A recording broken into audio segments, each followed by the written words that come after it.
in and outlines the policy and programs of the country. And of course, like you know, later on the budget comes in to inform those policy statements. We've had to work with departments like your public works, law enforcement agencies, the city, of course. We've had to look at suitable places, and we did our research, traveled around the city, of course, and made sure that we find a suitable place. The City Hall is given to us free of charge, I must say so. And it was the most suitable place, historically also, because of the Nelson Mandela 11th of February speech that he gave after being released from Pollsmoor prison.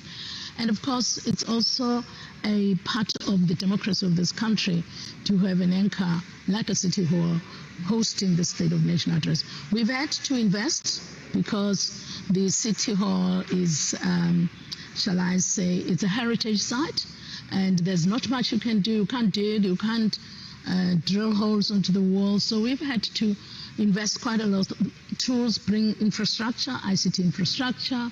We've had to bring in catering, we have to bring in lights and everything else that would make the place look like a parliament. Of course, the most important thing, I'm sure the secretaries of the houses would have explained, that also the space had to be declared a parliament. And it is, of course, in the authority of the executive authority to declare a site a parliament in terms of the joint rules. So that was done. In 2 weeks' time, I must say the team that has been working relentlessly, I really give due to them. They've worked from day one up until like tomorrow.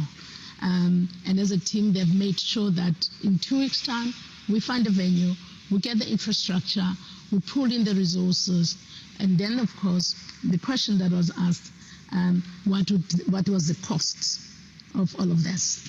I'll tell you why I'm saying that. Over time, in the 5 years that at least I've been here, we've reduced the cost of SONA in many ways. We've reduced our normal branding, which we now make it generic. We cut out the dinner that we had to do. But obviously, this time, having planned just under 200,000 rands in our budget, we've had to increase that. For this day in particular, the estimates, and these are just estimates, we've not spent, it's estimates until we pay out people. It's just under 2 million for today, which is about 1.935 million, 1.9 million 300. So we've had to put that aside. So that's what we're going to be spending, at least for this day. But we also are going to be carrying out the debates. The president is going to respond. So there's also cost for that. So generally for the next 5 days, we're looking at a budget of just under 4 million. But like I said, it's a budget. Normally, we get all the payments done. Then we compile this expenditure. Then we report to the Joint Standing Committee, which is our portfolio committee. Then we report to the Executive Authority. But like I say, there's been quite a nice decline on the cost of SONA over 5 years. Thank you. Having answered to that, I just want to lynch back on your response regarding the cost and also the budget. We know that just in front of the City Hall, Cape Town, especially the Grand Parade, hosts a lot of traders, hosts a lot of small business people. What Parliament has done to put arrangements in place to ensure that those communities of Cape Town, the trade in the Grand Parade Center, are not going to lose any income or livelihood because of the State of the Nation address or the program of Parliament? Yeah, that's been quite a challenge. But the city has got a very good relationship with their stakeholder. And that's where we started. If the Grand Parade has to be defined as a space that we're going to use as part of SONA, there's had to be meetings, which I know for a fact that the city had meetings with the stakeholders. Indeed, for the 10th, like tomorrow, they will not be trading, at least from the Grand Parade. And the city have actually committed to finding them other places to do that. And that's the reason why we thought, at least for today, they'll have to be relocated a place. Indeed, there will be a lot of unhappiness. And I must forthrightly say We have actually said we apologize and we understand and we empathize for any other person who loses an income for a day, because it's a lot for a lot of families there. However, there's been quite a lot of negotiations, cordial relationships. Yes, there will be complaints. Yes, some must be angry. Yes, some must be irritated. However, as we were doing that and working with the city, who have really gotten a good relationship with most of the traders, doesn't necessarily mean some will not be unhappy. They will be, because they lose out a lot of income. However, what we've done is made sure that at least after today, part of the space they will be allowed to trade, but they have been relocated to other places. I must say, some actually may not necessarily find it quite conducive to be in other places, because this is their popular space to trade. Having said that as well, Secretary, when we look at the issue of trade and we look back at the history of our country, especially when we roll back to July 2021, it was a month where South Africa again experienced one of the first things under the democracy, where parts of the country were gutted with fire, businesses were destroyed, the public institutions were destroyed, and again we open 2022 with the sad news of having the National Assembly also being gutted with fire. So with all of this happening, because it compromises security as well, so how has Parliament ensured that the city of Cape Town is a safe place to host the State of the Nation address? I understand, as a citizen first, the issue of security and some of the things that are happening in the country are unfortunate, and some of us have been fought for this democracy, feel that it is important that we support, it is important that we protect our constitutional democracy. It is important that over time, we as citizens of the country know that we have no other country to go to. And we have a constitutional democracy, and in fact we must use the levers of the Constitution to make sure that our unhappiness, our lives are changed by those who are supposed to assist and those who are supposed to deliver the services that communities of this country actually would like to see and make lives better. It is unfortunate. It is sad that when you look as a citizen, there's a sense that there's a lot of deterioration in terms of law enforcement. But I must say that the law enforcement agencies have done the best they can in the worst of circumstances. Yes, of course, the worst was the fire on Parliament, which is quite an unfortunate thing, but that is an area that the law enforcement agencies are hard at work to establish the source thereof. Just before I let you go, Acting Secretary, it's the State of the Nation address. Does this mean the work of Parliament continues, or it's going to be halted up until the issue of the National Assembly is resolved? No, ma'am. And remember that the State of the Nation addresses, people call it an opening of Parliament. It is incorrect. Already from the time the members come back from recess, there's committee work. There's already been oversight by various portfolio committees throughout the country, continuing their work. The second week of January, a lot of committees start working. So this is just where we get the address. And in fact, the work of Parliament would have continued. And with the National Assembly, the work of Parliament continues. Hence, we've had our hybrid meetings. We've had, because for the 2 years we've been under the coronavirus, under the COVID, our members have been working. We have a well-oiled hybrid system. We've got virtual meeting platforms where members have been working quite earnestly on the programs that they have to work on. And I myself have appeared 3 times in front of the portfolio committee that I report to, meaning that my committee has been working. So members of Parliament have been hard at work, irrespective of the fire. Yes, we are going to be looking at when the National Assembly has to do a plenary. I must tell you now, we are converting Good Hope Center, the Good Hope House, into a hybrid now. And hopefully, by the time we do the budget speech, some members of the National Assembly will be able to go into the Good Hope and use it as a hybrid. And also there's a lot of, in bad things, some things do come up. COVID made us accelerate our ICT infrastructure. So we're building a lot of other committee rooms on the precinct that could be hybrid, because we know that some members who have got comorbidities may not necessarily be coming onto the precinct for a while. So we have to move with the times. And this is how we're going to invest part of our budget into. Thank you so much. Thank you, ma'am. That is the Acting Secretary to Parliament, Ms. Baby Kyawa. On her words, she has highlighted that indeed Parliament is ready to host the State of the Nation address, because the State of the Nation address is also delivered under particular rules. So we are going to have a look at the clip that actually informs us on the rules and the orders that speak to the hosting of the State of the Nation address and other sittings of Parliament.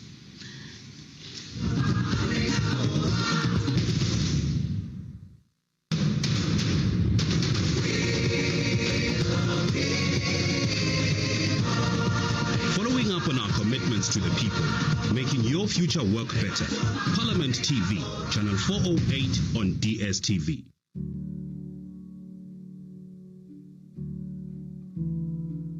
The Parliament of the Republic of South Africa serves as the voice of the South African people, and its members are elected to represent the citizens of the country. Parliament consists of two houses called the National Assembly and National Council of Provinces. Each has its own distinct role and functions as set out in the Constitution. However, there are times when the two houses act together to conduct what is called joint business. National Assembly is responsible for choosing the president, passing laws, and providing a forum where the representatives of the people can publicly debate issues. National Council of Provinces is also involved in the lawmaking processes and provides a forum for debate on issues affecting the provinces. Another important power given to Parliament by the Constitution is the authority to make its own rules and orders and to direct its own internal proceedings. Each house, therefore, has a set of rules and orders according to which it operates, while Parliament also has joint rules that directs joint business.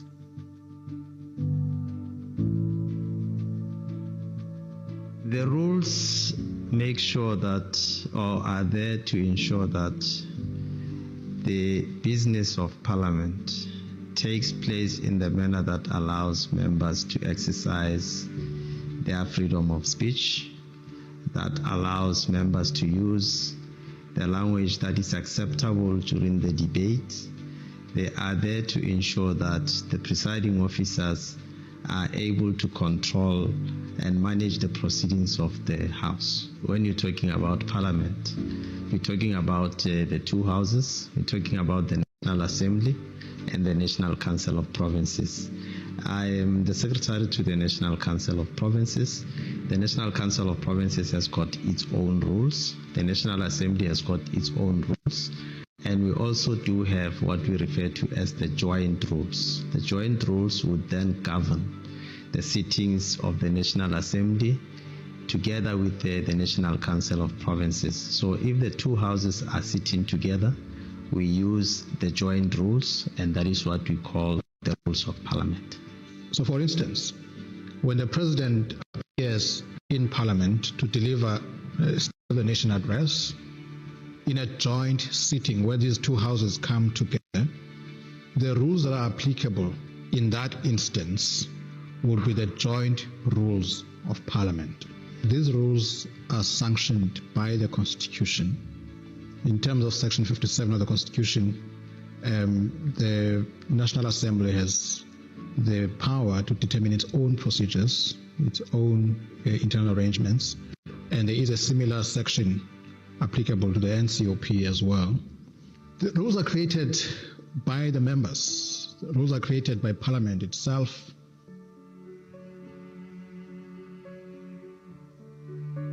Sometimes it's not everything that is written in the rules.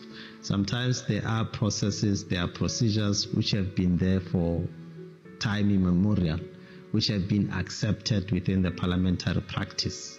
Although not written in the rules, but members do know and understand that they have to comply with those parliamentary practices and procedures. We refer to those as the conventions. And those are conventions that members respect, that members honor, and that members generally understand that they are applicable to Parliament. For instance, the issue of where a member comes into a meeting of a house, a member bows, for a while was never provided for in the rules. Of course, in some rules it is provided for, in other rules it's not provided for. The rules recognize these conventions. The rules recognize these practices so that at least they carry a status in terms of the rules.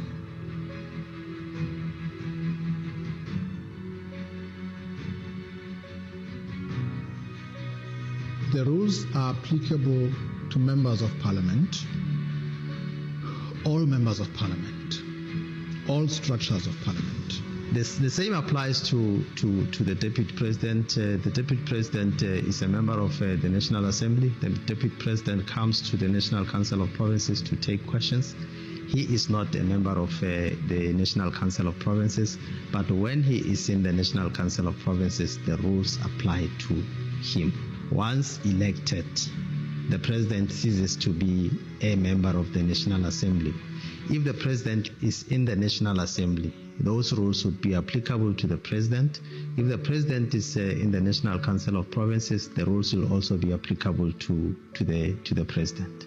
And that is why the rules had to be specific about that matter, understanding that the President is not a member of Parliament, but the President is accountable to Parliament. The President is elected by Parliament, may be removed by Parliament, either through what is commonly called impeachment process, but our Constitution refers to it as removal of President in terms of Section 89, or a motion of no confidence. So he's accountable to Parliament and there's a role to Parliament. But also the President appears in Parliament to answer questions.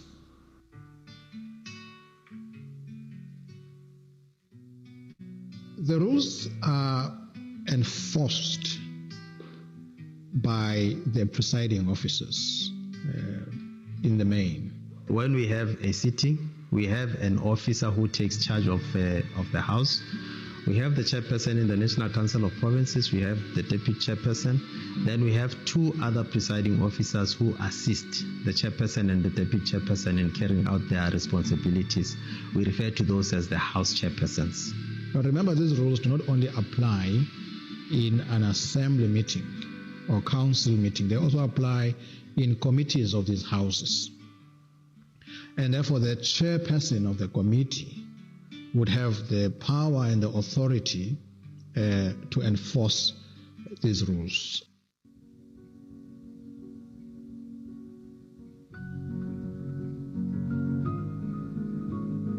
The rules provide that a ruling from the presiding officer is final.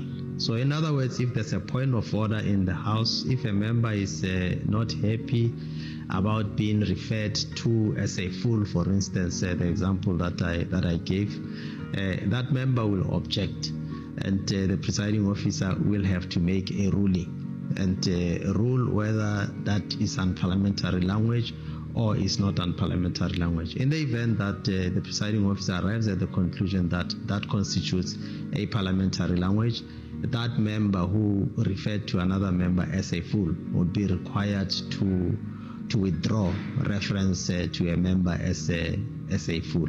So sometimes it's not all the time that members are happy with the rulings of the presiding officers, but the ruling of the presiding officer is final.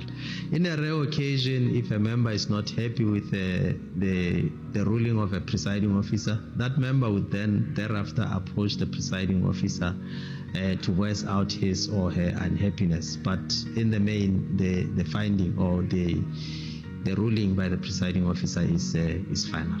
Ideally, that's where the matter should end, where the structures created by Parliament, as I indicated earlier on, the Constitution has given Parliament the power to regulate its own business. So ideally, all those things should be finalized at that point, but we do know that there would have been instances where members would still feel not satisfied with what had been done already and would seek recourse, for instance, in the courts.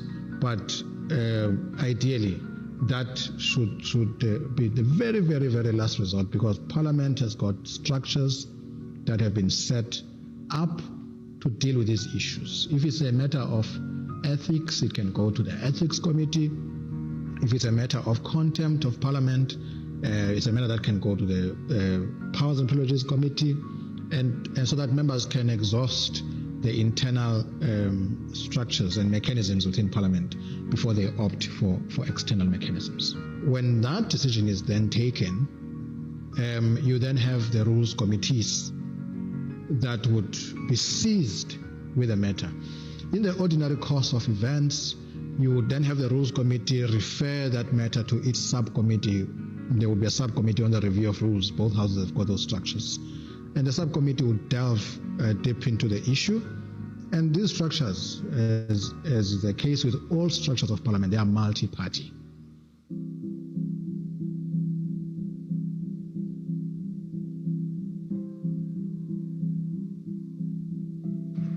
The rules are dynamic, so they change all the time. When the circumstances do change, the rules must be there to accommodate the business of the House. For instance, the classical example would be currently we are not operating physically like we used to operate, where all members would be in the precinct. We now have virtual sittings, we have hybrid sittings. Virtual sittings, fully virtual sittings would be in instances where all members connect to a virtual house. So all members will be situated in their own provinces, but they come together in a virtual house, they connect from wherever they are. We have designed the rules to deal with that situation. We also have rules that deal with hybrid sittings. Hybrid sittings would be where we have some members physically in the house and some other members virtually in the house. So the rules should be able to accommodate that situation. If the rules were not dynamic, if it was not possible to review the rules, if it was not possible to change the rules, then we will be stuck in this situation. We'll be waiting for COVID to end so that all members could come to the precincts so that we can continue the business of the House. So the rules are dynamic. They can be amended at any time to accommodate whatever situation may arise.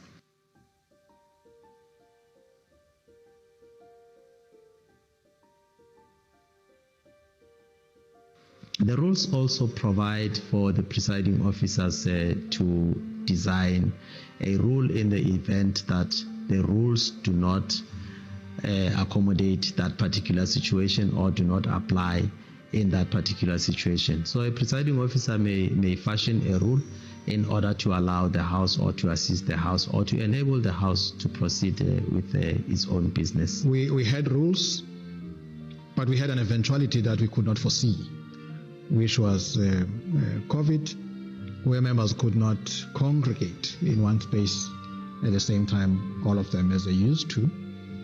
And therefore there had to be a mechanism to navigate through this challenge, because importantly and primarily Parliament had to go on with its business. So the question then was, how do we go on with business when members cannot be together in one place? So rules then had to be formulated. At the time this happened, members could not even come together in terms of meeting physically. So the Speaker in the NA and the Chairperson of the Council had to invoke a rule that provides for unforeseen eventuality, even to enable that meeting of the members virtually. And these rules also affirm the current rules. They regulate things such as attendance. They regulate things such as how do you get information to the members of Parliament. They regulate things such as how the voting is done now, that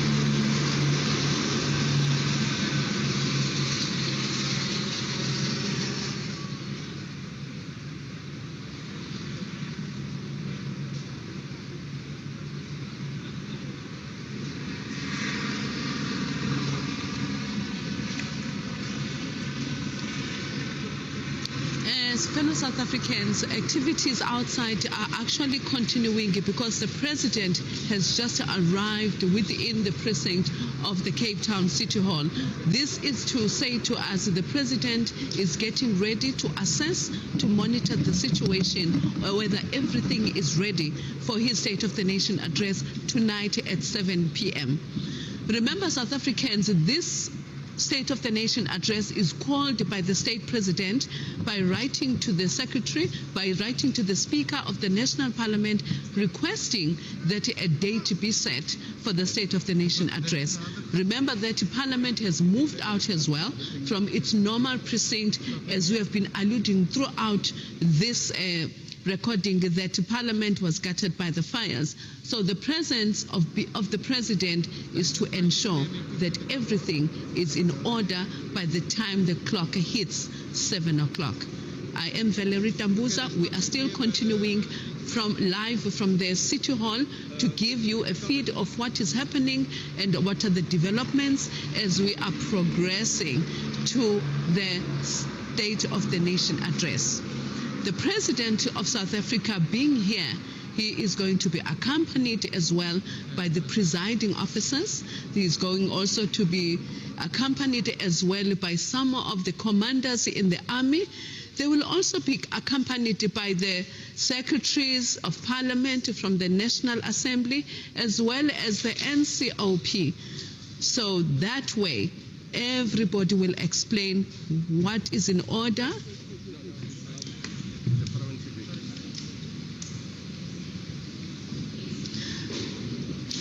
So as we have alluded to the fact that the president has landed. So he is arrived at the City Hall. Most of the citizens are actually getting the view of the president as he enters the City Hall. As he enters the City Hall, he will also monitor whether the area where he'll be hosting the venue is ready. Is it well prepared to host him? So Thembinkosi, we've just received the news that actually the president is making his way to the City Hall. The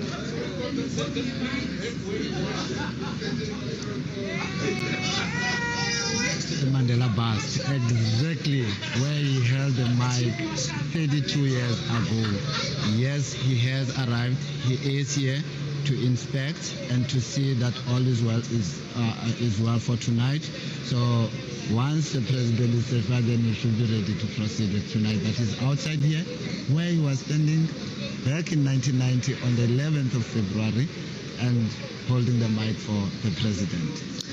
One of the most important things as well, Thembinkosi, by the arrival of the president into this venue, remember that we are just a few hours away from the 32-year celebration for next year, on tomorrow, because it will mark 32 years after the late former president delivered his speech on the very same balcony where the president is standing today. For the young people of South Africa who were born maybe in 1994, they get now to really understand the history that stands behind this advertising, marketing of our late former president and the City Hall and the current president of South Africa. So they get really to make theory into an experience today, especially also for those people who are traders around the Grand Parade, those who can actually get a view, those who are lucky, it's something that would really stick in their minds and also become a memorable experience. Abasisi izawutsho loo nto leyo inikeze nethuba loba ama-2000 akhabone le nto kudala simande sithetha ngayo kuba thina besilibalise libali loba ngala 11 kaFebruary 1990 sasilapha eparade sizomamela uformer president uMr Nelson Mandela ezothetha kula first public address yakhe after he was released from Victor Verster prison. So ibilibali ebesilibalisa xa sibalisela abantu no president uRamaphosa, the current president, he was standing there next to the former president and holding the mic for him. So it's time now. I hope that they've managed to see when the president was standing next to the Mandela bus, but now he has just entered the city hall for a full inspection, which I'm sure he will be going to the chamber just to see, and then also maybe, so yeah.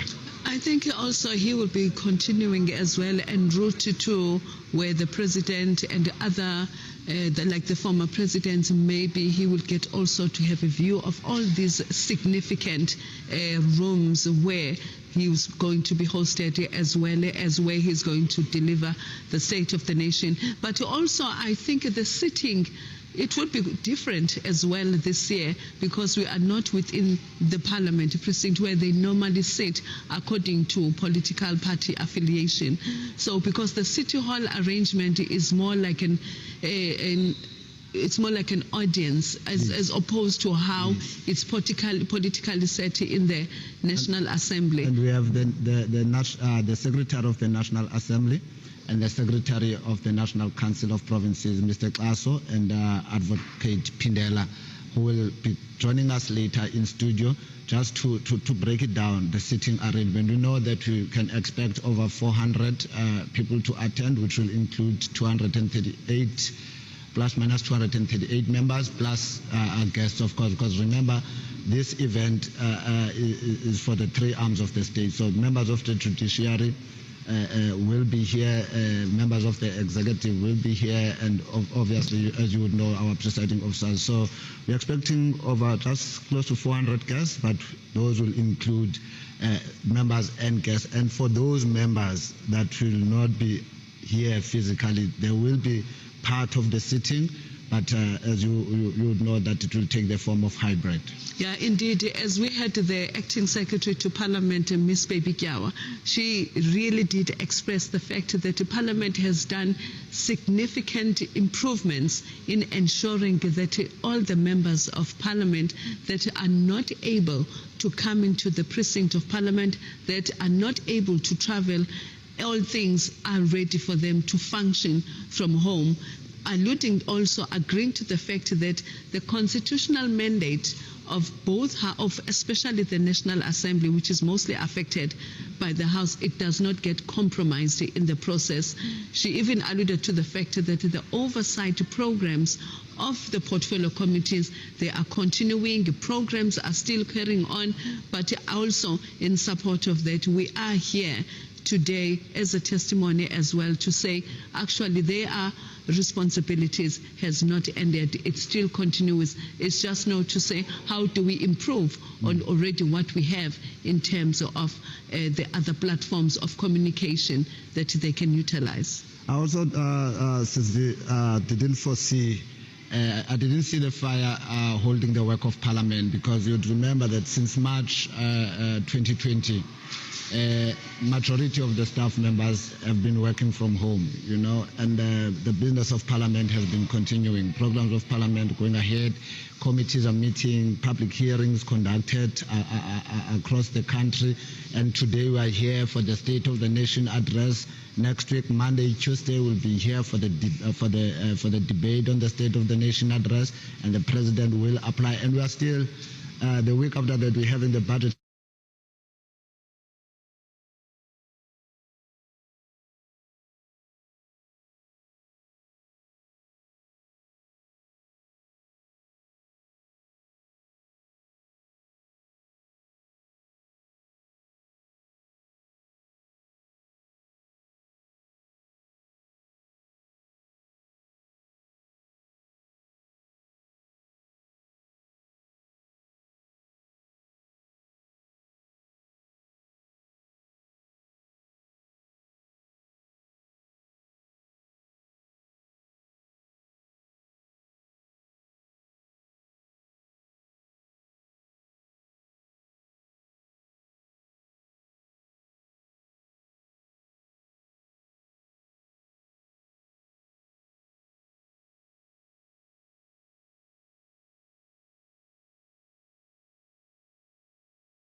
also in the employment or access to procurement services that the president addressed last year, to say 40% of the women actually needed to have access to the procurement. So we will wait and see what developments or what improvement has been there from the State of the Nation address that is going to be delivered. But those are our thoughts, those are our assumptions to think what will be in there, but we can only know when the President delivers the address at 7 this evening. Definitely, Sis V. For those who are watching at home, you can follow these proceedings on our social media platforms, #SONA2022 at Parliament of RSA. For now, let's take you to go and see a video on the role of the National Council of Provinces. And following that, we'll be talking to Advocate Phindela, the Secretary of the National Council of Provinces.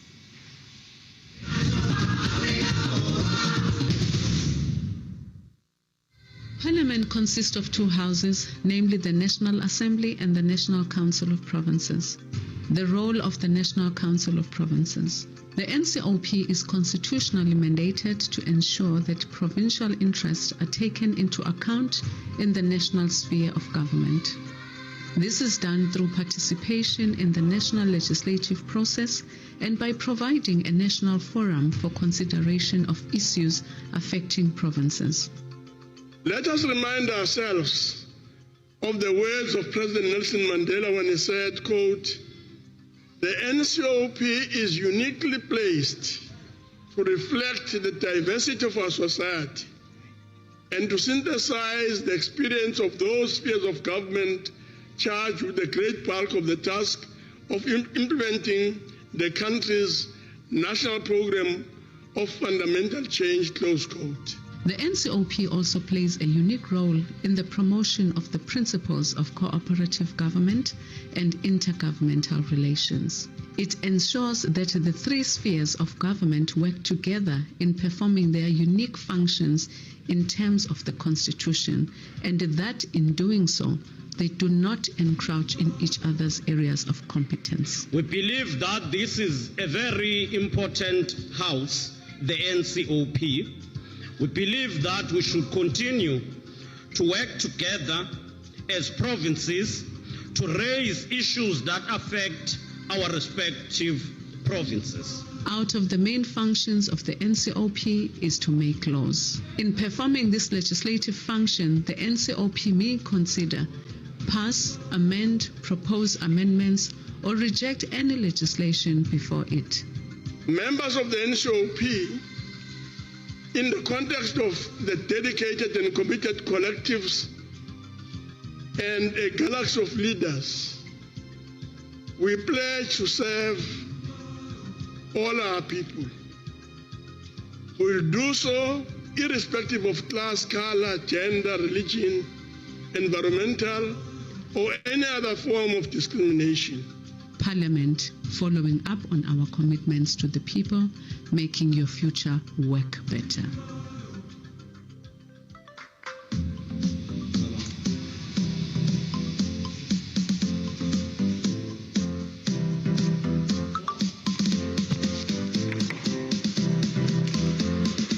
Welcome back. You are watching Parliament TV. It is SONA Day, and we will continue bringing you informative and educational programming on all matters relating to the State of the Nation address. For the first time since the dawn of democracy in 1994, the State of the Nation address will be held outside the scenes of Parliament due to the devastating fire incident which gutted certain buildings of Parliament, including the National Assembly. To discuss the implications of hosting SONA outside the usual precinct of Parliament, I am now joined by the Secretary of the National Council of Provinces, Advocate Phindela. Advocate, good morning and welcome to Parliament TV. Good morning, thank you very much, and good morning to the viewers at home. Thank you, Advocate. Advocate, for the first time, as I've just indicated now, that it's the first time since the dawn of democracy that Parliament, the SONA is held outside the parliamentary precinct. What are the legal implications for doing this? Well, the City Hall has been declared the parliamentary precinct. So one may say that it's an extension of the original precincts of Parliament. The legal implications being that, or the implications in general, being that whatever rules, whatever laws are applicable to Parliament, to the original precincts of Parliament, would be applicable here. The members would enjoy the same privileges that they enjoy in the original precincts of Parliament. The rules would be applicable, the joint rules, because we are having the joint sitting. The joint rules would be applicable to the joint sitting of the two houses of Parliament. And as I've indicated, the Powers, Privileges and Immunities of Parliament and Provincial Legislatures Act will also be applicable. So nothing really has changed except that the venue for the State of the Nation address has changed. So by extension, we are sitting in Parliament now. All right, we're expecting over 300 members to be sitting here physically and listening to the President. But we know that Parliament has more members than that. So what then happens to those members who will not be here physically? The combination of the membership of Parliament for the two houses is 490 plus 10 SALGA representatives. So the National Council of Provinces has got 90 delegates and 10 representatives of organized local government, referred to as SALGA. The National Assembly has got 400 members. So we will be having about 300 and something members, 360 something members, if not 370 something members physically in the House, and then we will have the remainder of that being virtually in the House. So I prefer to use that terminology because they are virtually in the House. They are not on the platform like we normally say that yes, a member is in the platform. They are virtually in the House, so they will be virtually in the House. So the House would extend to the virtual platform. Now, considering that we are still on level 1 of COVID-19 and the regulations still apply, can you take us through the sitting arrangements in the chamber? Well, the City Hall, we have been informed, can take about 900 and something people in the normal course of events. But because of the COVID protocols, Parliament has opted to reduce that number so as to comply with those protocols. So we have arranged the sitting arrangement, the sitting in such a way that there is a seat in between members, as I've indicated, in order to observe the health protocol. And there's only one agenda item, which is the address by the President on the State of the Nation. But in the past, we've seen members raising point of orders and sometimes wanting to add agenda items. How are you going to deal with that today? We do have the rules, so the presiding officers will apply the rules. So in terms of the joint rules, members have the right to raise points of order. So the presiding officers will allow members to raise points of order, but what would not be allowed would be instances where members want to put questions, for instance, because today is not really question day. Today is the State of the Nation address to allow the President to address the nation. So if a member wants to put a question, for instance, there's an opportunity in each of the houses for question time to the President, to the Deputy President, and to other members of the executive. So today we are just focused on the State of the Nation address, but of course, as I've indicated, members will have an opportunity to raise points of order. You know, today President will be delivering his address, and it's expected that next week, Monday and Tuesday, there will be a debate which will then followed by replies by the President on Wednesday. Will those still be held here? How long are we having the City Hall as a precinct of Parliament? The debate will also give members an opportunity to raise any matters that they would want to debate with the President. So if there's anything that they would want to debate with the President, they shouldn't. It will not be allowed today. It would be allowed at the time of the debate. As you have indicated, on the 14th and the 15th, it would be the debate on the State of the Nation address. Then on the 16th, the President will have an opportunity to reply to the debate. So we still have 3 more days to come. So SONA is not, or the State of the Nation address is not really an event. It's part of the parliamentary processes and proceedings. So it will be followed also by the State of the Nation address, the debate, and the reply thereto will be followed by budget, for instance. The budget speech would be to now translate into monetary terms what the President has said. And as you know, that will also be followed by the budget speeches in the National Assembly and the policy debates in the National Council of Provinces by different ministers to implement what the President has said in the State of the Nation address and what the Minister of Finance would have said insofar as the budget is concerned. Lastly, Advocate Phindela, if you can just share your general feeling when you learned on the 2nd of January that Parliament was on fire. Well, it was a roller coaster of emotions. To see the National Assembly building, or what we refer to as the new wing, burning or being gutted by fire was really painful. When we arrived here on the 2nd, we had an opportunity to meet as managers with the presiding officers, and at that time we thought that the fire was under control. But immediately when we left the meeting, there were some flare-ups of the fire. So in addition to what the painful experience that we witnessed on TV, we also had a experience of practically witnessing that painful moment when the fire was like taking the last gasp out of the National Assembly building. So it was really painful. It remains a painful memory. I think it will be etched in our memories for a very long time. It's going to be part of our history. We'll always refer to that painful moment. Indeed, Advocate, just seeing it on TV, it was very painful for me as well. I can only imagine how it must have been for you if you were physically there when the fire flared up again. I want to say thank you very much for doing this interview with Parliament TV.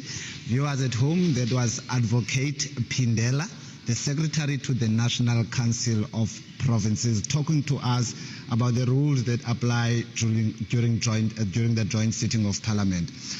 Right now, let's go and see the role of committees on oversight.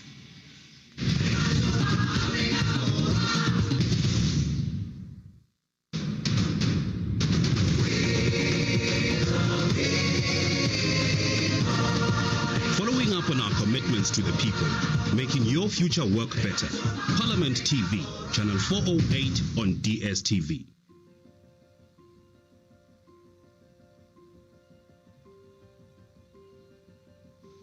In Parliament's oversight and accountability model, it is stated that Parliament's strategic vision is to build an effective people's parliament that is responsive to the needs of the people, and that is driven by the ideal of realizing a better quality of life for all the people of South Africa.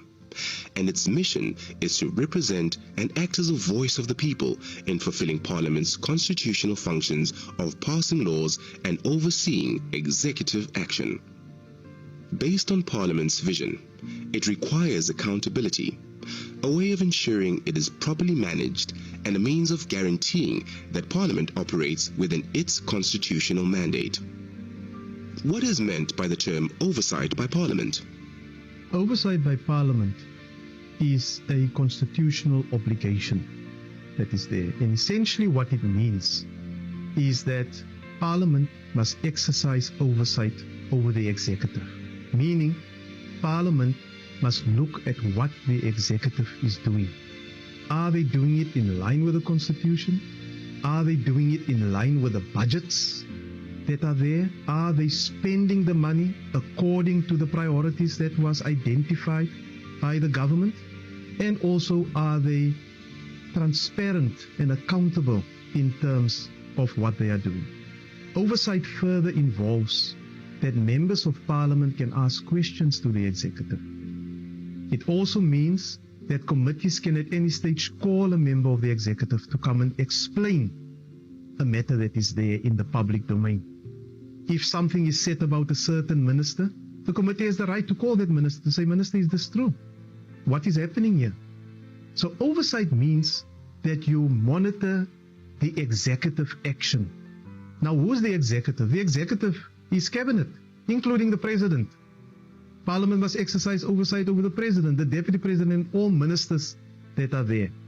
So it is monitoring what is they supposed to do, if they are doing it, and how well they are doing it in implementing the executive priorities as articulated by the president after he has met at cabinet.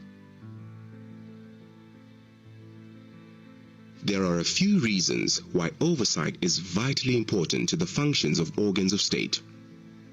First, it monitors how the taxpayers' money is used, and oversight seeks to improve the efficiency, economy, and effectiveness of government operations. Next, oversight ensures that policies announced by government and authorized by Parliament are actually delivered. This function includes monitoring the achievement of goals set by legislation and the government's own programs. Another reason for oversight is the protection of the rights and liberties of citizens by detecting and preventing abuse of power, wasteful spending, as well as illegal and unconstitutional conduct on the part of the government and public agencies. Ultimately, oversight is exercised to improve the transparency of government operations and enhance public trust in the government. Oversight is what will make members of executive and leadership of state-owned entities to come to account in the institution called Parliament. And that's what will also speed up service delivery. For an example, if they say in Malamulela, in Kiane, they have built a particular road or a bridge. They are presenting it in Parliament in a PowerPoint by a provincial government or a national department for that matter.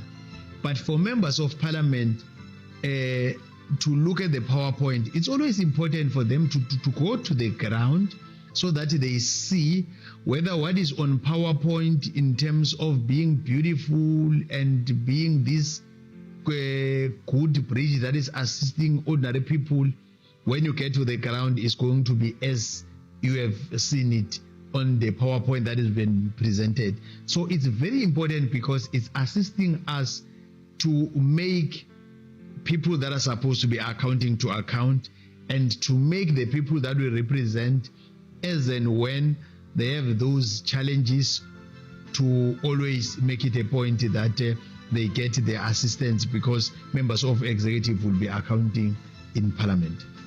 The Constitution of South Africa mandates legislative organs of state to scrutinize and oversee executive action, together with the implementation of laws, the application of the budget, and the strict observance of statutes and the Constitution. An important element of oversight is that it entails overseeing the effective management of government departments by individual members of cabinet in pursuit of improved service delivery for the achievement of a better quality of life for all citizens. The oversight cycle begins right at the beginning of the year, when the President delivers the State of the Nation address. The State of the Nation is a summary on the commitments the government is making to the people of South Africa. 2 weeks later, the Minister of Finance delivers the annual budget speech, which allocates funds to the commitments prioritized by the President in the State of the Nation address.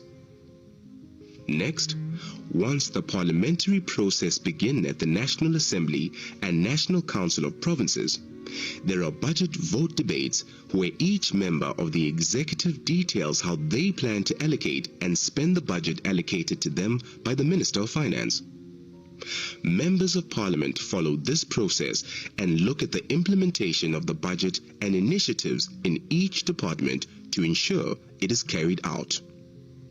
Part of the oversight process includes question sessions in Parliament to the President, the Deputy President, and the different ministers.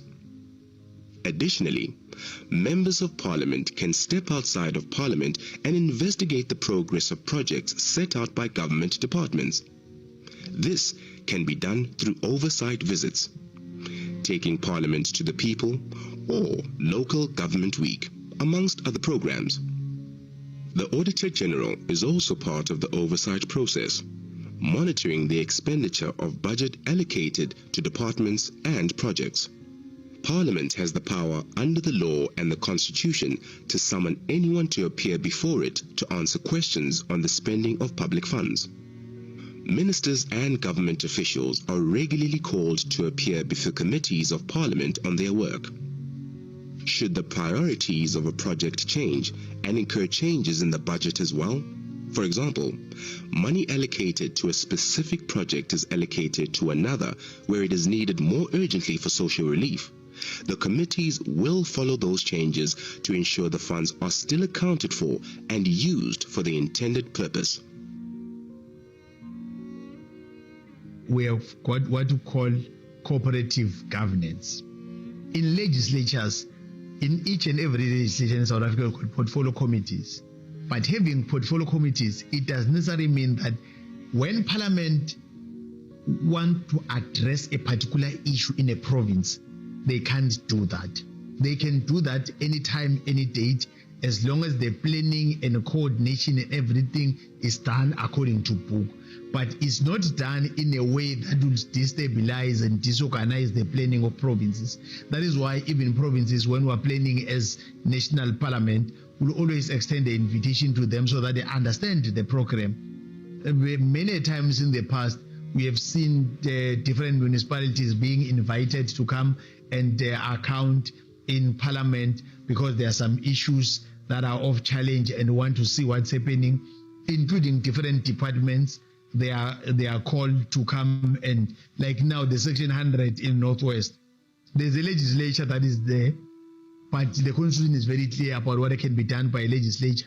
It's also very clear what can be done by a national parliament, and that will never be compromised. Everything that we do, we derive it from our own Constitution that is guiding us as members of Parliament. Monitoring and evaluating the oversight process is a responsibility of each portfolio committee. And that's why continuity in these portfolio committees are so important. Because if you constantly change members in portfolio committees, it will mean that they don't really know, without having been informed or reading what has happened, as to what is going to take place. So that is crucial for the committee to follow whatever statement, commitment, or answer a minister says. Because it's the only way in which you can keep them accountable, based on what they have said and based on what they are doing. Each of the two houses of Parliament, the National Assembly and the National Council of Provinces, establish parliamentary committees to facilitate oversight and monitor the government in terms of the Constitution. These committees are the engine rooms of Parliament's oversight and legislative work. Parliamentary committees scrutinize legislation, oversee government action, and interact with the public. To exercise oversight, parliamentary committees first consider the appropriate means for conducting oversight to cover all organs of state. The committee would either request a briefing from the organ of state or visit the organ of state for fact-finding, depending on the purpose of the oversight. The work of oversight committees can include study visits, involve physical inspections, conversing with community members and stakeholders, assessing the impact of delivery, and developing reports for adoption by committees that contain recommendations for the houses to consider. Committees often obtain first-hand knowledge from people engaged in the direct implementation of specific programs or who are directly responsible for service delivery. To evaluate the work of government from a broader perspective, committees may invite experts from outside government to provide background knowledge and analysis on relevant issues. Once the committee has gathered all the information it requires as part of its oversight process, it must report back to the respective house on matters referred to for consideration. In its report, the committee will state specific recommendations for the matter it has investigated. When a committee reports to the House for a formal consideration and the House adopts the committee report, it gives the recommendations the force of a formal House resolution pursuant to its constitutional function of conducting oversight.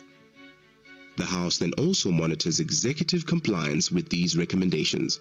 Of course, matters cannot be ongoing indefinitely. When a department presents their annual performance plan, it has clear timelines.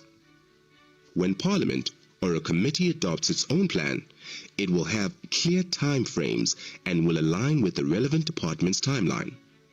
By following these timelines, oversight by the committees can see when projects or spending have gone off course and call the relevant member of the executive to discuss why the project and budget has not met a specific target and what plans are set forth to address the issue. Oversight by committees sets out timelines to hold departments to account and ensure that the South African people get the service delivery they expect and rightly deserve from government. It doesn't matter whether we come from, say, same party. We have got different responsibilities. You are implementing, I am doing oversight out of what you said you'll be implementing. And if you said you will be dealing with the Hollywood vacancy rate in your department, and we gave you clear recommendations that next month when we meet on this particular date, we don't want another acting arrangement. We want to see a department with people that are employed. And when we give you time frame, we're aware about the advert, the screening, the interviews. We are very realistic, and we have done our research as an institution that is doing oversight. But if you come back after 6 months, they are still telling us the old story. That is why sometimes it will be headline news and say members of a committee were not satisfied even about the explanation. Sometimes, many a times, of course, you won't even understand if you are not told that these members, they will speak one language when there are some challenges, condemning what is wrong and criticizing, of course, in a very fair way. We just had the Secretary of the National Council of Provinces who gave us an overview of what the joint rules are going to be relevant to the State of the Nation Address joint sitting that is going to take place this evening. Now I am joined by the Deputy Chairperson of the National Council of Provinces, Umama Sylvia Lucas. He is the Deputy to the Chairperson, Dada Amos Masondo, within the NCOP. Mama, welcome to the program this morning. Good morning. Thank you very much, and also good morning to the viewers of our beloved parliamentary channel, isn't it? Quite a lovely weather outside for a change. It's always been sunny when we have the State of the Nation address, and today it's quite cool. Deputy Chairperson, when the President announced the presidential pro-government's program of action for 2021, can you kindly inform us as viewers and also everybody who's watching, what were the key policy focus areas for the NCOP? For the NCOP, first and foremost, I must say, it was important for us to make sure that provinces align themselves with the policy positions that is clearly set out. Because I've said it before in an interview that I have with you, is that the NCOP is actually giving all the three spheres of government a very good platform to deliberate on policy positions, to make sure that we enhance the oversight over the executive at all the different levels, but also that we try to make sure that we, how do I put it, support the whole idea of the district development model that is actually geared at bringing together all the different spheres of government at one level to make sure that there is coordinated delivery on the priorities that is being put. I want to put it first and foremost, because if you go out on our oversight, you find usually that there is a lot of queries or complaints about the fact that there is unequal kind of delivery. I know I'm not responding directly to your question, but I'm coming to the question. I'm speaking about what we are experiencing, and we need to look into solutions, because we've got very good policies, we've got very good positions as to what actually will make us to work. But I think our biggest problem, it's not implementation, it's coordination.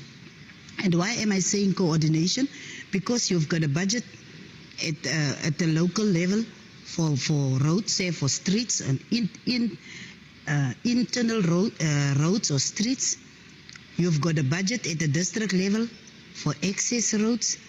You've got a budget at provincial level for roads and at national level. But just imagine if that budget was one collective budget that addressed from inner roads and then to access roads and then to provincial roads and to national roads. You have a program that is actually connected to ensure that you have implementation. That brings me to what was the policy positions that we mostly as the NCOP want to address. Poverty still remains first and foremost an issue for the country, for people all over. It remains an issue. During the COVID-19 process, the response became a very strong position of the government. And what we then as NCOP did, we focused on making sure that we call all the different ministers to the NCOP, first and foremost, to give us information about what is the program of action to respond to the pandemic. Secondly, what is the results that they are getting? And that is one other issue that I could possibly, I know I sound to be all over the show. One other issue that I could possibly raise is that when I joined the NCOP, I found that there is a project of adapting the rules to the current situation, the rules of the NCOP. It was quite a stagnant program at that stage, and I got the responsibility to make sure that I convene the subcommittee to make sure that we actually adapt or change the rules of the NCOP to adapt to the present time circumstances. So we as the NCOP, we brought in, besides the sectoral parliaments which we brought to the fore strongly, or the sectoral work that we brought to the fore strongly, but we also started the program of ministerial briefings. Now the program of ministerial briefings became so prominent, particularly during the lockdown period in the COVID situation, because we could now, for instance, on education, get information directly to everyone at the same time by calling the responsible ministers. On poverty, we could call social development, we could call treasury, and we could also call health, because there is areas, and agriculture, because there is areas where all of those can begin to respond. Because remember, the COVID-19 pandemic actually deepened the crisis of poverty and unemployment within the country because of the fact that people lost their jobs, number one. There was a stage where there was a total lockdown, so people could not earn, particularly people like temporary workers and also seasonal workers.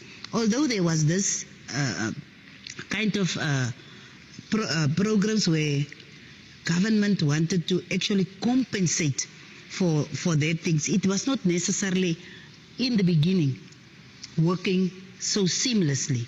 So there was a lot of backlash to the people of the country with regards to that specific issues.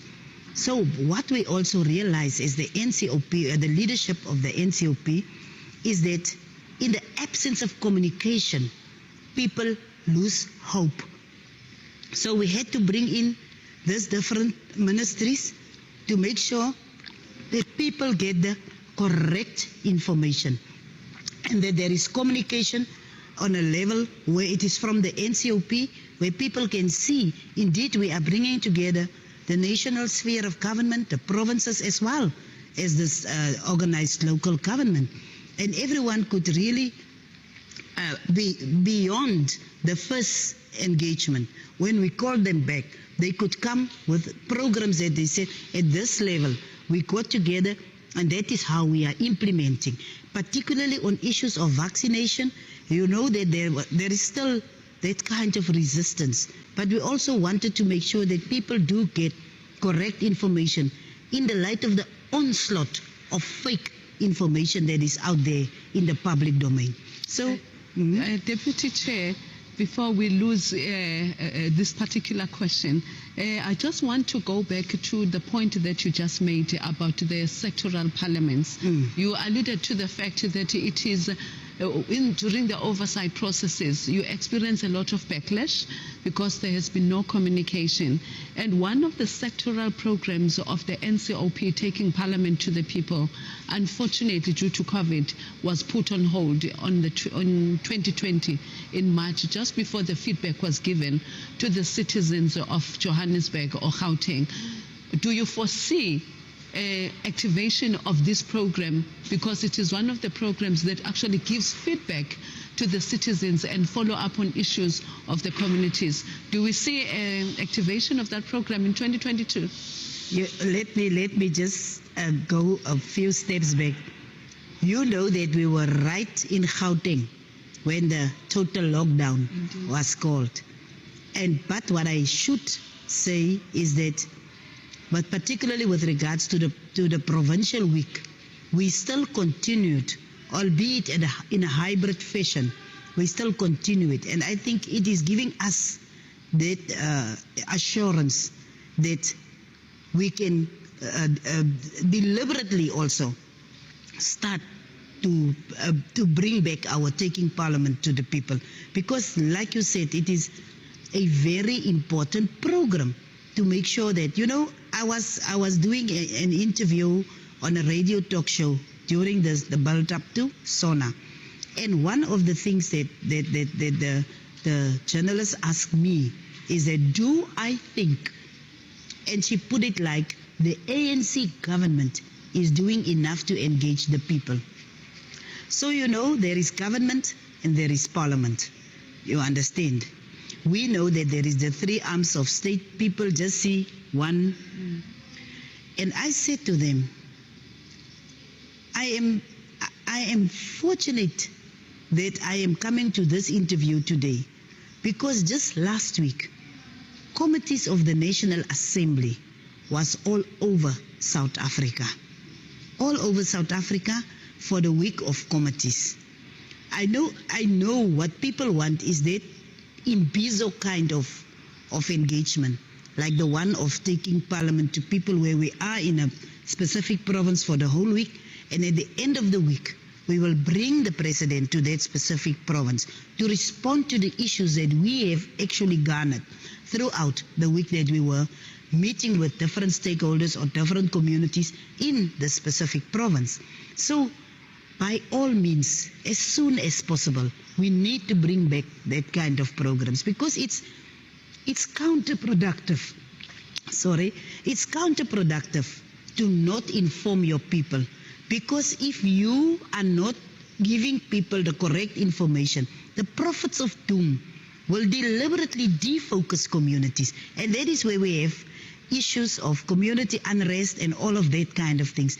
It is very important, and I want to stress it, it is very important that we must uphold the communication with our communities and to make them understand programs like Taking Parliament to the People is not a cosmetic exercise.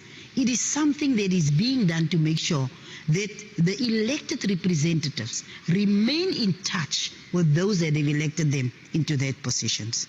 And towards the end of the year, or in the middle of the year, ma'am, you went on a woman's charter really? Where you did it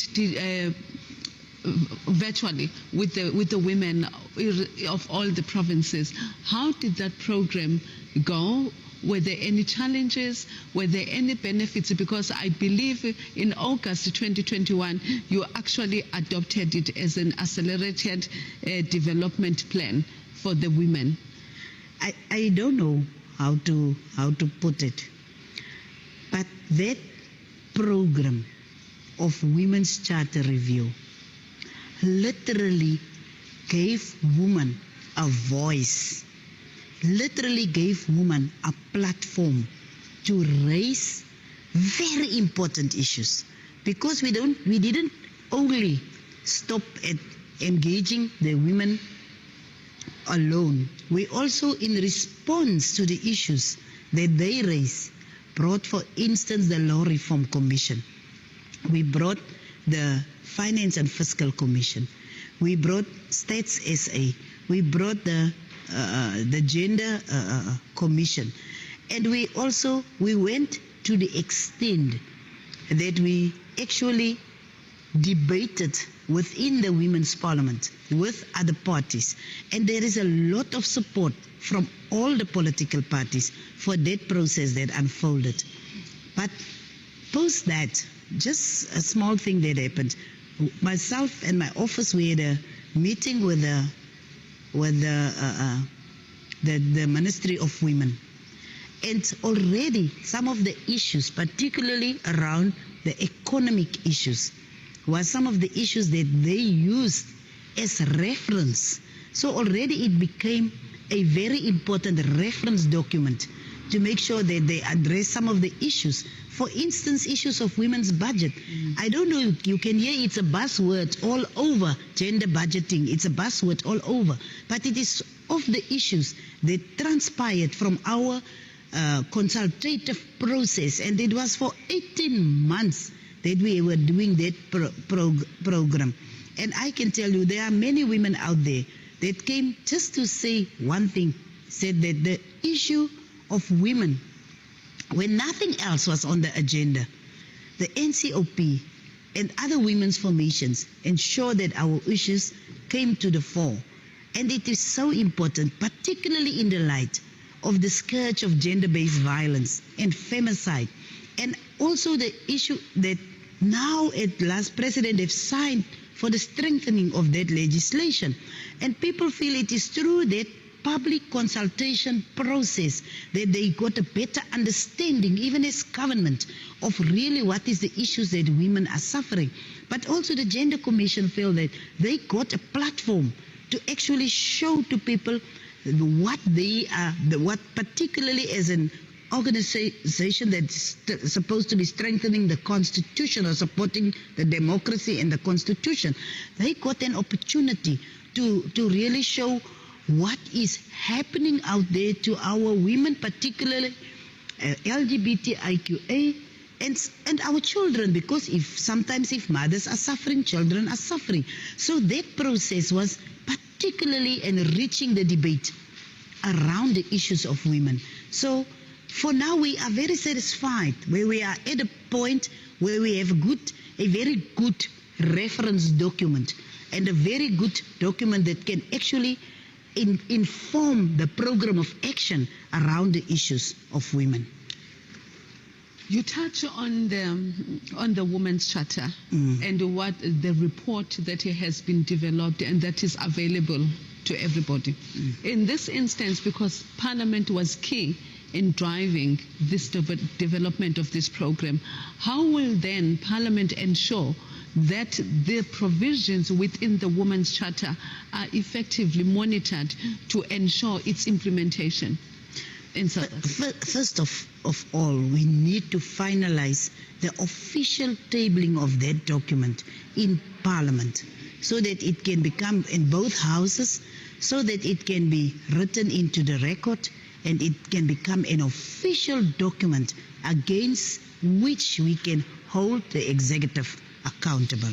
And like I've said already, I was invited to a seminar, a women's seminar, and it was about the economy and about women in the economy.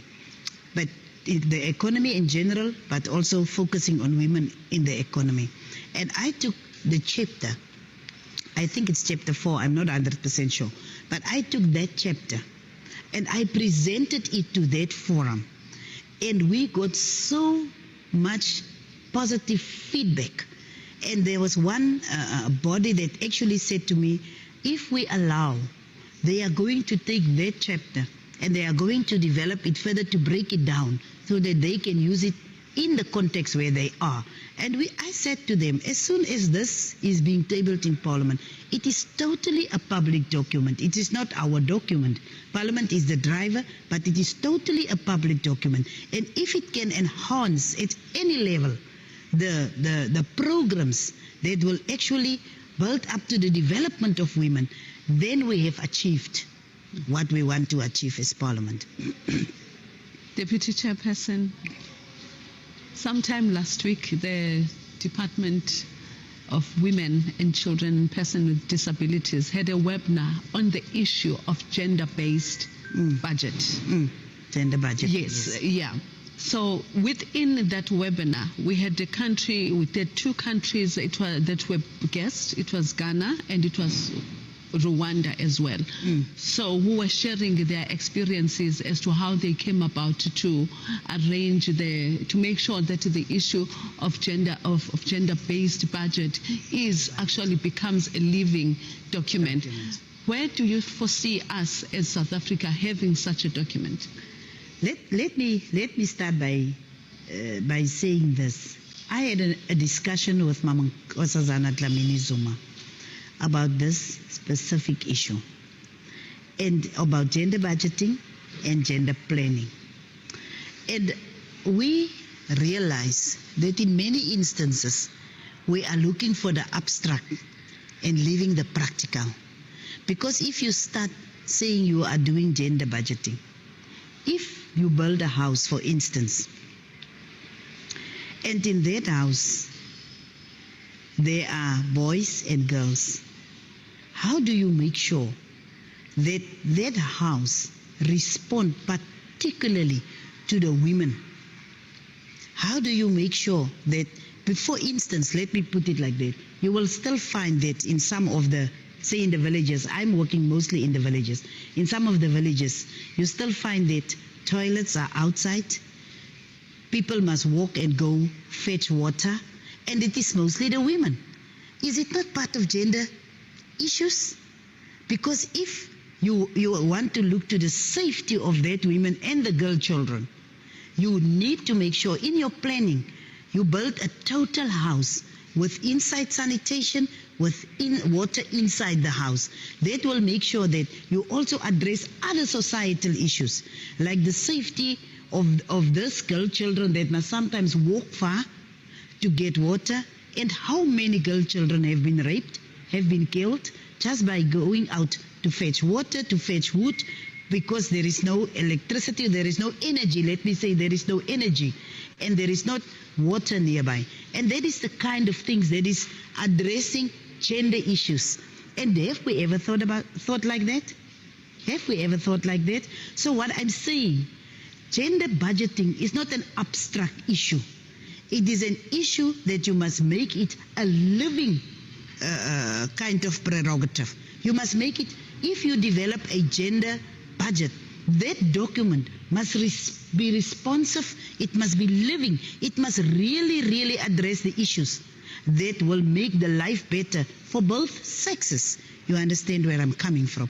So my point of view is that as long as we see gender budgeting as an abstract theory, we will not achieve what we want to achieve. But I should say, in our discussions with the Ministry of Women, there is really a kind of understanding or comprehension, let me put it like that, of what should actually be addressed to ensure that if we say gender budgeting is not only about equal pay, because we mostly make it about equal pay for men and women for the same work, same qualifications, same whatever. But it's not, I know you want to ask something. Yes. So, it's because, Deputy Chairperson, I just want to find out, you have just alluded to the issues that are a problem in terms of the budgeting, like the issues of housing. Then how does the NCOP foresee itself in making sure that the gender budgeting actually addresses the needs? Are we going to get to the civil organizations, community structures starting to be partners with the NCOP or Parliament in order to make sure that the communities speak exactly to their needs and we avoid the issue of making the gender budgeting an abstract issue? During our consultation process, that's why I mentioned the issue of the Finance and Fiscal Commission.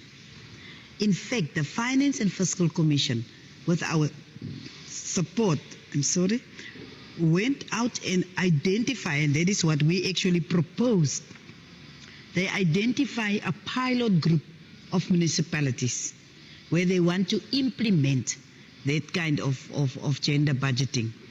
And now when we proceed with our program, we will get the feedback, we will get the stats, we will get the understanding whether in the process that was followed, at least at the local level, where service delivery is taking place proper, at least at that level, whether they could, because the other side of the issue was that municipalities and even ourselves, we've been complaining about the fact that we don't have enough budget, because initially anything will require more fiscal input.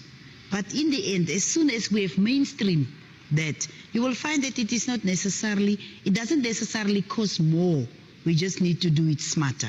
And that is the issue, that there is a pilot from the side of the FFC that we are supporting, and we will get that feedback. And even the Ministry of Women is, because we actually informed them about the FFC process and they were aware of it. So that is why we want them to work together, so that we as NCOP, although we will be facilitating, but we will also be able to play our oversight role in the process. Because if we do things ourselves, who is going to do oversight over who?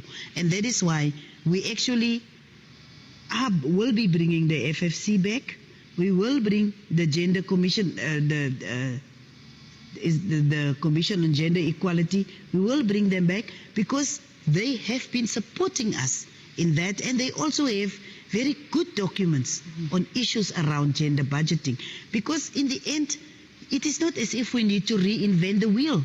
There have been programs going on, and like you said, we need to make sure that we work together with civil society to achieve this equality that we are striving for.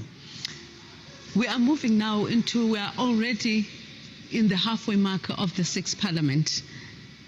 What institutional shifts can we expect the NCOP to garner in order to make sure there is developmental deliverables, particularly for the women and the youth? I know we've touched a lot on the women. Maybe if there are some points that the Deputy Chair has missed or just remembered now, please you can share them. But on the youth now. You know, young people of South Africa say we are not saying anything about them. But I believe young people is the future. Now, why am I saying that? I am having a concern that youth unemployment is just rising on a daily basis. And the one thing that I have also noticed in going around in the country is that many of our young people is taking up the opportunity to go into tertiary studies and to make sure that they equip themselves. The one thing that we as South Africa, and I think that is where the oversight body like the NCOP or Parliament for that matter can come in. We as South Africa, in terms of our planning, we don't plan for the output or the outcomes or what will you, a strategy for people to graduate out of a specific program. Say for instance, we have the CWP. We have leave the CWP because I've noticed when I go around CWP, it's mostly the old people that feel they are at home. They are continuing with the CWP. But EPWP, if you implement the programs the way it was envisaged, you need to have a exit strategy. But also even if the young people go into tertiary, we will have to begin to influence the outcome of that specific program or that specific project, because we cannot have the majority of children going into HR and HR is becoming extinct. Whilst we have so many opportunities for engineers. And so I was saying to one person just 3 days ago, I am very impressed with what Kumba is doing in the Northern Cape, particularly in Kathu. All the young people that are fitters and turners, welders, you mentioned it. You find the biggest concentration of welders and all of that in Kumba and Kulumela mines. And it is very young people. So which means the training program that they do, they've got an exit strategy for that young people. So we are putting students in the mill. And what gets out on the other side is an unemployed young graduate. So when will we really focus and apply our minds to make sure that young people take up studies that will eventually lead to entrepreneurs, that will be doing things for themselves? Engineers in particular, there is always a need for engineers. The whole of South Africa is flooding. Why are South Africa flooding? Because drainage systems are not, I mean, last week in Centurion, there was the area was flooded, and I asked specifically, but how does it happen that this area is flooding? And people said it's a drainage system.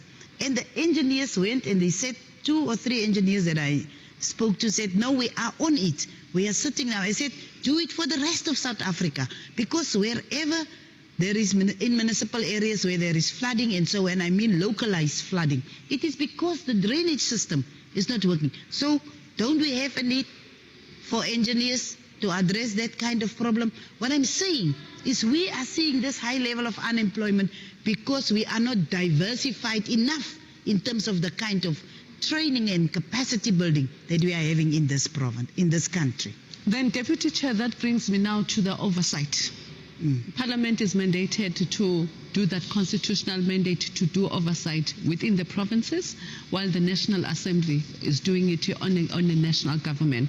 So coming back to the NCOP, with the issues that you have alluded to, the issues of our education not having an exit strategy, and the issue of drains, do you see the NCOP having a different approach as to how what it conducts when it goes on oversight? What are the really critical issues when it goes on oversight, so that these issues that you have alluded to, they get addressed? The nice part of it is that particularly when we go on provincial week, leave the committees, because the committees also focus on specific issues. But before we go out there, we sit down as the NCOP and we identify the areas that need us to do oversight on. And what is actually now enhancing our oversight is this ministerial, what they call ministerial briefings, because they brief us about issues, we go out there, we observe the issues, we advise also municipalities and so on, and we come back and we call the very same ministers for ministerial briefings, and that is the issues that we want them to respond to. So far, there are some of the ministers said, after we were here at the NCOP and after the issues you raised, we went back and we found indeed this is the thing. What we are planning to do, and that is something that is also becoming a buzzword, so our oversight focus will now be on the district development model, because they are saying what we are planning to do is through the district development model have a comprehensive approach to these issues that are being raised by you. So as we move on, we really need to adapt to the circumstances, and that is why we are having the ministerial briefings, and also it is actually enhancing our oversight, because the departments come to committees, and committees have got that limited scope or that limited time that we are trying to address the issue. But I must say that some of the committees are reporting that after having that kind of ministerial briefing where you get all the information more, it is more fulfilling to go out there and to make sure there is an oversight and it can be responded to. I was in Guyana, for instance, and the people of Guyana were saying, we only have one access road to this area, and particularly at certain times, say over the festive season, and so it becomes completely congested, and it is a problem. What will happen if that bridge over the river can collapse one day? You understand what I'm saying? Yes, I understand. So that specific way of engaging with the people give you that kind of information that you can bring to the fore and say, for instance, someone reported there was a bridge that was built, state-of-the-art bridge. No road that is taking people to that bridge. How do you build a bridge without a road? You understand what I'm saying? So oversight remains key and very important. Otherwise, you will never know about the anomalies that is existing and that need to be addressed by departments. So ma'am, you have just mentioned why it is critical to do the oversight. For sure. Listening to you, naming all these issues, a bridge being built and there is no road leading to that bridge, who was supposed to do the oversight in this instance? The issue is that, like what I'm saying, if we don't go to the areas, we won't be able to find such, because those that are supposed to be doing the oversight, say within the provinces and so on, sometimes that is why when I was a premier in a province, I had a serious issue with a national department coming in and decide that they know what the province needs. I had a serious issue with that, because that is where things fall through the cracks. I don't know, I can't say who was responsible for that specific issue, but what I am saying, communication between the different spheres of government is very important, because that is how we will make sure that we respond to the specific needs of communities and not come and build a bridge where people really do need a bridge, but they need a road more and they need water infrastructure more. Yes, ma'am. Having listened to that, we know that the census is happening this year.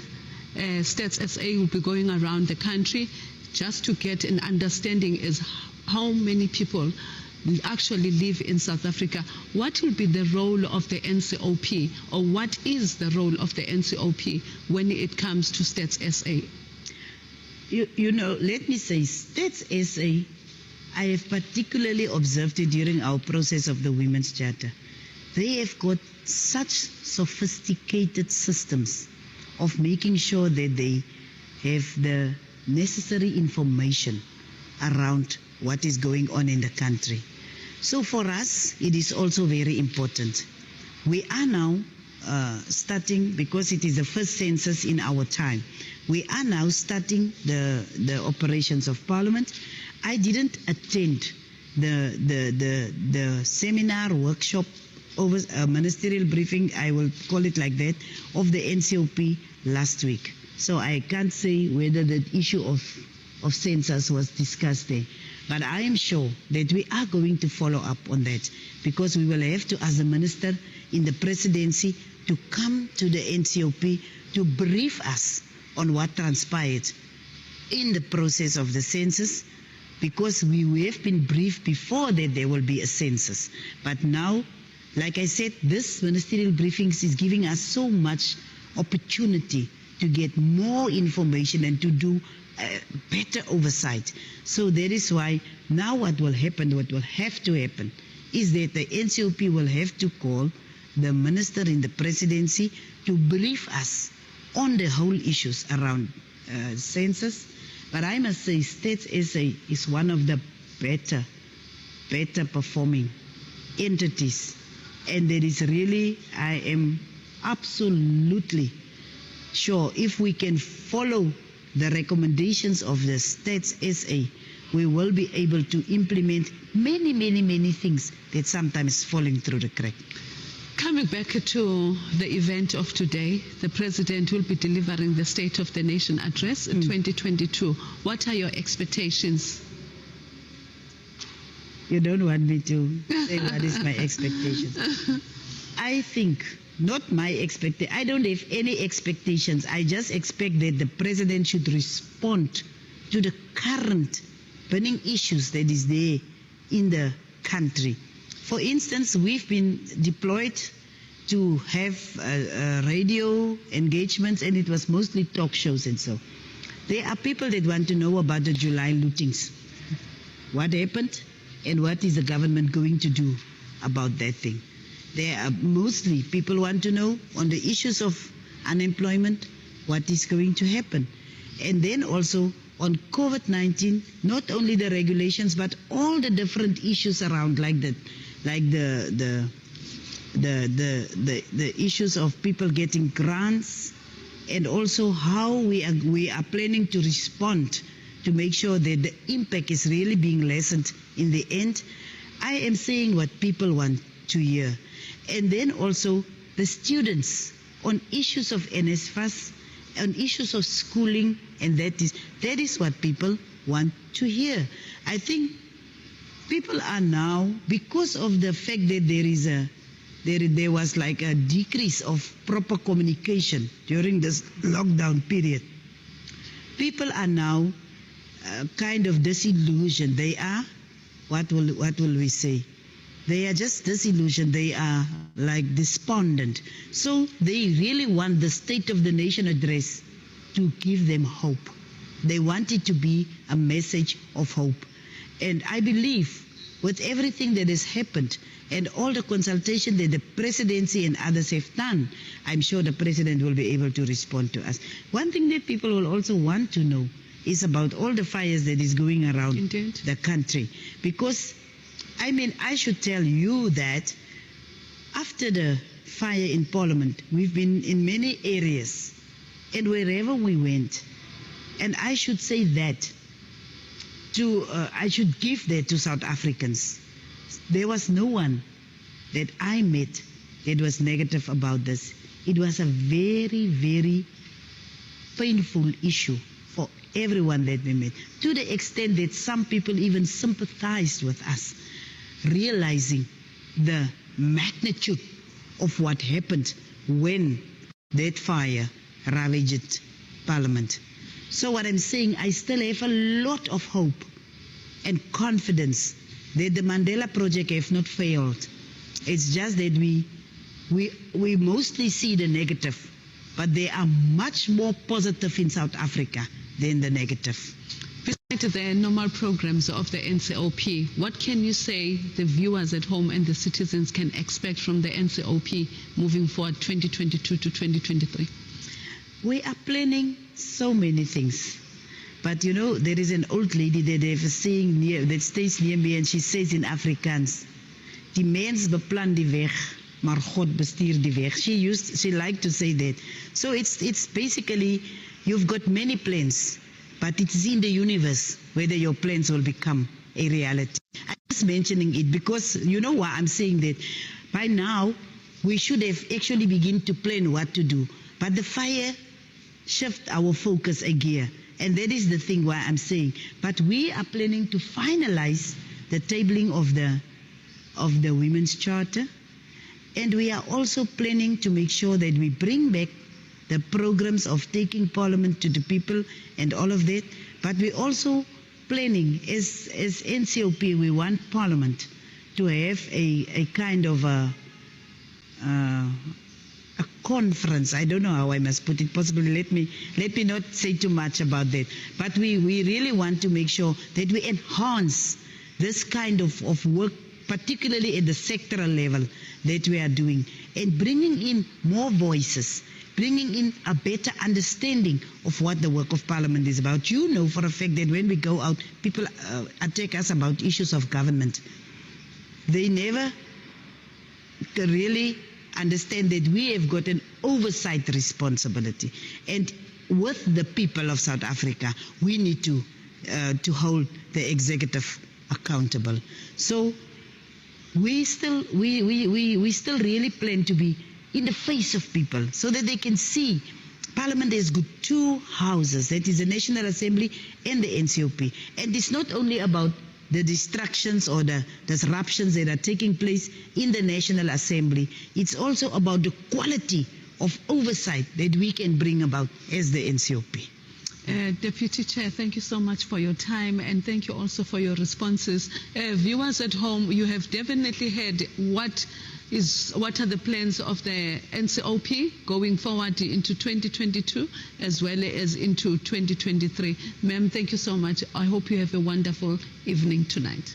Thank you very much. I also hope so, and thank you very much for always having us as the NCOP. It is important that people must understand Parliament has got two houses, and in both the houses we are giving our all to make sure that we have a proper oversight. And thank you very much.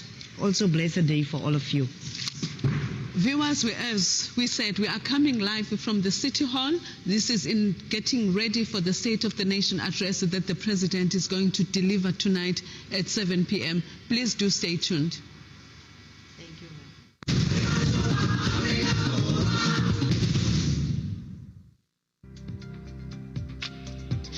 So there's a lot of issues in South Africa, as many South Africans face, such as youth unemployment. Unemployment is a huge issue in South Africa, and it has left many gaps locked for young people. Many young people sit at home and think, what will they be doing the next day? Where will they be getting money to pay bills, and how will they be able to take care of their relatives? And youth unemployment leads them to making wrong decisions and leads them to crime. So that's why I want Mr. President to speak about this when he's addressing the nation on Thursday, because it is definitely a huge issue in South Africa.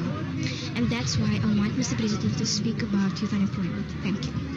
I would like to emphasize the fact that he should really implement the part of job opportunities for South Africans, because job opportunities in South Africa is really low, and the COVID-19 pandemic has made it even worse. People who had jobs are now jobless and are struggling to support their families. This also affects young graduates because they too cannot find jobs. So, yeah, that would be what I would like to say to the President. The State of the Nation address will be held on Thursday, 10th February, followed by 2 days of debate on 14 and 15 February 2022.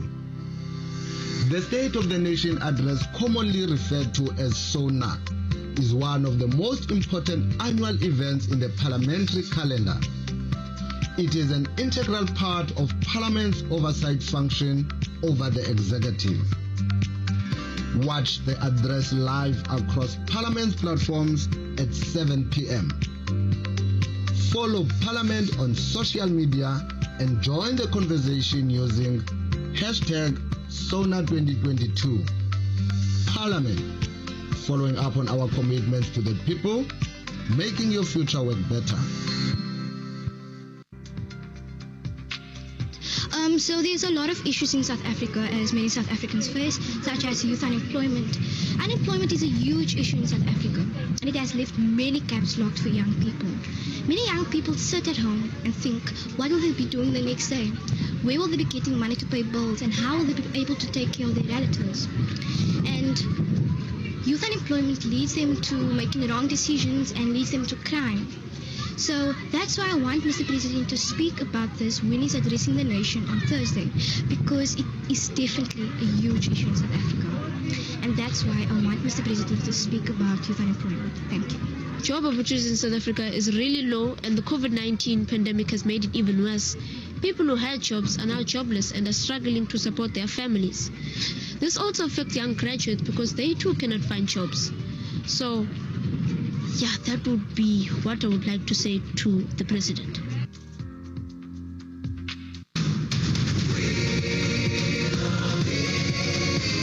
This book, our Constitution, protects our society and empowers us to govern. The Protea leaves are us, the people, who freely elect our voices in Parliament. The drum calls the people of Parliament, through whom we govern together. And the sun is our country, healing our past, improving our lives, and energizing our potential. Together, our Constitution, our people, our Parliament, and our country are building our great South African nation. Parliament TV, Channel 408 on DSTV.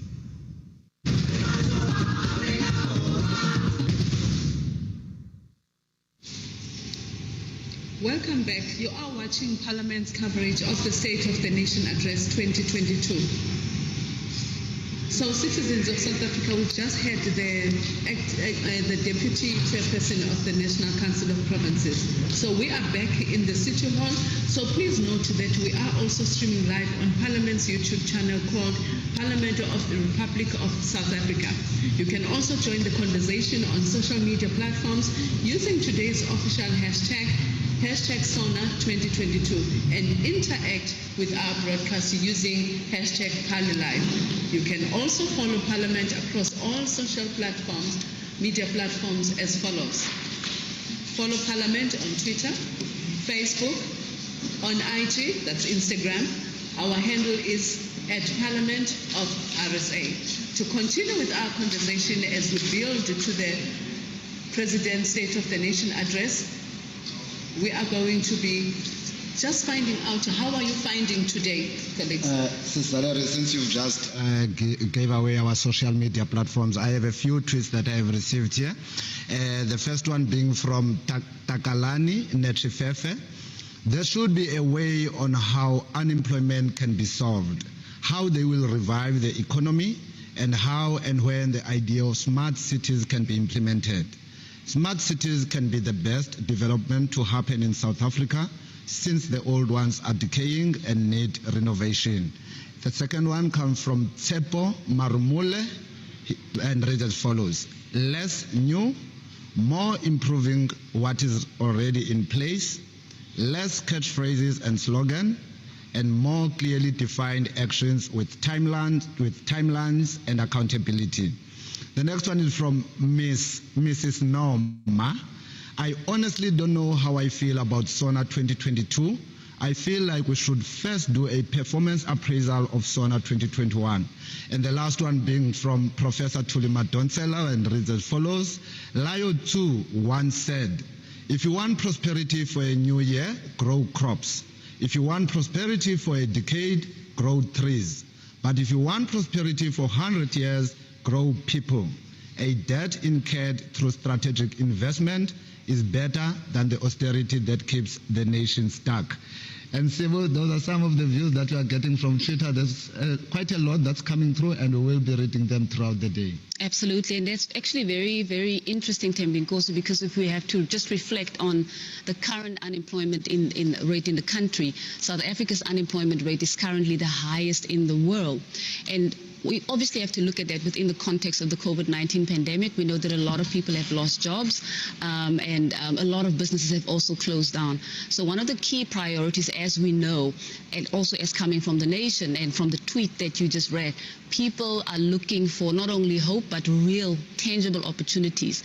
And also on the issue of assessment, I think it's also important just to let our viewers know that a little bit later this afternoon, we will be having a conversation with Professor Muller from the HSRC, as well as Dr. Jantjies from Parliament's Budget Office, to unpack the progress that has been made since the President's last State of the Nation address. But in a nutshell, we know that there's a lot of socioeconomic challenges.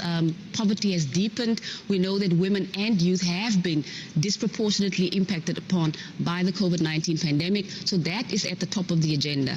But in a nutshell, that is what people want to hear. They want to hear from the President what are the interventions that government will be putting in place to ensure that these critical issues, because these are our day-to-day issues, these bread and butter issues. It's about quality of life. That's some of the things that we can expect the President to be responding to a little bit later in his State of the Nation address. That is so true, Sibulelo, because as I was listening to the Deputy Chairperson, she highlighted a critical point on the issues that she has been observing on her travels during oversight. And she left us with a point to say that the quality of oversight needs to change. We need to move from just oversight, but when members of Parliament go on oversight, it needs to be a quality oversight to avoid the issues of having bridges built, because those are millions of billions of rands, but there is no road that is taking people to the bridge. And also bringing the educational aspect to it, to say children are going to school, people are joining particular programs, but what is the exit strategy? Do you want to build the people, as Thuli Madonsela has indicated, or are you building the people, or are you just doing it for the name's sake? So a lot of things need to have an impact.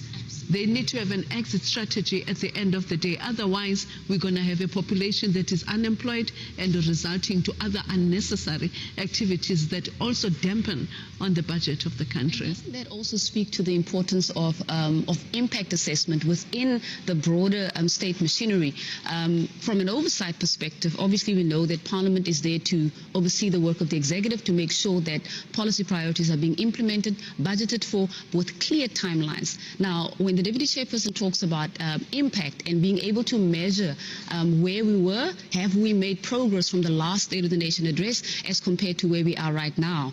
Obviously, the President will be announcing government's program of action for the year ahead, but we need to be able to take stock, and Parliament is that key institution that is there, one of the three arms of state, to ensure that it exercises that very critical oversight role to ensure that when the executive makes undertakings, that those undertakings are not only budgeted for, obviously through the budget process of Parliament, but also that they are implemented accordingly and that they have the desired impact in the lives of ordinary South Africans. There's a lot of expectation to tonight's event as South Africans await the President to deliver the State of the Nation address.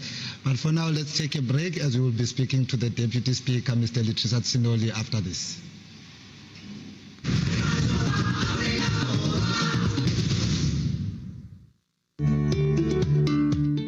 The President has called a joint sitting of the National Assembly and the National Council of Provinces in terms of Section 42(5) of the Constitution, read with Joint Rule 7 of the Joint Rules of Parliament, to deliver the State of the Nation address on Thursday, 10 February 2022. Since it is a joint sitting of the two houses of Parliament, the Speaker of the National Assembly and the Chairperson of the National Council of Provinces host the event, which is attended by the three arms of the state. Watch the address live across Parliament's platforms at 7 p.m. Follow Parliament on social media and join the conversation using #SONA2022. Parliament, following up on our commitments to the people, making your future work better.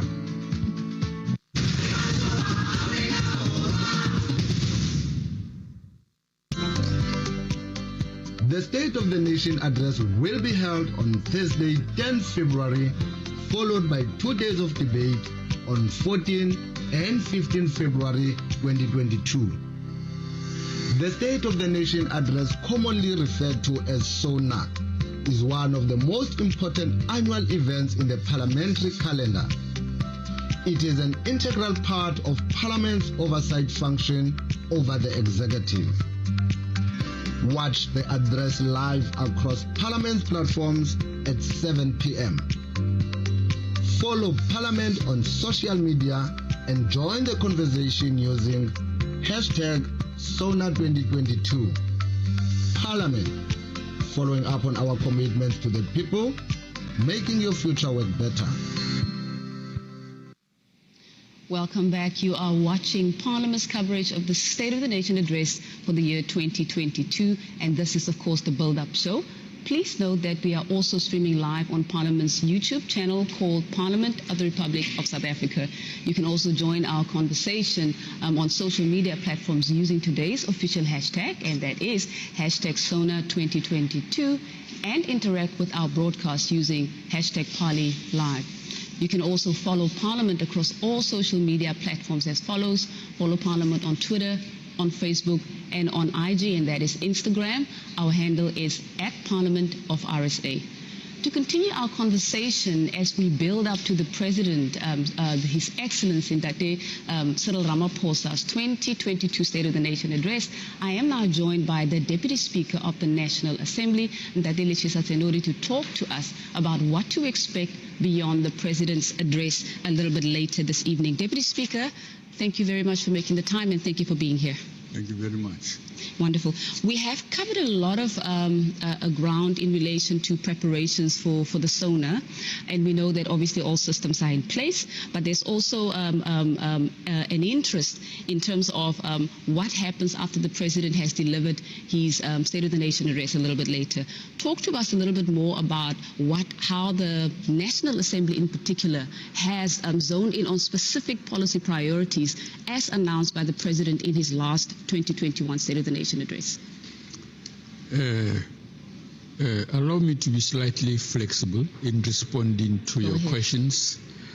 Let me start by saying and reminding us that the State of the Nation address constitutes part of our responsibility as Parliament annually to respond positively to the President when he requests to address the nation. It is part of the democratic process. It provides the public with information that they would like to have about what the President and his cabinet have been up to in implementing those things that needs to be dealt with. Because otherwise, if we do not do that, we undermine the credibility of the work we all do together. So in a sense, this is a crucial step. Secondly, this is an act of leadership by both Parliament and the President to provide the public with guidance about what we should be focusing on in the year ahead. So a variety of people will now know what to expect of government, what progress is said to have been made, but also what challenges we are confronting.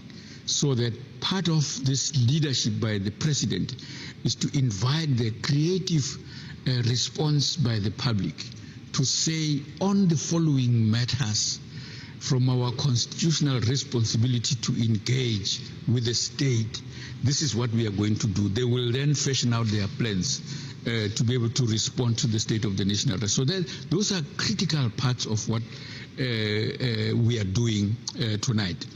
So the next thing that will happen is that because again we are a democratic state, that this 25th anniversary of the Constitution represents our continuing commitment to this democratic process. The 14 political parties in Parliament will debate what the President has said. In other words, we do not assume, it is not assumed also by the Constitution that once the President has spoken, that's the line. No, it is subjected to appropriate political debate. This is why we are anxious and we communicate with all members of these 14 political parties to ensure that they take advantage of that opportunity to then raise those issues they are concerned about. Indeed. This is an important part of what we are talking about. That debate and the State of the Nation address provides the public with how they can then subsequently effectively engage with the issues that have been raised. But they can't do it also without listening to the finance minister providing information about the resources that are available, the money that is available to the state, how is it going to be distributed across the three spheres of government and to the legislative sector and to the public entities where appropriate and so on, so that the public also has an idea that what the president has said and the resources that are being allocated provides the people with the wherewithal to engage effectively, because public participation is empty and meaningless if it doesn't have the information required to debate that. This is why our Treasury and communication of the budget processes is transparent, so that what critical comments we have about it constitute part of how we engage with the post-SONA activities. That we look at the budget, we compare that budget with what the president has said, and then think about how else such allocation as stated can be complemented by others. Indeed. Deputy Speaker, you talk about the democratic process, the State of the Nation address, obviously being a very critical platform that is created for the state president to be able to communicate government's priorities or program of action for the year ahead. Talk to us a little bit more about the concept of transformational, transformative constitutionalism and the role of Parliament, because Parliament plays a very critical role, has a very important role to play through oversight to ensure that the undertakings that are being made by the executive are implemented. Is Parliament then not complicit when the executive is unable to implement or to perform or to deliver? Talk to us about how Parliament exercises its role, how Parliament asserts itself as one of the three arms of state, particularly in the current COVID-19 impacted context, where we know that poverty is deepened. South Africa's the inequality in this country is the highest in the world, and thirdly, unemployment is currently the highest in the world. And the people out there want answers, and they obviously want our system, this democratic system, to work and to bring about the kind of changes and relief, poverty relief that they need. The responsibility of Parliament is to act robustly, meaning that it must engage as effectively as possible with the executive to ensure the fulfillment of the commitments that have already been made. For example, this is why in the past we sought to understand why pieces of legislation post-94, 100 of them, were not producing the result that we expected, such as, for example, around equality. Absolutely. Okay? And so Parliament did that in order to understand whether it is the laws themselves, whether it is the institutions that have been created, whether it is the overall implementation itself, and the role of the public service in broad terms, and the capacity of the Parliament itself. Let me give you an example of the work of Parliament to make that assessment. We didn't do that assessment ourselves. We commissioned it to some 17 experts. We ended up being 15, I think, so that they do a good job of that assessment in order to reinforce and provide us with evidence to challenge what we receive from the executive. And this is the role that we should be playing. Absolutely. Ordinarily, this is the role of committees. But the committees themselves are unable to play that role, which we gave to that collection of experts, because they're not adequately resourced. If on the basis of the work we do, committees can only visit 2 or 3 provinces per annum, what about in the rest of the others?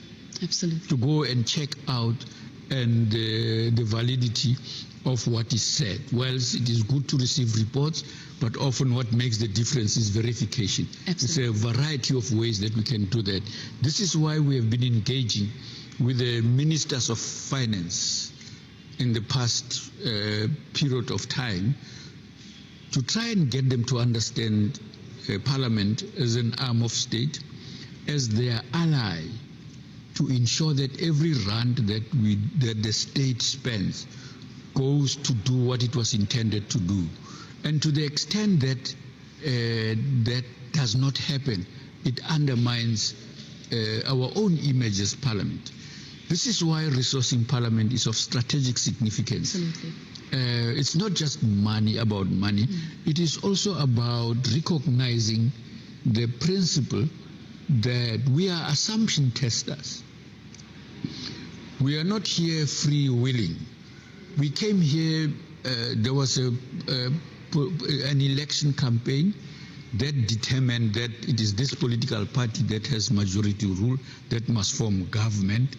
So our role as the institution, such as Parliament and in the legislative sector, broadly speaking, is to ensure that indeed what comes to us represents the interests as articulated in the messages to the public through those manifestos.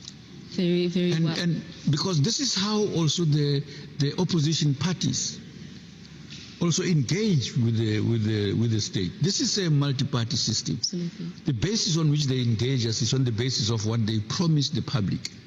So we have responsibility to do what we have been asked to do. Indeed. And then there's a third element to it, ma'am. For example, the elements of corruption, unethical conduct, maladministration. We have supported principally the state capture inquiry, which has begun to report, because we also, right at the beginning, we expressed our support for its establishment.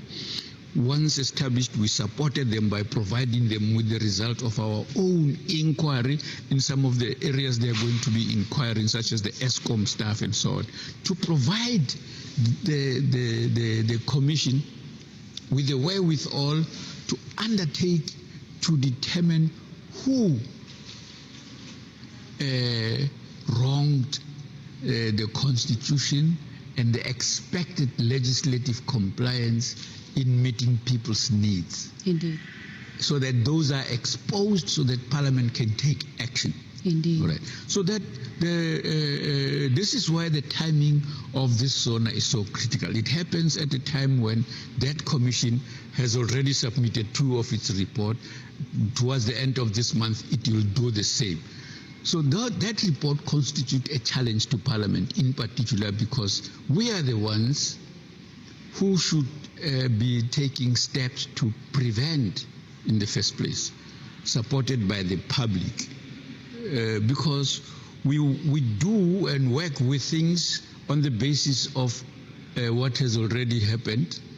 We come back afterwards to examine those things, investigate them, and so that we can take action against those who have wronged and so on. Absolutely. Deputy Speaker, you raise a number of, you've articulated very well, in response to the question that I posed to you earlier, but you raise a number of issues. You talk to one aspect is state capacity, yes. Capacity of the state to be able to deliver.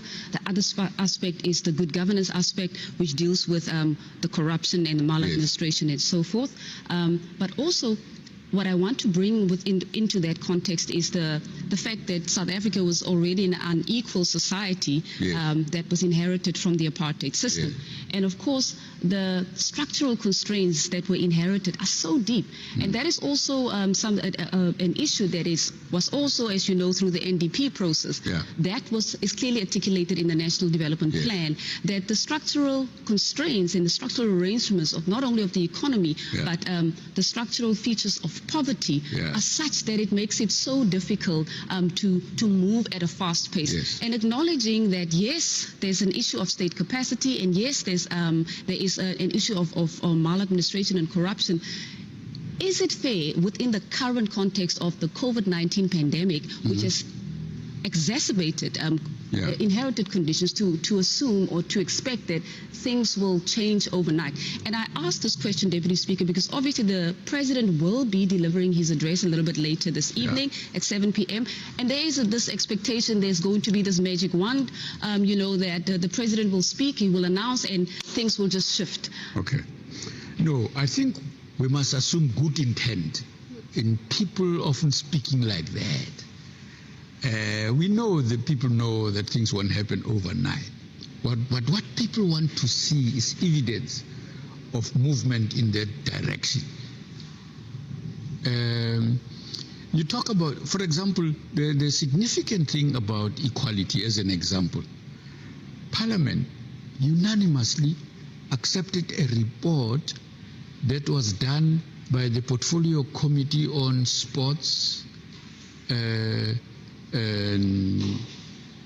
Sports, Arts and Culture, in which in the sporting arena there was a demand for equality of pay by sports people. Okay, that report actually has not received the kind of publicity and education that is required. But we have not also followed it up robustly enough, because that's, for me, the thin edge of the wedge, that it represents our collective disagreement with equality of pay, people doing the same things on the grounds of gender. Yes. As an example. And that thing was done, that report was done in collaboration with the Commission on Gender Equality. So it was an important collaborative initiative that zeroed in on the most troublesome thing in our country of inequality, and we agreed in Parliament that that's wrong, and the state must act on that issue and so on. We have not sufficiently followed it up robustly enough, not only to take it beyond the sports arena, so that we reach all other sectors in society. From the reports on the gender-based violence, yes, that element of equality itself would liberate many families, especially those that are women-led. Okay, so significantly, even where they are not women-led, but providing that kind of resource to women in employment would make a huge difference to the psychological environment, the political environment in which we are operating, including the social environment in which we are operating, where genders across the board have responsibility for working with families. So the risk of not addressing the social reproduction crisis we're confronting, the inability of families to make a living, to literally survive, is a huge task for us. So such an action, if we were to follow it systematically and robustly, so that both in the private sector, and I hope it doesn't and shouldn't be existing anywhere in the public sector, because it would be wrong and illegal and could be challenged if we found there was anything of that sort. Largely it is in the private sector, and that's where we should be focusing that thing to really address inequality. But the other thing is the broader macroeconomic assumptions that we are operating under. To be able to unleash the state capacity to undertake the work, it has an obligation to do so. So we have to subject some of these assumptions to scrutiny continually, as it has been done in debates in Parliament and outside, so that they are responsive to the demands for jobs, for inequality, for proper employment and so on. Indeed. Deputy Speaker, when we reflect on what has happened since the advent of the COVID-19 pandemic in 2020. We know that a lot of the budget, in fact, the bulk of it was reprioritized, and many important programs could not be implemented for the year 2020-2021.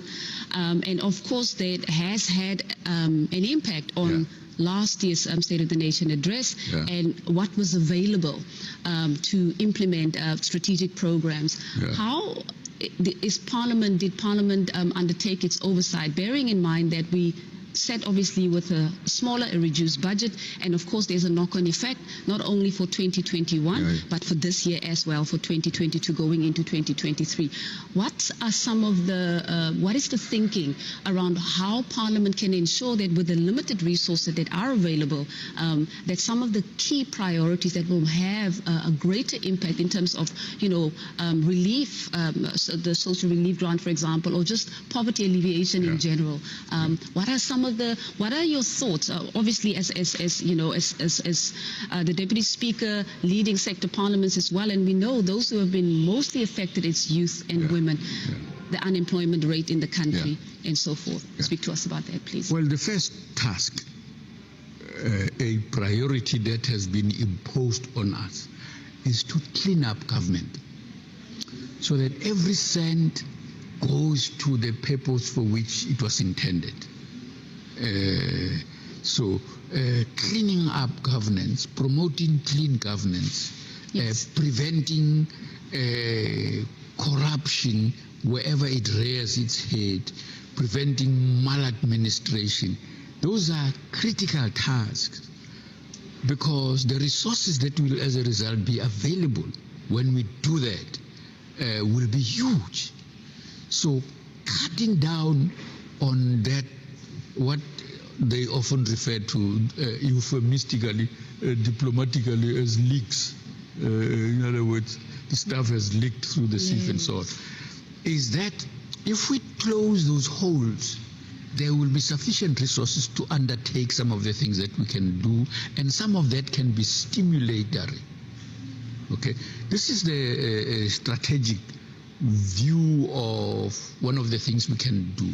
Indeed. When we reduce the administrative headaches, it has the purpose of firstly relieving the stress on the public that experiences these public services on the one hand, but it also unleashes the ability of others to act in a manner that produces the economic initiative that we would like to see in our country to undermine that.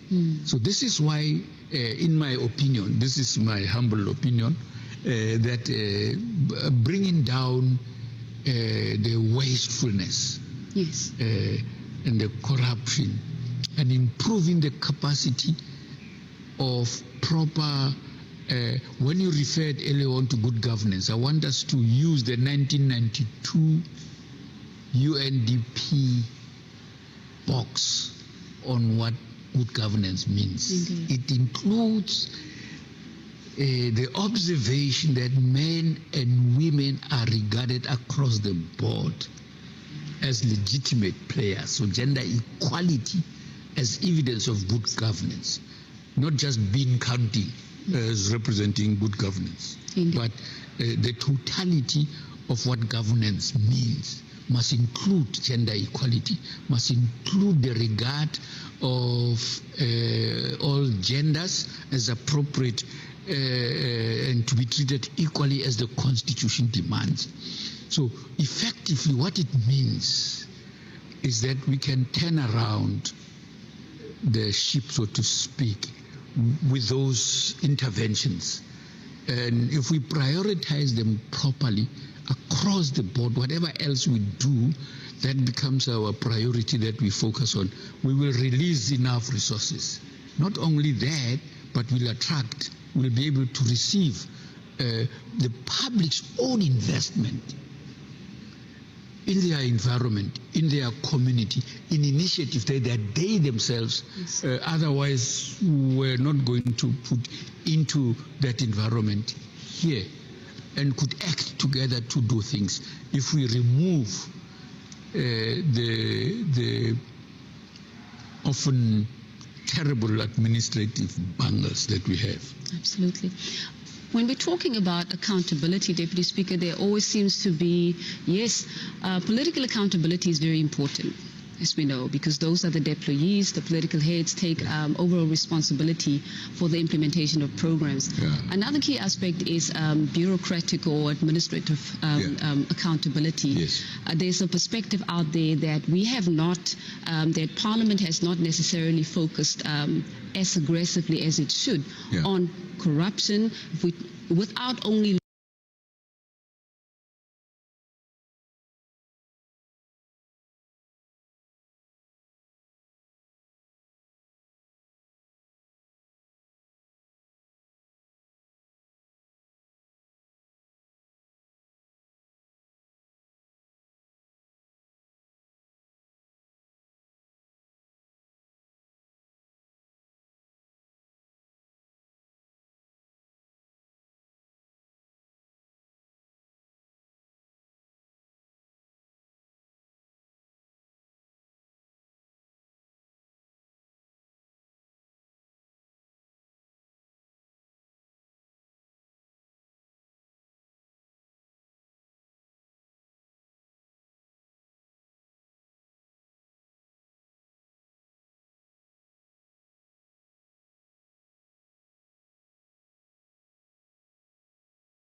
that those problematic behaviors we are talking about, which Parliament must act against. Absolutely. But the foundation of that is the greed that is assumed to be appropriate, to be frowned around, and so it corrupts what otherwise would have been a clean systems in the public and private sector.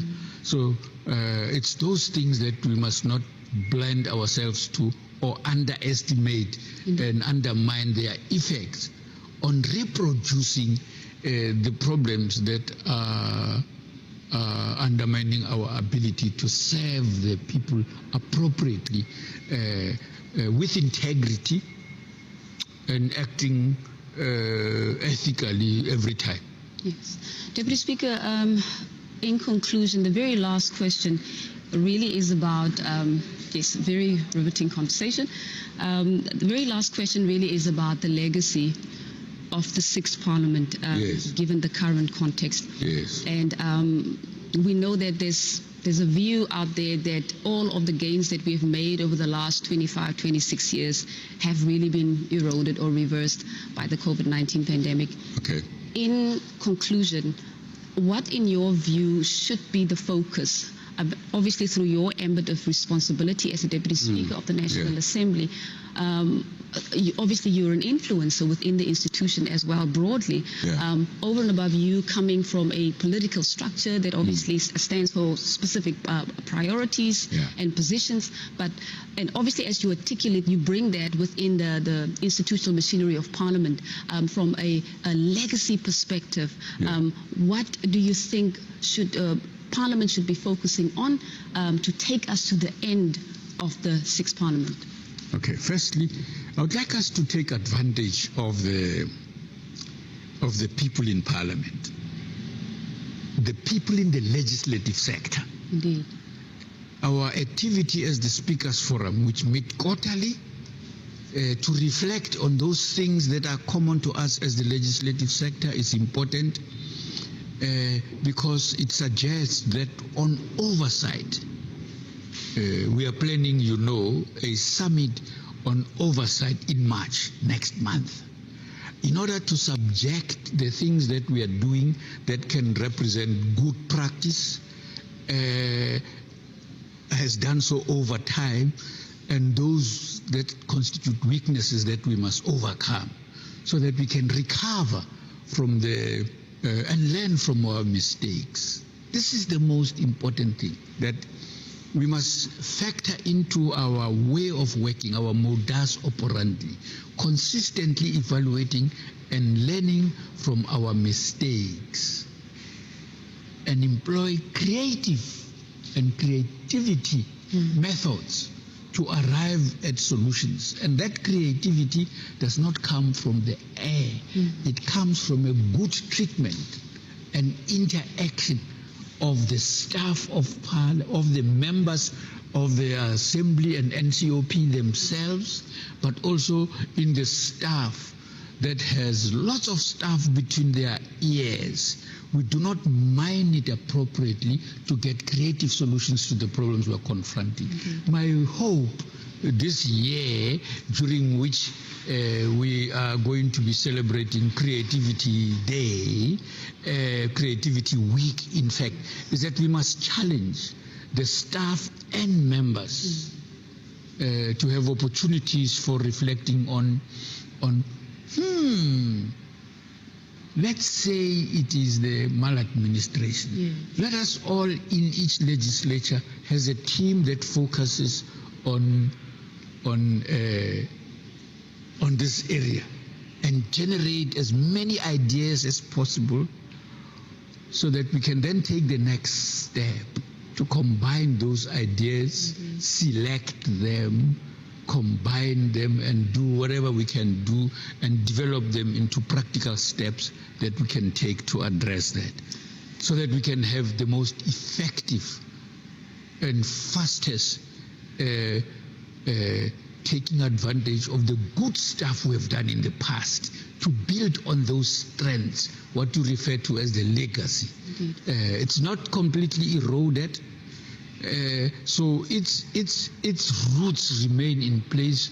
What we must do is to build on those strengths of those things, including the very existence of the Speakers Forum, to act collaboratively in addressing these problems, constitute the solution we are looking at.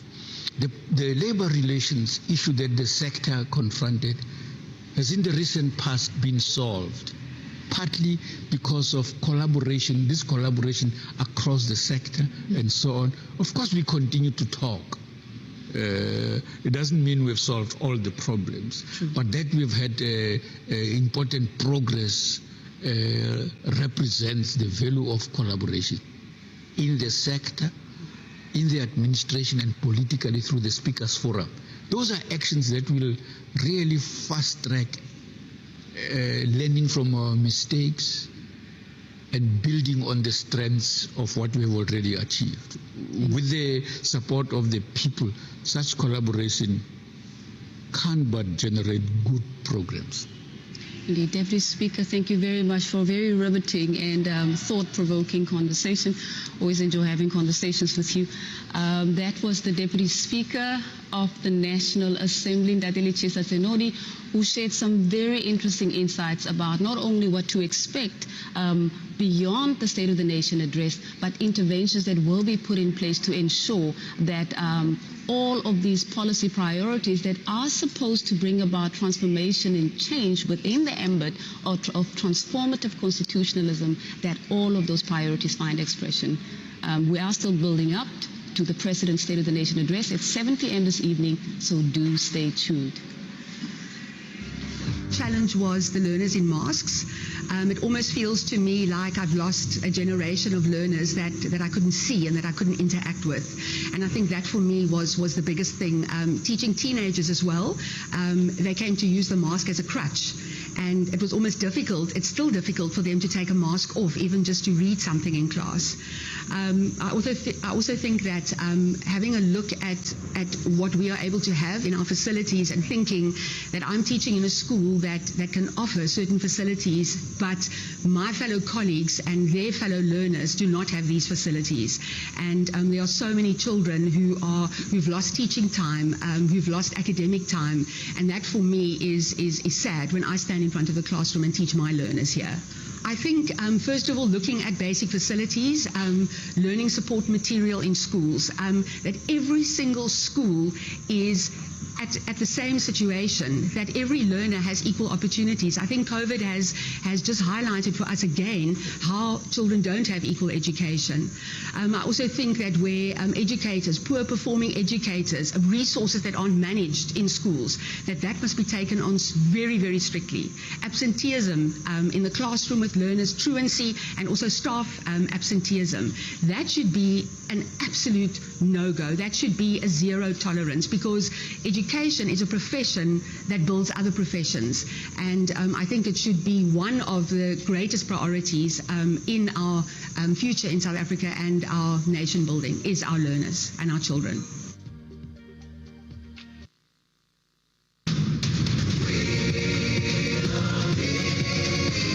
This book, our Constitution, protects our society and empowers us to govern.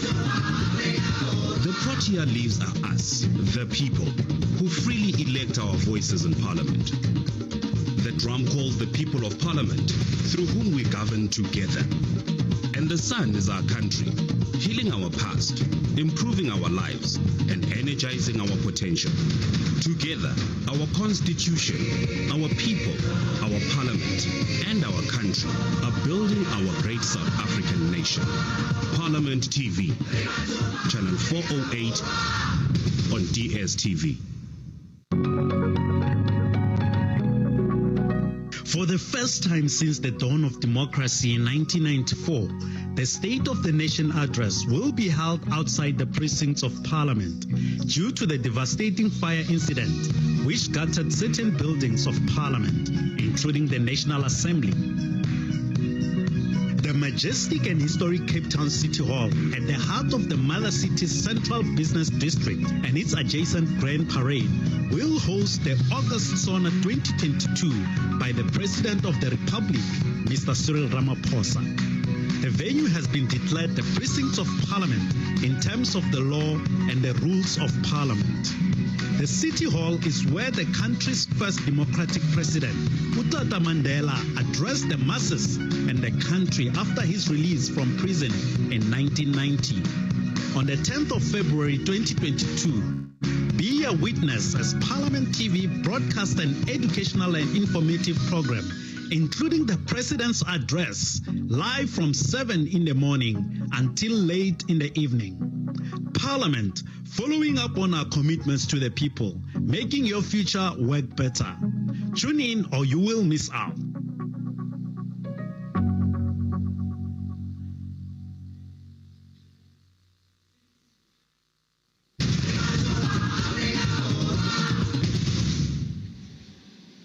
Welcome back. If you're just joining us, you're still watching Parliament TV on DSTV channel 408. We've just had a conversation with the Deputy Speaker of the National Assembly, who just took us through what to expect beyond the President's delivery of his State of the Nation address, which he will be delivering at 7 p.m. this evening. colleagues, just reflecting on what the Deputy Speaker shared with us, very interesting insights about what to expect from Parliament, but the starting point, one of the key points that the Deputy Speaker makes was about the ability of the state to implement, and that state capacity is such a critical component of ensuring that as much as budgets are being allocated and plans are being announced, such as how the President obviously will be announcing the program of action for government for the year ahead, without the necessary capacity, it will be very difficult to realize those plans. It will definitely be very difficult, Sibulele. You can have the president coming before the nation, addressing the nation and outlining government's priorities, and the following week you have the minister coming and putting budget to those priorities. But if the implementing machinery is not there, absolutely, then I doubt very much that we'll see the fruits. We'll enjoy the fruits of what of the program that the president has announced. So it's very important that as the president announces such programs, then also that we have a look at the implementing machinery, because it is of concern. We might maybe sometimes end up saying that we do get these addresses, but we don't see anything happening, only to find that the challenges are with the implementation.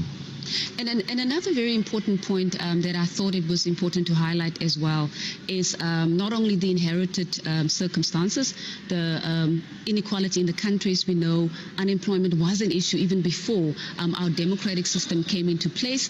But of course, we know that because of the COVID-19 pandemic, and not to undermine the fact that there were, prior to the COVID-19 pandemic, already pre-existing conditions, the inequality and the poverty and so forth, and the unemployment. But obviously, we also have to take into consideration that there was that context in place where you are dealing with far-reaching structural constraints in the economy, structural features of poverty, which make it very difficult. It doesn't make it easy, but it doesn't necessarily exonerate the system, this democratic system. It still means that, I mean, obviously, in addition to what was highlighted by the Deputy Speaker, the issue of corruption and maladministration and so forth, and state capacity, that Parliament has got a very critical role to play to ensure that it roots out through its oversight processes, that action is taken against those who are weakening the system, so to speak, so that we are unable to then move forward as a country. I just wanted to put that in there, Sisval. You know, when you speak of corruption, I remember one of the citizens on the social media highlighted that the fact is South Africa has a lot of money, and that was proved during COVID because we were quick to react and to address the impact of COVID. But the issue was, who were the people who were accessing the monies? Were these people the relevant or the skilled people? Were people who were conscious about the needs of the citizens? Were people who had interest in making sure that the health of the citizens comes first? So if the issue of corruption continues to devour and to take our money, then it means the citizens of South Africa and what Parliament seeks to do may not really yield the results that the Parliament is really wanting to have, and the nation as well. So meaning when the president speaks possibly tonight, a lot of people are expecting, how is the issue of people who actually stole from the citizens, who took monies that were meant to assist the citizens, are going to be dealt with? And I'm sure as well that people would also be very interested to hear the president speaks on the state capture report. We know that that commission came as a result of all the allegations of corruption that were there. Indeed. And so the second volume has just been released recently, and we wait to see the action. Hence, Bulelo, we're talking about we can have the president addressing, we can have people speaking, we can have these agencies investigating people for corruption, but then if their recommendations are not implemented, then we'll still be sitting with the challenge of corruption. Indeed. And another very important question that I posed to the Deputy Speaker was around the role of Parliament, that if the executive is not performing, is Parliament then not seen to be complicit? Because Parliament is one of the three arms of state. It makes up part of the broader state machinery. And the Deputy Speaker did concede that yes, and of course we know that these ideas, they don't come from ourselves, they come from research findings. For example, the high-level panel, which also had findings around how Parliament conducts its oversight, not to say that it's not up to scratch, but indeed 26 years or 27 years into our democracy, there is a need for Parliament to begin to become more robust in its oversight processes and also to test and assess how effective its oversight mechanisms are, and whether indeed it does that not also contribute towards the state's inability, because oversight and accountability, these are democratic principles that are embedded within the Constitution itself. So Parliament obviously will then be assessing itself a little bit further, and we know these issues have been raised on various platforms by academics, by experts who have looked at the parliamentary system, who've looked at the legislative sector, yes, over and above the weaknesses that we know already exist within the governance structures, but there is a need to also burrow deeper into what Parliament's role is and how Parliament executes that role. And the Deputy Speaker also spoke about the fact that there is not a conference that will be coming up, an oversight conference that will be convened in March, just a few weeks from now, and that conference will be looking, it will be assessing at a deeper level, it will be zeroing in on how Parliament and broadly the legislative sector is executing its oversight and accountability mandate, obviously for purposes of ensuring that with the recommendations that are being made, those interventions or those improvements within the machinery, within the parliamentary machinery and across the legislative sector are able to make sure that Parliament becomes more robust, that it asserts its power more effectively, and to be able to take the country forward. I think the points made by the Deputy Speaker actually are aligned to that of the Deputy Chairperson of the NCOP, who was explaining to us and giving us some of the snapshots of what she has seen within the communities, and all it boiled down to was oversight. Are we conducting proper oversight, or do we need to overview on the oversight as well? So when the President spoke last year during his State of the Nation address and the issues of oversight per se and what Parliament is doing, as Thembigosi was stating, we had the Zondo Commission that actually has produced 2 reports, as Thembigosi alluded to. So will the President act on those? Because already those reports are in front of him. What will be his focus on that report, much as the Hawks are doing their own, but what is the President going to say today on the issues of those reports? But it is also interesting to note that the oversight is actually at the current state. It may not be yielding the results that Parliament wants to see, hence this conference that is coming up. And I think citizens, it's something that they need to follow up when it happens, if it's going to be a public viewing, a conference, but also just to assist us as well as citizens and find out how can we contribute as well as citizens, because remember, we as citizens, we are constitutionally supposed to carry out oversight of our own as citizens, because the Constitution says members of Parliament are public representatives. They are serving us. So through public participation, the citizens need to continue. They need to follow up. It does not only end when we go cast our votes, but how do we take it forward to assist the members of Parliament, how to assist as well everybody that is in government to ensure that we as citizens, we get the basic services that the Chapter 2, the Bill of Rights says government needs to give to us as citizens. So I think in a way, let's look forward to the conference. Isn't this just also a tipping point, this current stage that we find ourselves in? COVID-19 has deepened poverty levels in the country. Unemployment is at its highest. Inequality. South Africa is obviously recognized based on research by very high-level bodies around the world as the most unequal country in the world.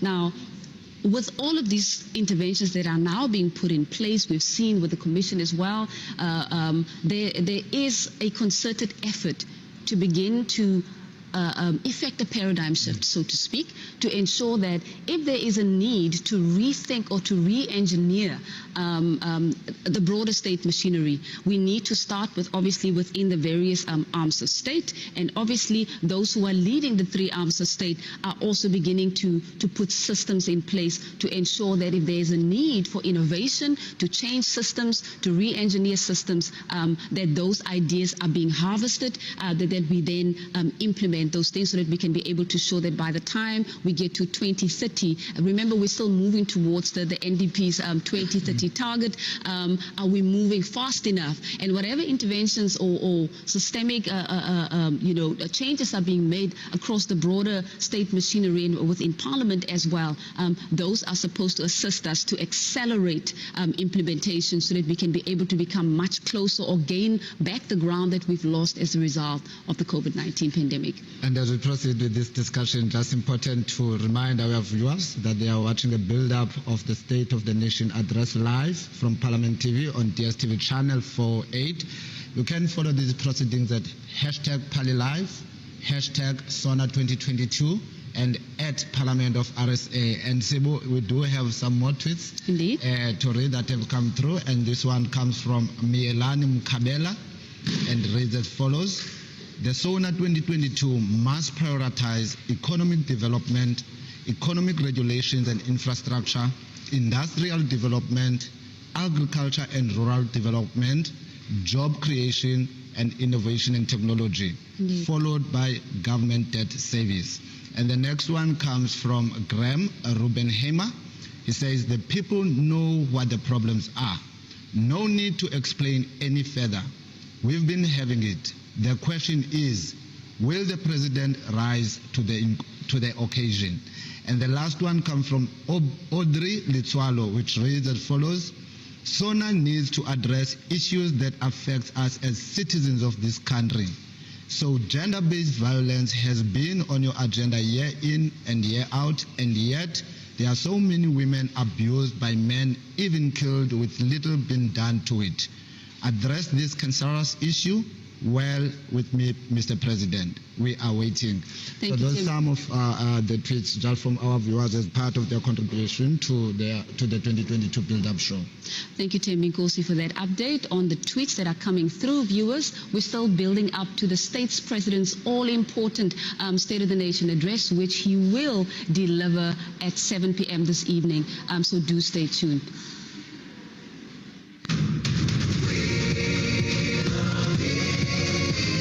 This book, our Constitution, protects our society and empowers us to govern. The Protea leaves are us, the people, who freely elect our voices in Parliament. The drum calls the people of Parliament, through whom we govern together. And the sun is our country, healing our past, improving our lives, and energizing our potential. Together, our Constitution, our people, our Parliament, and our country are building our great South African nation. Parliament TV, channel 408 on DSTV. The President has called a joint sitting of the National Assembly and the National Council of Provinces in terms of Section 42(5) of the Constitution, read with Joint Rule 7 of the Joint Rules of Parliament, to deliver the State of the Nation address on Thursday, 10 February 2022. Since it is a joint sitting of the two houses of Parliament, the Speaker of the National Assembly and the Chairperson of the National Council of Provinces host the event, which is attended by the three arms of the state. Watch the address live across Parliament's platforms at 7 p.m. Follow Parliament on social media and join the conversation using #SONA2022. Parliament, following up on our commitments to the people, making your future work better.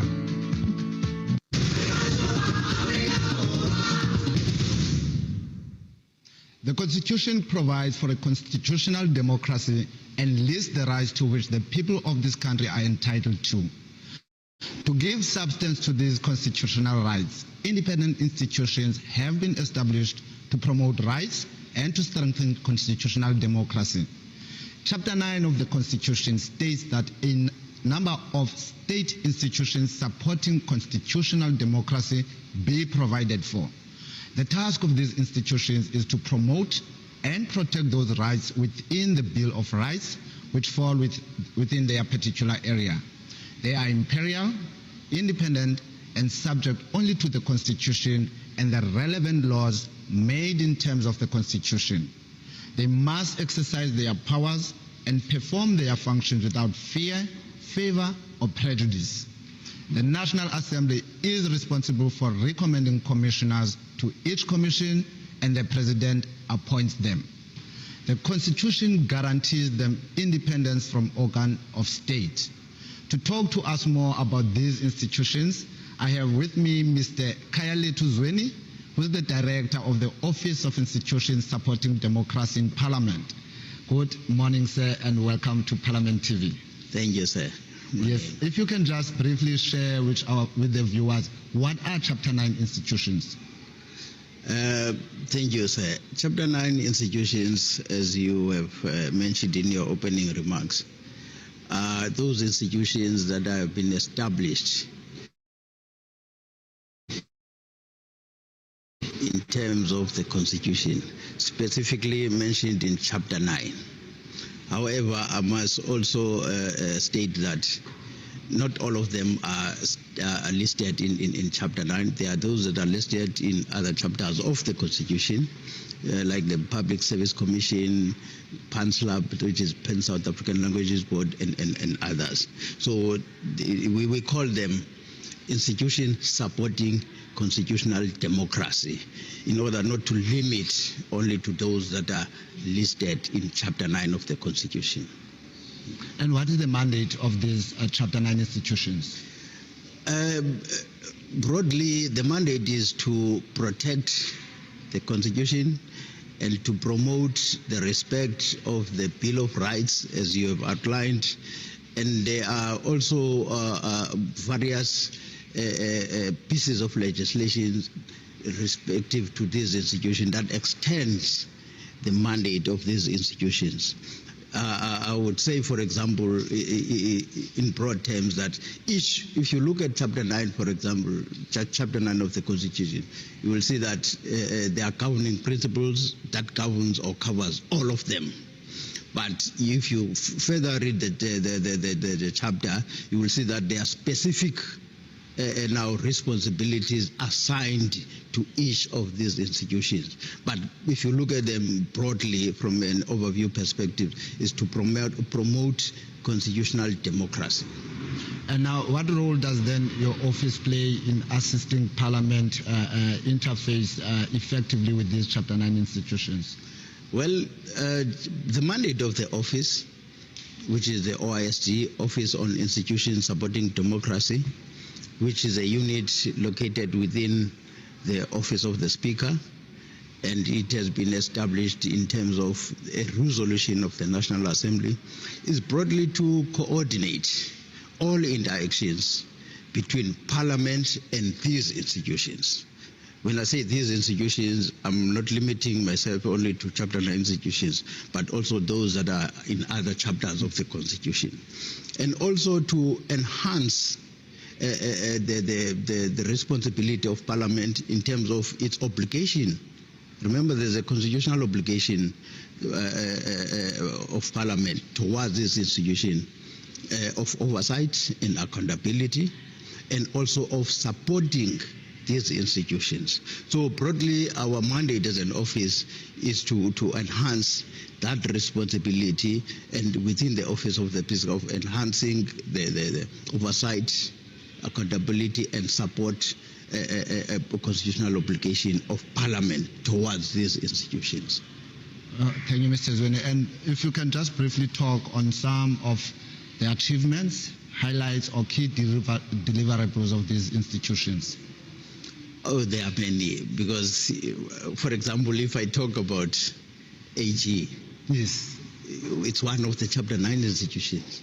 You know the responsibility of the AG to audit the affairs of the state and so forth. So they file their audit reports. They submit actually those audit reports to Parliament for Parliament to pursue them. Human Rights Commission, Public Protector, for example, with different mandates. For example, if you look at the mandate of the Public Protector, it's all about also taking remedial action, meaning that they must address or redress whatever wrong has been done if they find that, for example, there was a wrong that has been committed. And Parliament is there to ensure that the findings and recommendations or the remedial actions by these institutions, all of them. If you remember the Concord decision around the binding effect of the recommendations or findings made by this institution, to the effect that it cannot just be a recommendation to be ignored. If you don't agree with it, for example, you need to go to our approach court, for review. So meaning that they've got a binding effect. Not only the Public Protector, but the Public Protector was instrumental in that case. But if you read the judgment itself, there's a binding effect of all findings and recommendations made by these institutions to remedy or to redress the whatever wrong has been committed. So is your office then satisfied that these institutions have been able to effect their constitutional mandate? Yes, in the sense that whenever there is an investigation that has been conducted by these institutions, they file a report to Parliament with specific recommendations or steps to be taken by that particular individual or institution. So Parliament is there to ensure that the recommendations are respected. If, for example, the recommendation is just being ignored by any of the institutions or the executive in particular, then Parliament must make sure that, look, and appeal upon, for example, the leader of government in prison to say, look, there's been this finding and recommendation by this particular institution, so please ensure that it's taken care of and it's adhered to, unless it has been taken on review to court. So the Concord judgment indicated and emphasized that the recommendations by this cannot just be ignored. You just look at it and then ignore and do nothing about it. If you don't agree with it, there's an option. Take it on review and set it aside, so that the court can set it aside. Then there's a stay of the execution or implementation of that recommendation. Then the process takes its own course. Now, in the past, I'm sure you'd remember that there's been some concerns regarding the independence of one of these institutions, namely the Independent Communications Authority of South Africa, which then leads me to the next question. How independent are these institutions? Fully independent, let me just say that. Because the independence of this institution is guaranteed in the Constitution. If you read Section 181 of the Constitution, that section specifically states that these institutions are independent, impartial, and they must exercise their powers and duties independently, impartially, without fear or favor, just like as you would know about our courts, that they must exercise their duty impartially, independently, without interference and so forth. So the point is that these institutions are independent in terms of the law, and even in terms of their respective pieces of legislation, they are independent and they must operate. However, there's been concerns that, look, because these institutions get their funding via certain executive or departments of the executive. Therefore, to some instance, one would say they are not independent because, you know, if you get your funds, for example, through the Department of Justice, just making an example, then how come that you could be expected to independently pursue any complaint, for example, that relates to that department? However, again, I must mention that that was exactly one of the points that was pursued by the so-called Kadasmal report, that these institutions are supposed to be independent, even perceived to be independent, even though the Constitution states that, but the perception you cannot ignore that they are not independent, fully independent, because of the hand that feeds them. But that process of ensuring that these institutions get their funding, not only via the department or the executive, but through Parliament. So what has your office done to address such a concern? Because I fully agree with you, it is a concern.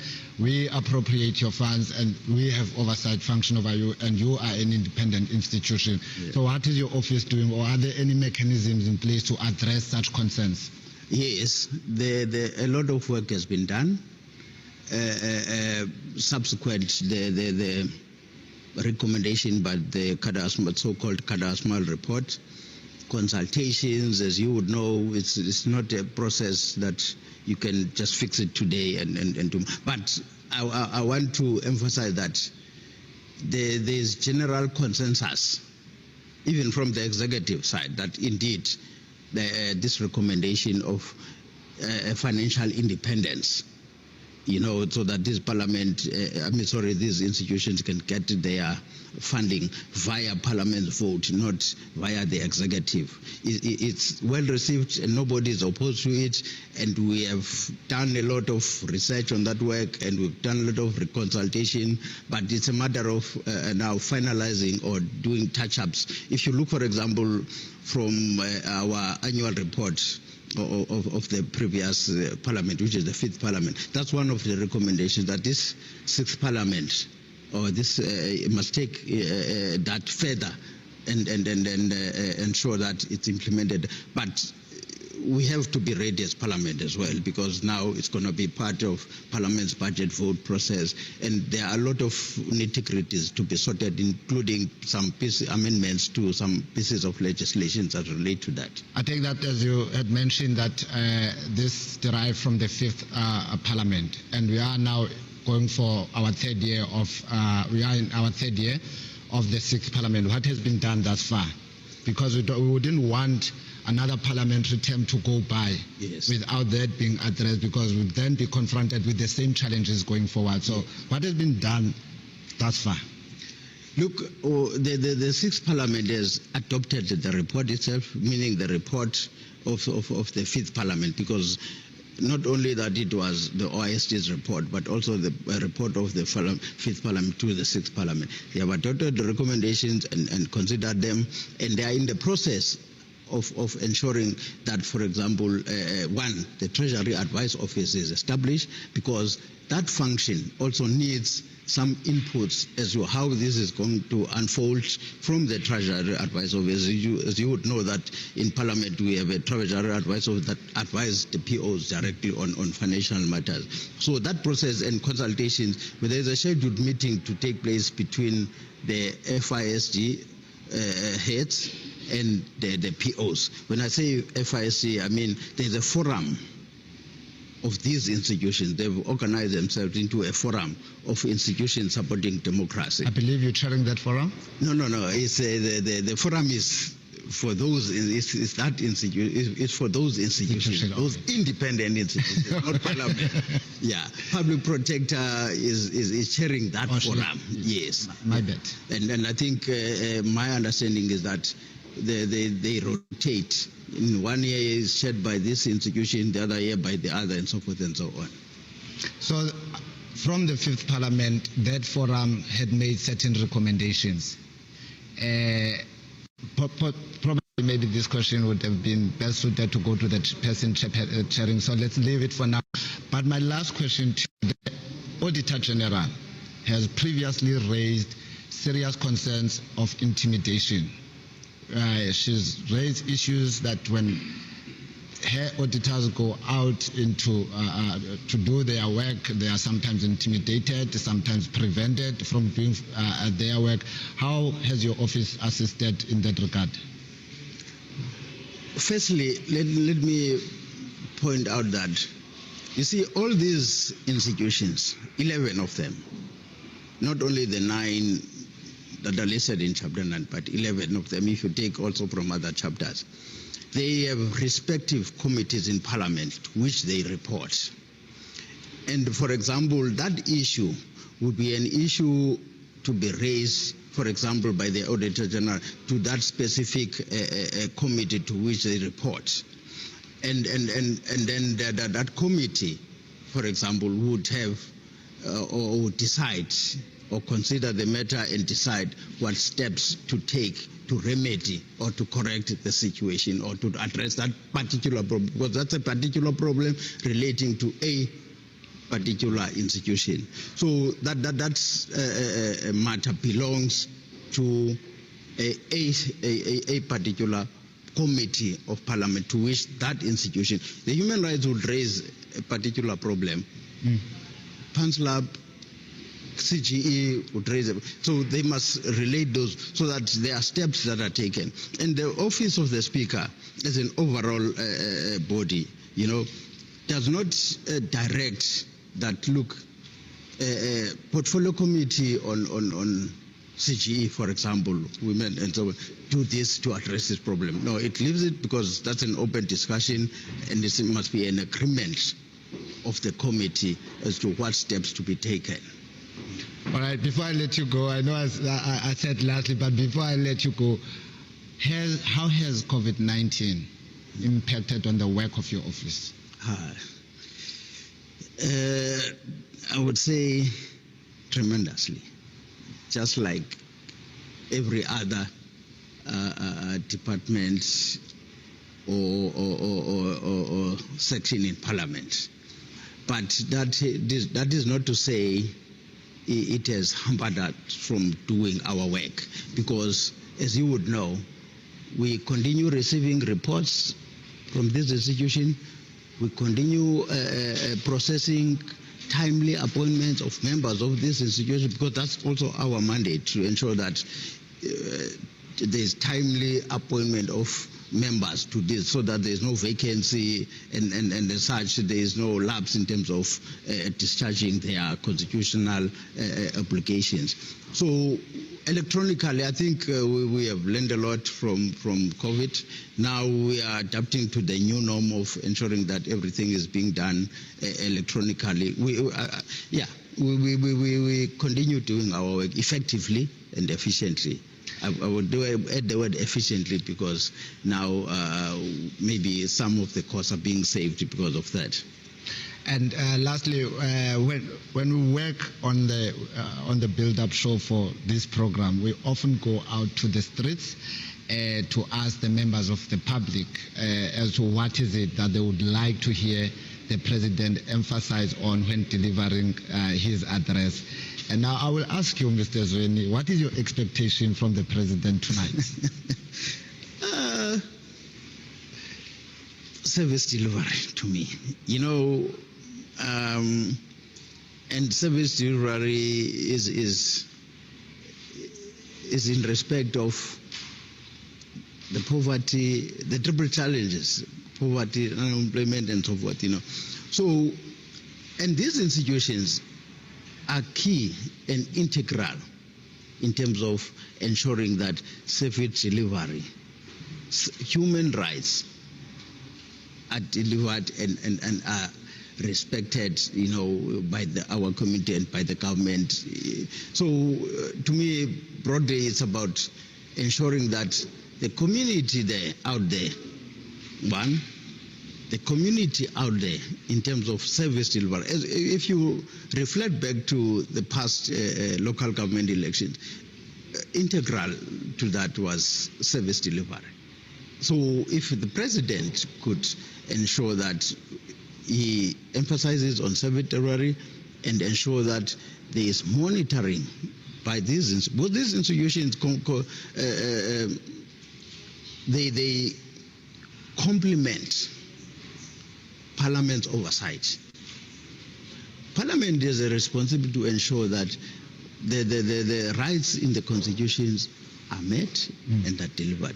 And this institution, for example, if you look at CGE, which must ensure that the issues like gender violence and so forth and so on, if you look at Human Rights Commission, for example, social economic issues are delivered and ensured. So they are there to ensure and to monitor on behalf of Parliament, if I may say that. Hence I'm saying complementary oversight, because if they investigate a service delivery complaint, they must ensure that it feeds to Parliament, and Parliament must take that report and take that particular government department into task as to how are you ensuring that a service delivery in this area is delivered, and this issue of, for example, water shortages and so forth is addressed. So service delivery is core to me, is core in addressing the triple challenges. I know that I have been promising to release you, but unfortunately I cannot at this stage, as we're going to go on a short break. But after that short break, we will be joined by Advocate Mrs. Siwe Mkhwebana, the current public protector. Viewers, you are still watching the build-up to the State of the Nation address live from Parliament TV on DSTV channel 408, and I am talking to the Director of the office supporting institutions of constitutional democracy, and we will, after this break, be joined by Mayor Mkhwebana. Stay tuned. This book, our Constitution, protects our society and empowers us to govern. The Protea leaves are us, the people, who freely elect our voices in Parliament. The drum calls the people of Parliament, through whom we govern together. And the sun is our country, healing our past, improving our lives, and energizing our potential.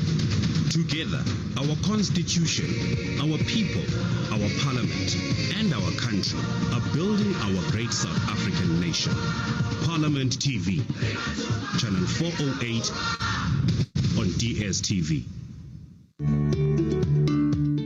The President has called a joint sitting of the National Assembly and the National Council of Provinces in terms of Section 42(5) of the Constitution, read with Joint Rule 7 of the Joint Rules of Parliament, to deliver the State of the Nation address on Thursday, 10 February 2022. Since it is a joint sitting of the two houses of Parliament, the Speaker of the National Assembly and the Chairperson of the National Council of Provinces host the event, which is attended by the three arms of the state. Watch the address live across Parliament's platforms at 7 p.m. Follow Parliament on social media and join the conversation using #SONA2022. Parliament, following up on our commitments to the people, making your future work better.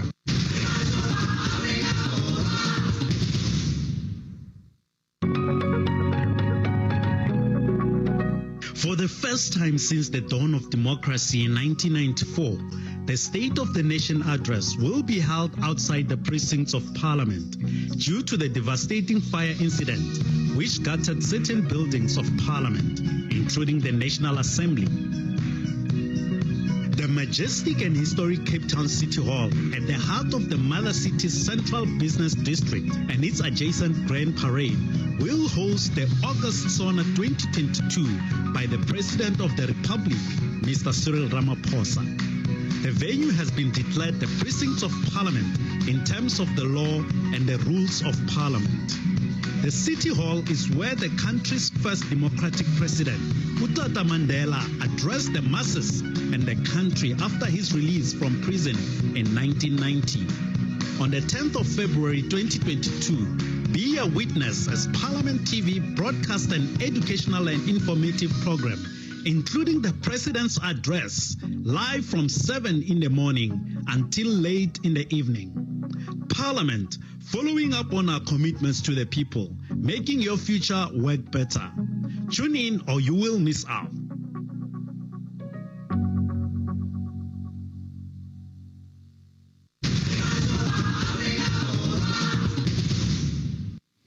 Welcome back. You're still watching the build-up show to the 2022 State of the Nation address on DSTV channel 408, brought to you by Parliament TV.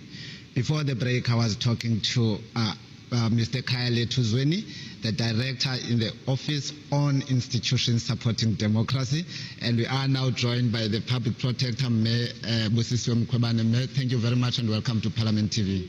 Thank you so much for inviting me. And good afternoon to you and Ntate Zweni. Yes, we had just earlier been sharing some insights on the work of the office of Mr. Zweni.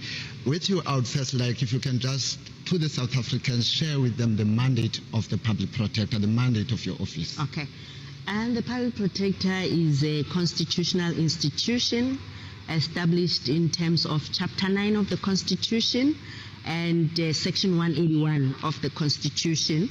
The Public Protector then, his mandate is provided in Section 182 of the Constitution, which is to investigate any improper conduct in state affairs and public administration, and investigate, issue a report, and remedy that improper conduct. I must indicate that the Public Protector then, as a Chapter 9 institution with other Chapter 9 institutions, which are your Human Rights Commission, your IEC, your Auditor General, the Independent ICASA, and the Commission for Religious and Linguistics, and those are the institutions which are in Chapter 9 of the Constitution. So, ma'am, thank you very much for that. Now, this office, not necessarily your office, but these Chapter 9 institutions, how independent are these institutions? These institutions, I mean, if you go through Section 181 of the Constitution, it will say these institutions must perform their responsibilities independently, without fear, without prejudice. All these institutions, as provided for in the Constitution, must be assisted by any person and any member of either Parliament or the Executive. So when we perform our responsibilities, we are there to support and strengthen constitutional democracy. And in doing our responsibilities, for instance, as the Public Protector, when we investigate, when a complaint is lodged in terms of the Public Protector Act, we should then investigate that matter. And our investigation, the way it's conducted, it's inquisitorial, meaning it's an inquiry. We go back to that institution, we say, this is the complaint which has been lodged, and then can you tell us your side of the story, give us all the evidence and the information. Therefore, as an institution, then we check whether the information we are provided and the complaint, in other words, we check the truth of the complainant, the truth of the state institution, and as a Public Protector, we then adjudicate independently of whether there's any maladministration. So that's where our independence is. And further, it doesn't matter whether you are, which position you are occupying in public administration. We do investigate that. As you know, the Public Protector then has the sole mandate to investigate the executive, meaning your ministers, your MEC, the President and Deputy President and everyone. Therefore, in that one, the Public Protector has no discretion not to investigate. Well, it's compulsory. It says the Public Protector must investigate. And in investigating, people will think that the Public Protector sits and go through all the thousands and thousands of records you'd find that, not like the judges, because if you are a judge, you need to adjudicate on a matter, you'll have to go through all those piles and piles of records. Normally what happens with me, because the Public Protector Act says I delegate my responsibilities to the investigators. They are the ones who will then assess, analyze the evidence, and then bring that conclusion to the Public Protector to check what happened, what should have happened, what are the legal frameworks are saying, and then whether there's any gap. If there's any violation of the laws, hence we do our work, we should make sure that our work complies to the Constitution, and if there's any violation of any law, then we report on that. So that's the independence. It's where it says, it's not the incumbent per se who's going to each and every matter, but then you've got different investigators who are very independent in their work as well, who are lawyers, admitted advocates, admitted attorneys who do that investigation. Similar applies to your Human Rights Commission and your Gender Commission, because you do have investigators who do that and prepare reports to the head of the institution. So how would you then emphasize on the importance of these ISDs, of these institutions? The institutions, maybe let me then come to the institutions supporting democracy. That forum was established around 2010, where there was a conference of all these institutions where they said, there's a lot of a duplication of our responsibilities. Or then you have complainants or the public who would be frustrated by the conduct of public servants. They will approach the Human Rights Commission, they will go to the Public Protector. If it's gender related, they will go to the Gender Commission. Then you'll find that all three of us are investigating. That's waste, state resources, and human capacity and time. Then that institution then, in fact, the forum was established in 2010. They then decided that, okay, we need to standardize and establish terms of references on how we are going to collaborate in our investigations. We are going to refer matters to each other, which is provided for in terms of our legislation. We are also going to do joint investigations, and we will make sure that we don't have situations where we are investigating a matter but another institution is investigating. Therefore, that was looking into issues of transparency, accountability, maladministration, protection of human rights and protection of human rights. It was established then. As then the institutions supporting democracy, we have the Constitution, and I must then add that these institutions are not only the Chapter 9 institutions. We also have the Chapter 10, which is the Public Service Commission. We also have the Chapter 13, which is the Fiscal and Financial Commission. Hence, we are the constitutional institutions. Therefore, our work then relates to, we meet once in a quarter, 4 times in a year, and I'm currently the chairperson of the Forum for Institutions Supporting Democracy, and then we collaborate there. We've done, as the Public Protector, a number of investigations with the Human Rights Commission. The Alexandra Renewable Project complaint we did together. The Masphumelele complaint we investigated together, and Cleveland's investigation, so we did together. Therefore, we collaborate, and then comes the OISD of Mr. Zweni, because there was the late Professor Kada Asmal was then requested by Parliament to re-look into the composition of these institutions. Do we need all these institutions, or we can merge some of them? Then there was a process when the late Auditor General, Mr. Kimi Makwetu, was the chairperson of our forum, where we were then looking into the report of Kada Asmal, its applicability to us. And you would know that there would be then that resistance, because then people wouldn't think outside of their institutions.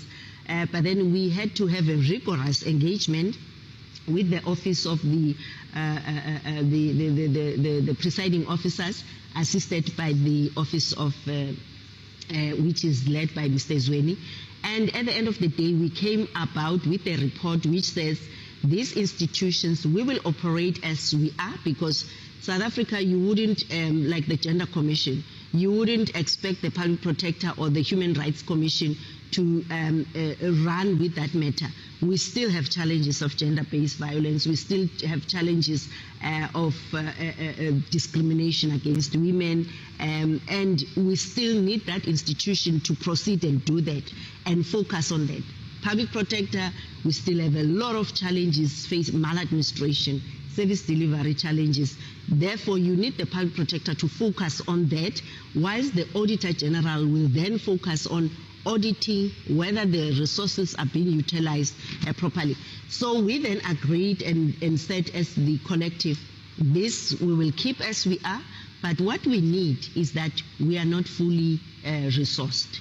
We are not given that independence as far as the resources are concerned, because our resources, we still receive our budgets through the very same departments when our budgets are appropriated through them.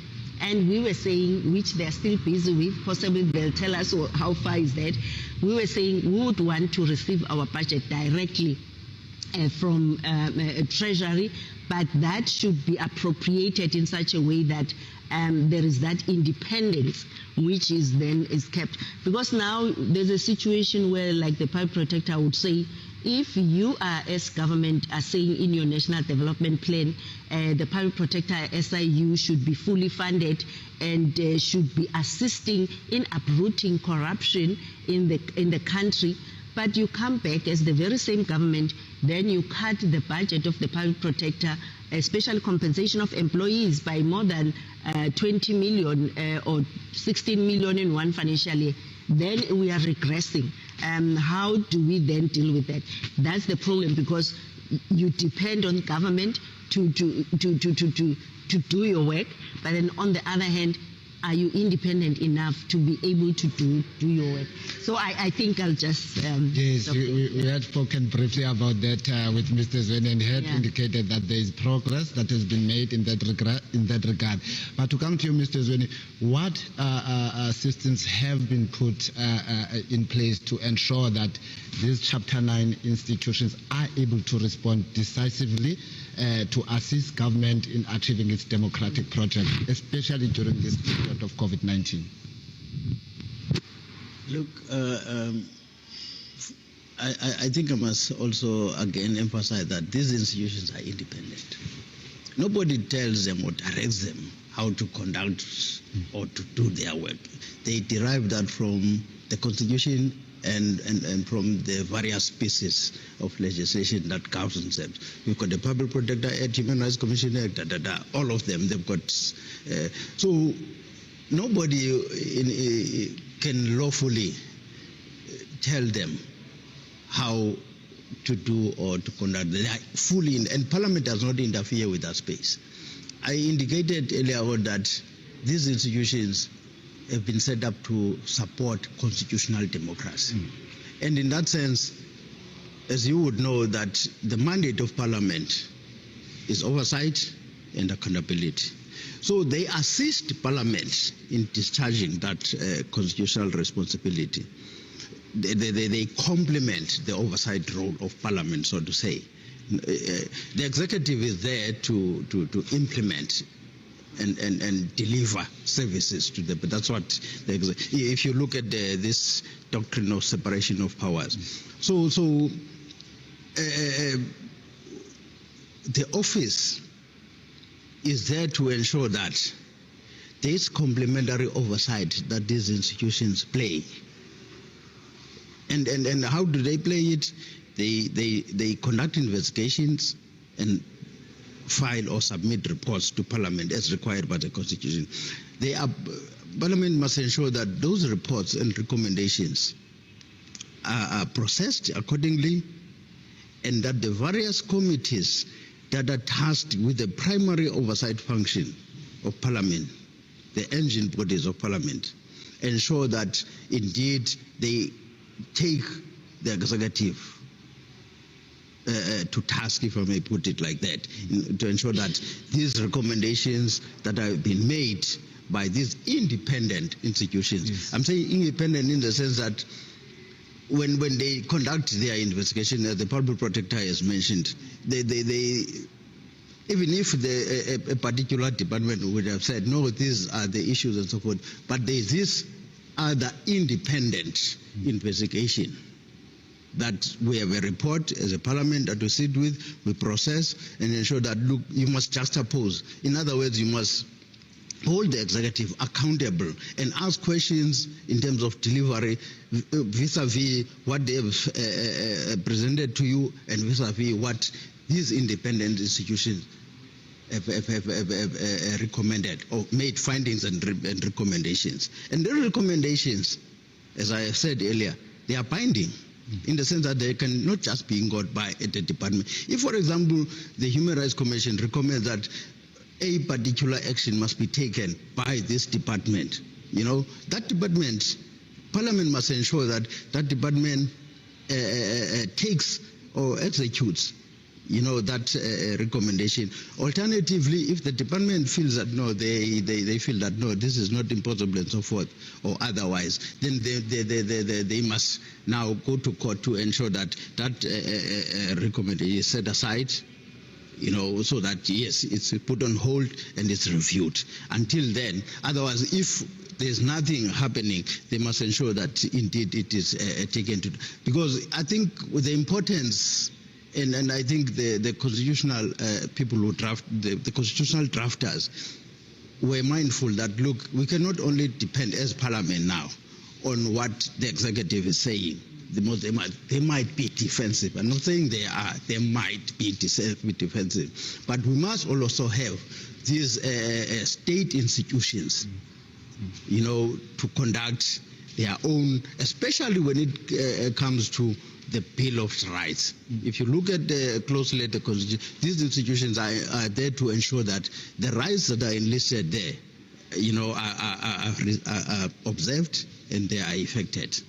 So basically, that's a nutshell of what I think I can say. That would have been my next question to you, Memu Kwebane, like the complementary oversight that is provided by these institutions. How would you comment on that one? That is really has put it very,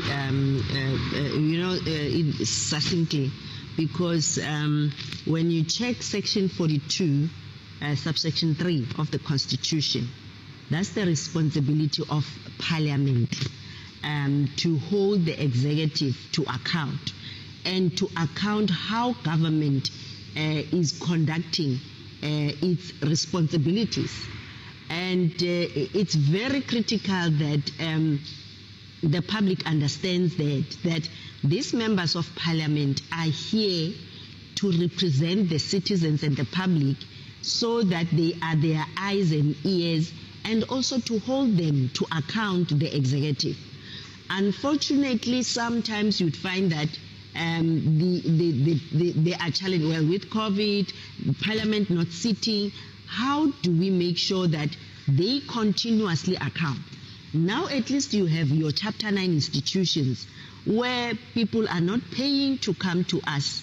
We are on the ground. Then people can complain about anything to us. And when we do that systemic investigation, the Human Rights Commission submit their report to Parliament, or ourselves we issue a report and we say it should be deliberated for in Parliament. The Speaker then, through Mr. Zweni's office and them, will send it to the relevant committee, so that that committee, which is members of Parliament who are the voice of the people, can then hold the minister, the MEC and whoever to account. Unfortunately, sometimes there is that issue of, unfortunately, members of Parliament and speakers in various provinces not also understanding their role and their powerful position of holding the executive to account. You end up seeing that it's as if the executive is supposed to dictate to the legislature, whereas the legislature is there to make sure that the executive, they perform their responsibilities and matters are deliberated on especially. So our roles are complementary. You'd find that in a lot of provinces, well as the public protector, we also have a lot of MOUs with the speakers of the provinces. And I know the Public Service Commission, for instance, is working very directly with the various legislatures, also in making sure that in any appointment and everything, there is that accountability. So that's the complementary role which we play. In our MOUs with the speakers, we also include the issue of, like for instance in Johannesburg, the provincial speaker, where we were saying we work directly with their petitions office.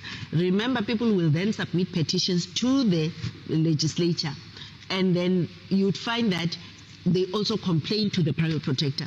So with our office in Johannesburg, we say work directly with the petitions office, because some complaints will be lodged with the speaker's office, some with us.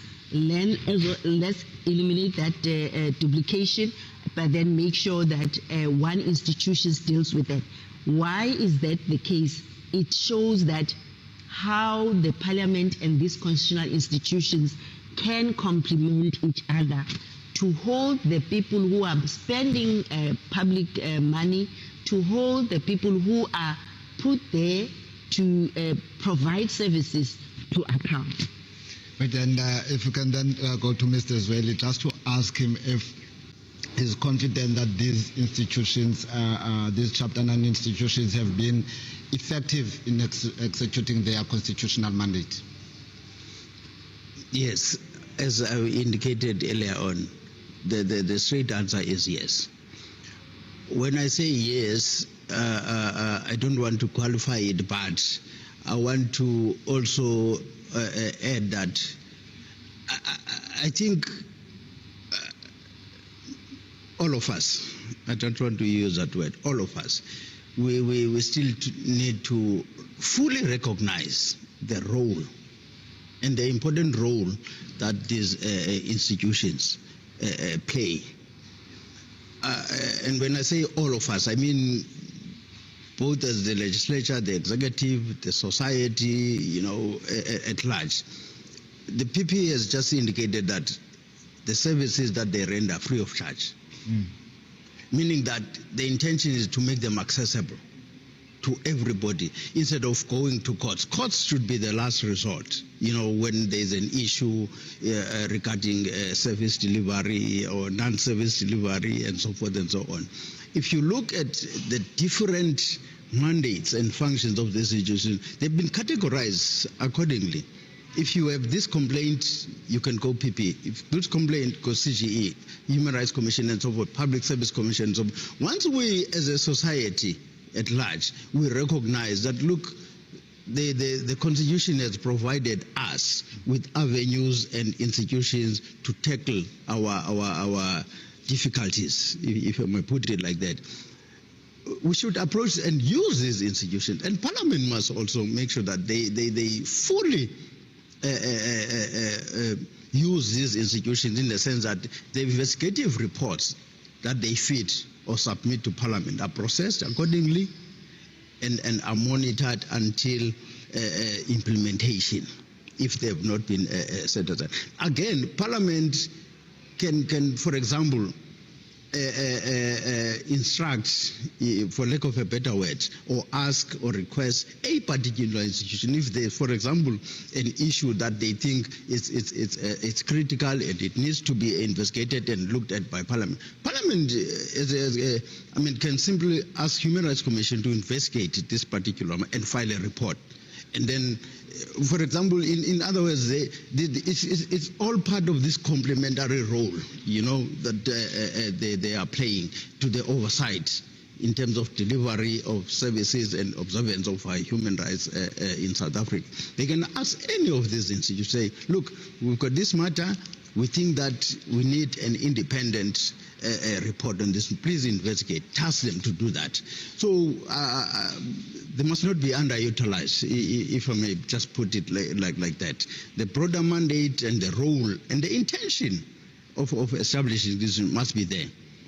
And I like the point that the public protector has made around the issue of the so-called cadastral report, where now we exploring specialization kind of thing. Public protector spoke about the forum shopping, if I may call it that, of members of the public. They would call to this, if they're not satisfied, go again. Same complaint, same facts, and go to this other incident, so forth and so forth. But now, if we go towards specialization of this issue, we know that if we want specialization around improper conduct, we call PP. If you want a particular complaint or investigation around gender-based violence issue, we go to CGE.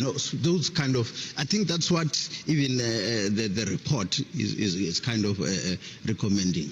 So that will also with the resources that are shrinking on a daily basis, in terms of funding these institutions, I think that will make sense in my view. Now, Ma'am Kobana, does your office then, because Mr. Zoni mentioned recommendations that go to Parliament which should need to be implemented, does your office have any mechanisms to track and see that the recommendations that you've made to Parliament are implemented? Not specifically to Parliament, we do follow up. I must say that they are also lagging behind. There is one report, I think, was issued by my predecessor regarding the Executive Members Ethics Act, where if a complaint is lodged against the President, remember that Act says if a complaint is lodged against the Minister, when the Public Protector is not finalizing that report or investigation within 30 days, then you inform the President. If it's about MEC, you inform the MEC that I wouldn't be able to finalize the matter within 30 days, but then I will still, I'm still investigating. I will then inform of the outcome. So the then Public Protector recommended that Parliament, you should then amend the law so that when you investigate the President, who do you inform that I'm still investigating? It's still I'm now beyond the 30 days. So on that one, it's still a pending matter. But then I must indicate that on matters which we've escalated to the Speaker, some of them were dealt with. I remember there was a report we've issued against Minister Naledi Pandor, was still a Minister of Education, and currently the current Speaker was the Minister of Defense. So there were complaints which were lodged, we issued reports, and they were not implemented. Then we've written, we reminded, we then escalated it to the Speaker. It was referred to the relevant committees.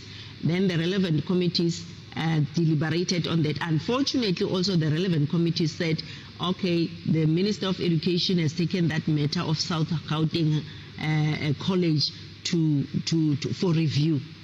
But then the fact of the matter is that it's clearly there's precedents and there's legal prescripts which have provided that you cannot just say because I've taken the matter on review, therefore I don't implement, because the Constitutional Court was very clear until set aside. So we then said unless it's interdicted for implementation, which we normally don't oppose, then until such time the matter is heard, then the matter will be implemented. But if that is not done, the report should be implemented. So I think there was a challenge there, because the legislature were supposed to insist that the minister must implement the report. Taking the matter to court, if it's not set aside, it's binding, no matter the provisions of the explanation given by the executive, because as Parliament you should not look into or you should focus on the impact that conduct has on members of the public.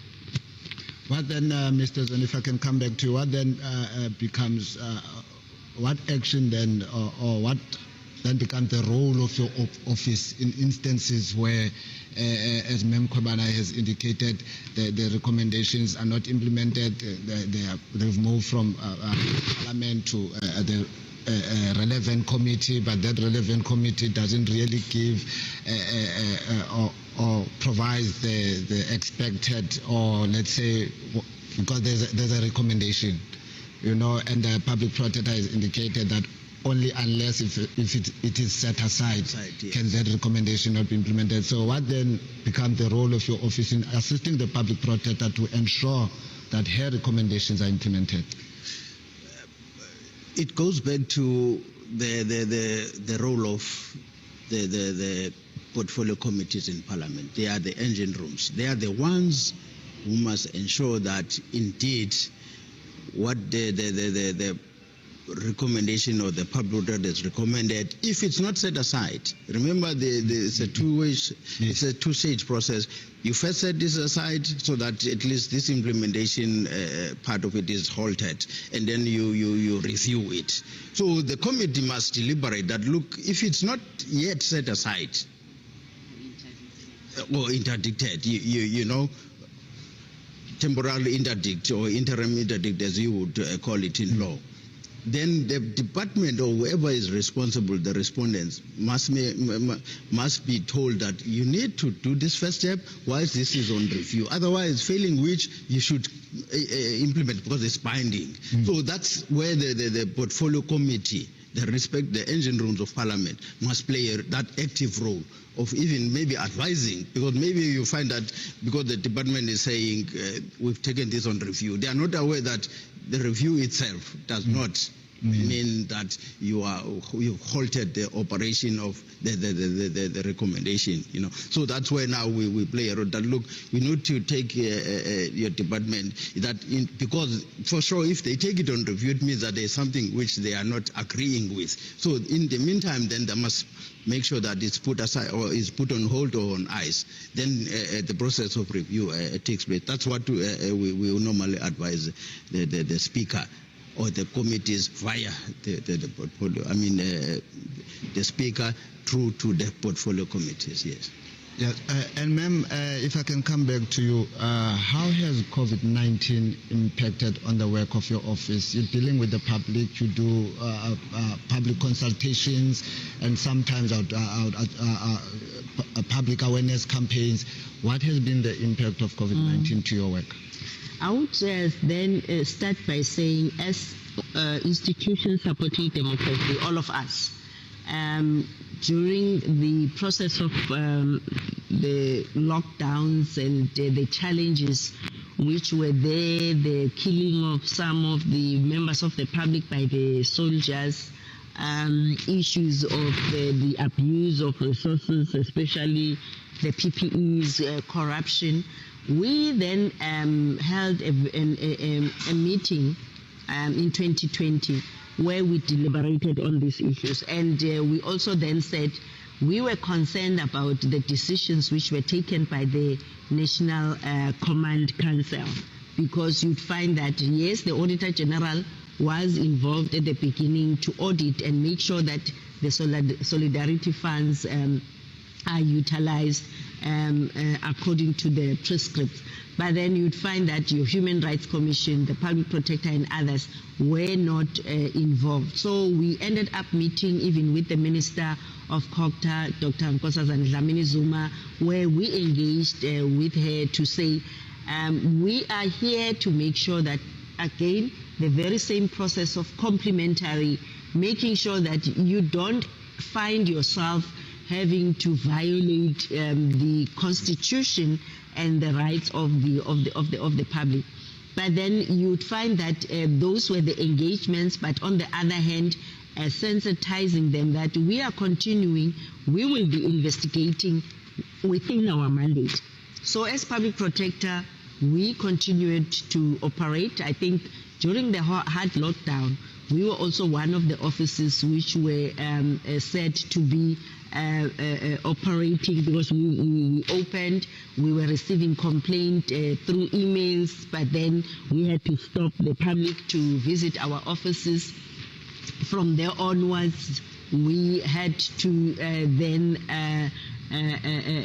continue doing that. I think we only recently admitted or allowed the public to visit our offices now in end of 2021.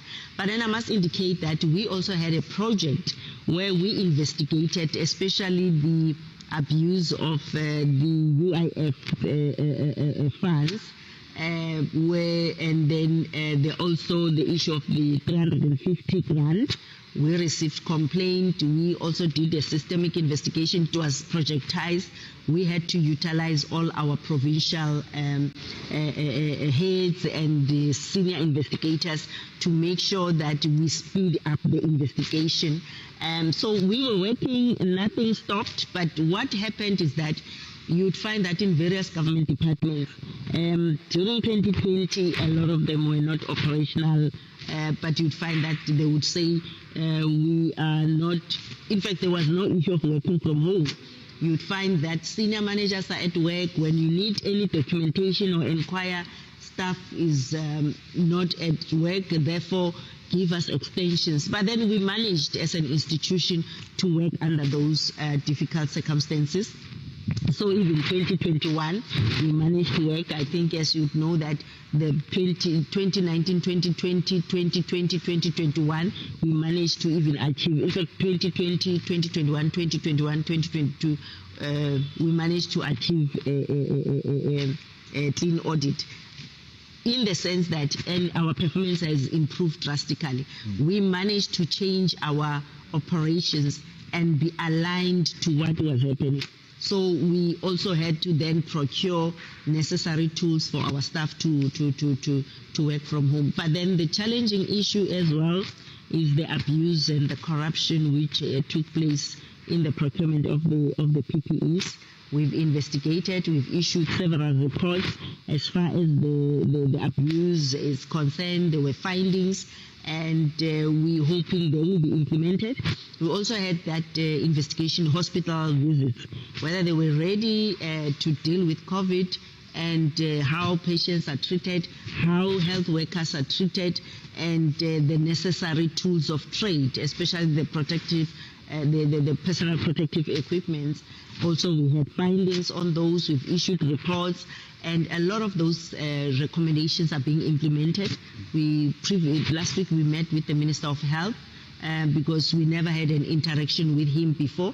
We were also then saying to him, these are the recommendations for various provinces. We know that you have concurrent responsibilities with the MECs, but we would want you to help in your forum so that once you implement our remedial action, because they are meant to change the lives of the people, they are meant to also then beef up your responsibilities or or give solutions to these challenges. But I must indicate that it has impacted, and we've changed the way of doing our work in an innovative way, though the resources are not there. But then we managed to have the tools to do the work. Actually, I would say I think we are more efficient now, more than when we were reporting to work. So unfortunately, or fortunately for us, we will have to do that going forward. Yeah. I've said when I was speaking to Mr. Zweni earlier, I think I've said it about 3 times that lastly. And then I'll go again and say lastly. So I hope that I'm saying it, I'll only say it once to you. I would have wanted to ask you about the key highlights of the forum in the 5th Parliament, but because of time constraints, I'll only ask you if you can briefly share what are the plans for the forum for the 6th Parliament. How do you do that?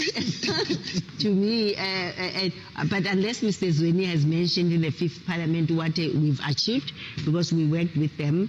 Perhaps you can some of the we worked with them. We submitted that report by the late Kimi Makwetu, the Auditor General, and for this 6th Parliament, I would indicate that we had expected, I think it never happened, that we wanted to even conduct induction. We even prepared a very detailed document through the office of Mr. Zweni, which was very detailed. I hope you've shared it with the Speaker. so that it can be shared with the portfolio committee members, so that they can understand what's the mandate of these institutions supporting democracy and how they can use our institutions to do their work and to be impactful, and how we can support one another. So that was the plan, which never happened with the former speaker. And with this new speaker, we hope we will have time. We haven't had time. We were hoping that we will meet and take the process forward and work collaboratively.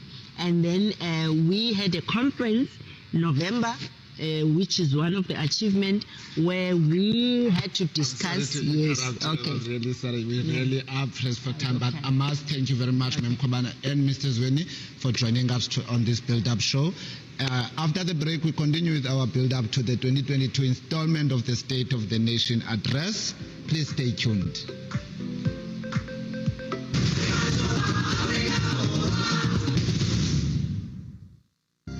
Challenge was the learners in masks.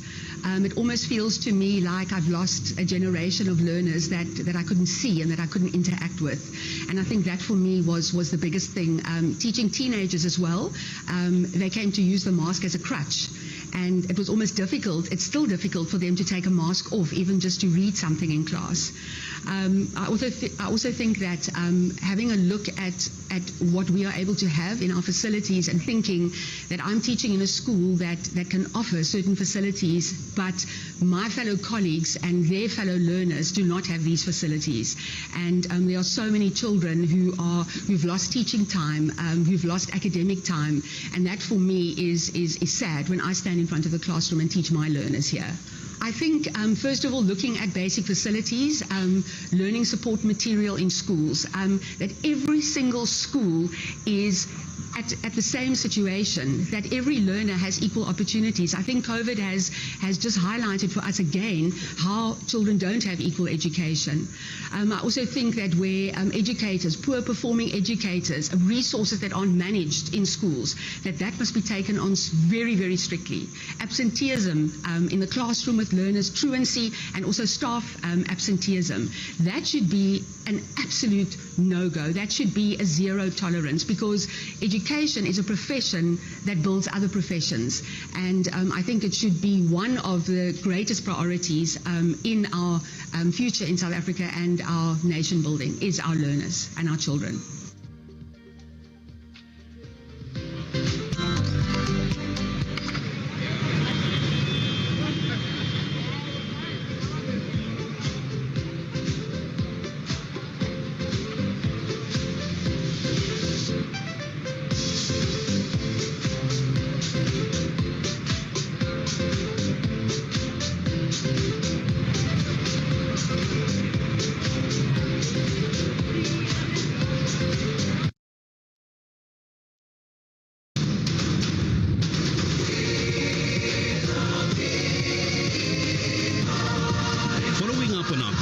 To the people, making your future work better. Parliament TV, channel 408 on DSTV.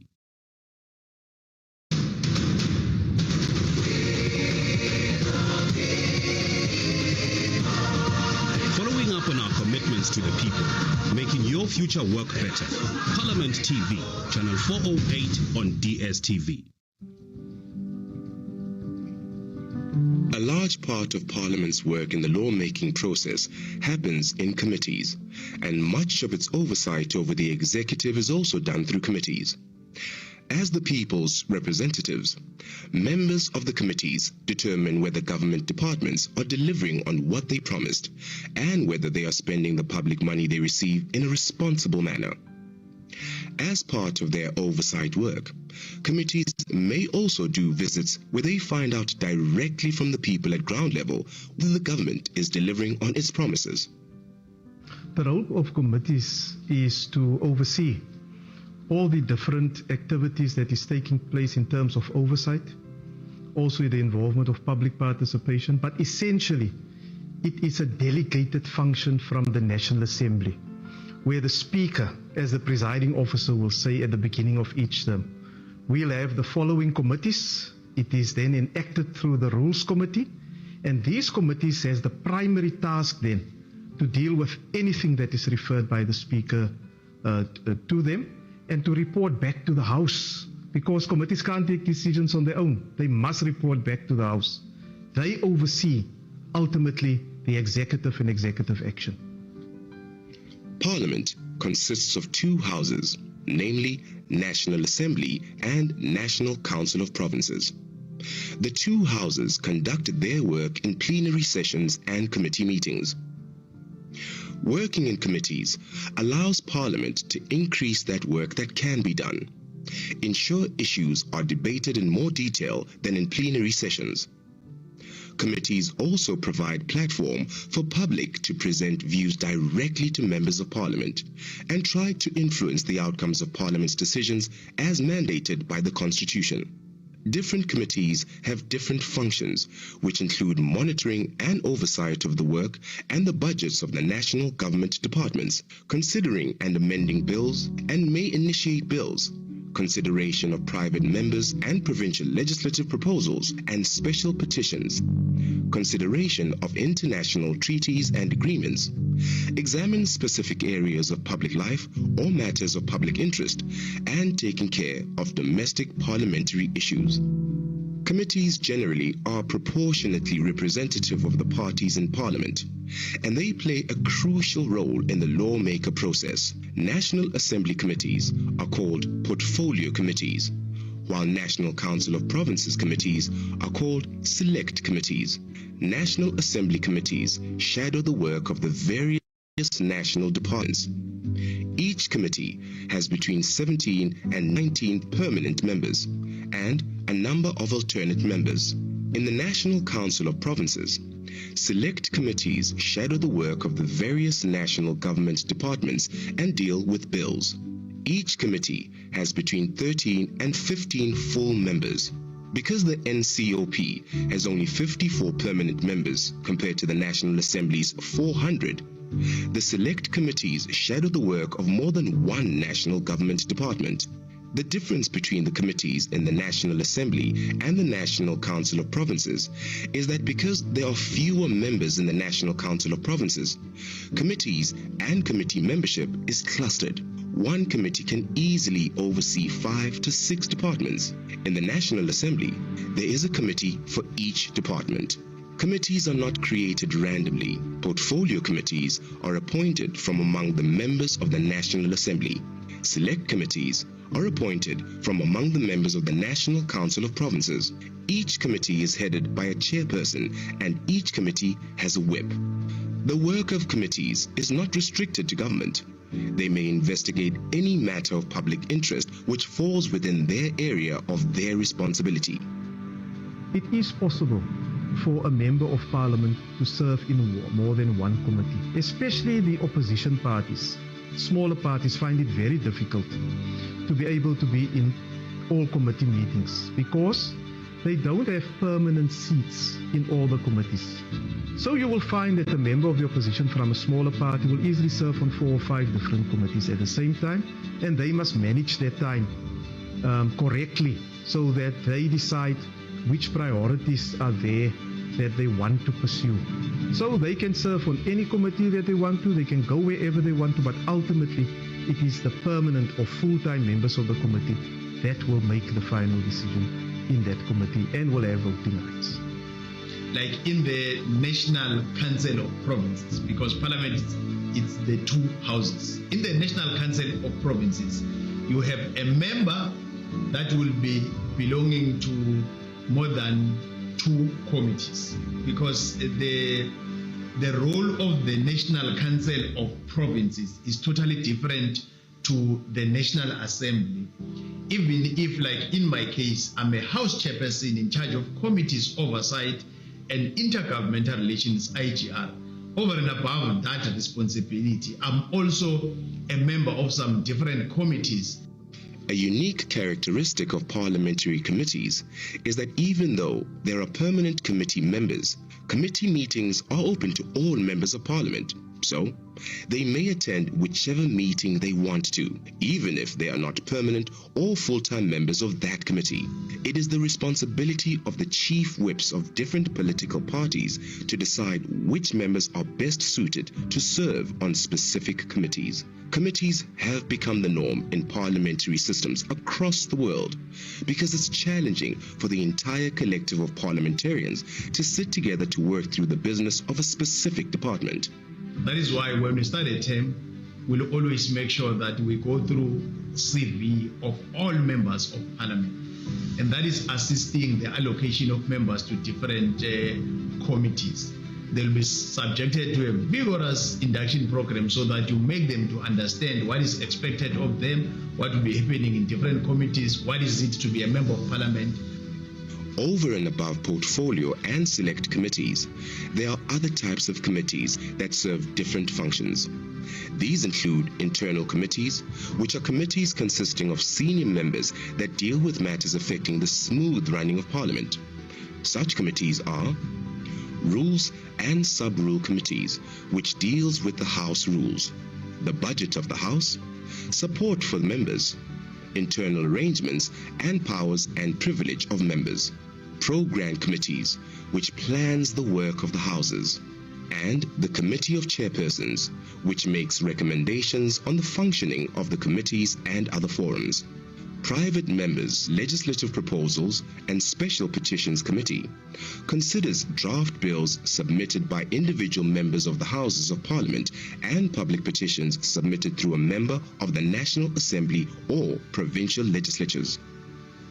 Standing committees have a broader mandate and transverse different government departments. These include Standing Committee on Finance, Standing Committee of Appropriations, Standing Committee on Auditor General, and Standing Committee of Public Accounts, among others. Ad hoc committees are put together for a specific purpose and for a specific time frame. When the task is complete, the committee is dissolved. One such committee is Ad hoc Committee on Legislation amending Section 25 of the Constitution. And finally, Joint Committees. These comprise of members from both houses. The National Assembly and the National Council of Provinces together appoint members of joint committees. The Joint Standing Committee on Intelligence and the Joint Standing Committee on Defense are statutory committees. This means that they are established either by the Constitution or by an Act of Parliament, as well as in terms of the rules of Parliament. These different committees all have a responsibility to report back to the House. That is ultimately where the ultimate decisions are taken. And political parties themselves decide who they want to deploy to the different portfolio committees, select committees or ad hoc committees. So in a nutshell, ultimately it's the chief whip of each party who decide which member will serve on whatever portfolio committee that is there. And it can change at any minute. As soon as the political party decide they want to change the membership, then it is allowed. However, it is a good practice to allow members of parliament serving on a committee to get familiar with the issues so that they are better equipped to deal with the issues as it transfers from one parliament to another parliament. The National Assembly's Standing Committee on Public Accounts, known as SCOPA, acts as Parliament's watchdog over the way taxpayers' money is spent by the executive. Every year, the Auditor General tables reports on the accounts and financial management of the various government departments and state institutions. Heads of these bodies are regularly called to account by this committee. The committee can recommend that the National Assembly takes corrective actions if necessary. Working in a committee increases the participation of members of Parliament in discussions, and it enables members to develop expertise and in-depth knowledge of the committee's area of work. For the public, committees provide a forum for citizens to present their views directly to MPs, something that is not possible in a plenary sitting of Parliament.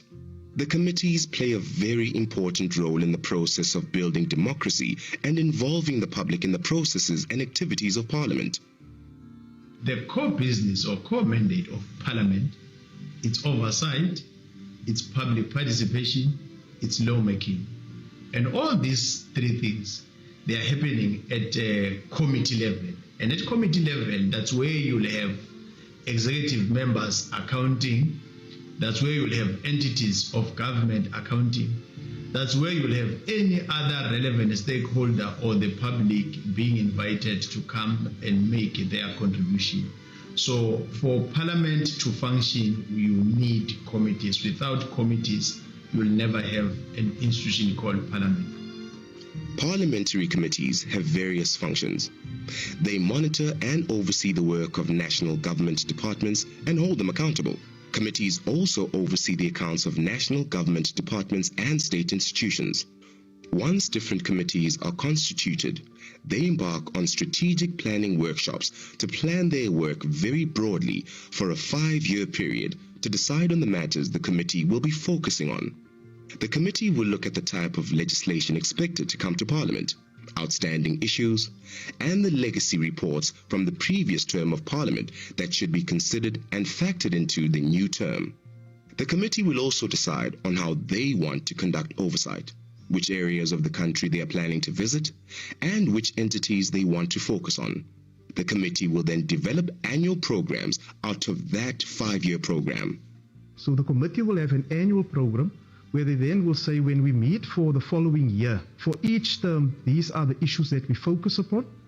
And if and when legislation are received, the committee will amend their program to factor the lawmaking process into their program. What is the lawmaking process? A minister or a member can bring a bill to Parliament. Speaker refers it to the committee, and the committee will see how substantive this proposed legislation is. And based on that, they craft their programs. So it's easy for the member of the public to be able to follow, to see what is the committee currently doing and what are they going to do next, based on their quarterly programs as well as the annual programs that are there, which is aligned to their 5-year program. According to Rule 167 of the National Assembly, for the purposes of performing its functions, committees may summon any person to appear before it to give evidence on oath or affirmation, or to produce documents, receive petitions, representations or submissions from interested persons or institutions, permit oral evidence on petitions, representations, submissions, and any other matter before the committee, conduct public hearings, determine its own working arrangements, meet at a venue determined by it, which may be a venue beyond the seat of Parliament, meet on any and at any time, and may exercise any other powers assigned to it by the Constitution, legislation, and other provisions of the rules of resolutions of the Assembly. Very specific powers, very wide powers that committees have. It's captured in Rule 167. That Rule 167 basically says committees decide on their own programs. Committees decide who they want to call to Parliament, when they want to call to Parliament. They decide where they want to go in the country. So they have very, very broad and wide-ranging powers. They are properly, in terms of the rules, empowered to execute their responsibility. And it is ultimately the chairperson with the committee. Members themselves decide how they want to exercise those powers. In terms of ongoing function, committees have the opportunity to meet once a week for 2 to 4 hours. Members of Parliament are expected to attend and participate in committee meetings because records of attendance are produced. These are forwarded to the different political parties for parties to ensure that their members are fulfilling their obligations. It's also important for members of Parliament to attend committee meetings because they may be asked by their constituents to comment on matters pertaining to the committee. It's also a requirement for members to be dedicated in terms of the lawmaking process and to bring the views of the public and the views of their political parties to those different committees. There is much preparation that goes into committee work. Members receive documents ahead of their meetings to familiarize themselves with the issues, organizations, or speakers presenting at the committee meetings. It is also important for members to be familiar with the manifestos of their various political parties. This preparation is above and beyond the hours spent conducting the business of Parliament. So committees can make a member of executive to come to a committee to account a committee can make a member of executive to review a decision that has been taken out of an engagement and an informed situation out of public participation. So committees has got serious powers. That is why we always term them as engine of parliament. Committees have to report to the plenary group that appointed them, and the plenary group must ratify certain decisions they make. If a committee reports on a matter and makes certain recommendations, that report will be debated in a full sitting or plenary to give other members of the House an opportunity to engage with the content of the report. Once the report has been debated, the House decides whether to adopt the committee's recommendations. The House may also decide only to note the report, or it may refer the report back to the committee with an instruction to do further work. They report to the National Assembly or to the National Council of Provinces to say, this is what we have done. We put the report in front of you and you must decide. At that point, the House can decide to send a report back and say, you haven't done your work properly. Look into the following areas. And then it goes back to the committee, and the committee will then look at what the House have said and then come back and report back to the House. The committees are accountable to both the public, because the public will always give us a feedback whether we're doing right or wrong. But over and above that, you can have these very same committees going to plenary, presenting their report, exchanging some notes, asking questions to executive, debating issues, exposing issues that are affecting our people, bringing members of executive to come to respond to questions. Committees are and should be accessible to the public. Each committee has a chairperson and a committee secretary, and these individuals are responsible for receiving statements or inquiries from the public as well as answering those communications. Committee meetings are often open to the public, although they may be closed if there are very good reasons to do so. Public participation is very, very important. So all meetings of committees are open to the public, except in specific instances where you, for instance, have the Joint Standing Committee on Intelligence. Their committee meetings are closed, it's in the joint rules. And you also have the Ethics Committee that meets behind closed doors. Any other committee may decide for only a specific item when there's a very sensitive issue that needs to be discussed there. They want to do it behind closed doors, but they cannot close a meeting for the entire duration. It's only to deliberate on that specific matter, and thereafter they must open it up. And they usually report to my office, and I inform the Speaker when they close the meeting, whatever the reason was there, because it can be challenged outside. All members of parliament, they've got constituency offices. In their constituency offices, you have people that are permanently employed that are in those offices. From time to time, a member of a public can get to a constituency office, raise an issue, or petition parliament using some members of parliament to assist them to have a petition that will be attended by parliament. Or going to that constituency office and say, these are the issues that are affecting us as a group or as individual, and that it's possible for members of parliament to take those issues into consideration.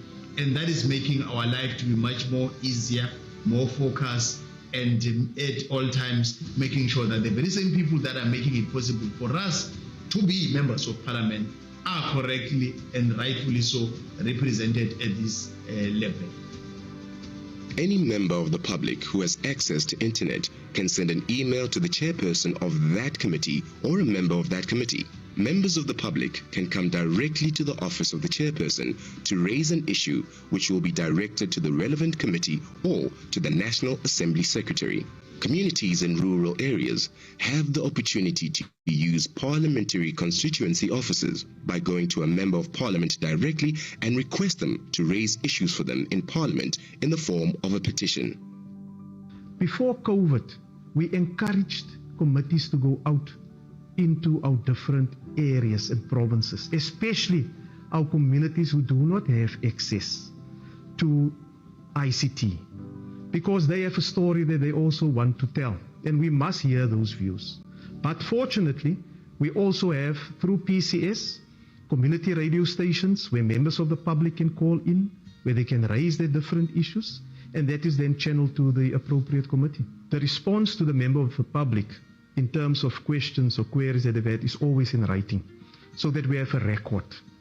You cannot just ignore something that a member of the public have said, or from civil society who have contributed or they ask questions of clarity.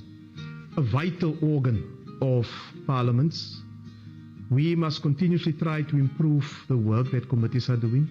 And for them to execute their mandate, we need to move to a phase where they need to be assisted by professional staff. We must train the staff that is there, recruit professional staff, like the government is trying to do in the public service, so that the assistance that is given to the decision makers is of such a high standard that the correct decisions are taken.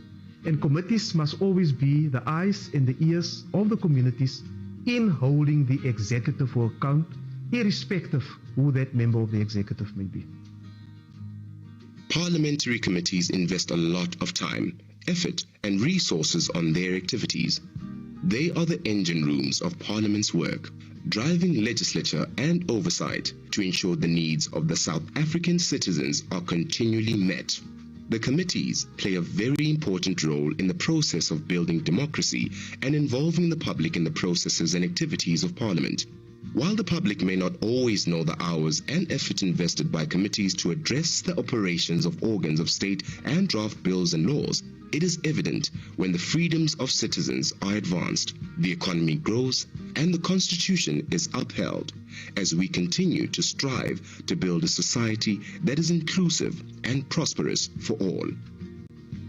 Parliament, following up on our commitments to the people, making your future work better.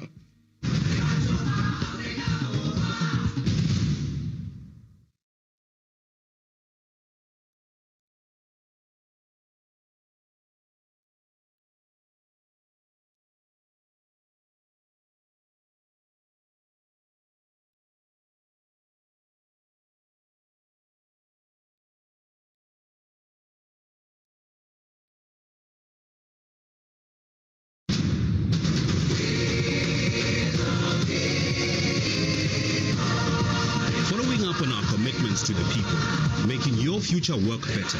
Parliament TV, channel 408 on DSTV.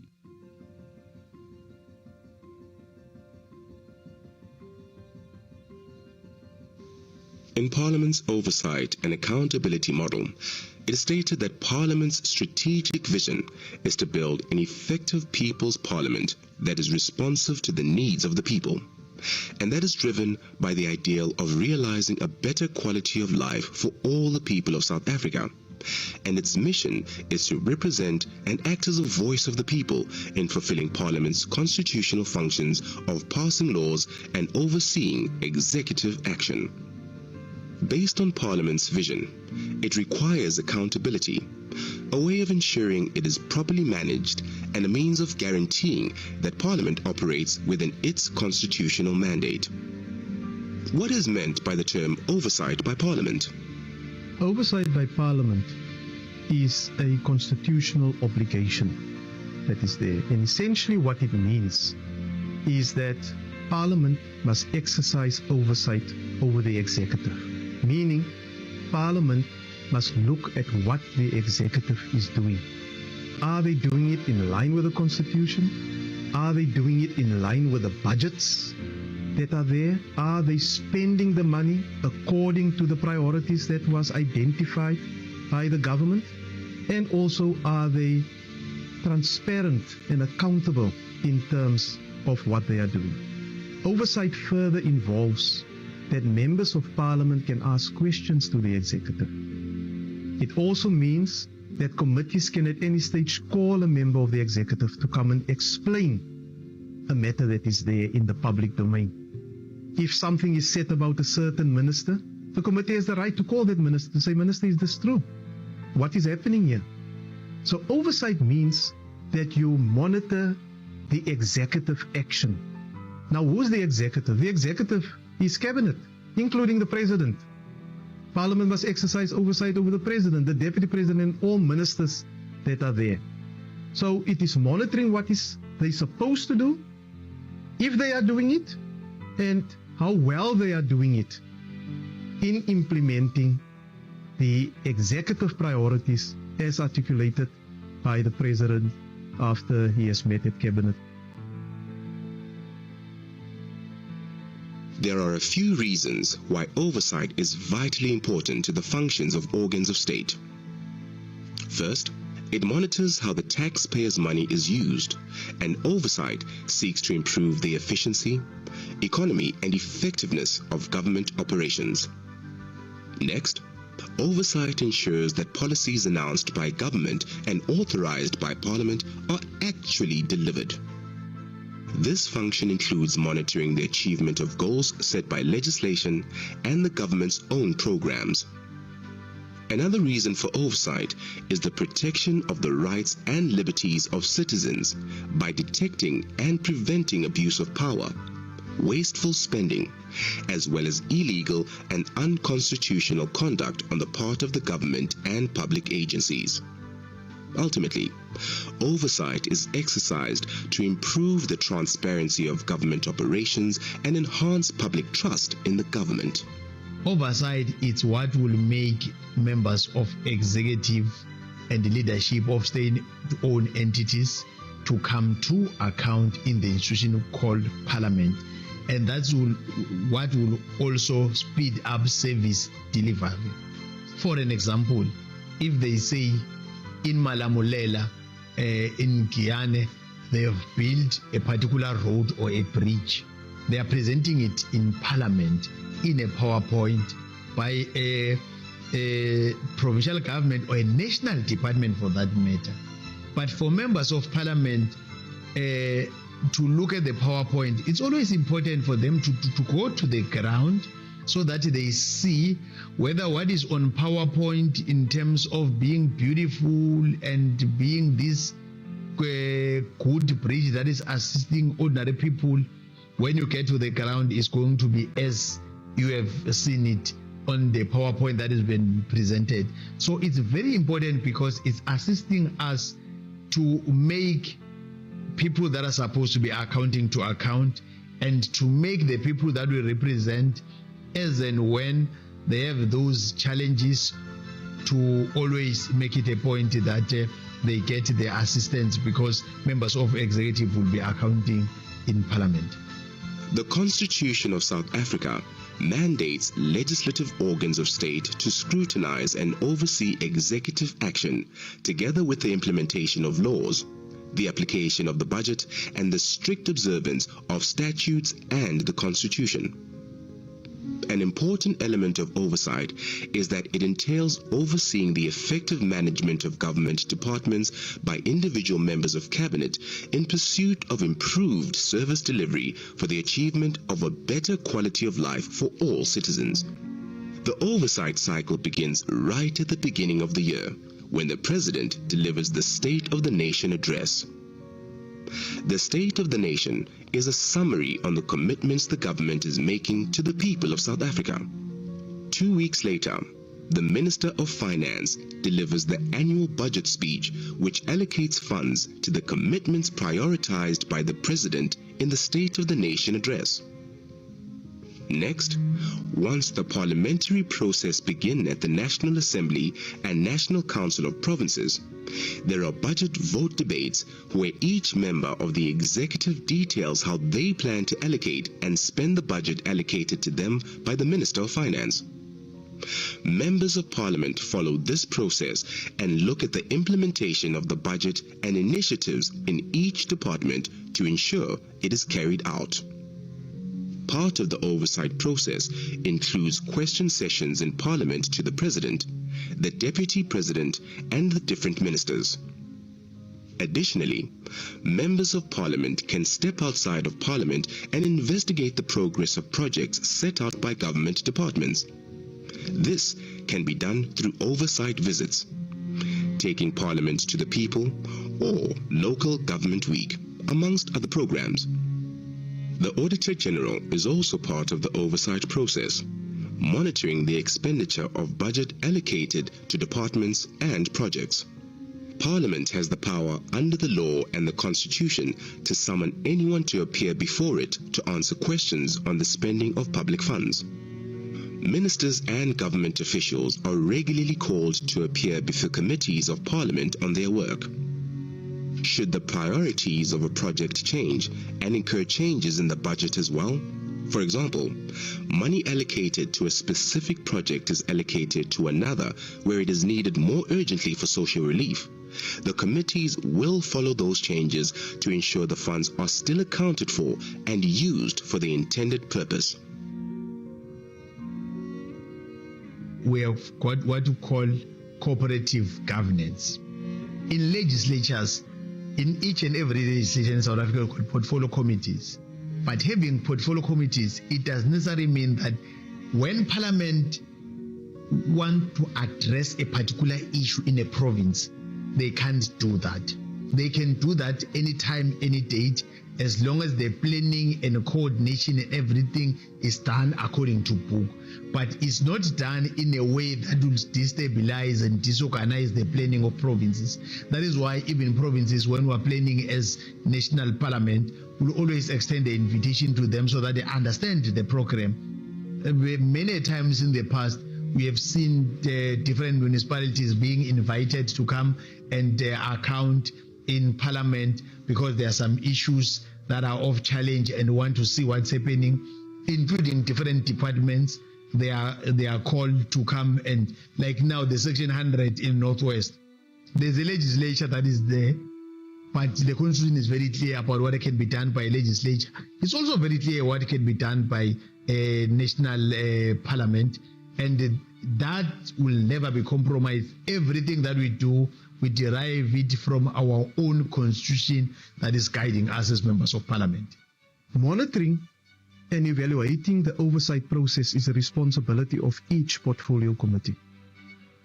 And that's why continuity in these portfolio committees are so important. Because if you constantly change members in portfolio committees, it will mean that they don't really know, without having been informed or reading what has happened, as to what is going to take place. So that is crucial for the committee to follow whatever statement, commitment, or answer a minister says. Because it's the only way in which you can keep them accountable, based on what they have said and based on what they are doing. Each of the two houses of Parliament, the National Assembly and the National Council of Provinces, establish parliamentary committees to facilitate oversight and monitor the government in terms of the Constitution. These committees are the engine rooms of Parliament's oversight and legislative work. Parliamentary committees scrutinize legislation, oversee government action, and interact with the public. To exercise oversight, parliamentary committees first consider the appropriate means for conducting oversight to cover all organs of state. The committee would either request a briefing from the organ of state or visit the organ of state for fact-finding, depending on the purpose of the oversight. The work of oversight committees can include study visits, involve physical inspections, conversing with community members and stakeholders, assessing the impact of delivery, and developing reports for adoption by committees that contain recommendations for the houses to consider. Committees often obtain first-hand knowledge from people engaged in the direct implementation of specific programs or who are directly responsible for service delivery.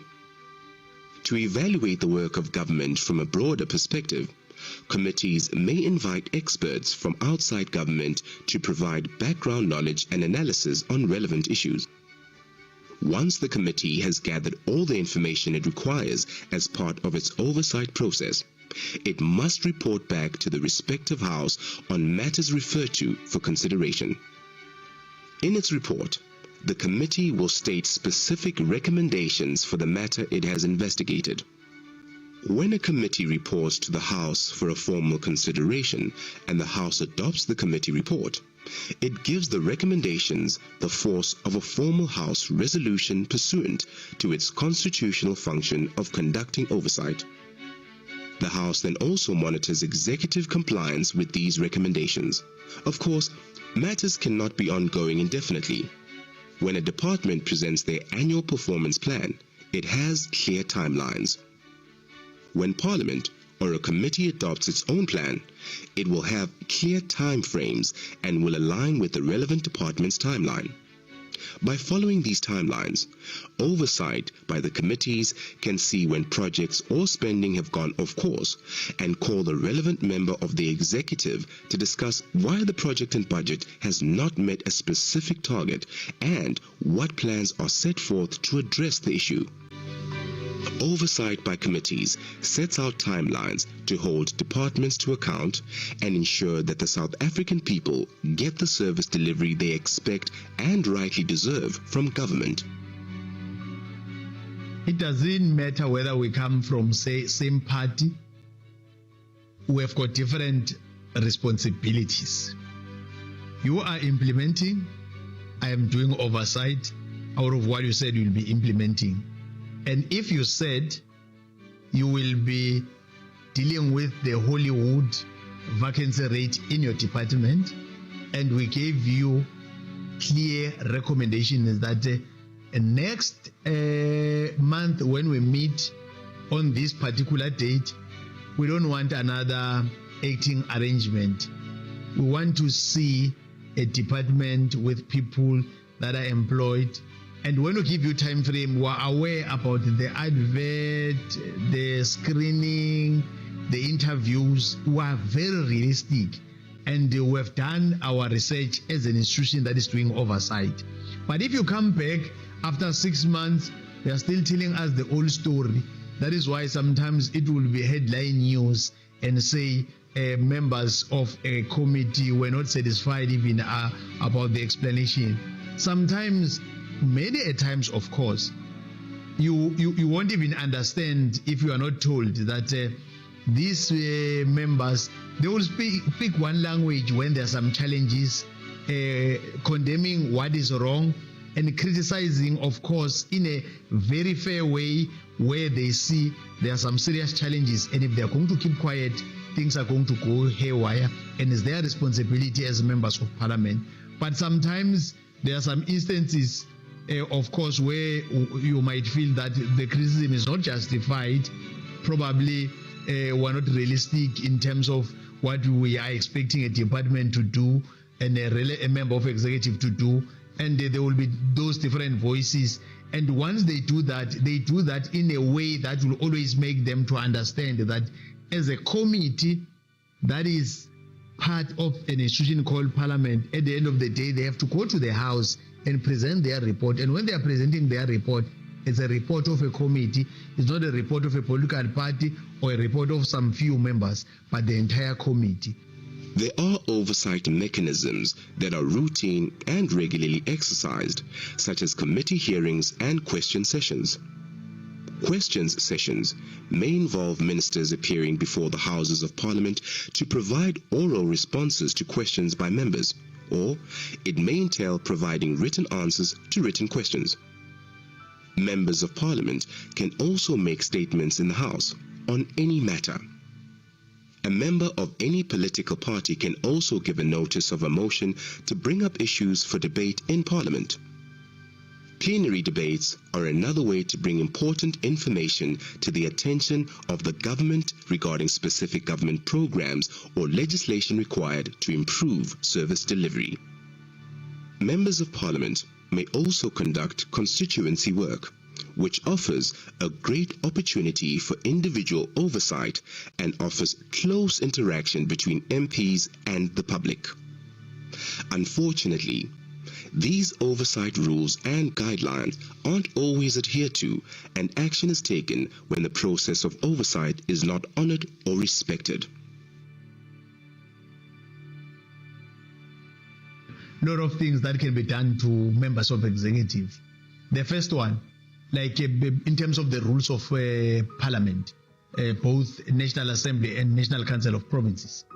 If a member of executive is supposed to come to respond to questions, there's a time frame that you can respond up to this date. After this date, then it means you have defied the rules. And the first punishment that will be done to that particular member of executive is that when you come to the House to answer questions, instead of sticking to 6, we'll be adding those questions. So it's a punishment because it goes beyond the normal working hours, and being there answering questions, we will be having 4 follow-ups and there are more than 6. It's a tiresome exercise and it's a serious punishment. It's part of a punitive measure dealing with the executive. The other one, you have got a leader of government and business.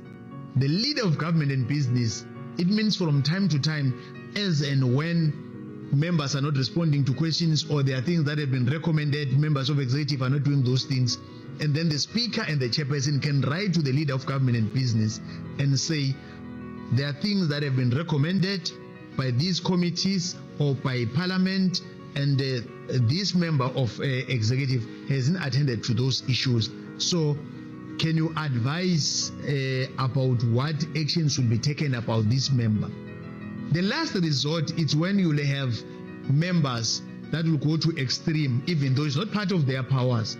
Of course, you'll have members of parliament saying a particular member of executive must be removed. But the appointment and disappointment is not something that can be done by a parliament. That's a constitutional power vested to the president. So it's only the president that can do that. But there's nothing wrong saying it. Probably sometimes you'll say it only to find that the president will end up doing it, whether it's a coincidence or whatever, but as long as you have exposed where there are some serious challenges. Currently, in terms of the new rules that is being developed, and also in terms of the high-level panel report that is there, and also the oversight and accountability model, the speaker, after a committee have said, look, we've given up. We've done everything the way it was supposed to be done. We're not getting the necessary information. The minister can be sanctioned, but that is the power of the speaker, where the committee will say, we want this minister to be sanctioned. What in a political environment also happens is it's got political consequences for the minister, for that individual who occupy that office. And it could be that the president have a look at it and doesn't think kindly as to what is happening, and he may decide to make certain changes. Or the minister will respond to the speaker and say, but speaker, I've explained to this committee, this is actually what the problem is. It's out of my hands. And through that, the communication takes place. We try to encourage a positive working relationship between committees and ministers to ensure that there's not an unnecessary standoff between the two, because it's in the interest of Parliament and also the executive for things to work and to be implemented, because ultimately it is to ensure a better life for our people. We have not found really that a minister will get to the point to say that I'm a member of the executive, it's not Parliament that appointed me, it's the president. In such a case, it becomes a issue for the ruling party, the majority party, to deal with, and for engagement between the head of the institution of the National Assembly, in this instance the Speaker, to engage the President on the matter. But the Minister can't just be dismissive and say, you haven't appointed me, so you can't do anything to me. Oversight in Parliament is not limited to members of Parliament and members of the Executive. The public are also invited to be part of the process, and their participation is a crucial element of oversight. The public are the ones who are the recipients of the services that comes from the government. And as recipients of the services of government, they have a crucial role to play in terms of oversight. That means they must constantly be aware of the services that government are supposed to deliver and what they are getting. If people are supposed to get social relief and they're not receiving it, then they are the first ones who should raise the flag and say there's a problem here. Or if a school was to have been built in a certain area, or a university should have been built, and it is not done, the people in that area are the first to see that this is not being done, and in that way they exercise oversight. Or now that we have the scourge of gender-based violence and femicide, you have a situation where the minister or the president will make pronouncements to say This is what women should do. This is the protection that they receive. So they are first in line of the oversight. When they go for that service to say that no, but this is not what the president has said, or the minister of police have said. And then that matter must be escalated through the different manners in which you were speaking, submissions to a committee, writing a letter to a committee, or then a petition, or go to the Member of Parliament's office and say, you know how badly I was treated when I went there on a certain day by the police. And that should then trigger a response from that specific portfolio and ministry to see to it that our people get the proper services that they deserve. Public participation and oversight can happen in one of two ways: by submission or by petition. Making a submission to a committee is one way of making your voice heard in Parliament.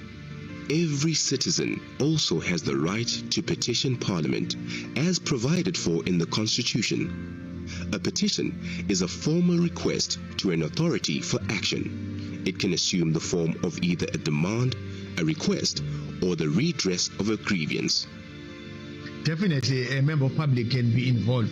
Like when we prepare questions through the conference office, through different members of Parliament, when we engage members of public, whether it's taking Parliament to the people, whether it's a local government week, whether it's a provincial week, then a member of a public can come to me about an issue and say, there's this issue. I can decide to write a question to that relevant member of executive to respond in writing. I can decide to say, no, it must be for oral reply. I am assisting the member of the public. Oversight exists to protect the rights and liberties of citizens by detecting and preventing abuse of power, wasteful spending, as well as illegal and unconstitutional conduct on the part of the government and public agencies. Ultimately, oversight is exercised to improve the transparency of government operations and enhance public trust in the government. You have people that are feeling that not much has been done in terms of assisting them, and there are those that are saying there are things that are being done properly, but be that as it may, there will always be room for improvement to make sure that let's have a situation where you will have a tiny minority that will be dissatisfied, but will be celebrating the day you will have a majority that will be saying our issues are attended to, Parliament is playing its role in terms of the Constitution, and we are satisfied. But that can only be done if we pump more resources to where we're expected to. Oversight is the domain of Parliament. It's the domain of the legislatures. It's a domain also of your different municipalities. And it is the responsibility of those members who are not part of the executive at any three of those levels to exercise that constitutionally mandated function. It cannot be outsourced to anyone else. Whether Parliament is successful in effectively holding the executive accountable will ultimately depend on the extent to which committees and individual members of Parliament actively exercise their oversight role. An appropriate legal framework and adequate resources constitute critical elements for effective parliamentary oversight and accountability. But it is equally important that individual members, as well as members of the executive, understand the rationale for accountable government and the purpose it serves. The true test of democracy is considered the extent to which Parliament can ensure that government remains accountable to the people. Parliament, following up on the commitments to the people, making your future work better.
No,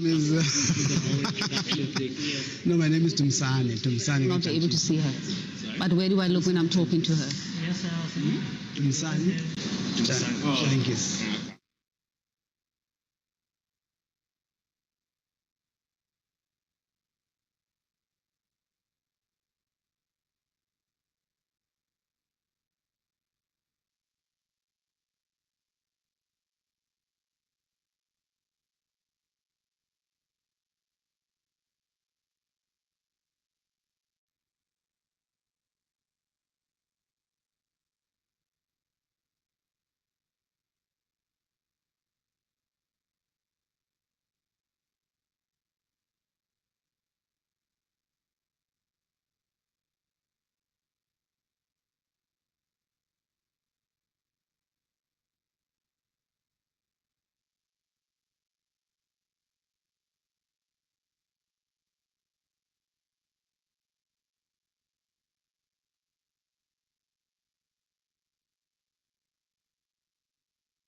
Parliament platforms at 7 p.m.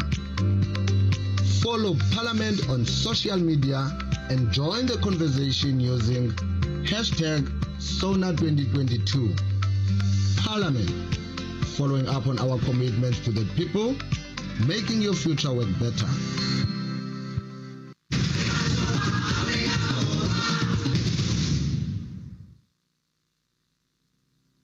Well, the government has asked us as an overly school to feed all our learners, so we would make sure that all of us were fed. That was not a problem because we'd physically be here and the food was supplied. The main challenge when it came to teaching and learning for me, I'd say, was the reach to every learner. So even though we did our best with our operating partner to bridge the gap and provide them with devices and cell phones and data, it wasn't a sustainable solution in the sense that our learners come from very challenging communities where electricity is not even a standard item. So when giving the phones, how do they charge the phones? I think that technically 60% of learners were able to be reached, and the others. The biggest challenge for me was bridging that gap between those who have and those who don't have, and just trying to get them the best quality teaching and learning systems in place for them. However, we put all systems in place to ensure that teachers and learners and all stakeholders of the school are fully protected, and it went quite well. So I was quite excited about it. The challenges that we've encountered as a school for the past 2 years due to COVID-19 pandemic is the fact that teachers have moved away from the normal way of teaching and teaching and learning, and they had to use now digital learning. The barrier with this is that parents are not able to access the necessary study materials because they probably do not have enough funds or money to buy data. Simple things like that. Now the barrier or the challenge becomes is that the result of the learners are not a true reflection of their abilities. So they end up failing due to that. Some of the issues that I would like the president to address is the salary of the teachers, if it's possible, the lack of resources and infrastructures in schools, also hiring teachers. Now that we're back to 100%, I would also like to find out whether he's going to hire more teachers. We are aware that the economy is very weak, so if it's not possible, is he able to extend the contracts of student teachers or teacher assistants because they do help a lot within the schools? Yes, sir. So like most schools in South Africa, our school has definitely suffered a loss of full-time physical and teaching learning opportunities for learners. I think this has created even bigger gaps in learners' education, especially the learners from our community, which already come from previously disadvantaged backgrounds. Very hectic, very challenging, but I must say it's a day that I have been looking forward to have all my kids back at school again. Wonderful. And having to read with understanding, and also to help bridge those gaps in which COVID-19 has left us with. Another point is I would like the President to address the rationale behind scrapping social distancing in schools when social distancing is still required elsewhere. Thank you.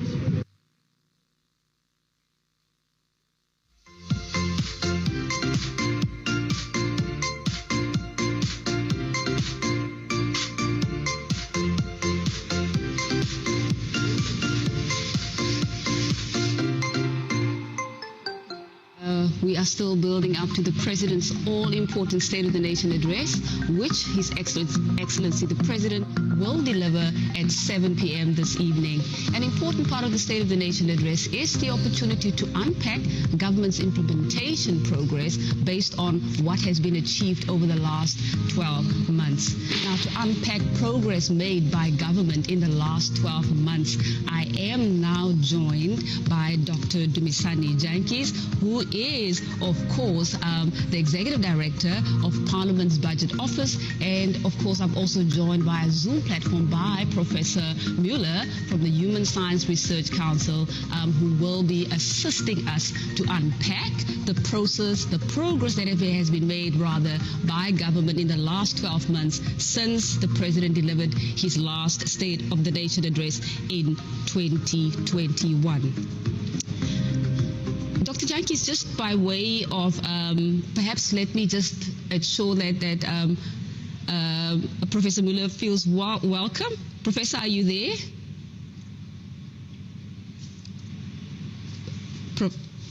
Professor, are you there? Okay, perhaps let's continue with Dr. Jantjies in the meantime, who is in studio with us. Just to start off this important conversation, talk to us about what, in your view, and based on the analysis that you've done, the analysis that the Budget Office, the Parliamentary Budget Office has done in the last 12 months, what would you say is the top development priority for the country right now, particularly given the current COVID-19 context?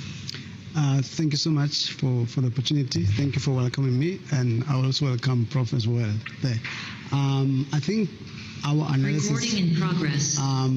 Has shown that just towards before 2019, there are actually two things that come to mind when you ask the question, Sibulelo.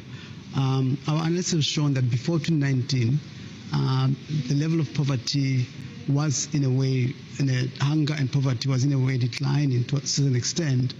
And post-2019, 2020, we've seen the situation worsening off, particularly looking at the low-income household. So that would be a first major issue to say how far is government be able to support the low-income household, particularly with poverty and hunger going quite high. And in our analysis, we've shown that it's one of the immediate issue that we've seen as one of the effective process that is taking place over time. The social support has been very effective in dealing with immediate hunger to low-income households and poverty. The second point is around the investment in society and in economy. We have reported to Parliament over the years that we've seen decline from government investment in infrastructure and other form of investment for both economic and social infrastructure, and that's could be one way where government can make huge inroads in investing in economy infrastructure, and both for social and economic infrastructure. So in an immediate sense, those would be two major issues that I think would come to mind, which we've looked at quite a lot of time over the recent 12 months or even 18 months or so. Yeah, thanks.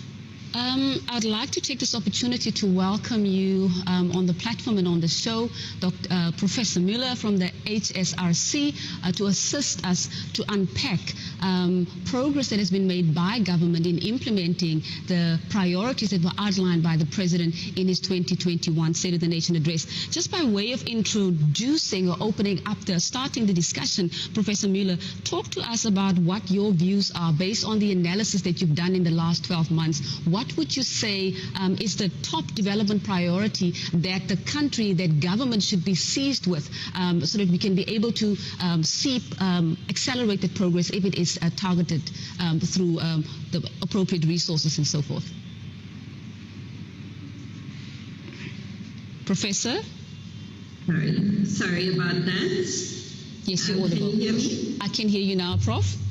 Welcome to the show. Thank you very much. It's lovely to be here with you.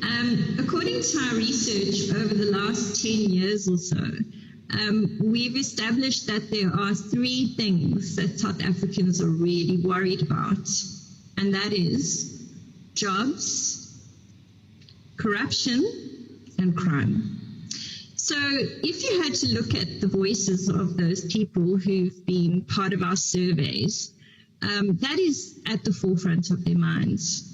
And unfortunately, when it comes to jobs, we haven't seen real progress at all. In fact, we have a situation now where unemployment is at its highest, I believe, and inequality has also grown. So in other words, this is, again, the most unequal country in the world. When it comes to corruption, however, there's a better story to tell. And that is where one of the wins is for the president, as far as I see, because of the fact that we have the Zondo Commission reports finally coming out. 2 sets of reports have been released, and the president was really made an interesting move by releasing those reports to the public immediately when they were handed over to him. So now everybody can see what the situation is. And of course, the last report will be handed over at the end of this month. But I think there has been a win there. However, this win can turn into a loss if the recommendations of the Zondo report are not implemented. So there is a really important, a pressing issue around the implementation of these recommendations and people being held accountable for more than a decade of state capture and corruption. If I may continue, I think that he had another win, the president from CERNA, he's had another win, and that's definitely around the area of COVID. During this period, and I mean the pandemic is far from over, the president's popularity, people believed very much that he was dealing with the pandemic in the correct way. So in terms of the data that we have, his popularity ranged between 65 and 85% over the period of the pandemic. And that is high for a president. However, government is not faring so well when it comes to trust, and that's been declining sharply since 2010 or so. Indeed. So those, I think, are the 2 wins that we've seen. And then, of course, the economic situation is definitely not. Okay, so when we just reflecting on what Dr. Jantjies has already alluded to, you spoke about low-income households, you spoke about the economy, Dr. Jantjies, Professor Müller, you talk about jobs, corruption, and crime, and these are the issues that speak directly to what the president committed to addressing in his 2021 State of the Nation address. Number 1, the first priority that the president announced, committed to address, is defeating the coronavirus. The second priority was around accelerating economic recovery. The third one was around implementing economic reforms in order to create sustainable jobs. And the fourth one, of course, was to fight corruption and to strengthen the state. Now, Dr. Jantjies, can you talk to us a little bit about the first priority, and of course that is defeating the coronavirus? How has government performed, particularly at a sub-national level, in terms of putting mitigating strategies in place to prevent the spread of the COVID-19, of the virus itself? And of course, secondly, we're talking about all related matters that relate to the capacity of the health system to deal with those kind of issues. And of course, just curbing the spread, defeating the coronavirus. What is your view? How has the government performed at a sub-national level when it comes to this particular issue?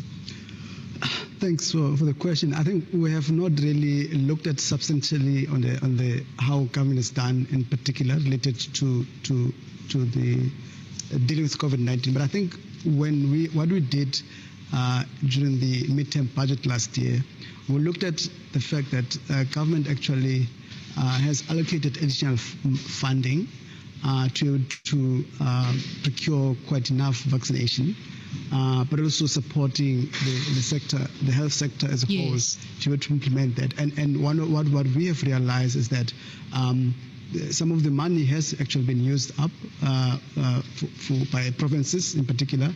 But I think what we have found when we looked at the conditional grants around healthcare, it's the lack of coordination of the process at a national level, which provide on time a bit in that regard. But what we've seen, there has actually been reported a lot of sufficient vaccination has been made available, but there hasn't been a lot of uptake by society. But evidence does show that actually you've got close to 28 million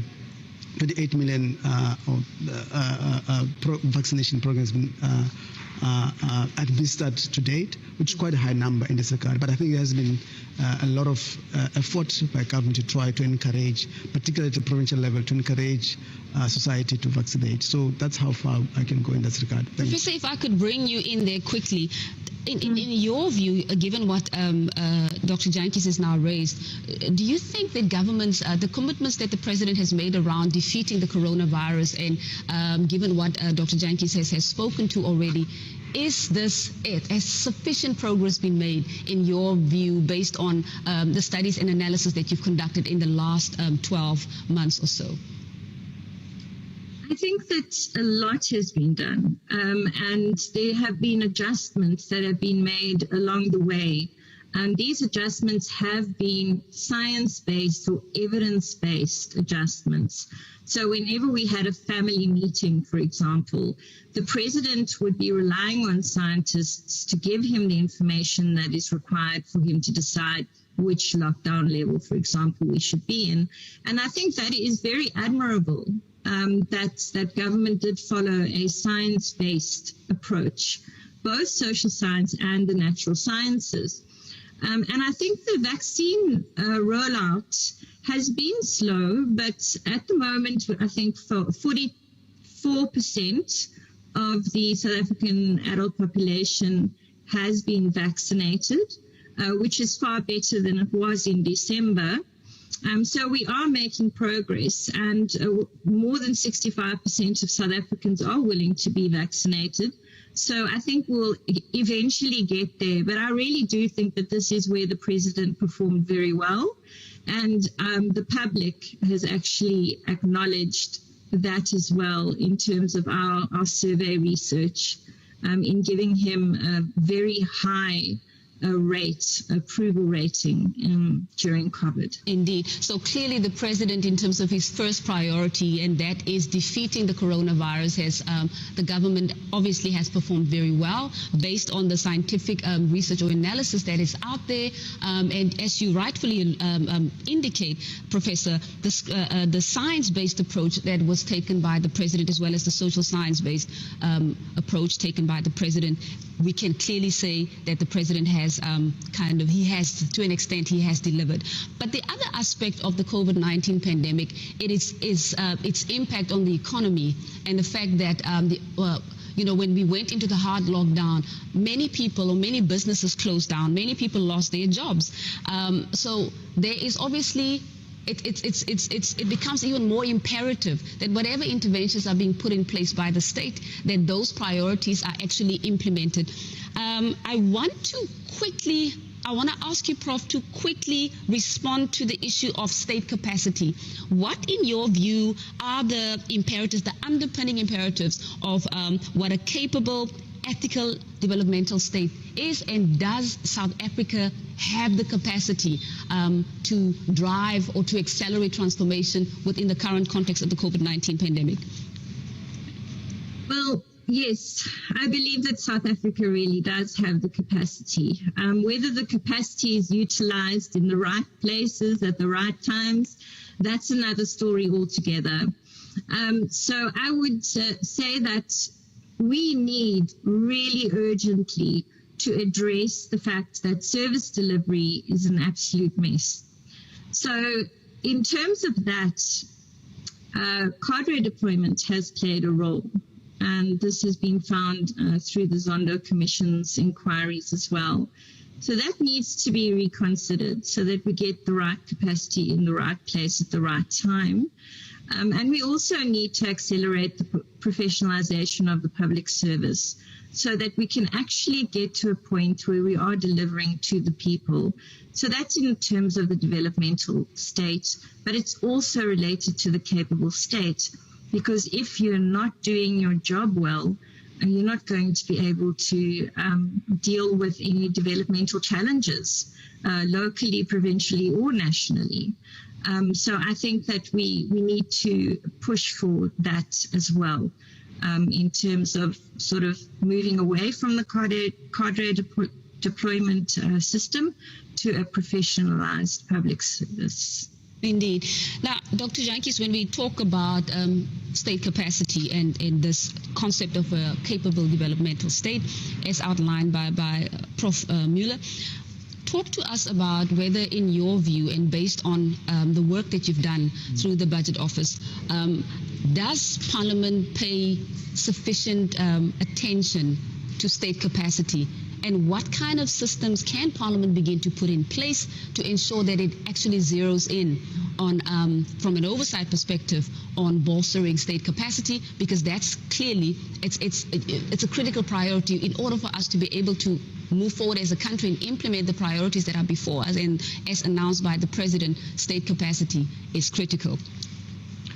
Thank you for the question. Look, I think the concept of state capacity is a quite broad concept. I'll focus on human capacity in particular, because what we have seen in our analysis over time, we've seen underspending in a certain area, particularly when we look at conditional grants, for example, in a certain area of government, even and also around infrastructure spending. We've seen underspending for all the spheres of government, and one of the analysis have shown that a lot of time there is a need for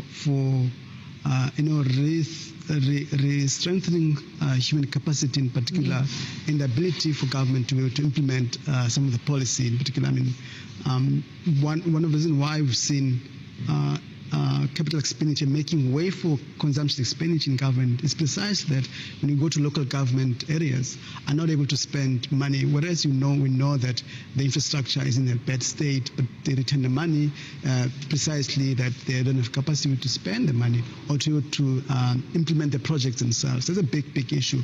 And I think the report by Department on Monitoring and Evaluation last year has shown also that about 35% of a quarter of the managers in the public sector lacks required qualifications or skills to implement the role. And I think what we have done in that space is to provide that information to oversight models of Parliament, which enables Parliament to invite government departments in particular areas to come and respond to that a situation where how far has state capacity been enhanced, particularly related to human capacity. And I think the issue of follow through by Parliament committees becomes important, because I think even the Office of the Auditor General has raised that a lot over the years around, particular subnational government. I'm focusing a lot on subnational government because that's where the basic services ought to take place in this regard, and there has to be continuous follow through by Parliament oversight model on some of the issues. Absolutely. Talking about the Auditor General, and of course we know that the Auditor General will obviously go and look at the books and look at financial expenditure patterns and so forth, and whether the necessary protocols have been followed in terms of expenditure. Now, that doesn't necessarily always result in transformation. The books might be in order, Professor, and this is a question that I want to pose to you. Talk to us about good governance practices, and if we're talking about about books that are in order based on the Auditor General's findings, as opposed to books that are in order but there is no impact on the ground. What are the kind of interventions that can be put in place and that Parliament should actually be zeroing in on to ensure that it's not just money that is being spent in a vacuum, but that there's quality for the money that is being spent, and that there is impact, that the impact is seen on the ground, and that that impact is also measurable. So talk to us about some of the good governance practices that Parliament can focus on, and through its oversight processes, to ensure that those kind of practices become inculcated across the state machinery. Professor? Thank you for that question. I believe that the issue of state capacity is linked to this. And I like the way that you posed it in terms of the Auditor General's sort of giving a clean audit, but there's still problems on the ground. And that could very much be related to the fact that we don't have the right people in the right places at the right times. So what can be done about that? Well, we need to demand transparent and accountable governance. And those two things are essential for us to achieve good governance within the public sector as well as at local government level. So if people do not do their work, if they do not deliver, then they should be held accountable for that, and there should be consequence management, and they shouldn't just be moved from one position to another. And transparency, excuse me, transparency is also essential so that people, the public, can know how money is spent, what money is spent on, and if money is spent in terms of their needs. Absolutely. Were you still continuing, Professor, or had you concluded your point? I've concluded my point. Thank you. Dr. Jantjies, when we talk about, when we're reflecting back on the reprioritization that took place in the year 2020, when the coronavirus hit, when the pandemic hit South Africa, of course, there's a lot of reprioritization that took place around the budget, and a lot of very important programs were deferred or put on hold or could not be implemented within that year. How has that impacted on the 2021 State of the Nation priorities as announced by the President? There was also obviously an announcement by the President that clearly the budget is we're dealing with a smaller budget, so there's less resources than there were as compared to prior to when the pandemic hit. So talk to us about how that has a reduction in the budget or the budget deficit has impacted on government's ability or the resources available for the 2021-22 financial year. Look, I think what has happened, what we have said over the years is that, particularly during the couple of months, we have highlighted that there has been a global consensus amongst many countries that the role of the state in an economy has become even more important. State being able to intervene in the economy. When you look at, Absolutely. how the vaccine was developed by support of the states and so on. And I think that has been an important point, which really show a very convergence around how the state is important to participate in the economy. I'm starting with this context because I think our view in our analysis to the committees, we have said, look, there was a time where the thinking around reprioritization is taking place, and government putting out the economic recovery strategies and supporting the businesses and supporting the different sectors and households as well, which has been actually by far one of the useful intervention by government, which is in line with other countries out there.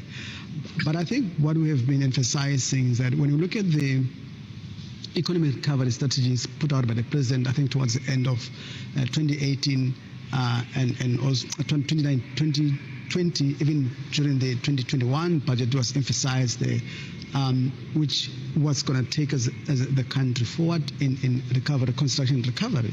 I think what we have highlighted there is that it's important for such plans to have a balanced approach where you focus on the supply and the demand side of the economy, because we have both supply and a demand side of the economy. Of course, one of the issues that we had over the years has always been trying to emphasize the fiscal consolidation, which really is about reducing government spending. But I think what we've been emphasizing over the years is, look, we need to have a sense of understanding the implications of that in actually reviving the economy itself, or actually ensuring that there's enough expenditure which support the economy to recover. And I think we've emphasized that over time. So even during COVID-19, look, as much as we have a supply side interventions which have worked, we'll talk about the progress now, but I think there has been strong debate around how to ensure that there's a better aggregate demand support in the economy, where we support households, but also we support investment in the economy to ensure that we are able to push more into recovery in so far as the priorities are set out in the State of the Nation address last year. And certainly, when you look at the priorities set out in the State of the Nation address, which have not really changed a lot when you look at previous State of the Nation address, for past 3 or 4 years, it's largely been around economic development, economic growth.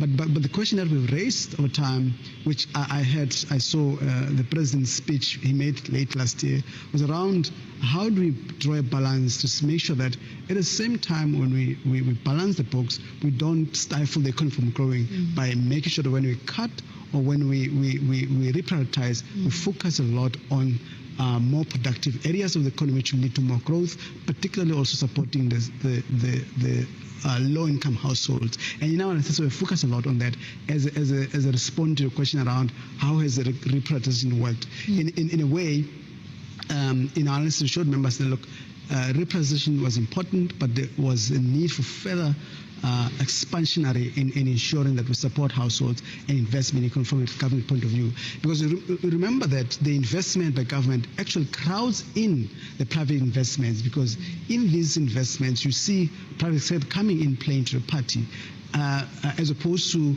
a lot of the priorities were reliant heavily on having private sector running an investment in own. But our emphasis is, look, we have to have both as a part of the strategy moving forward.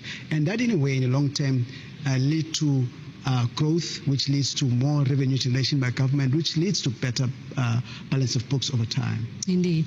Now, that also, of course, ties in with the second priority as announced by the President in his address, in his State of the Nation address in 2021, which is to implement economic reforms to create sustainable jobs and to drive inclusive growth. Professor, I want to quickly bring you in there. And under that, we know and of course that speaks to the Economic Reconstruction and Recovery Plan. And one of the key pillars of the ERRP is the commitment by the President to ensure massive rollout of infrastructure throughout the country. How in your view, based on your research and analysis, has government performed in the last 12 months in relation to this particular pillar of the ERRP? Well, it's difficult to assess because sometimes we are not made aware of what is happening. But in terms of some of the things that are put forward in the media, we can see, for example, there's a focus on ports. Because if our ports aren't functional, then we have big problems. So the infrastructure developments around ports and transport from and to ports, I think there has been quite a lot of investment in that. And we know we also try to invest in our own cell phone company and in terms of the infrastructure related to that, although that didn't work out very well. So it's a mixed bag, really. But there's also something related to infrastructure that is problematic, and that is all the corruption around procurement. So even though we are building, as the President wants, a building nation, We certainly don't want a nation built on the back of corruption. Absolutely. And So when it comes to the second priority under the ERRP, Professor Dr. Jantjies, I beg your pardon, it also speaks to a massive increase in local production. Talk to us a little bit about that. How has government performed in the last 12 months, considering the fact that we are still finding ourselves dealing with the impact of the COVID-19 pandemic on the economy and the job losses? Speak to us about that. Prof is correct that what we tried to do as an office as well over the last, we did try to have a sense of how far has the progress been made with the ERRP. But I think what the few things there. Firstly, most of these priorities or plans will probably take a long time to really get them effected. But I think what has been a lot achieved is around putting policy in place, putting some of the framework in place. So a lot of planning has been done, putting master files, master plans around sectors to support certain sectors and so on. And I think there has been a lot of emphasis around industrialization as well, but also linking it back to, as you rightfully say, in the localization. And one of the report I was looking from the Small Medium Enterprise Department relates to trying to zoom in to establish a network within the small businesses on localization to say what are the policy directives which encourage or drives the investment within the localization. So in a way, what I'm saying is that most of the work that's been done is a lot around planning as per se, but also recognizing the difficulties around coordinating the whole thing. Because in our report, what we have shown and said is that, look, then there has to be an understanding that the Economic Reconstruction Recovery Plan was actually programs that were based on already existing programs. So measuring the progress would not necessarily be easy because it's not like it's a new thing that I put in it, there was already progress in place. I suppose the issue, what we came up was to say, look, how much of it has been reporting on it by government departments. And I think last week or 2 weeks ago, the Committee on Appropriations had invited the Minister of Finance to provide the status on a recovery plan. And the Minister noted that actually it's quite difficult to call some of the progress on this. But what is clear is that the plans have been put in place, the policy have been put in place, but there hasn't been much of the implementation. And in the debate we had with the committee, when we presented the committee, was a recognition that it might take some more time to implement those.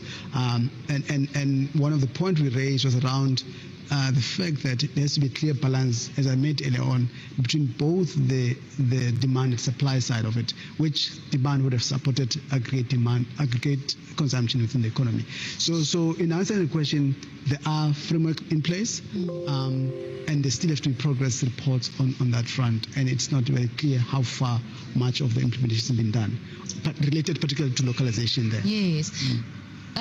Professor Müller, shouldn't that be a cause for concern when we're thinking about the fact that even when departments are called to account on such a critical priority such as the implementation of the ERRP, and we're talking about localization, we're talking about the employment stimulus to create jobs and support livelihoods, shouldn't that be a cause for concern? I mean, and as you rightfully point out, these are not new programs. Yes, they have been repackaged, but the economic trajectory obviously we're still on the same path. It's about inclusive growth. It is about creating jobs for those who are unemployed. But now we have more people who find themselves being unemployed. What kind of systems, Professor, can we then put in place? Can government, or particularly Parliament from an oversight perspective, put in place? Because there has to be a measurability. Some kind of system that you have in place to measure progress, whether it is within 2 years or 3 years, but you need to have systems in place. Talk to us about what should Parliament actually be looking at when assessing progress made in implementing these key aspects of the ERRP. Professor? Yes, thank you for that question. I think it's very important for there to be constant reporting on what is happening on the ground. I think there has been a problem with that. There have been some silent portfolio committees in Parliament where we're not hearing much about what is going on in that particular sector. And so the whole issue of report backs are exceptionally important. And this adds to the issue of transparency that I was talking about earlier. And then once you have that report back and you feel that not enough is being done, that's when the accountability and consequence management comes in. So I think it is a matter of constant monitoring. And then we also have a department in this country called the Departments of Planning, Monitoring and Evaluation. And they should also be part of this process and be reporting to Parliament on what they're finding in terms of their research and their analysis. Indeed. Clearly, there's a clear indication that it's not that there is an unwillingness to report. Could this possibly be a systems design a problem, Dr. Jantjies, when it comes to reporting and how to report, what to report and what to look at from an oversight perspective, from a budget expenditure perspective? So talk to us a little bit more about that. I mean, clearly, if the minister is able to come to a committee, Minister of Finance, and is able to say, okay, I am here to report, but I am unable to measure from where we started 2 or 3 years back to where we are right now. I mean, isn't that a systems design or a measurability? There must be some kind of matrix that you can put in place to make the work, the implementation process measurable. And if we're unable to do that, then, I mean, is Parliament not, Yeah, thanks, but it's a very good question.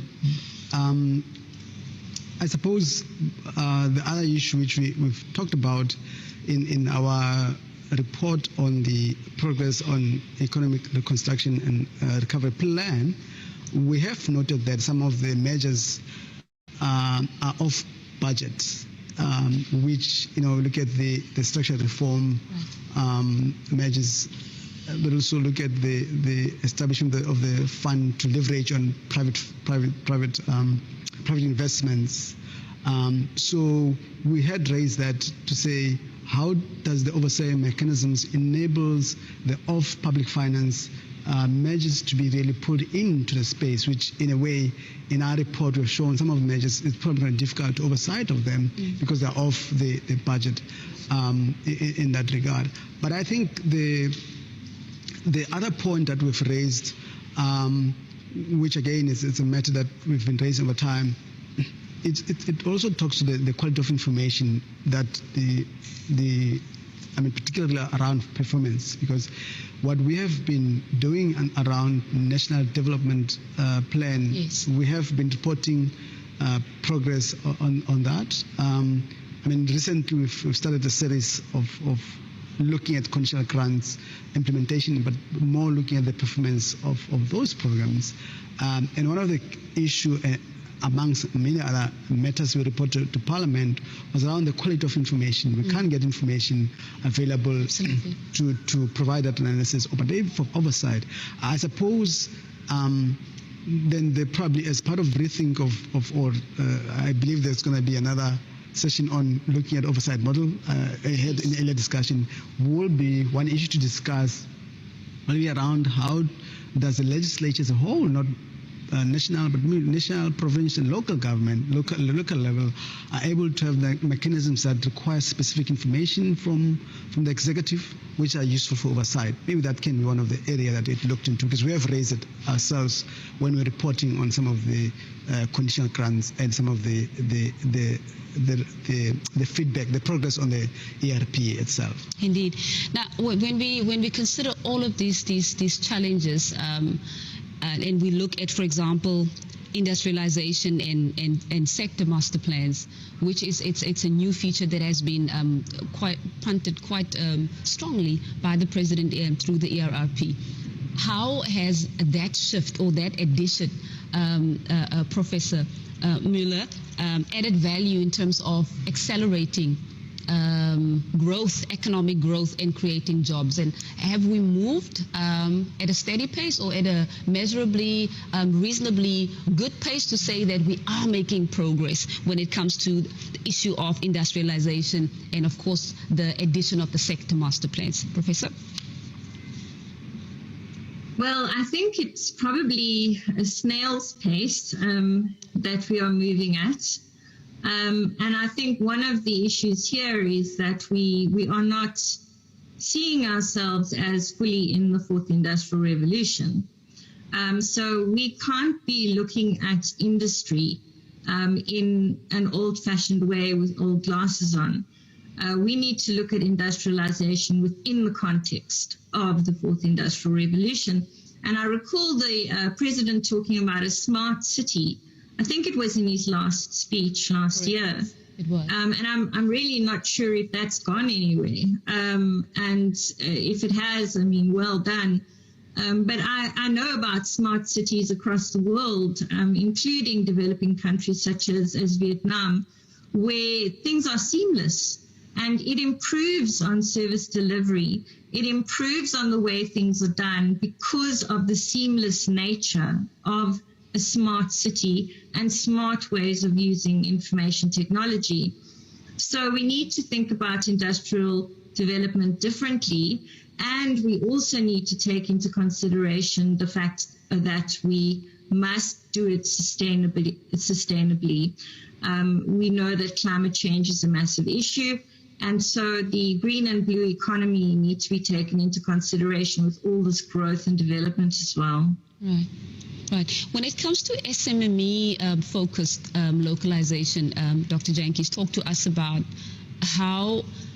whether there's any progress or substantive progress that has been made. And you spoke earlier to plans being put in place. Talk to us a little bit about how that finds expression at a subnational level, and how does the Budget Office or even the finance committees of Parliament measure progress when it comes to that? Because obviously from that, that also hinges on, that also can unlock job opportunities for those who are unemployed. Recently, we haven't done, thanks for the question, we haven't done work looking at specifically, but I think what has been the issue from the sector during the COVID-19 has been around survival, because yes, how much the government has been able to support the sector. And certainly, you find that the Finance Committee has held various discussion with the sectors, various sectors, right, where government has extended various programs where relief has been given out to small businesses in different sectors. And I think, there has been clear evidence, particularly, we looked at, there's been a lot of tax relief given out to sectors, small businesses in particular sector. But I suppose, the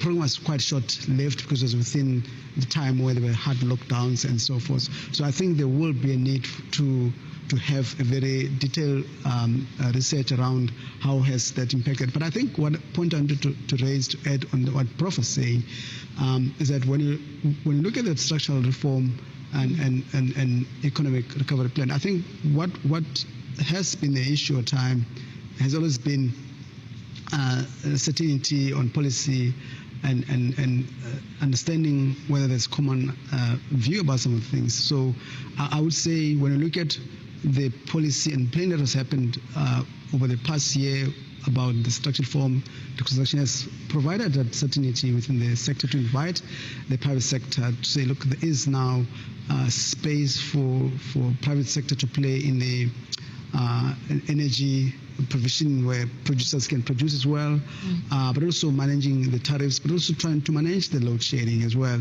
and so on. There hasn't been, I think I would say, when I look at the reporting from government, that's areas where they say they have been able to provide certainty in that area. But again, it's one side of a coin, which I think the emphasis should have been on both sides of the coin. So I'm talking to 2 points. I answered your question about that of small businesses, and certainly there has to be a study that looks into that. And hopefully next time we meet, we'll give you feedback on that and your audience. Wonderful. Now, when we also have to consider the fact that even before the COVID-19 pandemic hit, South Africa had already found itself in a situation where the economy was not growing at the desired pace. Yeah. But prior to that, we must also take into consideration the much broader historical context of the inherited inequalities in South Africa, and of course, with our democracy being 26, 27 years old at the moment, there's a lot of deep cleavages when it comes to poverty and inequality in the country and unemployment, which half of it or most of it, as some have argued, it's what we have inherited. And of course, there are systems in place, the policies are there to ensure that we take the country forward. But does it make sense to then expect that things will change overnight, particularly when you've inherited such an unequal society already, Dr. Jantyi? So speak to us quickly about that, and about how do you then balance between, of course, there's an expectation. The country is waiting for the president to deliver his State of the Nation address a little bit later this evening at 7 p.m. And they are expecting solutions and way forward. But it is also important to paint the broader context, to talk about the historical circumstances that have been inherited, and of course the COVID-19 pandemic. With the systems that are in place right now, realistically speaking, when we're talking about social compact, when we're talking about the partnerships that are required to implement, to ensure implementation, do you think over the last 12 months, government and through the president's leadership has been able to bring together, to create that social compact with all sectors of society to ensure that the plans that he announces are implementable?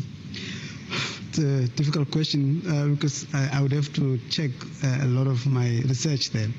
I think what I want to start, and how do I answer the question is this.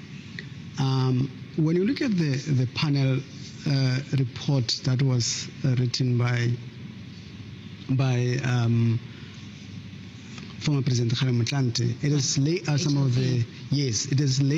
of the challenges in our society in implementing the legislatures and so forth.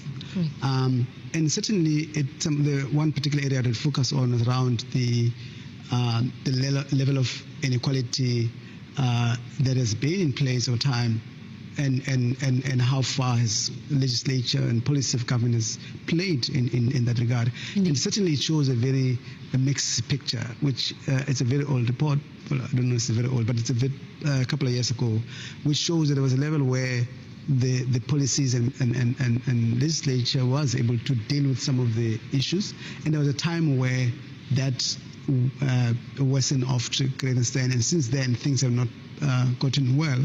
And I mean, look at poverty, inequality, and unemployment. But now there's another issue is around the real per capita spending by government. One of our concerns we've raised is that has been declining, particularly on areas that are so important: social security, health, and education. And when we start having, even over the medium term, there has been indication in the planning that there will be declining in those areas. And the assumption I would make that certainly there has been a lot of engagement within the social partners in trying to recognize the need of dealing with those mechanisms and having different role players in playing their spaces. And I would hope also that some of the role of different players that we play are quite clearly strong. But our analysts will emphasize the importance of the role of government in taking all the leadership and responsibility on coordinating, but also intervening by spending, by providing more support for household, but also expanding government programs in areas where it will recycle back to the economy, which lead to more growth. So my hope is that engagement, which has taken over time, has taken those into account. And certainly, when you look at the engagement about various social partners, even you look at the economic recovery plan, there was buy-in by all social partners. a social program that is buying about social partners.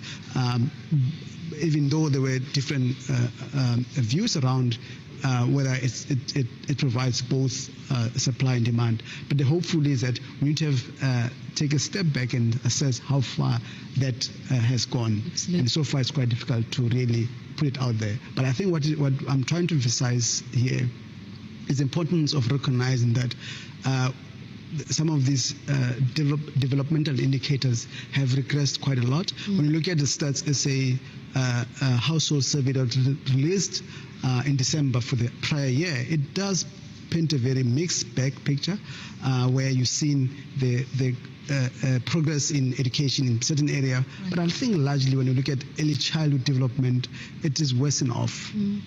Largely because of COVID, obviously, but also there are some of the systematic challenges around the sector.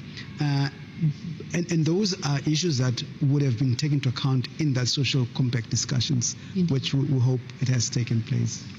It's quite critical that as the president announces his program of action, that must be prioritized as well, that the president doesn't only announce the program of action for him to implement on his own, that to take the country forward, it will require partnerships across a wide variety of sectors. And this is, of course, another call to the nation to recognize that in order to take the country forward, the transformation can only come about if all partners play their part. And Professor Mueller, I quickly want to bring you in. Talk to us a little bit about the African Continental Free Trade Area Agreement, which the President also mentioned in his 2021 State of the Nation address as a very strategic agreement that can unlock inclusive growth within South Africa and to ensure that that is also used as a springboard to push the country forward and to activate growth within the country, inclusive growth in particular, and to create jobs. Talk to us a little bit more about progress made around implementing or putting systems rather in place to implement the Africa Free Trade Area Agreement. Professor? Thank you again for the question. I think what the President has done is he's taken forward the African Renaissance approach of President Mbeki to a large extent because he's been very concerned, for example, about vaccinations across the continent, not only in the country. So we now have an African Free Trade Agreement and there are movements, but SADC is a very difficult place. The countries in SADC aren't easily convinced by one another when it comes to implementation. So we have regional economic communities that are very functional, right. Such as East and West Africa. But in SADC, I'm not sure how it's going to develop there. Indeed. Now, when we quickly link that issue, the context around the Africa Free Trade Area Agreement to the President's investment drive, and we know that the President has indicated in his 2021 State of the Nation address that there's a 5-year target of 1.2 trillion, and out of that they've already got commitments for 773 billion in investment commitments. Now, talk to us about, and I think it's probably a question for you, both yourself, Dr. Jantjies, and Professor Mueller to respond to. How do we then begin to measure how these investment commitments are being utilized for inclusive growth at the subnational level? And we're talking about obviously it's important where growth takes place. There are big companies that have been around for many, many years, and if those companies continue to grow and the SMMEs, the small the SMME in a particular district is not growing, then clearly we're sitting with the problem. So talk to us about how we can begin to measure progress when it comes to these huge amounts of money. I mean, that's a huge amount of money, that the President has been able, and it's commendable that the President has been able to raise this amount of money. And I'm sure by the end of the 5-year term, the 5-year target is 1.2 trillion. That is also, I'm sure it will be done. But now the question is, how do we then measure how that money is being disbursed, where it is disbursed at the subnational level, and how do we measure the impact? Dr. Jantjies? I think one of the focus of the economic recovery plans around industrial policy. One of the difficulty of our economy, last year in our economic development discussions, there was around looking at the reasons why we have not been able to develop as economy that we want to, is around the fact that we prematurely deindustrialize as an economy, and as a result, we've not been able to develop quite skill as well, in particularly more productive sectors as an economy, and as a result, skills in those areas have not been developed. So I would say the most important part of it is to have a very clear industrial policy which really will drive which areas of investment are more important, particularly that the focus has to be around productive sectors of economy, because or secondary sector of economy, because they have multiplier effects for both the other sectors of economy. And if you have a clear industrial policy, which I've seen in the reports on the progress, it has also been a focus to ensure that a very clear industrial policy which has a localization component into it as a part of a policy or mechanisms to direct investments where it should be. So once we have that in place, it allows us to really have a sense of where growth or investment should be made in the economy. So I'm quite going to emphasize the importance of industrial policy, which will guide investment, which areas of investment will be in that regard. Indeed. Professor Miller, your take on how investment can be disbursed at the subnational level, and how do we then measure progress? I'm sorry, I have to say I'm not an economist, and I wasn't expecting these questions. They weren't the ones sent to me. So I don't have an answer for you. It's not economics question, it's a societal question. Let's go to the next one. Okay. I think just in conclusion, as we wrap up our conversation, let's talk about youth unemployment and how the COVID-19 pandemic has impacted women negatively. We know that women have been disproportionately affected by the COVID-19 pandemic. Unemployment, youth unemployment, as I've already indicated, and women obviously are also, mostly affected by the unemployment levels in the country. Perhaps, Professor, you can talk to us about how government has responded, the response plans that have been put in place to address issues of gender equality, particularly around economic advancement and making sure that women have access to tangible opportunities. Professor. Well, thank you very much. Well, I think that a lot is being done in the area of youth and women. It's something that the President has been focusing on in all of his addresses in the last 4 years. And his youth employment program is quite successful. I think it's over 500,000 youth have been placed in employment, but we need to take into consideration that this is not permanent employment. But at least it provides an opportunity for the youth to gain the experience that will allow them to go out into the marketplace and say, I have the experience to do this job. So I do think that his policies around the youth are solid, and that there has been good progress there. In terms of women, of course, women need to feel safe in order to function properly in the economy. And the President has definitely pointed out the importance of addressing and tackling and defeating gender-based violence. It's a massive problem in South Africa. It became an even bigger problem during the lockdown. And he has paid attention to this. And he has definitely put a lot of money towards this as well, in terms of ensuring that women are given the opportunities that they need, as the youth are, in order to become a part of the formal economy. So I think there has been success in these two areas. Wonderful. So the President has, to an extent, he has delivered, and it's, of course, it is work in progress. And of course, the State of the Nation address gives us the opportunity to assess progress and in an ongoing basis. But it's encouraging to see that within that space, despite the fact that there are rising, the current levels of unemployment in the country affecting both women and youth, and we have to look at that within the context context of the COVID-19 pandemic. Dr. Jantjies, talk to us about energy generation capacity, which is one of the, I think that is probably the last key priority over and above corruption. And I think you've spoken, or you have addressed some of those issues, and yourself as well, Professor. Talk to us about energy generation and Eskom's performance at this point in time, and how have we seen a measurable shift forward, and what can we expect in the 2022 State of the Nation address with regards to the issue of energy generation capacity? I think energy security has always been a priority, and it will remain a priority, because in order for an economy to function, you need security of energy.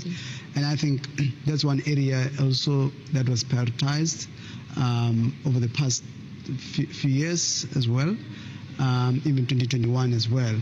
And I think when I look at the report on the economic recovery, a lot has happened in so far as providing opportunity for private producers, but also one area which was quite interesting. I looked at the issue around unbundling of Eskom.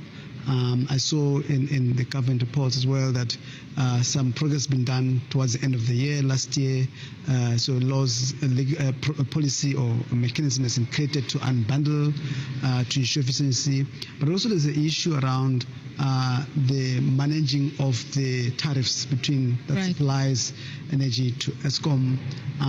But also I saw earlier, I think either late last year, Eskom reporting debt has been reduced quite a bit as well. So it seems there's quite a lot of progress being done. But in terms of dealing with load shedding or enough energy creation, I think we'll probably see results after a while, because when you look at independent producers, they probably the new contracts that came in, we'll only start seeing them coming to party after some time, once the investment has been completed and the plans have been it's probably too early to say whether that will alleviate the load shedding. But a lot of policy processes been put in place as per commitments spell out in the recovery plan. Wonderful. Professor Müller and Dr. Jantjies, I want to give you an opportunity to do your closing remarks, particularly around what to expect. What are you anticipating the President to speak to, over and above the fact that he will, of course, give a report back on progress that has been made since his last address. But what can we expect? What can the nation expect that the President will be focusing on? Your closing remarks, please, Professor. Well, I think the big issue is the basic income grant. There's a lot of pressure on the President to implement this, and there have been a number of loans that have been acquired from the World Bank, probably to be able to implement something along these lines. But this will, of course, become incremental. In other words, probably an extension of the COVID recovery grant, and then evolving into a basic income grant, which will help a lot of poor people in this country to survive, to eat, and to have shelter. I also think that he definitely needs to address the safety, security, and intelligence issues in this country. We saw the riots in July of last year, and this will destabilize the economy. I'm not an economist, but I certainly know that this will destabilize the economy and has destabilized the economy to some extent. So we need a government that's trusted. We need a strong government, and we need to make sure that these issues are addressed properly, and that our security and intelligence services operate properly, as well as SAPS. So I don't think the President will have an option but to address these two issues. And then just a personal wish is that he does look at the just transition to a green economy as well. Wonderful. Thank you very much, Professor. Dr. Jantjies, your closing remarks? I agree with Professor as well that the support for low-income households is a very important issue. Maybe we'll need to have a different time to talk about the big issue. But there's sort of consensus around society, around the need for support of low-income households. And we have to agree that as a society that there are probably going to be people in our society who might not work at all, and what does the big mean, and how does that, get conversation become more about be seen as an economic policy rather than as a social policy in a way. And I really, I don't expect a lot of difference. As I said earlier on, I think what has been the framework of the State of Nation has been quite similar over the past 4 years. Similar issues been raised, but I think that's the main issue. But the issue of investment is a very important issue. Government being able to invest in the economy, that is important. Yes, it's important to attract private sector in investment to invest in the economy, but investment by government must not be seen as not important in the economy, because as I said earlier on, investment by government crowds in the private investment, doesn't crowd out society in that regard. But I think the role of the local government in service delivery is very important, and there has to be capacity development around these areas, as our analysis has shown that most of the information that comes out of the monitoring and evaluation of the implementation of policies, at times it does show that there's lack of capacity in that regard. I think some of the issues which will come up should come up as a very important issues, looking at it from budget office perspective. Absolutely. Thank you so much. I want to thank both my guests, Professor Muller from the HSRC, as well as Dr. Dumisani Jantjies from the Parliamentary Budget Office for the great insights shared. It was a wonderful conversation to have, and I think it creates context for what the President will be speaking to a little bit later at 7 p.m. when he delivers his 2022 State of the Nation address from the City of Cape Town City Hall, which has now been declared the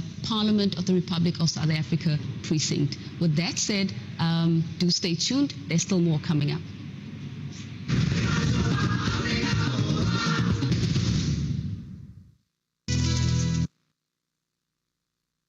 Parliament consists of two houses, namely the National Assembly and the National Council of Provinces.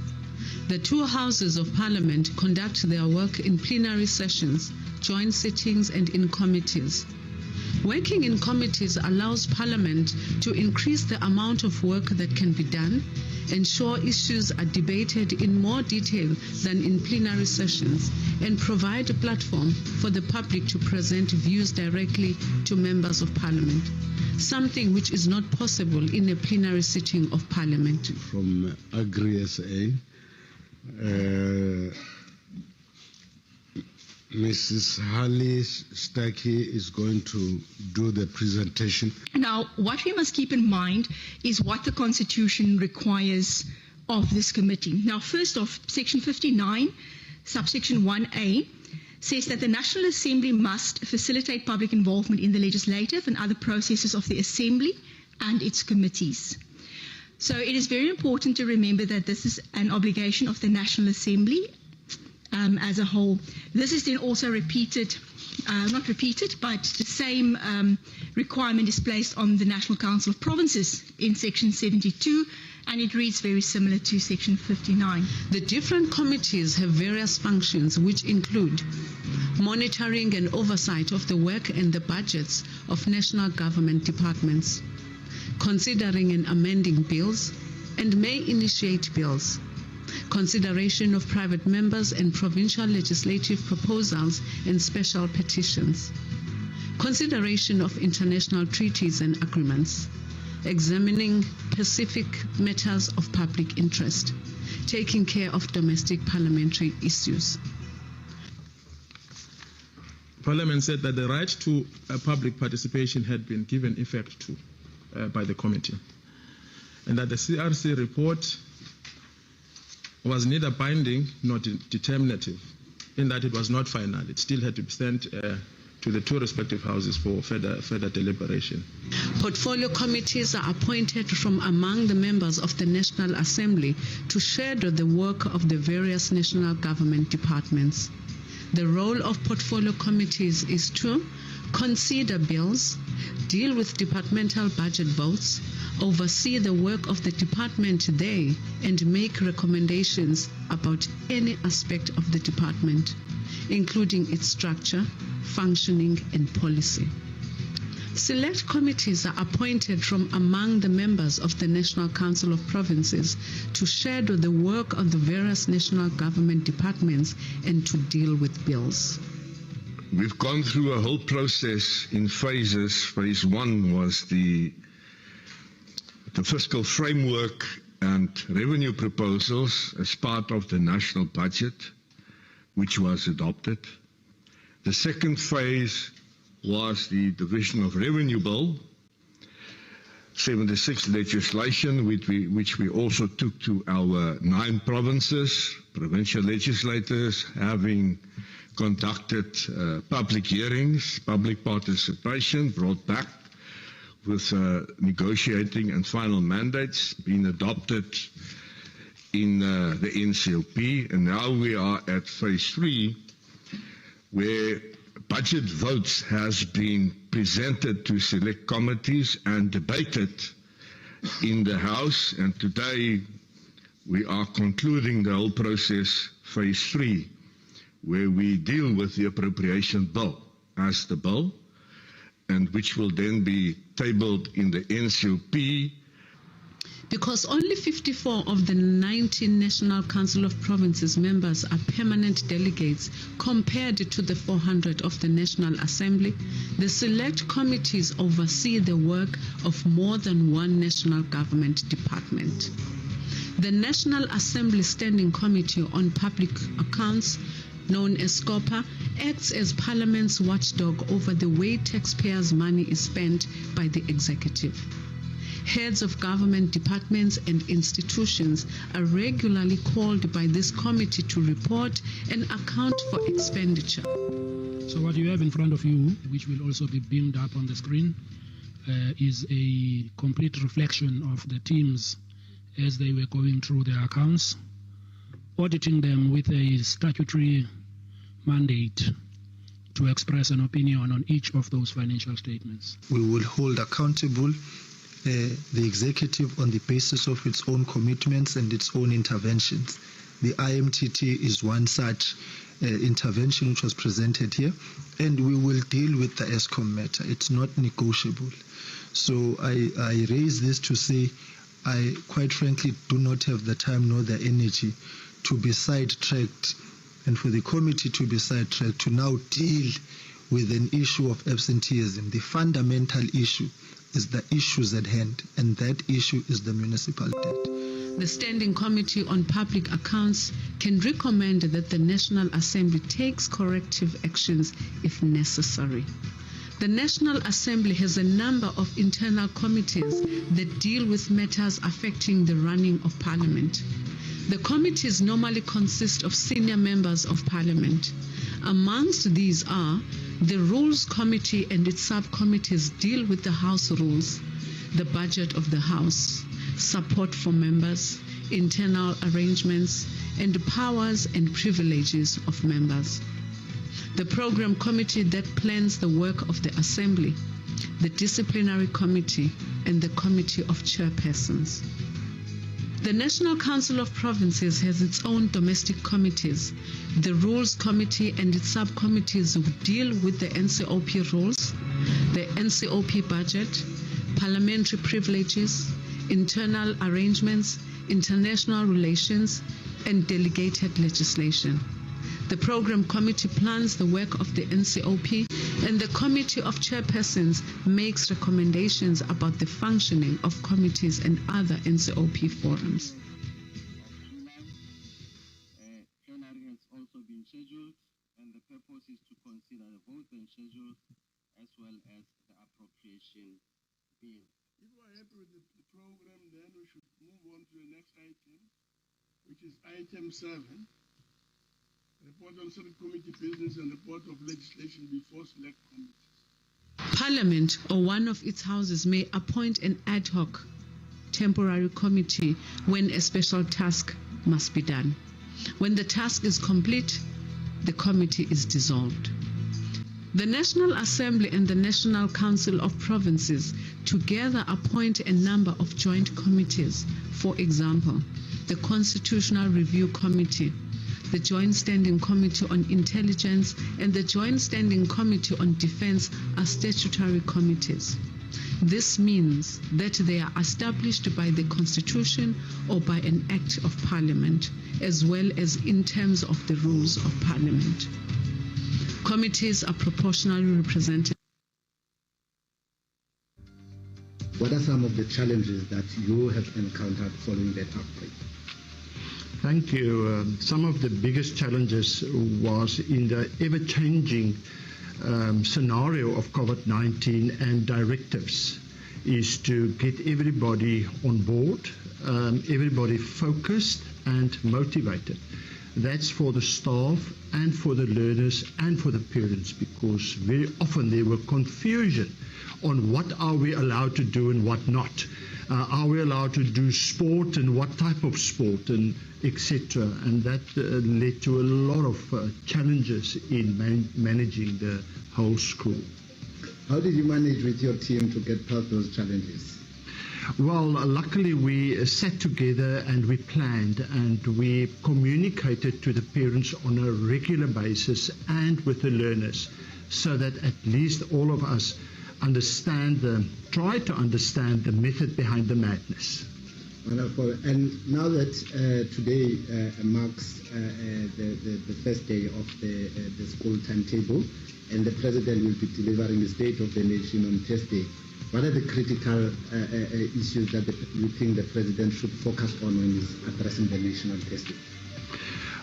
From a schooling point of view, educational point of view, I think he should really address how to keep more learners in the system from grade 1 up to grade 12. And secondly, how to recover the economics of this country. And thirdly, job creation. I think that's a huge challenge. Learners going through school and then they don't have jobs, they don't have work. We need to address that.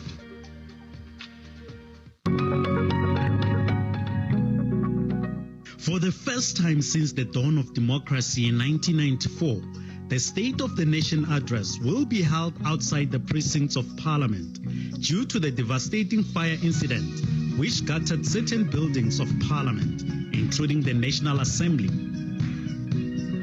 The majestic and historic Cape Town City Hall, at the heart of the Mother City's Central Business District and its adjacent Grand Parade, will host the August Sauna 2022 by the President of the Republic, Mr. Cyril Ramaphosa. The venue has been declared the precincts of Parliament in terms of the law and the rules of Parliament. The City Hall is where the country's first democratic president, Utata Mandela, addressed the masses and the country after his release from prison in 1990. On the 10th of February 2022, be a witness as Parliament TV broadcasts an educational and informative program, including the President's address, live from 7 in the morning until late in the evening. Parliament, following up on our commitments to the people, making your future work better. Tune in or you will miss out.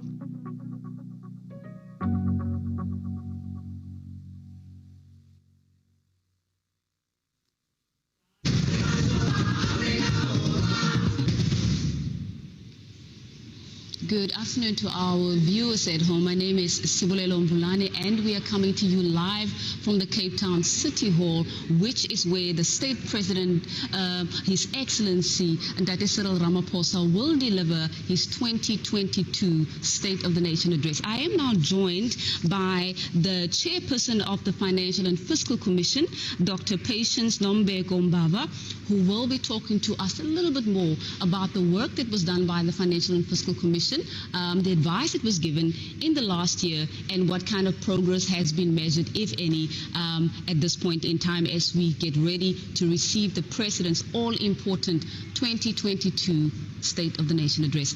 Dr. Mbava, what a wonderful pleasure it is to have you here.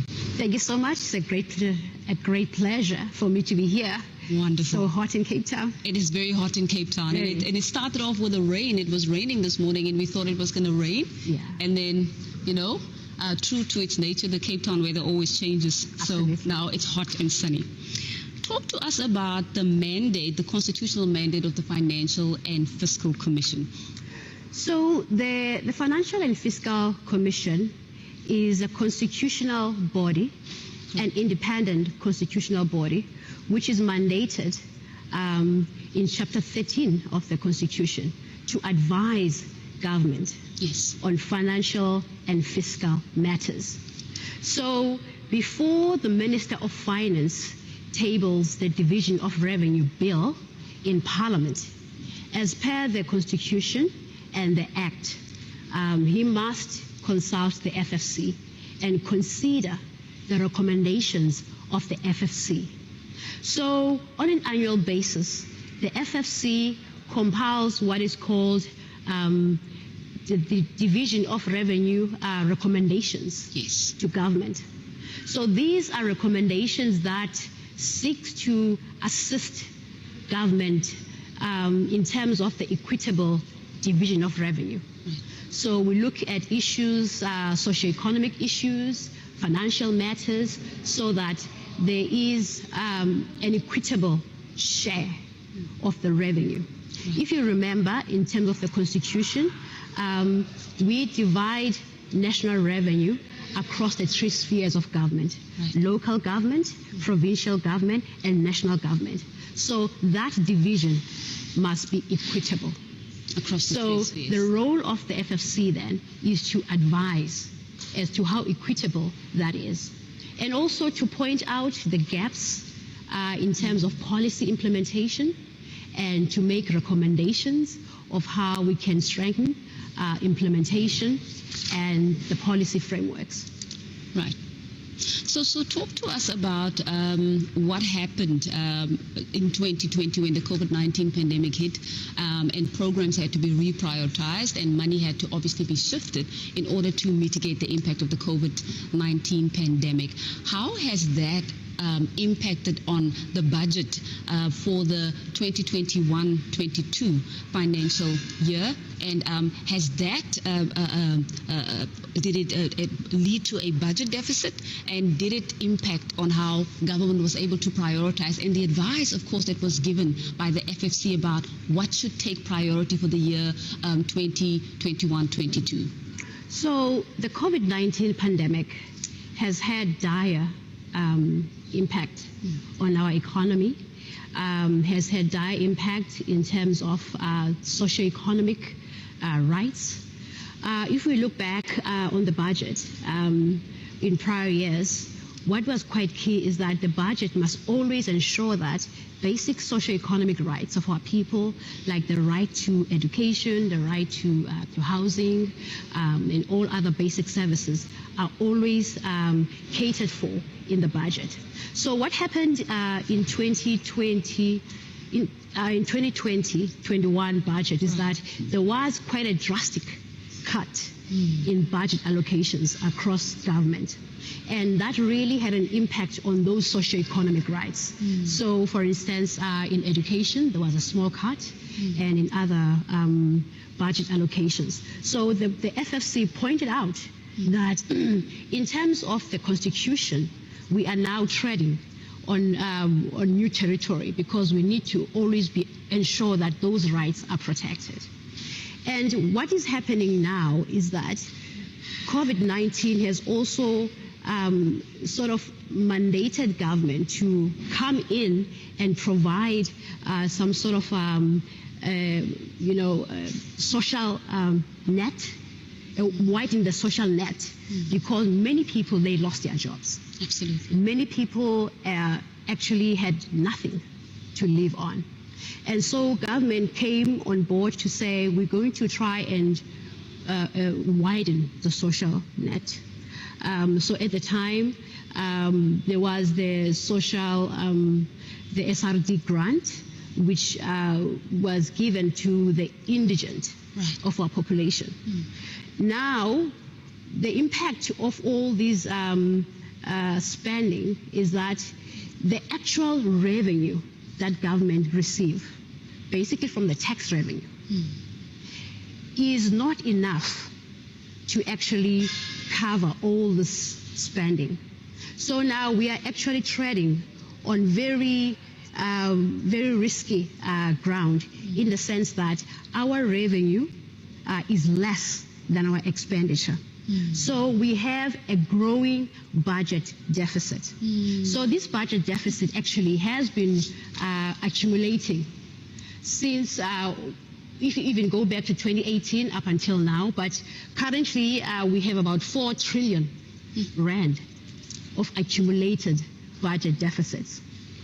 And the risk then is that can actually result in repayments of debt, which now take priority over basic services. So repayments like interest payments become now quite an issue, because they can actually mushroom on a year-to-year basis if we don't have a handle on our spending. So this has been exacerbated by COVID-19. So prior to COVID-19, we had a problem, but COVID-19 made it worse. So the problem we have now in our country is that government does not have enough money to actually ensure that all these competing requirements, all these competing interests are actually taken care of. So we have to either increase the tax revenue of the country, or we have to reprioritize our current spending. That means we have to take from somewhere so that we can ensure that we meet the basic needs of our people. Indeed. Talk to us about this, the growing budget deficit, and you say that there's either going to be an increase in order to make available more funds or resources to be able to meet basic needs, that it's either that then or an increase in the tax revenue, or you increase the tax. How does that, who then has to foot the bill? Because, I mean, if you're looking at the number of people who have already lost their jobs, particularly during the COVID-19 pandemic, who has to, I mean, will be mostly affected by a decision of that nature to increase the tax? So ideally, we don't want to increase the tax, because in terms of ensuring that we have a sustainable economic environment, increasing the tax base is not the quickest way to actually increase more revenue. There's always pushback when it comes to increasing tax revenue. So either the government can borrow more, or we can be efficient with the way we use our current resources, because there is a lot of fiscal leakages in our current spending patterns. So there are a lot of funds which go unaccounted. There are monies which are not accounted. So we need to find out what is important. And also, we need to say as government that we can't do everything as government. Either we bring in other partners. For instance, when we talk about the infrastructure fund, or the infrastructure investments like road infrastructure or social infrastructure, some of those things we can't do all of them by ourselves. So we have to do what is called public-private partnerships. So we need to bring in the private sector. But there is a caveat to do that.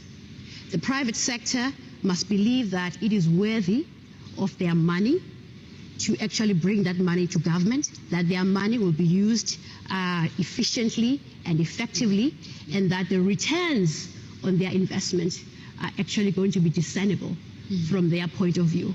In terms, it makes economic sense for them. So it must be a win-win situation. So government must actually present a clear case for the private sector to come in and actually help government. So it means that there must be a stable policy environment as well, so that people can know where is government going in terms of the economic framework, where are we going politically, is it a safe environment, what are the risks of investing in South Africa. So it's about actually bringing investment to help us to actually close this gap, because quite clearly now we are treading on very dangerous territory, because now if the revenue, for instance, if I look at my figures here, if we look at the revenue from the tax revenue in this country, in 2020-21, we had a revenue of 1.2 trillion. So that is tax money that is collected from those who are working. And then we actually spent non-interest expenditure was 1.5 trillion. So you can see immediately that there was 232 billion already, which was also spent on debt service costs. So debt is actually growing up. So in 2020, we had 232 debt service costs. The previous year, debt was 204 billion. Then in 2020, it's 232 billion. Now we are focusing now for this current financial year that debt will be approximately 270 billion. So it means that that debt is actually, sort of runaway. So you have to control that debt, because it means that if we actually spend a lot of our money on debt, the major issues that we actually have to fund, like your education, health, road infrastructure, those will be crowded out, because it means that that money will actually have to fund those interest debts. Yeah. Talk to us about, you talk about fiscal leakages. Is there a quantifiable figure on this fiscal leakage, money that is spent that goes or that falls between the cracks that is unaccounted for? Is there a way for the FFC to be able to track how money is being spent? And we know, of course, that the Auditor General does quite a bit of work on that. But from an FFC perspective, what systems are in place to prevent this fiscal leakage, considering the fact that that is money that could have obviously gone to go and be budgeted for very critical priorities and services in the country? Talk to us about that. So if you look at the annual reports of many public sector entities, you'll see fruitless and wasteful expenditure, which is mushrooming every year. So that is money which was spent in vain. There is no accountability for that money. So if you have to quantify those fruitless and wasteful expenditure across the entire government, those are huge amounts of money. And so what we're saying as the FFC is that we need more state capacity and state capability to actually spend the allocated resources. I mean, the resource envelope is not infinite. It's limited, and yet we feel that a lot of this money is not properly spent. In fact, if the money that is allocated on an annual basis could be spent for what it was meant to be spent for, it actually could do a lot. Take, for instance, local government. Local government, that is where most of our problems lie as a country, because you'll find that at local government there is apparently lack of skills in terms of managing those resources. You will find that during the allocation process, they get allocated conditional grants. These conditional grants are very critical because these are monies that are meant to be used for specific spending items. But you'll find that those conditional grants are actually not used for that. They could be used for something else. So we need more oversight on how those funds are spent. And we also need to find out what is the right formula to allocate funding to local government, because local government equitable share formula, it's been quite a very sort of, an issue with many observers to say that this local government equitable share formula is not actually equitable. Because the formula itself, for instance, it looks at things like education, like health, like the population of the province at the provincial level. It would look at issues like the literacy rate in that province, the economic activity as well.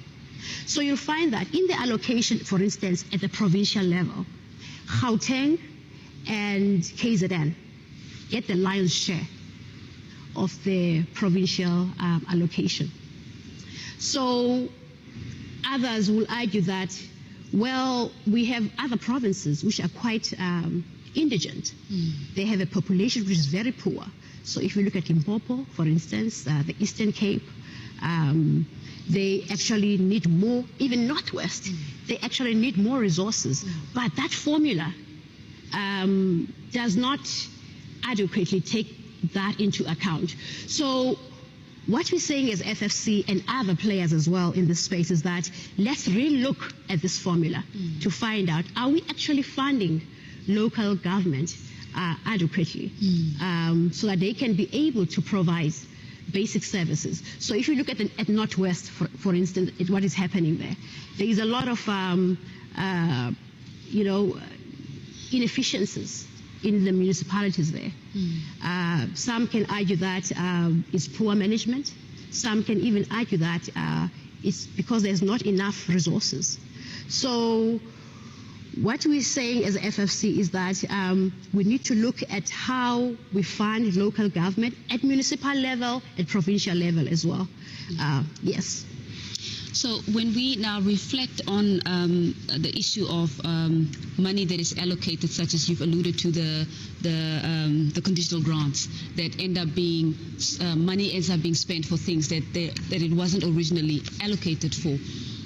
And I want to come back to the issue, and I have asked it to one of our other, the other guests that we've had on our platform about whether is this a policy issue or is it a systems design issue? Because I mean, it cannot be that when money is allocated for a particular spending item and it gets used for something else.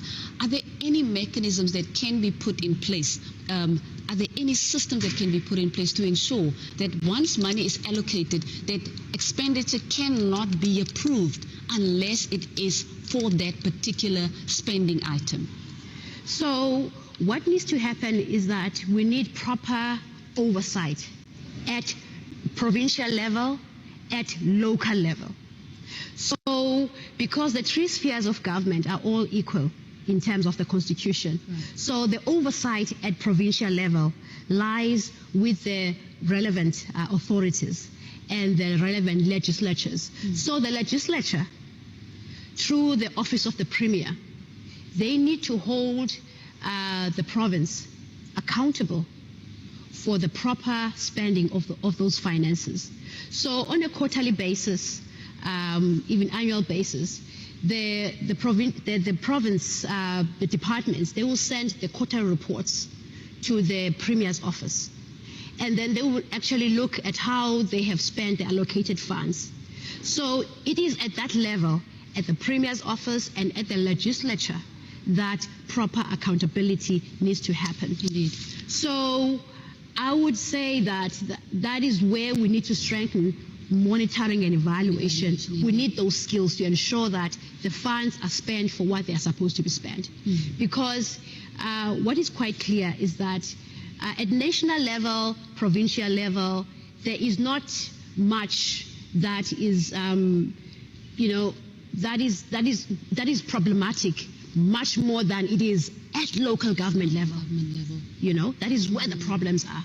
So it's a combination of factors. It could be skills. It could be issues of know-how. It could be capacity. A lot of things. But clearly there is a problem at local government. And we need all of us to ensure that the foundation is right. Otherwise, the entire fiscal framework is going to be impacted negatively. Now, as we conclude our conversation, and I just want to thank you, Dr. Mbaba, for the insights that you've shared. But just in conclusion, we are, of course, now we are building up to the President's State of the Nation address a little bit later at 7 p.m. What progress has been made that you, obviously as the FFC, has been monitoring progress made in terms of implementation? And I hear what you're saying about, you know, the leakages, the fiscal leakages and so forth, and the challenges of capacity. And these are ongoing challenges that require the attention of Parliament and the legislative sector as a whole. But of course, the executive also has a very important role to play, of course, with our social partners as well. The question that I'm asking is what monitoring systems has the FFC put in place to ensure that year on year, as you deal with the budget, are we seeing progress? Is there any kind of measurable progress that people can expect or that you can report on in terms of your constitutional mandate? So if you look at last year's State of the Nation address, I think the President set out some key priorities. I think the one that there are two actually for me, which we have seen quite clear sort of results. One was to defeat the COVID-19 pandemic. Correct. So clearly we are seeing the fruits of our work there. Absolutely. And then the other was to deal with corruption. And I think the Zondo Commission and the reports that are coming there, they are clearly showing that the malfeasance and all the wrongdoings which were done in the past, those people will be held accountable, basically. So those are clear quick wins. Those are clear quick wins because we can clearly see that we can win on those. Where we have not made a dent is the unemployment issue. I mean, unemployment is now approximately 35% actually, 34 point something, but 35% to be on the safe side. That is a real problem because it means that we have young people out there as well who are not at work, who are not at school, who are not involved in any sort of economic activity. So it means that inequality in this country is going to grow even wider. And when we have a wider sort of inequality, problems, it also means that our safety as a country is also at risk. Because it means that those who don't have will actually want to have the same things that the others have. So the crime rate is going to go up. So the have-nots are going to take from the haves. Exactly.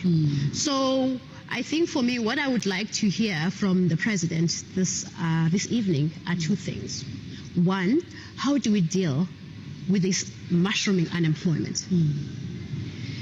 And secondly, how do we ensure that in spite of all the promises that we've made, I mean, this is going to be the 5th year that the President is making his State of the Nation address. How do we ensure that there is state capacity to deliver? Absolutely, very critical. It's about delivering.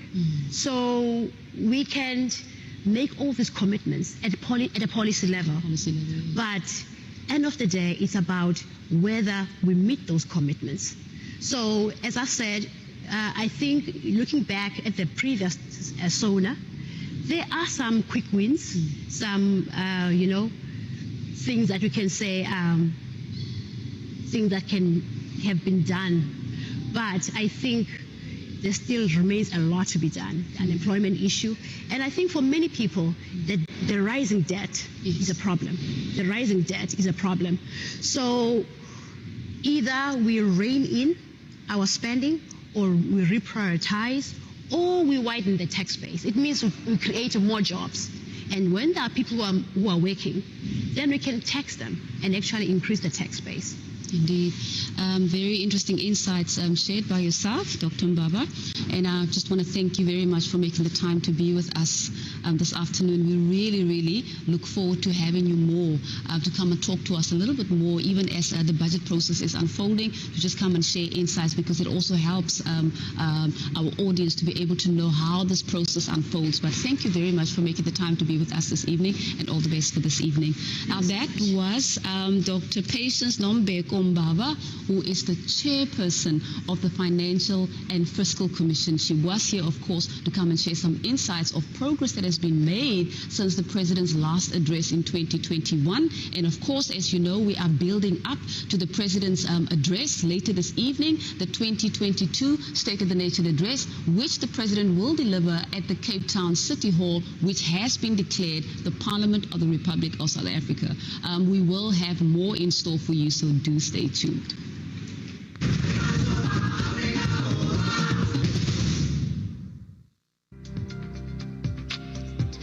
So there's a lot of issues in South Africa, as many South Africans face, such as youth unemployment. Unemployment is a huge issue in South Africa, and it has left many gaps locked for young people. Many young people sit at home and think, what will they be doing the next day? Where will they be getting money to pay bills, and how will they be able to take care of their relatives? And youth unemployment leads them to making the wrong decisions and leads them to crime. So that's why I want Mr. President to speak about this when he's addressing the nation on Thursday, because it is definitely a huge issue in South Africa. And that's why I want Mr. President to speak about youth unemployment. Thank you. I would like to emphasize the fact that he should really implement the part of job opportunities for South Africans, because job opportunities in South Africa is really low, and the COVID-19 pandemic has made it even worse. People who had jobs are now jobless and are struggling to support their families. This also affects young graduates, because they too cannot find jobs. So, yeah, that would be what I would like to say to the President.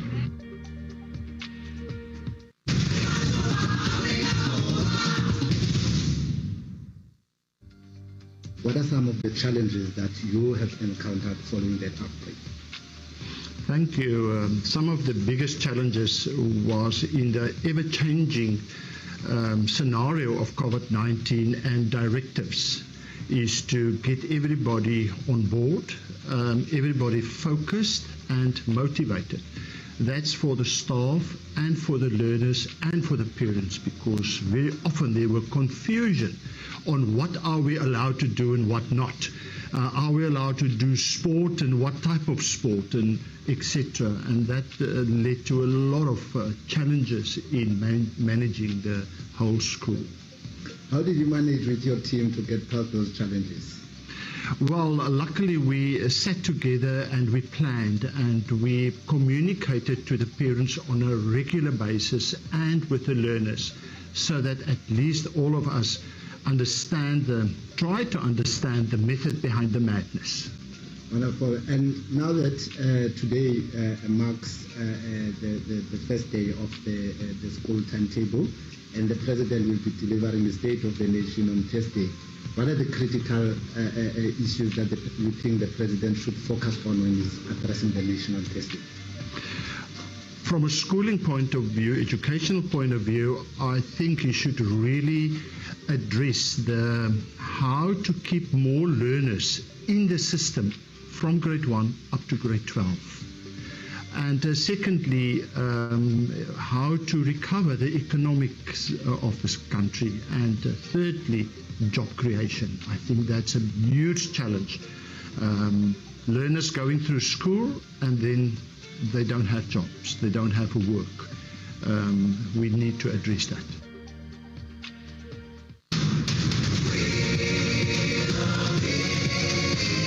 This book, our Constitution, protects our society and empowers us to govern.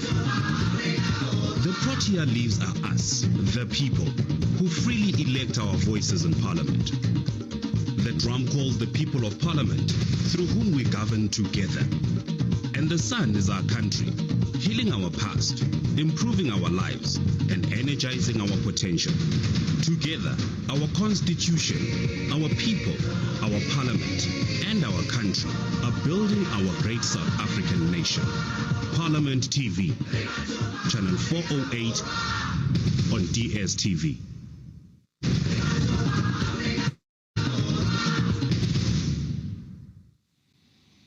Welcome back to Parliament TV on DSTV channel 408. You are still watching the live broadcast of the 2022 State of the Nation address, where we are expecting President Cyril Ramaphosa to address the nation tonight at 7 o'clock. You can still follow these proceedings on our social media platforms at Parliament of RSA, hashtag SONA 2022, hashtag Pali Live. I am still sitting here with my two colleagues, Sibulelo and Valerie. We are nearing the time, Sibu. It's 4 hours before the President, actually 3.5 hours before the President addresses the nation. And we can, I'm sure from any time now, we can also start to see the activities outside starting to take off. And like I said earlier, today we also have the red carpet, something that we have not had in the past 2 years because of COVID-19. So I'm also looking forward to that process. Indeed, and we know that it's all systems go at the moment. Everything is in place. The red carpet has been rolled out. We are literally just waiting for members of parliament and the guests to start arriving and to take their seats in the chamber to get ready for the president to deliver his address at 7 p.m. sharp. Cisby? It has been an interesting afternoon, especially after having the director of the institutions that support democracy, Mr. Zwelethini Zweni, as well as the public protector. The interactions that were happening there, they're quite informative in terms of there's actually a forum of these offices where the public protector is a chairperson, and the fact that they do come together to sit and discuss the issues that affect citizens that get reported to them. But what I found to be interesting is the fact that they made us aware of the fact that I may come as a citizen to report on the same issue to the different offices. But in order to minimize the wasteful expenditure and time as well, that particular issue can be directed to that specific office. And for me, that was interesting. And what really made me think that as Parliament moving towards 2022 and also 2023, how are we going to address the lack of knowledge that citizens have about the Chapter 9 institutions? Because we could gather that as well from Director Mr. Zweni, as well as the public protector, because she also mentioned that you find that the officials or the members of parliament in the respective municipality offices, even themselves, they do not understand the work of the Chapter 9 institutions. So it means moving forward as Parliament, how is Parliament going to empower the three spheres of government so that everybody gets to understand how is it that they are functioning? Yeah, as you say, Sisvi, they've raised very important points which relates to the Chapter 9 institutions. Something that I think perhaps next time we have a broadcast, we need to bring all the heads of such institutions so that they can clarify their roles to the members of the public, so that we don't see what you just mentioned, Sylvie, matters being reported to all these institutions, which can lead to fruitless and wasteful expenditure, because we find that perhaps public protector is investigating, there's a South African Human Rights Commission that is also investigating, and then you have your Commission for Gender Equality. So I think it will be important that next time we bring them. Today was a good start because at least South Africans were able to hear more about these Chapter 9 institutions, but because we only had the public protector, I think next time we can even share more if we get all of them in one room and have a panel discussion. Indeed, when we think about the role of these Chapter 9s in advancing the democratic project of the country, particularly now, as the country and the global community finds itself having to put in place mitigation strategies to address or to respond decisively and accurately to the impact of the COVID-19 pandemic, it becomes even more critical that these Chapter 9s, that they become more active in the work that they do, that indeed citizens are being empowered with knowledge so that they can also begin to activate processes whereby Chapter 9s are more active, because there is also a view out there that the Chapter 9s don't actually, apart from obviously the public protector, and we will hear a lot about the work that the public protector is doing. We'll also hear a lot about what the CGE is doing, the Commission for Gender Equality is doing. But with the other ones, we don't actually, it's not really that much publicized. Human rights related issues, we don't get to hear so much about that. And that comes back to, if we're talking about deepening or strengthening this whole democratization process, it's not just about the institutions that are in place. It is about how functional and effective those institutions are being made to be, based, of course, on the knowledge that the citizens have about how to access them and about how to make them relevant in this day and age, and particularly now as we find ourselves dealing with the COVID-19 pandemic and democracy. There's a view also that democracy is being tested, that the decisions that are being made, you need more active citizen participation. And citizen participation is not only meant for when you bring citizens to Parliament or on Parliament's public participation processes. It is also about having the knowledge and understanding of how do you channel specific issues, challenges to your Chapter 9s and all the other institutions that are supposed to assist in taking the country forward. And Sibona, that you mentioned that, when I was speaking to the public protector earlier on, I raised the issue of public awareness. Correct. And as we all are aware that the past 2 years have been very difficult for everyone, but she indicated that at least strides were made to ensure that the public still gets to report cases to that office, even if it's through emails, as there was no, the offices had closed, as a result of that COVID-19. But I think more public awareness needs to be done. She mentioned that her office is now open. The people can do the walk-ins to report cases. But it's also very important that other Chapter 9 institutions, actually all Chapter 9 institutions, really focus on public awareness, because that is what is going to then assist the South Africans to know exactly which office to go to when they have something to report. Indeed. Coming to that, Temgosi, when you think about the development plan that is from 2030, so it means now the public education of office as well has a critical role in informing the citizens of South Africa, because these institutions, they affect their rights as citizens. They affect the basic services that citizens are entitled to. And what you could gather is that we seem to be taking a step back in terms of progress in certain areas, in terms of development. Why? Because citizens, they lack knowledge as to where do I move from this point to that point. Even though you may not have a challenge, but the fact that you learn about this institution known Parliament that has representatives that are representing you. So I think the Public Education Office of Parliament has a lot as well to do, collaborating with the Chapter 9 institutions in order to make sure that we also respond to the concerns that Director Zweni had, as well as the public protector. Well, you still, for those who've just joined us, you're still watching the build-up show to the State of the Nation address, brought to you live by Parliament TV on DSTV channel 408. Cape Town is on fire. I know Sizvi earlier told viewers that it was cloudy and but that has since changed. Cape Town is getting hot. I'm not sure, Sibu, whether it's because we are nearing the time that the weather has changed so dramatically. It may very well be, as people are waiting with great anticipation to hear what the president has to say and what announcements he will be making in terms of government's program of action for the year 2022 going into 2023.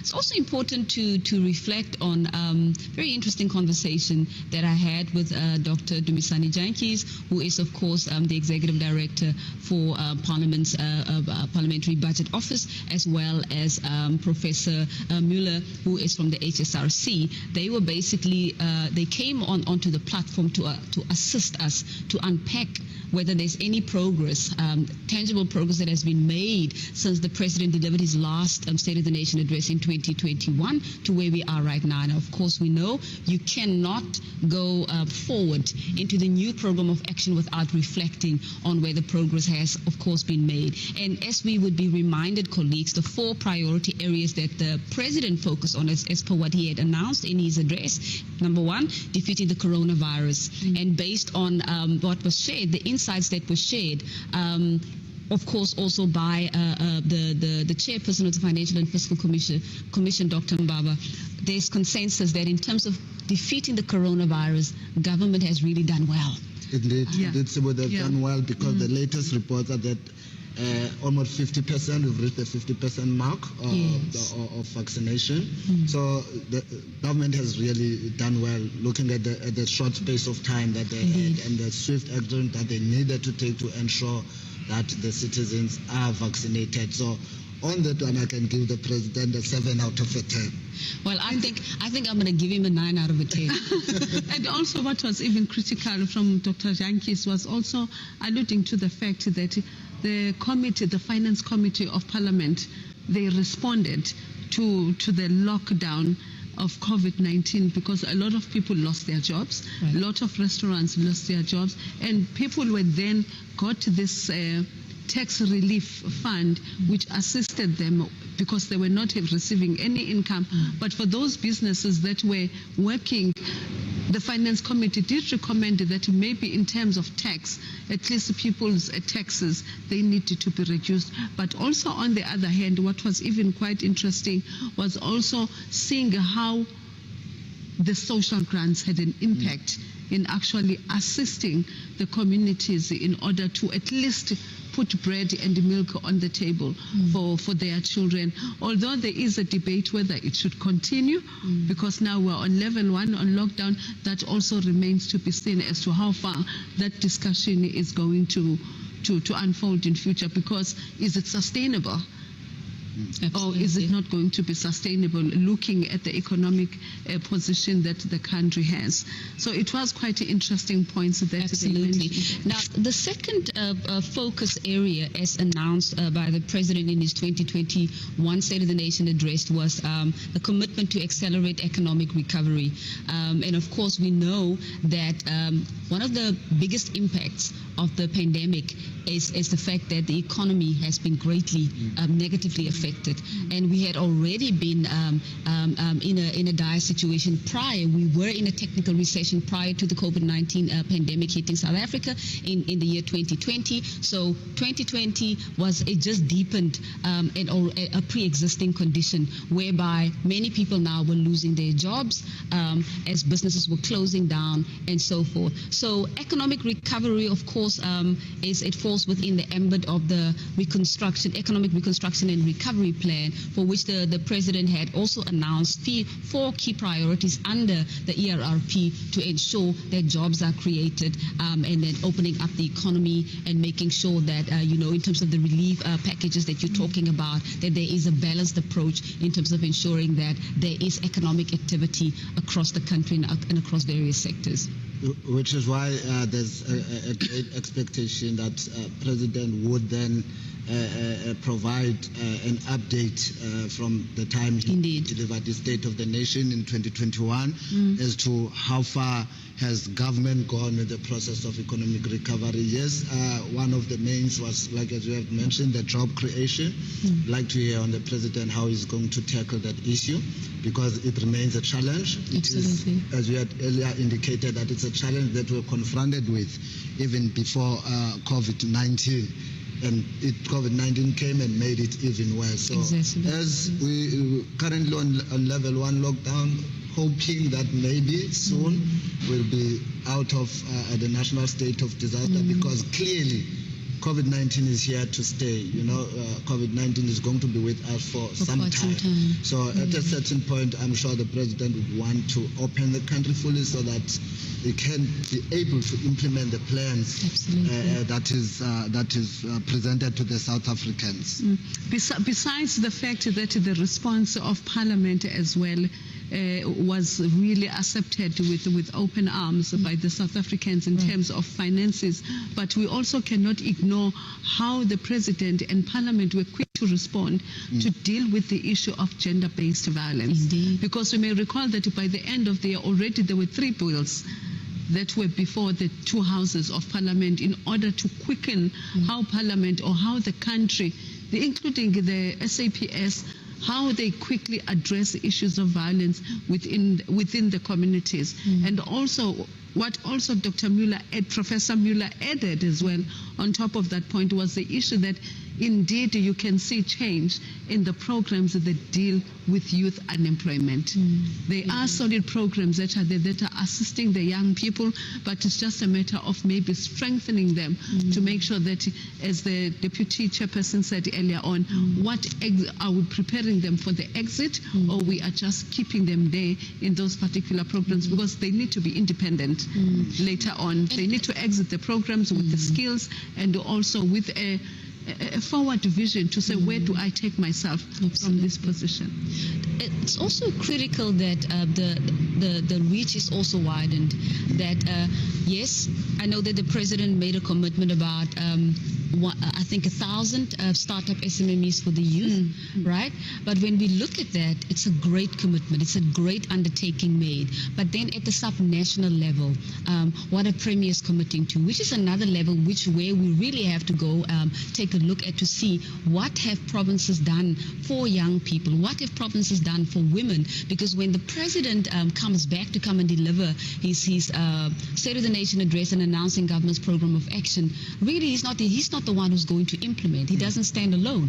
It is the 3 spheres of government have to work together. All these departments have to be activated. Of course, they're going to come with their plans and say how do they interpret the instruction or the program of action. And then, of course, we know budget must be allocated to follow those plans, to make those plans implementable. But key within this broader context, I think it is important to also just emphasize that as much as the President is going to announce the program of action for the year ahead, it is also important to keep in mind that the President is not the implementer on his own. It is the 3 spheres of government working cooperatively together. And of course, the President speaks quite a lot about, he puts a lot of emphasis on the social compact, on partnerships, on how critical that is to ensure that, you create that social compact that obviously has got, the capacity to implement and to take the country forward. So just in terms of assessing progress, we have to keep in mind that the President, yes, he has the authority to lead the nation and to announce these programs, and we know that he's big on consultation, on consulting the various sectors of society to ensure that when a certain course of action is decided upon, that he has consulted. But ultimately, we have to all think about the broader picture, which is that all sectors of society must see themselves as part and parcel of the process to take the country forward. Okay, and Sibu, Siswal, that also another thing you've mentioned, that we need to zoom into provinces to see what they've done. I think we actually need to go further down into local municipalities, because that is where most of the people are. What are they doing in terms of creating jobs for the youth, for women, for people who are living with disabilities? And how far have they gone with those programs? What role are they playing? Because they are invited. South African Local Government Association will be sitting in here when the President delivered that State of the Nation address. And as we had mentioned, he's not the implementer. There's 3 spheres of government that needs to work together to ensure that what the President presents to the country gets implemented. So we wait to hear if the highlights from the President on what thus far has been implemented from what he had outlined last year, being mindful that some of the commitments cannot just be implemented over a year. They are like an ongoing process, but would really love to hear up to how far has the president gone in terms of implementing his commitments. Themkosi and Sibulelo, you spoke about Themkosi, the fact that the implementation and the development needs to cascade first to the municipality level. But during the discussion with Dr. Kyankise and Professor Muller, one of the things they highlighted in the responses to your question was the state capacity, especially when you zoom into the human resource, because they addressed the issue that within the municipalities, is it cadre deployment or people are actually deployed as per their professionalism? Because they indicated that there's a lot of wastage in terms of money. You even said in one of your questions that an audit report may come clean, but when you go back and check what were the deliverables, it does not speak to the needs of the communities. So as you are saying, Themkosi, that indeed it must start at the grassroots level, where the people are, where the communities are, where the structures are, but then are those people that are deployed skilled enough? Are they professional enough in that area that they are placed in to assist in the delivery of services, and also to avoid the wastage of funds and budgets, as well as it was indicated during their responses to your question? And my other point that I would like to lash on is the issues of ECDs. It's really nice also to show how the response was quick when the president said that there's an issue with the ECDs in terms of unemployment, lack of teachers for the children, and also the fact that it was still under the Department of Social Development.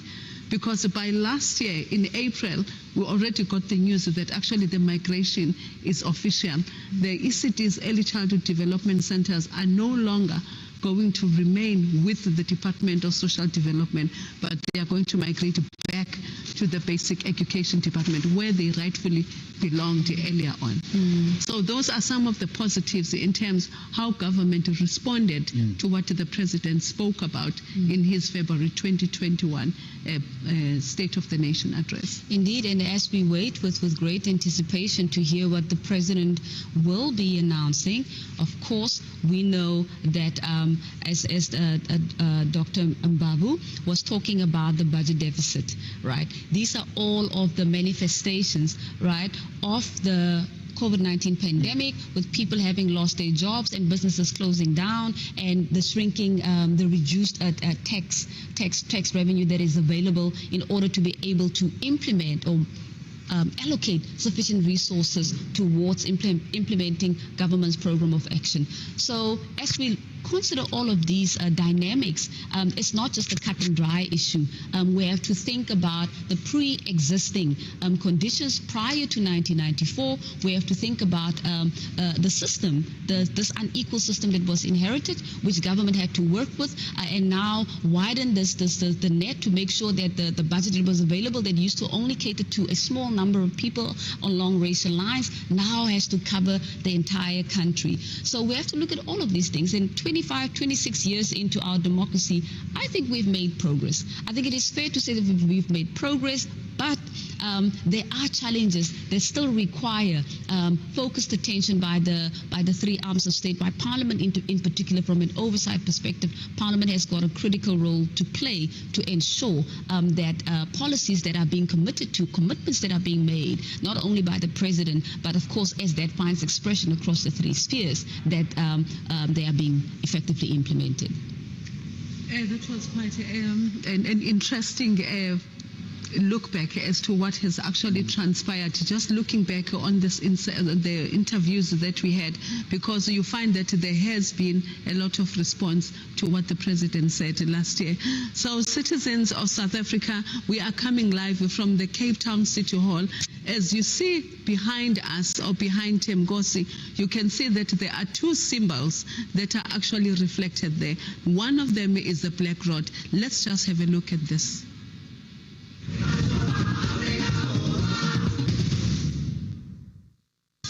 This is the Black Rod. It stands on the drum as a stand. Then it must stand right up because it's the authority of the chairperson. It must be on the right-hand side of the chairperson.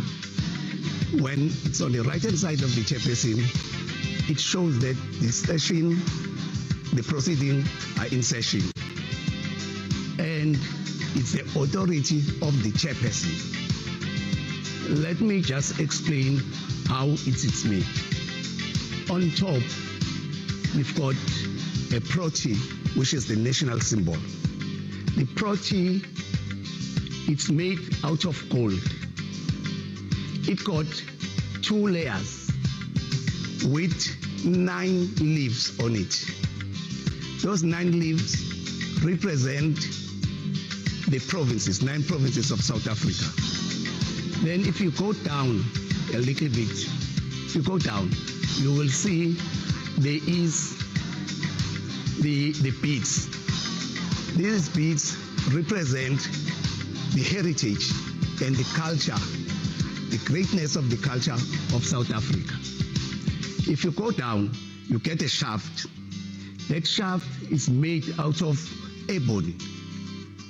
It's a shaft that made out of ebony, and it then have about 6 rings, which is 1, 2, 3, 4, 5, 6. They are made out of pure gold, those rings. Then if we go down a little bit, we've got the National Coat of Arms. The coat of arms is made out of silver. Then you go down, we've got these 6 spades. They're made out of gold. When you go down, you will see there's hands that are made out of gold. It's a shaking of hands, which shows the peace, the compromise. And when you go down again, there is a South African flag. South African flag. Then we can start with the drum now. The drum is covered, it's made out of a drum shape. It's covered with springbok skin.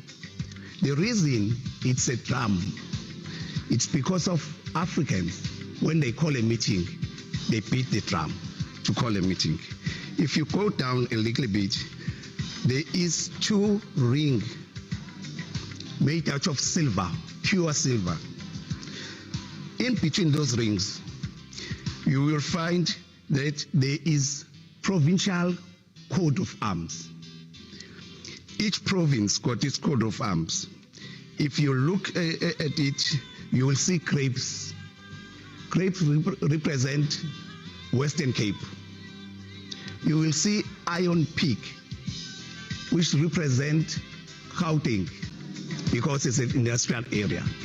You will see Baobab tree, which represent Limpopo. So each and every province is represented here. Then the drum itself, it's made out of yellow wood tree. Then at the bottom again, the base, it's silver, it's pure silver.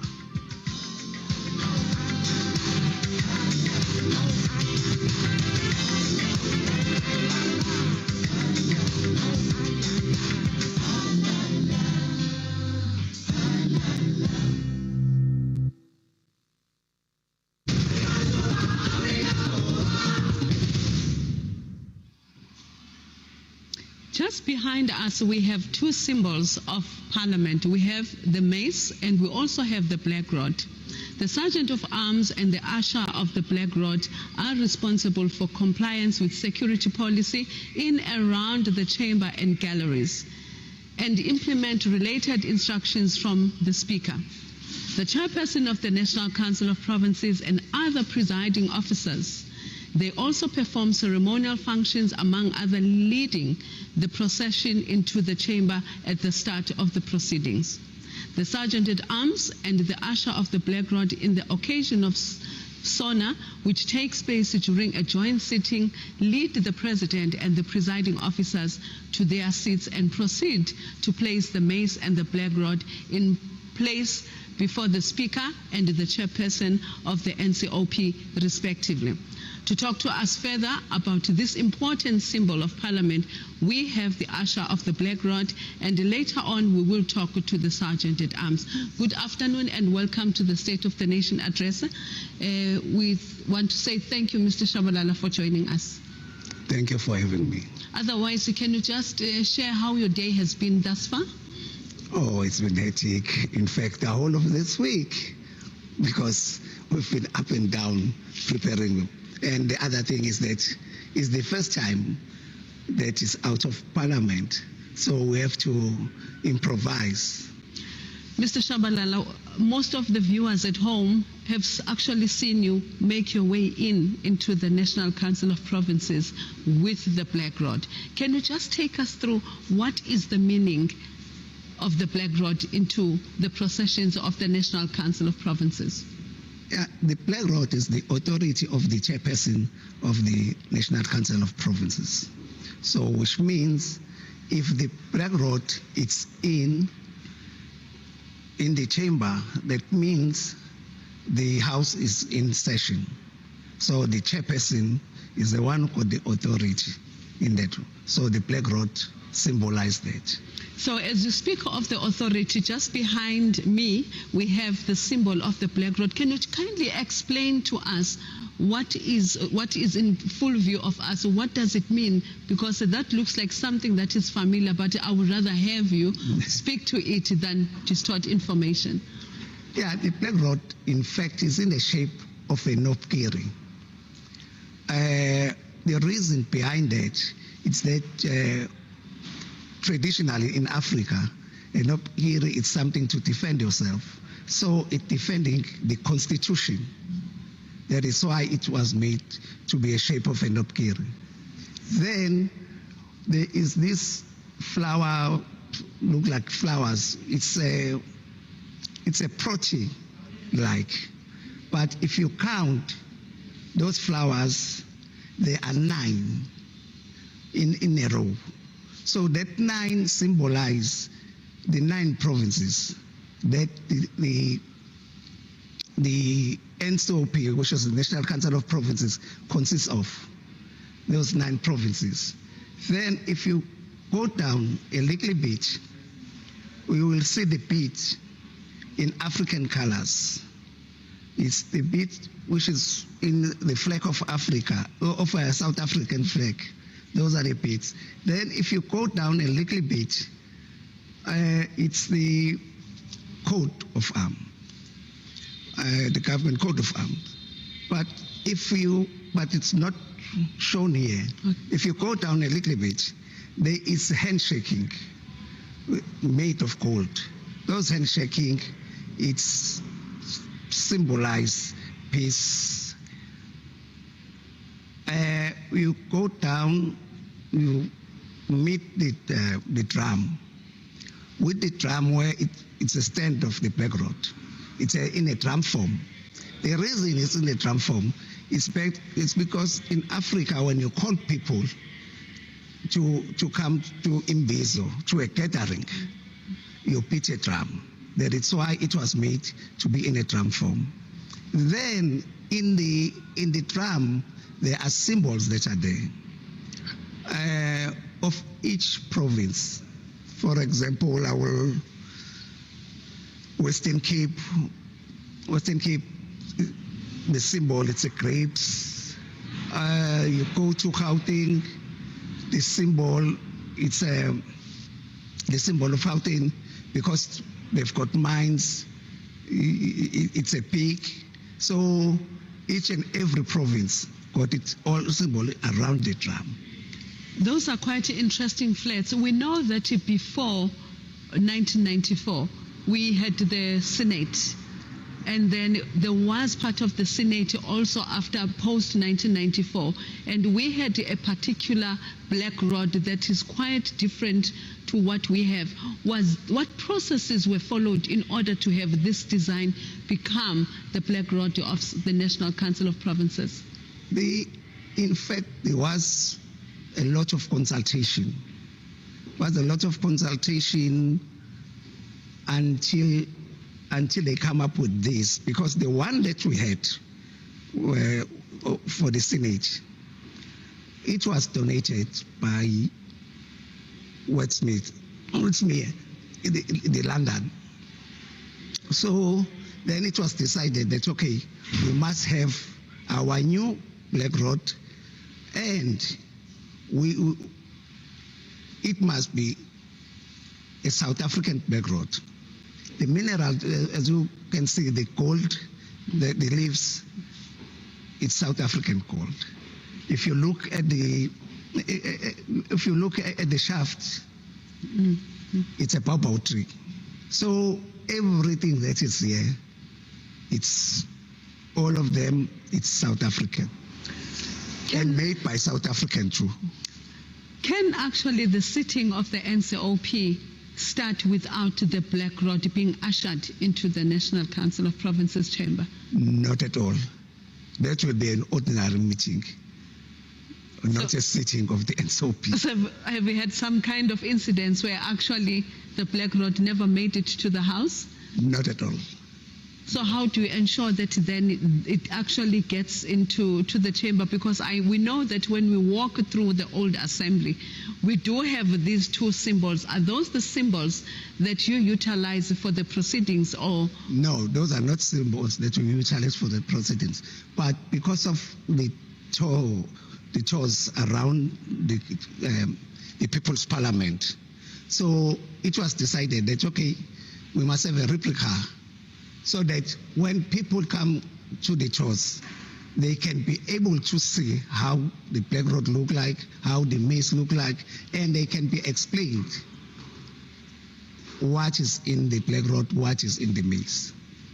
Over the years, when taking Parliament is taking Parliament to the people, goes out to the respective provinces, we have noticed that the Black Rod is actually escorted by the police. Can you tell us what is the reason behind that? No, it's for the security purpose. Firstly, it's costly. Secondly, it must be protected. Because, as I have said before, Parliament won't sit without it. Won't sit without it. It would be unconstitutional. So you, as the usher of the Black Rod, what does one need, or what qualifications, or in order for you to become the usher of the Black Rod? What is it that the NCOP chairperson or the deputy chairperson or the members look into to qualify one to be an usher of the Black Rod? No, mostly you have to have administration skills. You have to at least to know the rules. You have to have a security background. You have to have you have to have a NQ5. So but the real thing is the practical of it, because there is no school whereby, or a college or a university whereby you'll say, no, I'm taking this subject, I want to be an usher. You see, so some of the things, and the other things, you must have a will to learn. Try to get to people who are, and protocol too. You see, so courses like protocol courses, you get there, because it's a mix. It's just a mix. There is no school that you can go and say, I want to be a usher of the Black Rod. When you speak of protocols, Mr. Shabalala, that you need to know the protocols, as the usher of the Black Rod, where are these protocols? Is there a special college where you go for these protocols? Because Parliament is quite a different institution. You just don't leave your house and go to Parliament. Yeah. So where actually, as an usher, have you gone for these protocols? Yeah, there are courses that you do. For example, there is the University of Pretoria. In fact, it's not the University of Pretoria, but there is a company that deal with protocol, but they are using the University of Pretoria because I was once there. DICO, it's very, very good in protocol. So what we usually do, we invite the guys from DICO. We then attend those few courses that are there outside, but most of the time, DICO is the one that usually help us. Because even if, for example, let's say you are going to travel overseas, you go to DICO and say, maybe I'm going to India, then can you please help me with the protocol that I'm supposed to follow in India? Maybe another president or prime minister is visiting South Africa, is visiting parliament, and maybe there will be a joint sitting. Then DICO, please, can you coach us? What are the protocol of this country? And so it's how you get to know some of the things. Thank you so much. In the absence of Mr. Vincent Shabalala as the usher of the Black Rod, who also can legally carry the usher, who can actually carry the Black Rod into the chamber in case you are absent? No, in fact, the chairperson got an authority to appoint somebody to stand in. So, for example, in my case, I've got Friek. Friek got a lot of knowledge. In fact, it's one of the guys who's been in the NSOP, I think, for more than 20 years. We started from the Senate. So he knows exactly what to do, when to do it, and he knows exactly. Tate Shabalala, thank you so much for your time. We've actually learned a lot, especially about the protocols and actually the process that was followed in order for the NCOP to replace the previous Black Rod to the one that is originally speaks to the people of South Africa. Viewers at home, this was Vincent Shabalala, the usher of the Black Rod in the National Council of Provinces. After the break, we will be talking to Mr. Tabelo Maileme, the acting Sergeant at Arms in the National Assembly. Do stay tuned.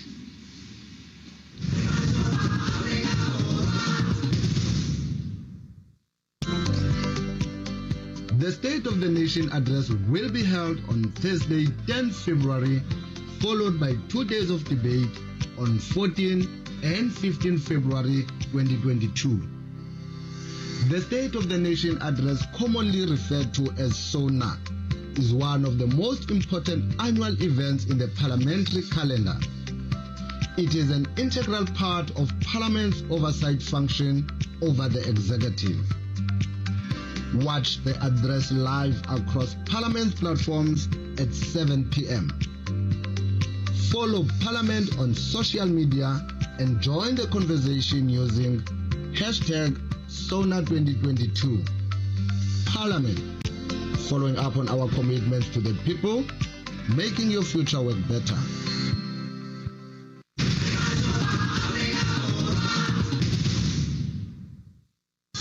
This is the Black Rod. It stands on the drum as a stand, then it must stand right up because it's the authority of the chairperson. It must be on the right-hand side of the chairperson. When it's on the right-hand side of the chairperson, it shows that the proceedings are in session. And it's the authority of the chairperson. Let me just explain how it's made. On top, we've got a protea, which is the national symbol. The protea, it's made out of gold. It got 2 layers with 9 leaves on it. Those 9 leaves represent the provinces, 9 provinces of South Africa. Then if you go down a little bit, you will see there is the beads. These beads represent the heritage and the culture, the greatness of the culture of South Africa. If you go down, you get a shaft. That shaft is made out of ebony. It's a shaft that made out of ebony, and it then have about 6 rings, which is 1, 2, 3, 4, 5, 6. They are made out of pure gold, those rings. Then if we go down a little bit, we've got the National Coat of Arms. The coat of arms is made out of silver.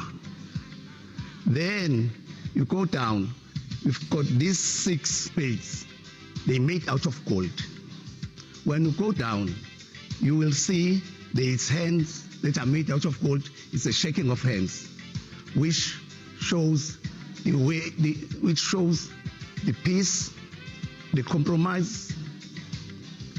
And when you go down again, there is a South African flag. South African flag. Then we can start with the drum now.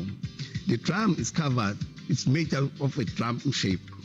It's covered with springbok skin. The reason it's a drum, it's because of Africans, when they call a meeting, they beat the drum to call a meeting. If you go down a little bit, there is 2 rings made out of silver, pure silver. In between those rings, you will find that there is provincial coat of arms. Each province got its coat of arms. If you look at it, you will see crepes. Crepes represent Western Cape. You will see Iron Peak, which represent Gauteng, because it's an industrial area. You will see Baobab Tree, which represent Limpopo. So each and every province is represented here. Then the drum itself, it's made out of yellow wood tree. Then at the bottom again, the base is silver, it's pure silver.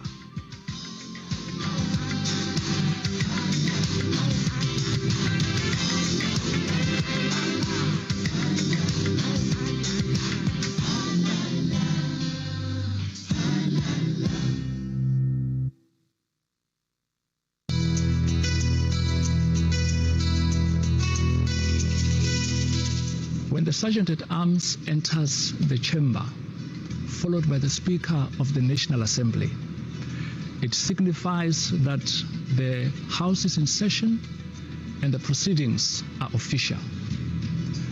The mace is a symbol of authority of the Speaker of the National Assembly.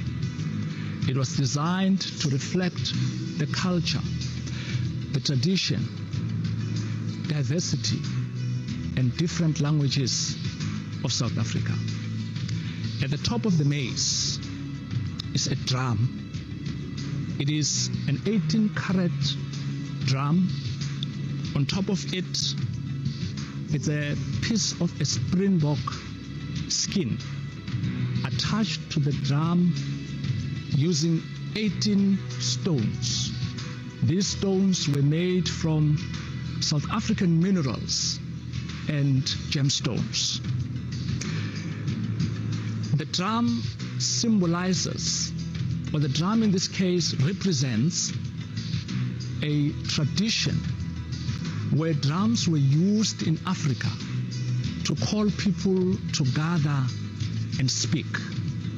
And to us, it is a reminder that South Africa's successful transition to democracy was achieved through dialogue. People had to come together and speak. But if you look at the drum, just right on top of it, it's a gold book. Now this book represents the Constitution of South Africa. But it is important for Parliament because the Constitution represents the principles around which Parliament seeks to conduct its business. If you look at the drum, it is ordinary people of South Africa. There is a scientist, there is a soccer player, there is a tractor, someone working on a tractor. There are many people of South Africa, ordinary people of South Africa. This simply says Parliament has, since the dawn of democracy, sought to make this institution a place where ordinary voices can be heard. Ordinary people of South Africa have found their voice through the establishment of a democratic South Africa.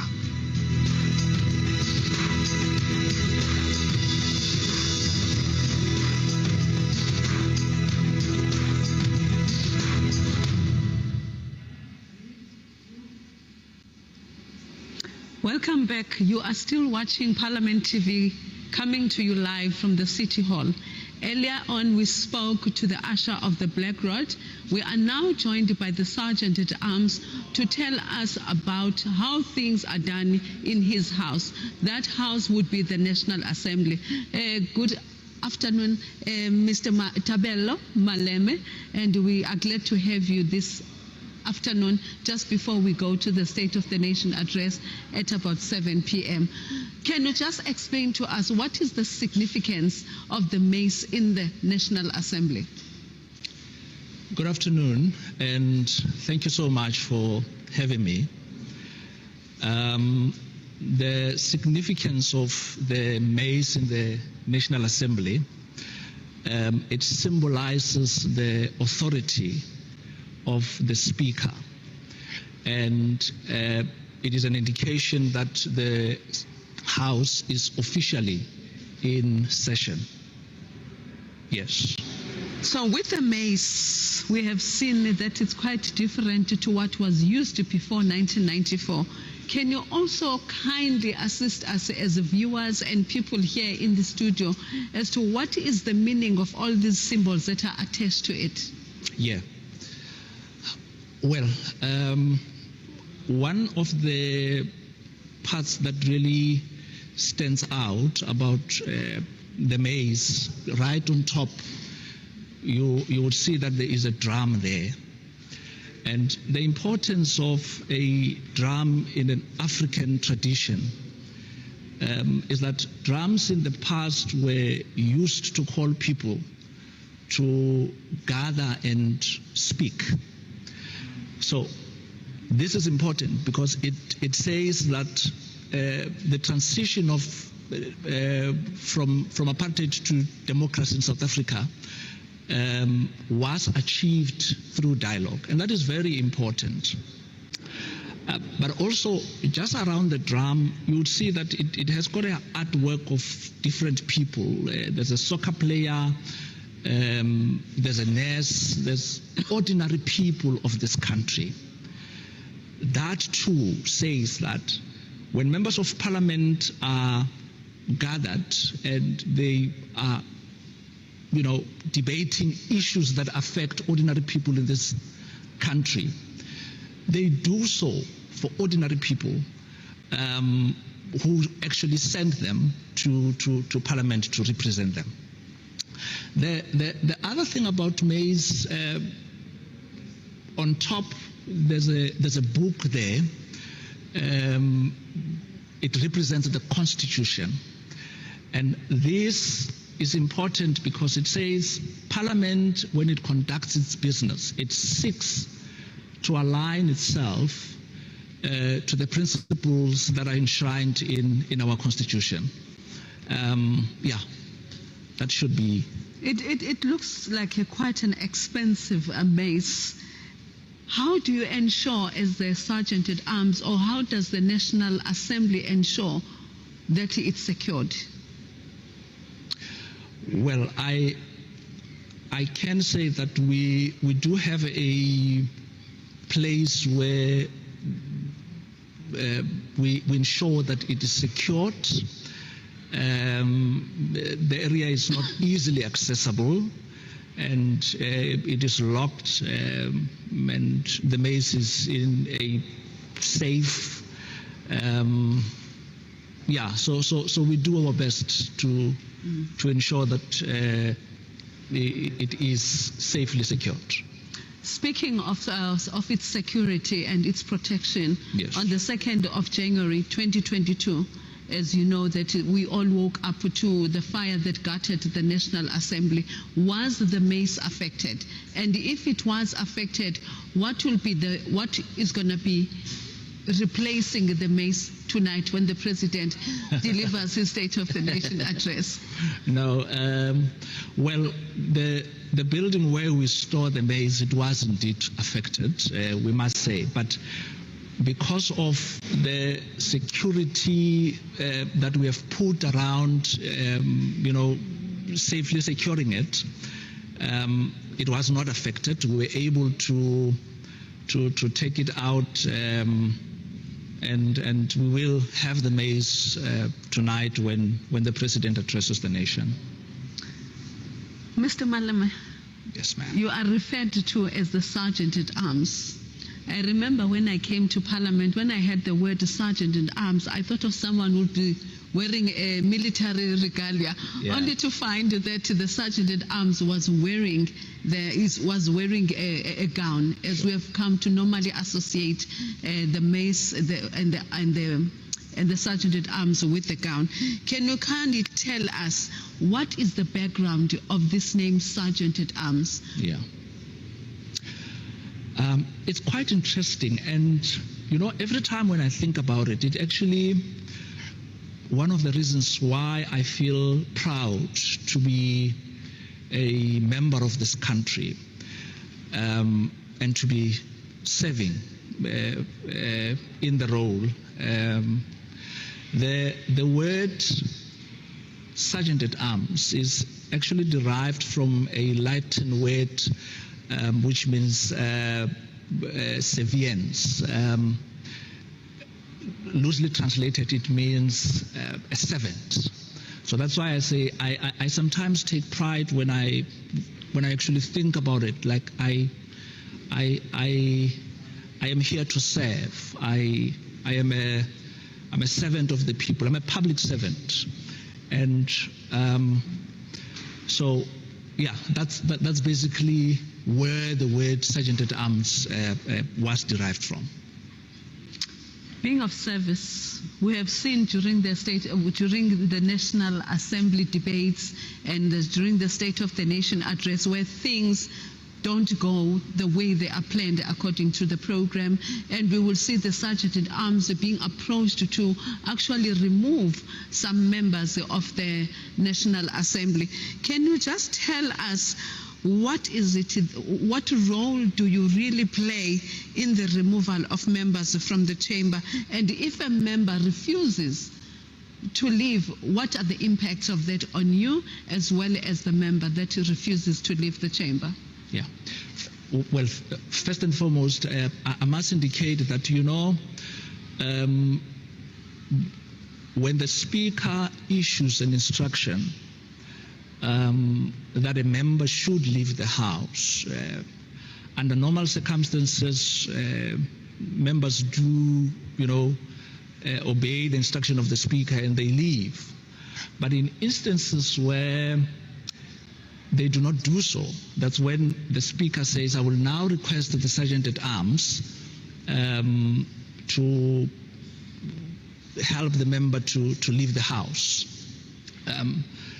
My role then, my role is activated by what the Speaker says after maybe she has tried to say to a member, please leave the House, and the member does not leave. So when that happens, the Speaker then says, I will now request the Sergeant at Arms to help the member leave the House. And I will approach the member, indicate that the instruction of the Speaker has to be obeyed. The Speaker has requested that you leave the House. please do leave the House. And in many instances, members do agree to leave.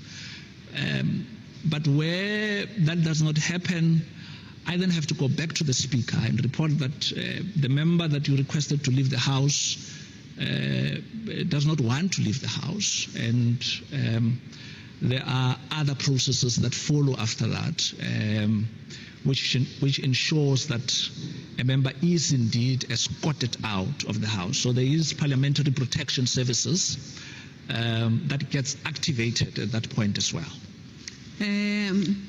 Sergeant at Arms, would it be fair to say your responsibilities, they end with you ushering the Black Rod and also activating the instructions of the Speaker during the debates? Or are there other tasks that you are expected to do as the Sergeant at Arms in the events like when the House goes on recess or they are on constituency period? Of course.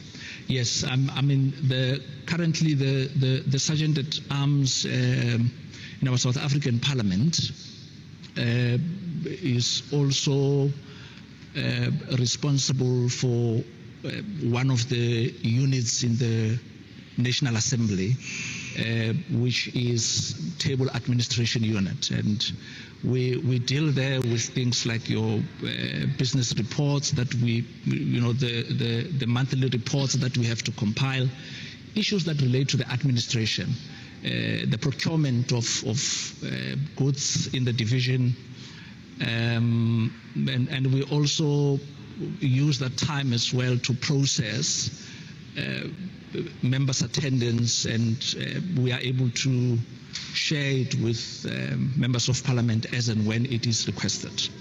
But there's a team. I'm basically saying there's a team that works with me, which is about 15 or so people who report to the Sergeant at Arms.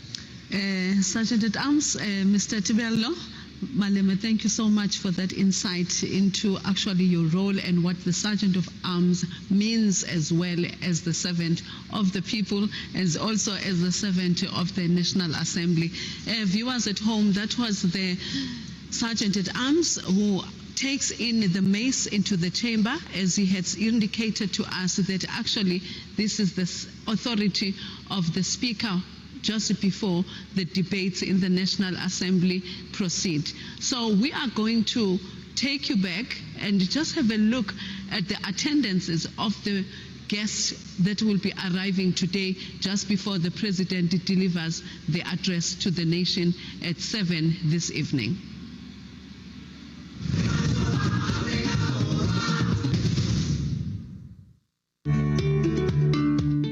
The President has called a joint sitting of the National Assembly and the National Council of Provinces in terms of Section 42(5) of the Constitution, read with Joint Rule 7 of the Joint Rules of Parliament, to deliver the State of the Nation address on Thursday, 10 February 2022. Since it is a joint sitting of the two houses of Parliament, the Speaker of the National Assembly and the Chairperson of the National Council of Provinces host the event, which is attended by the three arms of the state. Watch the address live across Parliament's platforms at 7 p.m. Follow Parliament on social media and join the conversation using #SONA2022. Parliament, following up on our commitments to the people, making your future work better.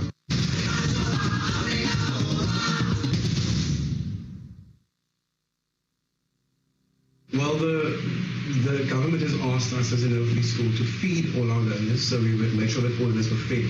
That was not a problem because we physically be here and the food was supplied. The main challenge when it came to teaching and learning for me, I'd say, was the reach to every learner. So even though we did our best with our operating partner to bridge the gap and provide them with devices and cell phones and data, it wasn't a sustainable solution, in the sense that our learners come from very challenging communities where electricity is not even a standard item. So when giving the phones, how do they charge the phones? I think that technically 60% of learners were able to be reached, and the others. So the biggest challenge for me was bridging that gap between those who have and those who don't have, and just trying to get them the best quality teaching and learning systems in place for them. However, we put all systems in place to ensure that teachers and learners and all stakeholders of the school are fully protected, and it went quite well.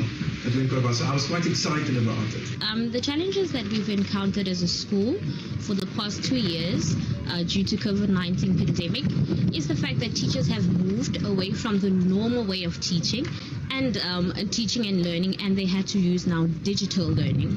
The barrier with this is that parents are not able to access the necessary study materials because they probably do not have enough funds or money to buy data, simple things like that. Now the barrier or the challenge becomes is that the result of the learners are not a true reflection of their abilities, so they end up failing due to that. Some of the issues that I would like the president to address is the salary of the teachers, if it's possible, the lack of resources and infrastructures in schools, also hiring teachers. Now that we're back to 100%, I would also like to find out whether he's going to hire more teachers. We are aware that the economy is very weak, so if it's not possible, is he able to extend the contract of student teachers or teacher assistants, because they do help a lot within the schools? Yes, sir. Yes, so like most schools in South Africa, our school has definitely suffered a loss of full-time physical and teaching learning opportunities for learners. I think this has created even bigger gaps in learners' education, especially the learners from our community, which already come from previously disadvantaged backgrounds. Very hectic, very challenging, but I must say it's a day that I have been looking forward to have all my kids back at school again. Wonderful. And having to read with understanding, and also to help bridge those gaps in which COVID-19 has left us with. Another point is I would like the president to address the rationale behind scrapping social distancing in schools when social distancing is still required elsewhere. Thank you.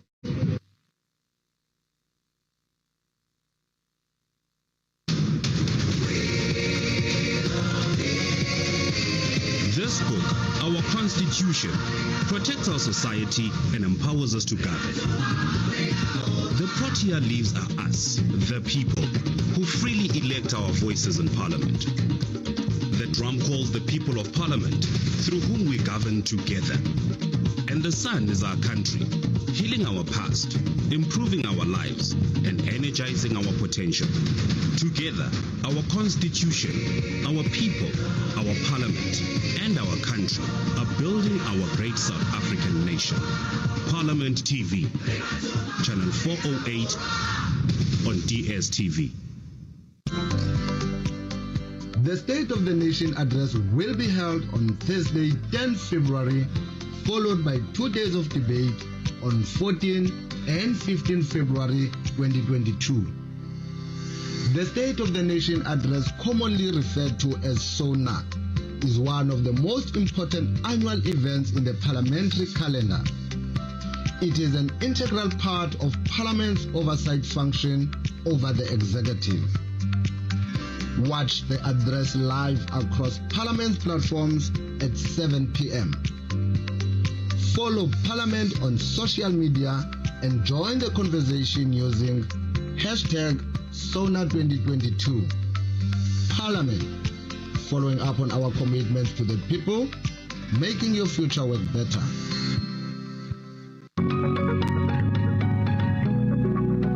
For the first time since the dawn of democracy in 1994, the State of the Nation address will be held outside the precincts of Parliament due to the devastating fire incident which gutted certain buildings of Parliament, including the National Assembly.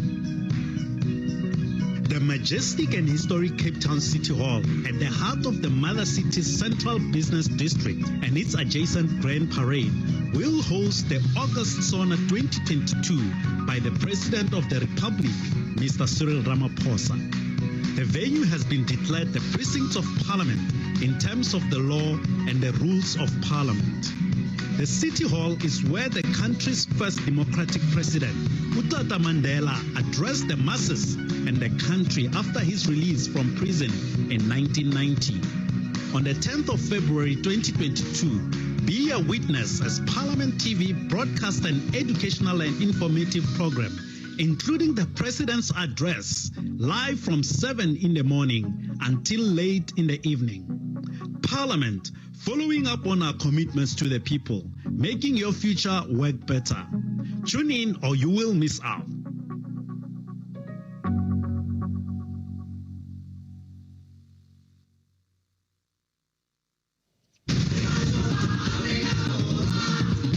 The State of the Nation address is one of the rare occasions where the three arms of the state, the legislature, the executive, and the judiciary, come together under one roof. Let's watch this video. Sibulelo, we know that today, being the State of the Nation address, the chamber is going to actually be embracing the three arms of state which are responsible for the smooth governance of our country. Absolutely.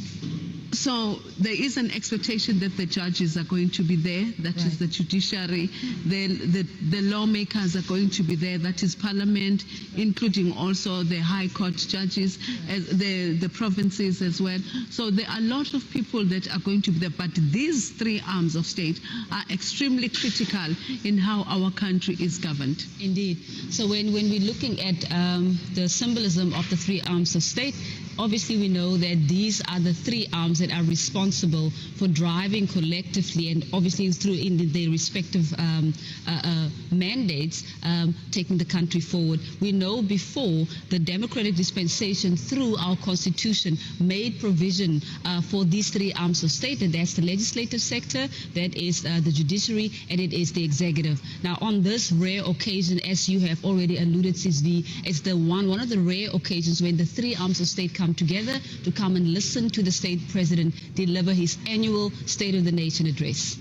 Viewers at home and Sibulelo, one of the most important things that we need to remember is that the legislature is responsible for drafting the laws. Absolutely. Or the national laws of the country. And then also the judiciary is responsible for ensuring that there's adherence to the rule of law. Those are the acts and the laws of the country. And also even government is expected to comply with the laws that it has drafted. Absolutely. And finally, government is responsible to ensure that the services that you are expected to receive as citizens are delivered to you as proclaimed by the pieces of legislation of our country. Without wasting any time, let's have a look at what exactly the three arms of state mean to you and I as citizens of the country.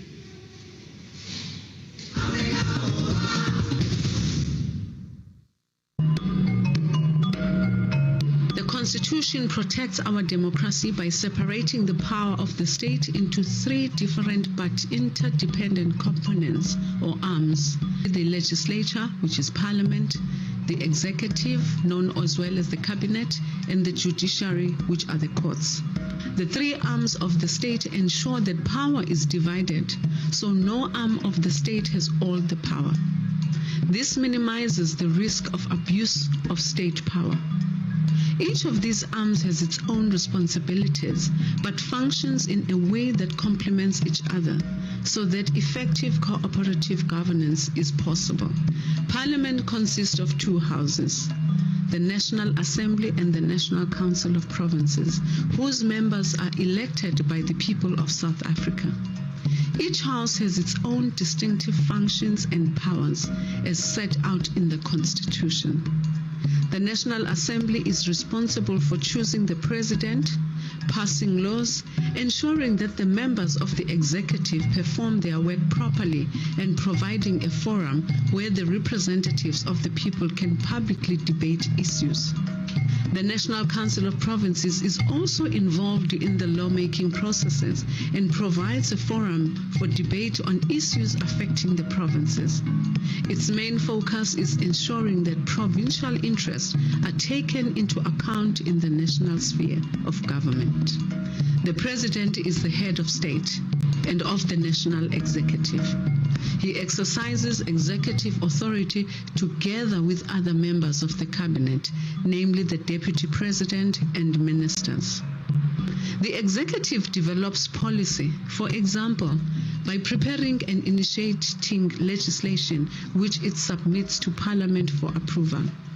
It then implements that policy by running the administration of the country by means of the different government departments. The executive must account for its actions and policies to Parliament.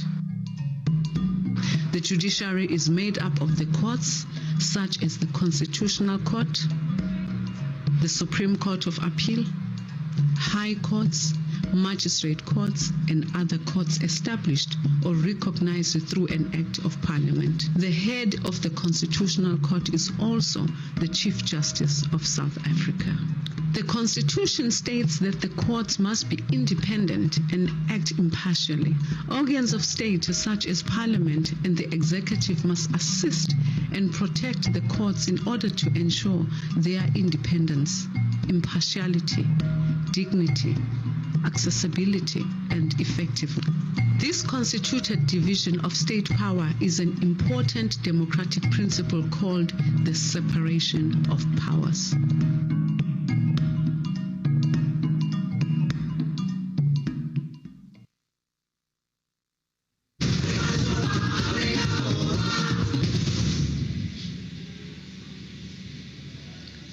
Citizens, what we've been watching is it's the understanding of what the three arms of state's responsibilities are, without wasting time, and just to get an idea of what are the developments outside. As we know, there's so many activities happening. Good afternoon, Themgosi.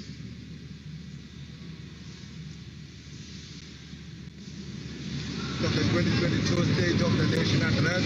I am standing with Honorable Imam Sheikh. Good afternoon to you all.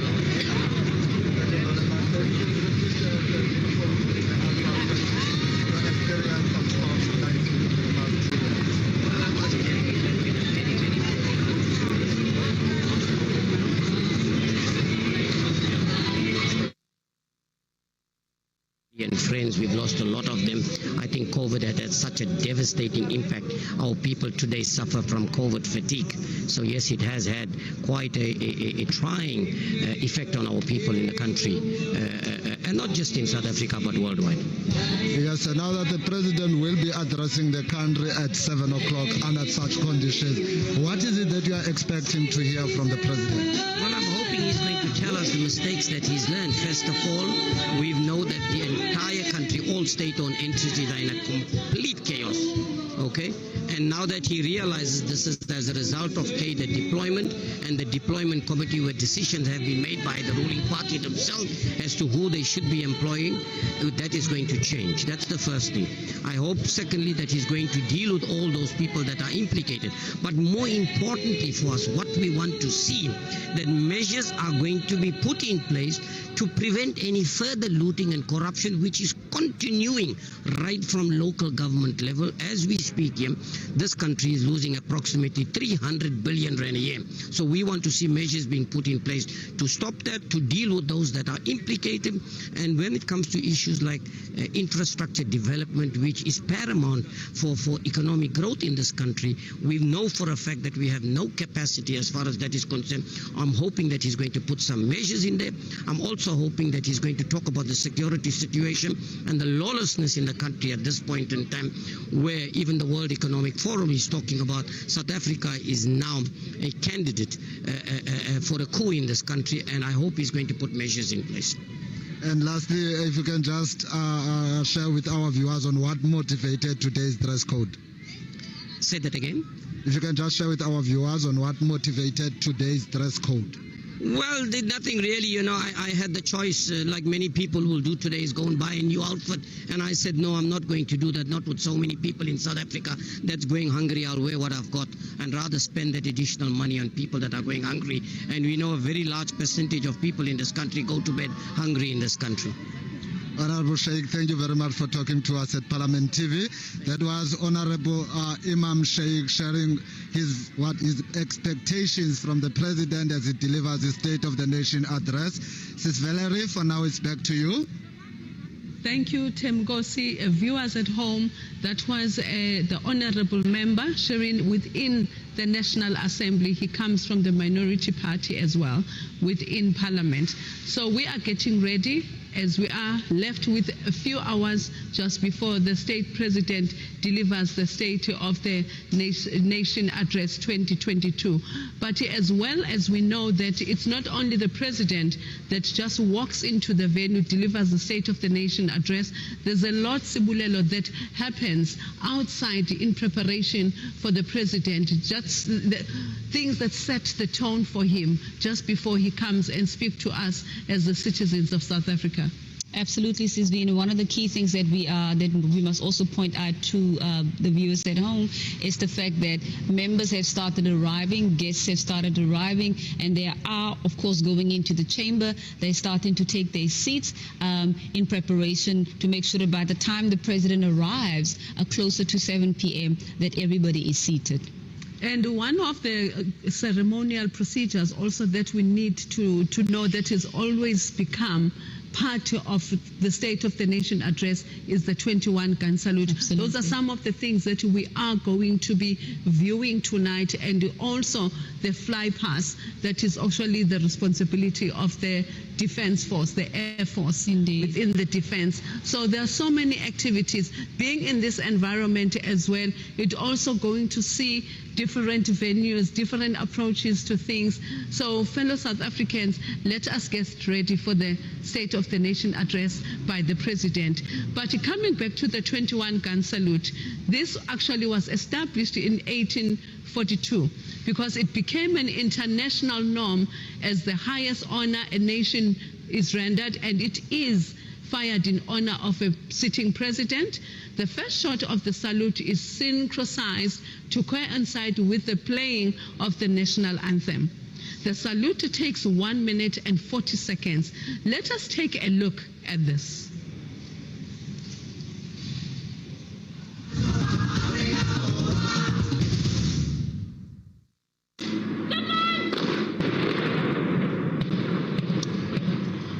The State of the Nation Address is a state ceremony, which means the President will take a national salute on a podium outside the National Assembly building, which includes the 21-gun salute and a flypast by the South African Air Force. The 21-gun salute became an international norm for the highest honor a nation rendered and is fired in honor of the head of state.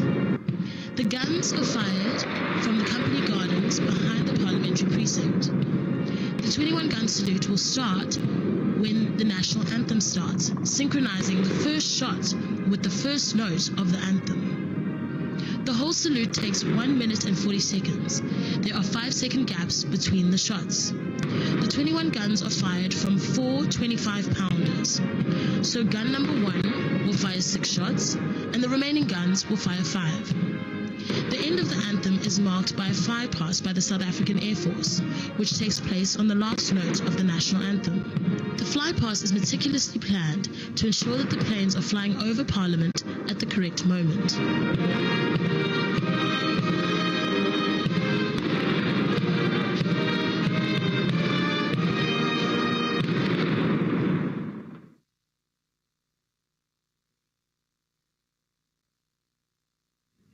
I am now standing with Honorable Ms. Peace Mabe. Honorable Mabe, good afternoon and welcome to Parliament TV. Thank you very much. Good afternoon to you and viewers at home. If you can just briefly share with our viewers at home, firstly, what motivated this dress, and secondly, who designed it? Ms. Jackie Ngidi is the one who organized the dress for me, and I thank her. Well, nothing really motivated the dress. She just felt that we've been away for some time. We need to come back and give hope, put some color. And President will be addressing the nation tonight at 7 o'clock. What is it that you'd like to expect from him? Well, I think expectations are high. Top on the priority of expectations is job creation, coupled with education. I think those are the two most important programs that the president should speak about and put more emphasis on them, because if we can deal with education and creation of jobs, South Africa will definitely be better. Thank you, ma'am. And lastly, the past 2 years has been difficult for most of South Africans due to the COVID-19 outbreak. How has it been for you? Well, personally, yes, it has been very difficult we've lost our loved ones. People have lost their jobs. So it has been a very difficult year for all of us as South Africans, but not only South African, globally. It has been a very difficult 2 bad years for the world. Ms. Mabe, thank you very much for talking to Parliament TV. That was Honorable Peace Mabe talking to us and sharing her expectations from the President's address later this evening. It's now back to the studio. Jason. Good afternoon, viewers. We've just seen the 21 gun salute being displayed outside within the precinct of the City Hall.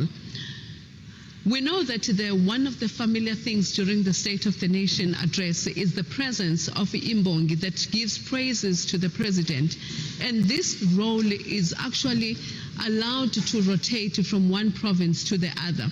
And this evening, we are going to be seeing the praise singer that is from the Northwest. So just before we get into the details of who our Mbongi is in the State of the Nation Address 2022, let us have a look at the previous Mbongi that actually welcomed the President before the State of the Nation Address.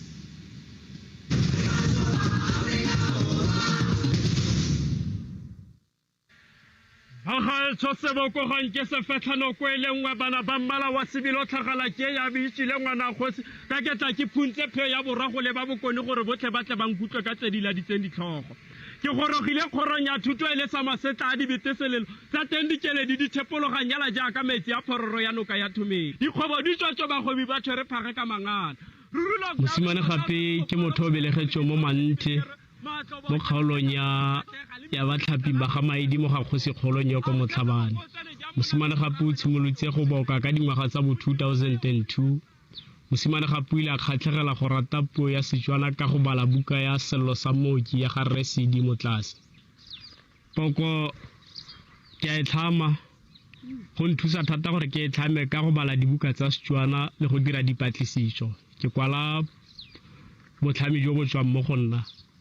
Poko ya ka e na le molaetsa. Ga e se baboki ba le bantsi ke go rata le go nna pelotelele ya seo se dirang. Go go ruta tshosometso ya go itshoka go a busetsa. Ke ne ke eletsa mo ba presidente ba ba hitileng ba Afrika Borwa gore le nna nka ipona ke boka mogale yo tshwana le Borra Ramaphosa jana ke motlotlo ka gona la lerato la seo se dirang e le gore go tswa mo boteng jwa pelo ya gago. Mosimane gape o tshimolotse ka dingwaga tsa bo 2002 a le ko sekolo se se potlana sa Moshosho Primary School. Seboko ga nke se fetlhano ko e lengwe bana ba mmala wa sebilo tlhagala ke ya bitšile ngwana kgosi ka ke tla ke phuntse pheo ya borago le ba bokone gore botlhe ba tle ba nkutlwe ka tse di laditseng ditlhogo. Ke gorogile kgorong ya thuto e le sa masetla a dibeteselelo tsa teng dikeledi di thepologang jaaka metsi a phororo ya noka ya thomedi. Ao magodu ke nyena lona la dithata tsa nyena dipelo di ka kontle a ke go bipampa ka matsele le gale ba re poko kgologang ke etswa ka ngwana motho. Ke tsa gore ke kgang tshosometso ya kganya bokwalotshelo jwa ka jo kilong ke a boromelela puso ya bokone bophirima o ile wa ba kgatlha ka leitlho le le ntšhotšho go bona e le tšhono ya gore ba kgone ke kgone go nna mohenyi wa gore ke tla boka mo presidente wa rona wa naga ya Afrika Borwa e leng Rre Ramatamela Cyril Ramaphosa. Re tlotle melawana le melawana e beilweng ke naga ke mo presidente wa rona wa Afrika Borwa e leng Tautona Matamela Cyril Ramaphosa. Ke re ka ikuela gore puso e ka thusa bataki ka tse ba di labalabelang gore ba kgone go itshedisa. Re leke go ntsha bana ko mobileng ga golo jang re bilebile digajaja tsa bolwetse jwa coronavirus re bantshe mo diritibatsing. Mo boemong jwa boboki jwa ka mo boemong jwa puo e tswa mo go mosimane gape ke re bagolo ba e go rotloetsa bana gore ba rate setso ba tsene dikolo e nne tshosometso ba bale dibuka ditalente di e go gola puso ya rona ya Afrika Borwa e kgone go rema nokeng re leke go bantsha mo diritibatsing re sale melao ya coronavirus morago. na ke le tebele le lentshola ga mashodi a mamphela le zulu lempela la ga go selala na mane le tlhakola ba re ke maroba di a robile fela di sa tswa go alala ditsoga di gopola le tlhakola go lo gongwe ke phologolo tse di dina ka didiobo o tle di re go o bore go gogodu morwana re ga o le balo hela mutlo ga o tshwane le naka o tla tlhomola mogatsa molana roja ba tla seantlo e sa le gale phologolo e maboma be go ba ya gabalala bara dipataola tsa mere bara motlhano o tlhokile motsei ba rojilwe ke magaka bele manong ke ngwana ga mosadi motho motshwana ke le tangkgolo tse mmopa motho re ha bopa mmopa thibeletse ka seatla gore mmopa o skwa thubega.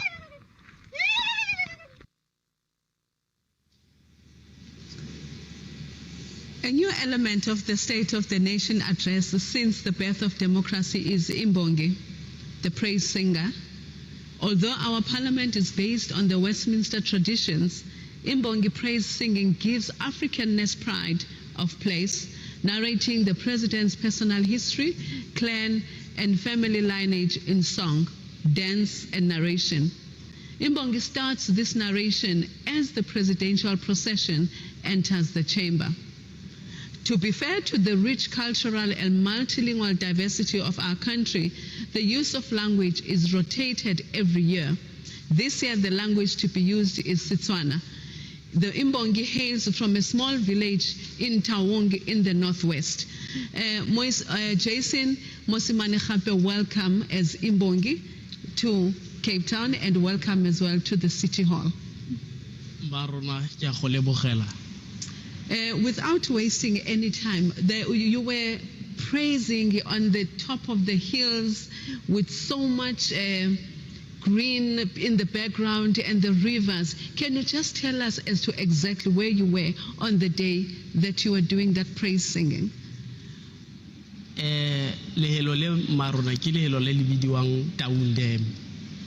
Ke lehelo le kgaoganyang dikgosi tsa rona di ka nna tharo na ke wala go ga kgosi Motlhabane go na le go ga kgosi Tshepo Mankuruane go bo go na le go ga mme kgosi Mothibi di mo gare ga metsi ya le maron go na le a diamond. There is a lot of fish batho ba tla ha go na le di festive season batla go keteka ke na go tseletsa bo the late president Mangope o ile a bona gore no go nne le Town Dam le ka dibale la Town Dam jaaka mo ile gore go na le mabitla a bo di ancestors tsa borarona go na le motsana mongwe ba re ke kolo ke Tsokonyane. Then o tsamaya 6 kilometers, then o tsena ka Manthi. So ke something like a border between Bahamaidi and Baha Pudhuchwan. So ra gile mmogo go ka keteka mmogo mo lehelo le la Town Dam leo e marona. Ke ka mogokile ka tsa tshusumetso ya gore ke Town Dam ke go le mo sa Afrika borwa ka mogho seemo sa ikonomi se wang ka teng. Seemo sa ikonomi mo eleng gore tautona wa rona o mo gare ga dikgwetlho mo eleng gore o tshwantse a bone gore bana ba gago ba ka lala ba jineng mo eleng gore ga robale ke be ke tsa pene le pampiri ke ka tlhama leboko la COVID-19 go na le leng gore ke ile ka tlhama ka lone ke la corona di separate mo eleng gore ke ile ka. When you see my pictures, they are in Kepalami Motabi. When you Pulai Nayano Kiaro Birale Bokola Corona. Can I just kindly request that we pause on the point that you've just made? We are going out now to Temgosi just to speak to one of the members of parliament from the ACDP. Good afternoon, viewers. You're still watching the build-up to the 2022 State of the Nation address brought to you by Parliament TV on DSTV channel 408. And with me now is Honorable Swart of the African Christian Democratic Party. Good afternoon, sir, and how are you? Nice to be on Parliament TV, and thank you for the hard work you're doing in publishing Parliament's work. Well done. Keep up the good work. Thank you very much, Mr. Swart. If you could just briefly share with our viewers, how has the past 2 years been for you following the outbreak of COVID-19? Well, you might recall that myself, Reverend Meshwe, were one of the first to get COVID-19 to be tested positive in the country, and we are very grateful for the prayers of so many people, so many messages we received from across political parties at that time, and we are very grateful that we fully recovered. Reverend Meshwe was asymptomatic totally, but what is very encouraging for us now is that we've got very strong immunity because we had the original Wuhan virus, and so we're very grateful for the fact that we've been totally cured of that. And I think that this is where we are moving now. We are pleased to hear the Omicron variant is far less severe, and obviously that brings the whole issue of how we treat it and how we, the whole issue of mandatory vaccines. We are not opposed to vaccines, but obviously we are opposed to the issue of mandatory vaccinations. But we trust that Parliament will start coming back to normal. And we saw, I was always in Parliament as the whip of the ACDP, even during the lockdown last year. But we would like to see Parliament coming back to normal as schools are reopening, businesses are reopening. Parliament has operated, although it's been on the hybrid platform, done good work, but I think that the public wants to see Parliament operated, and that's why it's so important that we are here today. Sadly, we're not in our National Assembly building where I've served for almost 23 years. It's heartbreaking to me. As you know, I was one of the first on the scene that Sunday morning, 9 o'clock, when the fire was still in the old assembly. Then to see it spread to the National Assembly, I'm deeply saddened by that. And I have a sense of, I think public are upset, almost a sense of outrage as well. How did that allow to happen? That is our key Parliament where from 1994 so many good laws have been passed, so many, but on the other hand oversight has been effected, maybe not sufficient oversight, but at least there it was. And so I'm very pleased that the Executive Authority of Parliament decided this, in terms of the Constitution, is the seat of Parliament. Cape Town is the seat of Parliament, that you are having it here in the City Hall. It's very sad that we're not in the National Assembly, but we trust that that will be rebuilt and restored, as it must be done in terms of the Heritage Act. So those people that are saying Parliament must be moved to Pretoria, that's a debate for another day. At this stage, that Parliament must be rebuilt, must be restored, and I look forward to seeing you, as I see you every year, at the opening of Parliament, one day soon, at the new building there. But for our purposes for today, SONA, we are looking forward to the President addressing a number of issues and touching on the issue of COVID-19, how we're dealing with it, when is the state of disaster going to come to an end. Those are some of the issues. Obviously, we're also deeply concerned about security issues, corruption issues, how to deal with the Zondo Commission. All right, lastly, if you can briefly share with the viewers, what are your expectations from the President? Yes, and so we want to see the economic stimulus. We want to see implementation. We don't want to see empty promises anymore that are not being implemented. We need to see enacted, we need to see implementation, economic stimulus to create jobs. We need to see how the Zondo Commission is going to be dealt with, how those corruption cases, and of course the intelligence structures, how that is going to be dealt with, and when the state of disaster in terms of the Disaster Management Act is going to come to an end. Mr. Swart, thank you very much for talking to us. I will now hand over to Sis Valeria at the studio. The members of Parliament are getting ready to get into the venue of the National Assembly, so-called, which is within the City Hall. So you can see the view, the clips of how the venue looks like. It's not an ordinary sitting arrangement. It's more like a show, a sitting arrangement where you can see that all the chairs have actually been labeled, but also keeping into the COVID-19 protocols. As you go around, looking around, you can see the stage is set and ready for the President. But it is so different.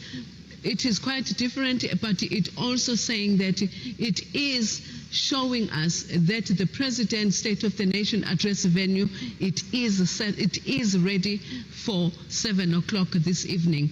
But as we have been alluding to you, is to say that there are other guests, as well as the three arms of state are going also to be attending this august occasion. Now, Thembinkosi, we know that you are waiting with Mr. Likota, who's the Member of Parliament. Over to you.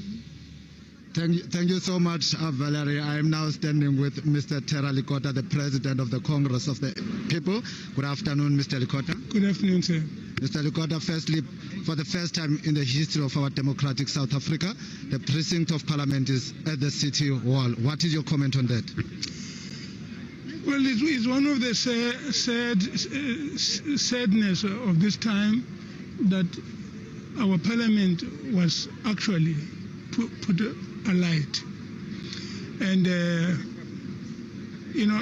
it's sad because it comes at a time and in the year in which the prospects of the economy, of business, everything is just down. And it may well be that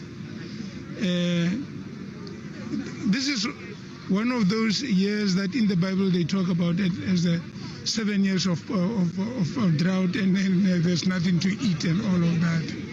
But it looks like everything is not going right. And to expect from the president to make a miracle speech that will change everything and make it look, even the rains that come are just destroying everything. So it's not a good time, but every time in history, there are times when everything is doing well, but there are times when everything goes down. And now we are going down. I think it's sad, but we look back to the period when our economy was doing well and we were having a lot of money that we could have used to build schools, to build homes, to cultivate the land and so on, and to make our people at this time to retreat into all of the successes of the past years of prosperity. But now we are sitting deep in sadness. And that is it. I think the president will try his best. But I can't see him delivering what you can call a bright speech, something that's going to make us all be successful and so on.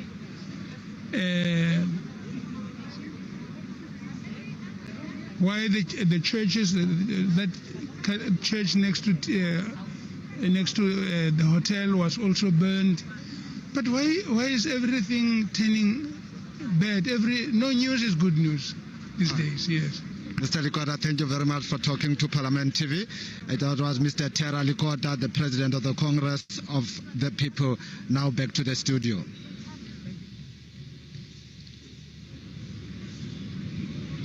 Citizen of South Africa, we can just look at the pictures and the footage that we are having.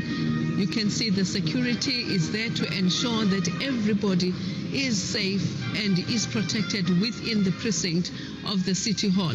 So as they make their movement inside the City Hall, that is the outside of the City Hall. Remember, this building was built in 1905. It is one of the heritage sites within the mother city of Cape Town.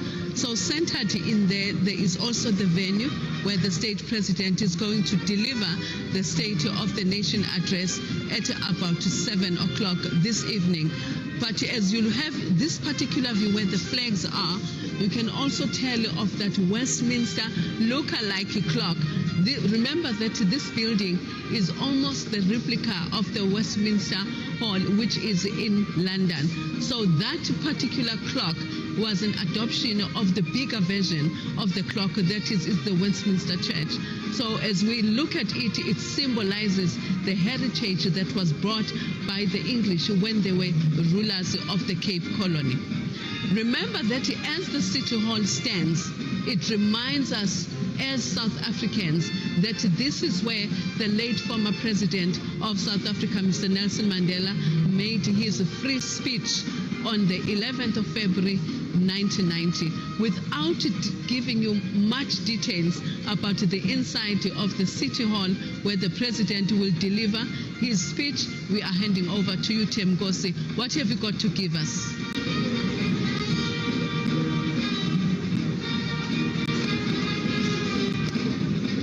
So much that is okay. Natasha is not going to talk to us now, ne?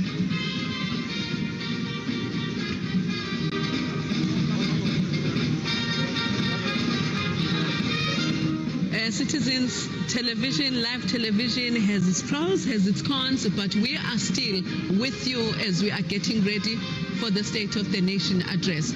As I said earlier on, this was built in 1905 and it has become a heritage site. Just right around the building, you will notice a lot of tents. That is where most of the television houses, that is where the media houses are located, and also television houses that are going to capture the events of today, which is the State of the Nation address.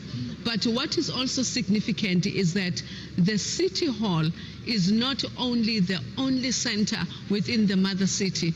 The City Hall is surrounded by other heritage sites that will include the Parliament, that will also include the Iziko Museum. Iziko Museum has a significant history because it was built to accommodate the slaves that were from different parts of Africa, that was Malaysia and other African states.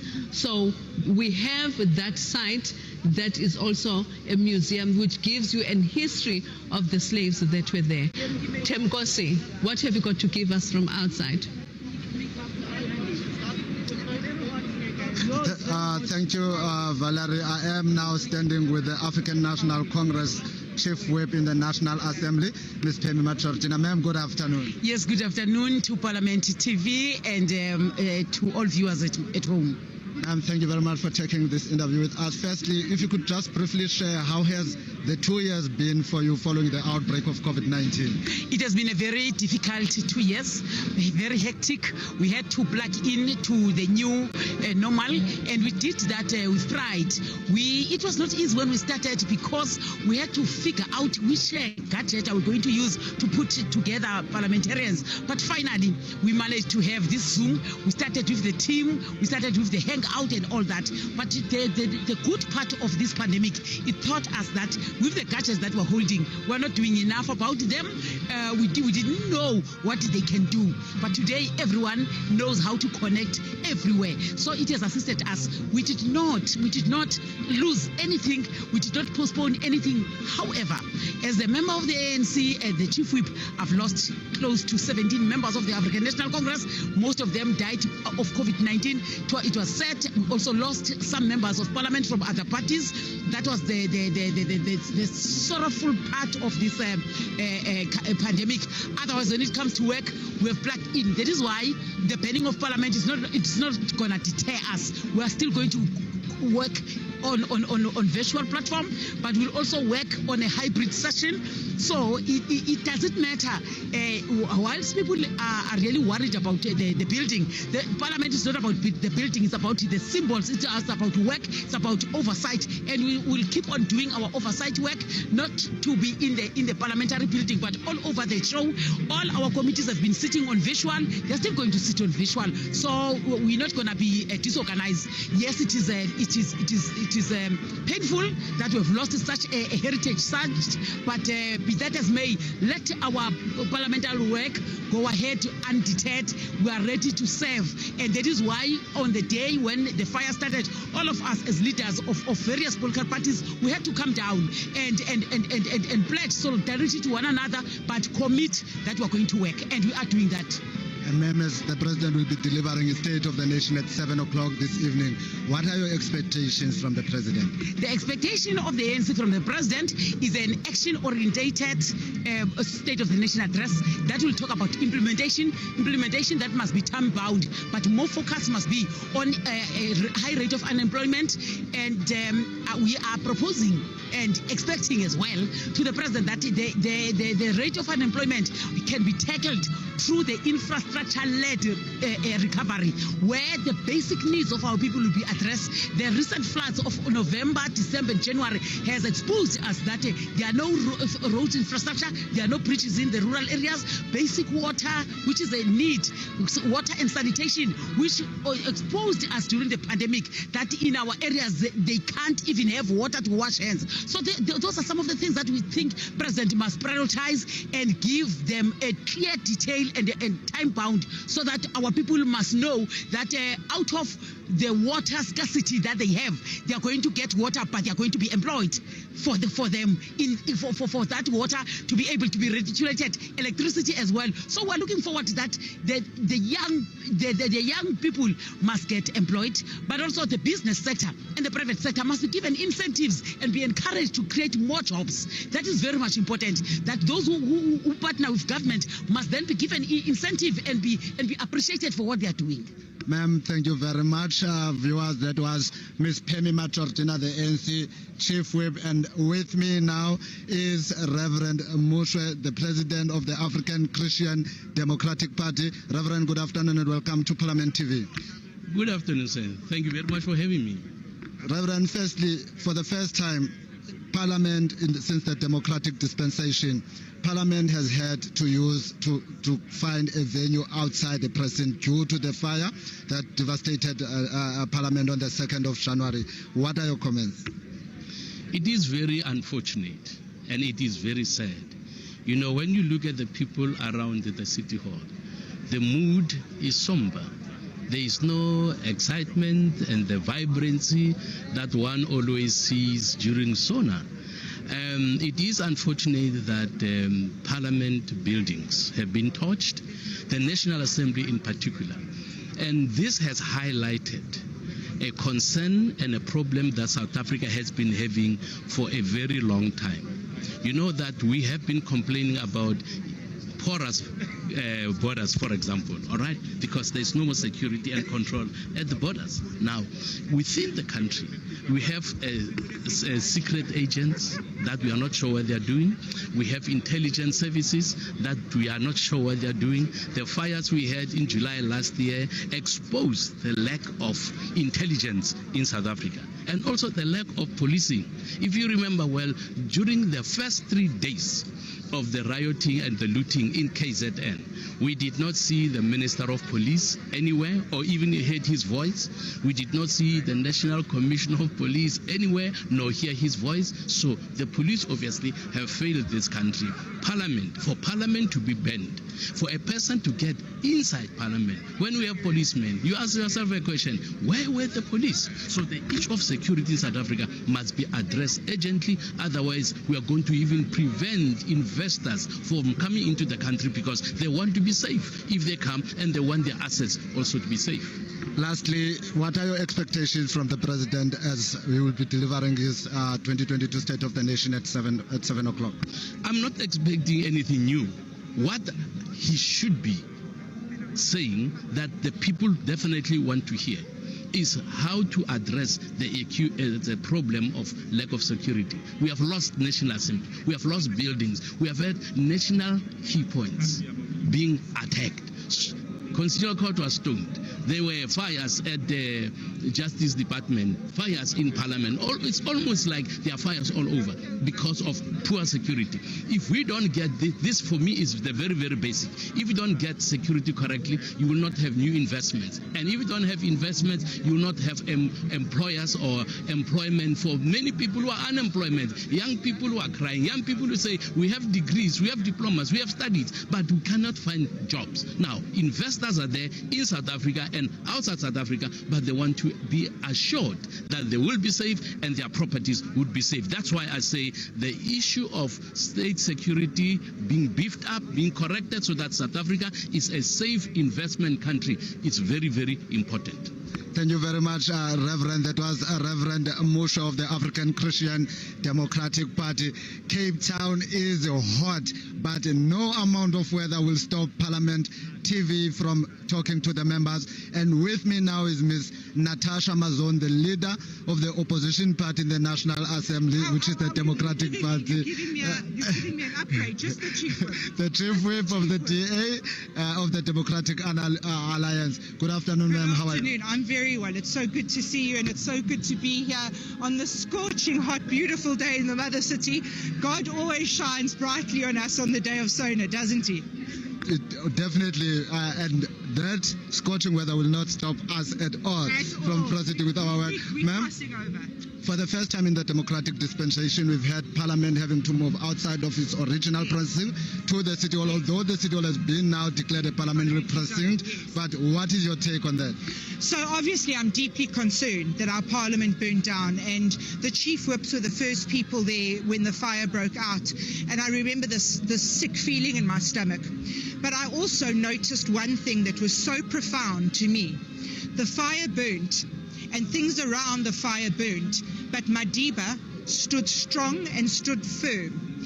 And I felt that he was giving us the message saying, a building is brick and mortars. Democracy is a feeling in your stomach. It's what you intend to do as a country. And now you rebuild, and you rebuild stronger and better. And this is also the place where he gave his first speech, where he gave the speech after his long walk to freedom. And tonight we get to remember that beautiful speech that he gave. So I feel even closer to Madiba tonight because of that, where he was. And this beautiful historic building holds a lot of significance for South Africans. So I'm pushing for the rebuilding of Parliament. I want Parliament to come back together for us to do our jobs. But I think that as a backup to the Parliament, we couldn't ask for a more beautiful building than the City Hall. Thank you, ma'am. And President will be delivering his State of the Nation address at 7 o'clock. What is it that you are expecting to hear from him? I want to hear that those implicated in Zondo are going to be prosecuted. I want to hear about the real diversification of electricity supply in our country. I want to hear that our security is under control and that our national assets and key points are under control. I want to hear that the economy is actually really going to improve. Where are all the economic promises? I remember 19 of them from last year. I can't say I've seen one come true yet.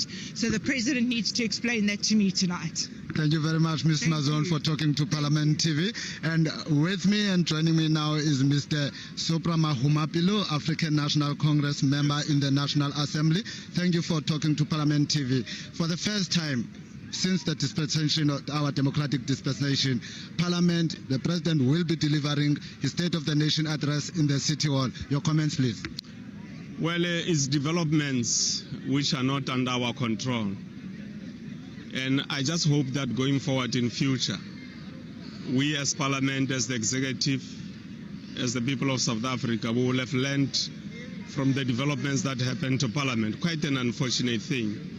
I think it could have been made sure that it doesn't happen. It could have been prevented had the security stuck to their basic mandate. But you know, I mean, it's a new environment here in the City Hall, and we look forward to the State of the Nation address. I'm sure it will go well, and our people will get hope from the State of the Nation address, because what South Africans are looking for is new aggressive levels of hope, so that they can know that tomorrow will be better than yesterday. Mr. Mahumapelo, thank you very much for talking to Parliament TV. And we will now be moving to, okay, let me just quickly start out. We will now be talking to Mr. Mkhuleko Hlengwa, a member of the Inkatha Freedom Party in the National Assembly. Mhlekazi, sawubona, siyabulala ngokuthatha le interview with Parliament TV. An absolute pleasure. Thank you very much, and good afternoon to you and the viewers. Mhlekazi, it's been a difficult 2 years. following the outbreak of COVID-19. How has it been for you, the IFP, and the people of KwaZulu-Natal? Well, the people of South Africa have been through the most insofar as the challenges of COVID-19 that we have had, job losses. The economy has literally been on its knees, but in large part also because of the poor management of the pandemic and the very arbitrary implementation of the Disaster Management Act. And so the president will really have to effect the necessary corrective action in this regard tonight. Importantly, of course, he has to focus on jobs because that is ultimately what our people want. And of course, jobs mean there's taxpayers, and any tax revenue allows the state, therefore, to meet its social obligations. And so it's important that there is a deliberate effort to ensure job creation. We need to push back on the frontiers of corruption and ensure that there's functionality in our SOEs and infrastructure development as a means of creating a conducive and enabling environment for businesses and investment to take place. But it requires political will. And so the president really must not tonight deliver the State of the ANC address ahead of the Congress in December, but speak to the collective daily lived realities of our people, and that is the real State of the Nation address we're expecting from him. Mr. Hlengwa, thank you very much for talking to Parliament TV. That was Mr. Mkhuleko Hlengwa of the Inkatha Freedom Party, a member in the National Assembly. That right now we'll just go back to Sis Valerie in the studio. Thank you very much, Temgosi, as we are coming live to you from the precinct of the Cape Town City Hall that is going to be the venue for the State of the Nation address. We have touched on a lot of things. We have touched on the three arms of state. We have touched on the history of this historical building. We have touched on a lot of things. We have spoken to professors about the economy. We have spoken to the chief whips. We have spoken to members of parliament. All of them have alluded to what are they expecting from the president, but without losing any sense. But we also remember those who have lost their lives because of COVID-19. We had Honorable Swart mentioning that him and one of his members actually were the first two members of parliament who contracted COVID-19. And the chief whip of the ruling party, Mama Machodini, alluding to the fact that parliament has lost so many members of parliament. But otherwise, we are saying, may their souls rest in peace. Getting ready outside is the South African National Defense. I cannot say so much, but we do have a guest with our Colonel Zola Mbi, who is here to give us the preparations from the army and also explaining to us how is the army established, who is what within the South African Defense Force. Good afternoon, Mr. Mbi. Unjani? Good afternoon, ma'am. Sikhona inkosi akhondo njani? Siyabulela ukukubona, sicinge into yokuba nani njengoba niphandle senizilungiselele into yokuba nimlungiselele upresident nimondlalele indlela. Makhe sive ke Colonel, what are the preparations for you being here today? Thank you, ma'am. Thank you for having us. We have started our preparations way before, in order for us to present the State of the Nation address, opening of Parliament, to be involved in various areas. However, our main task is that of ceremonial in nature. We will be deploying different elements, deploying from the castle right around up to Darling Street in front of the Parliament precinct, whereby different elements such as the street lining, the band, the ceremonial guard, the step lining guard, as well as there's a band from the Navy which will also be playing music for the public in front of the Parliament precinct. Colonel, one of the things that we know about the South African Defence Force is that it's about soldiers. Is that the only focus of the Defence Force? Are you only about soldiers and protecting the state? What other sectors within the army can you tell us? Thank you, ma'am. Perhaps one need also to expand a bit. It's not only the army. The South African National Defence Force has 4 arms of services, which is the army, the South African Air Force, the South African Navy, the South African Military Health Service. So those 4 arms of services, they do form the South African National Defence Force, with the chief of the South African National Defence Force being Jerome Appiah. Now, our commander-in-chief, who is the President of the Republic. So with that, each and every arm of service has got different masterings as well as other professions from within. You have just mentioned that the commander of the army is the president. When you get down to the provinces, who then becomes the commander? Right. Oh, let's just hold on. We just received the news that the Speaker of the National Assembly has actually made entrance into the venue. The Speaker of the National Assembly is one of the procedural officers that will be sitting during the State of the Nation address, as well as the chairperson of the National Council of Provinces, that is Dr. Amos Masondo. But at the moment, we are just with Colonel Mbi, and who is going to give us a better details about the role of the army within the State of the Nation address. The Speaker has entered, and now she is followed by the Deputy Chairperson of the National Council of Provinces, Mama Sylvia Lucas. Colonel Mbi, we were just talking about the President is the Commander-in-Chief at the national level. Does he also take responsibility as well at a provincial level? No, the President is the Commander-in-Chief of the South African National Defence Force. Now, the Army would have its own chief. The Navy, the Air Force, and the South African Military Health Service will have the Sergeant General. So, with that in mind, the National Defence Force has got only units in provinces, but it does not, the responsibility, accountability still reside with the Chief of the South African Defence Force as well as the Commander-in-Chief. So therefore, our involvement would always be summoned as per Constitution by the President of the Republic.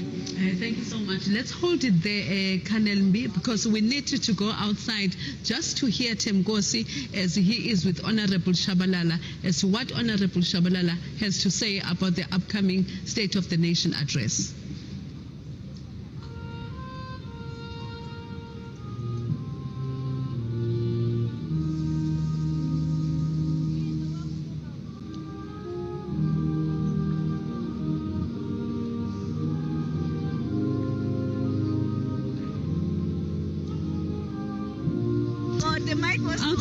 Outside, they're still experiencing technical issues, but we'll take it as it comes. Colonel Mbi, we were just talking about the role of the president at a provincial level, but you have alluded to the fact that he is the commander of the Army of South Africa as a whole.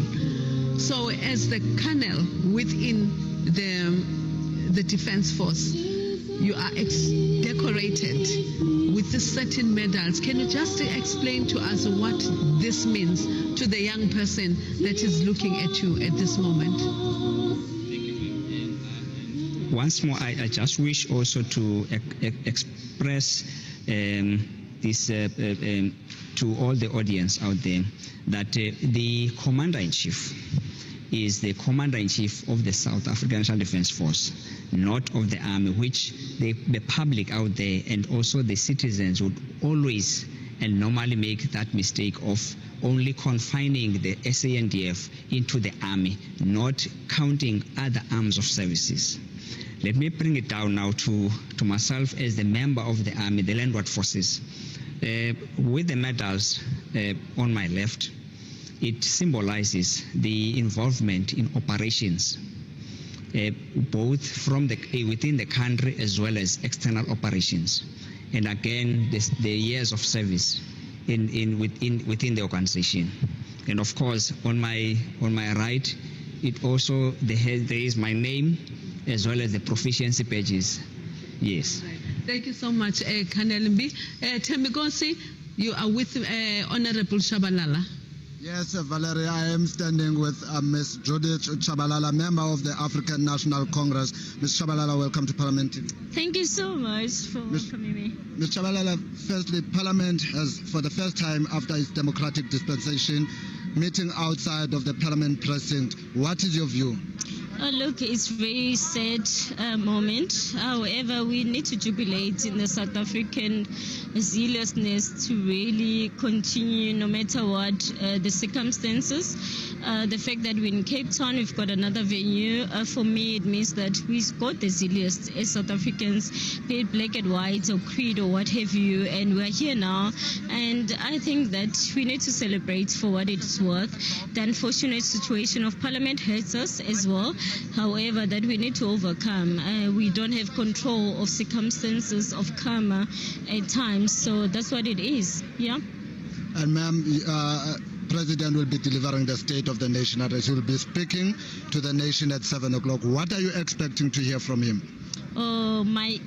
His Excellency President Cyril Ramaphosa, I'm expecting more on youth unemployment, the graduate who are unemployed, the young people on drug and alcohol abuse. I'm expecting more on the economic recovery plan and more on issues of investment. What can we do to ensure that we accelerate the issues of growth in South Africa is quite critical at this stage, and it's something that I think that is quite critical. We need to grow the economy and to grow the economic growth, but also to grow the issues of job creation is quite important to ensure that entrepreneurship flourish, but ensure that there is mainstream and development around issues of people that were able to, people, especially people that were marginalized in the past, to be able to really participate in the past and in the current dispensation.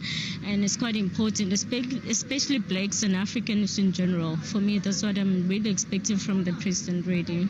Ms. Tshabalala, thank you very much for talking to us. And that was Ms. Judith Tshabalala. And I now have to talk to Dr.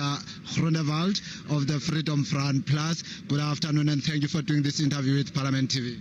Good afternoon. Thank you very much, sir. Firstly, if you can just briefly share with our viewers, how has the past 2 years been for you following the outbreak of COVID-19?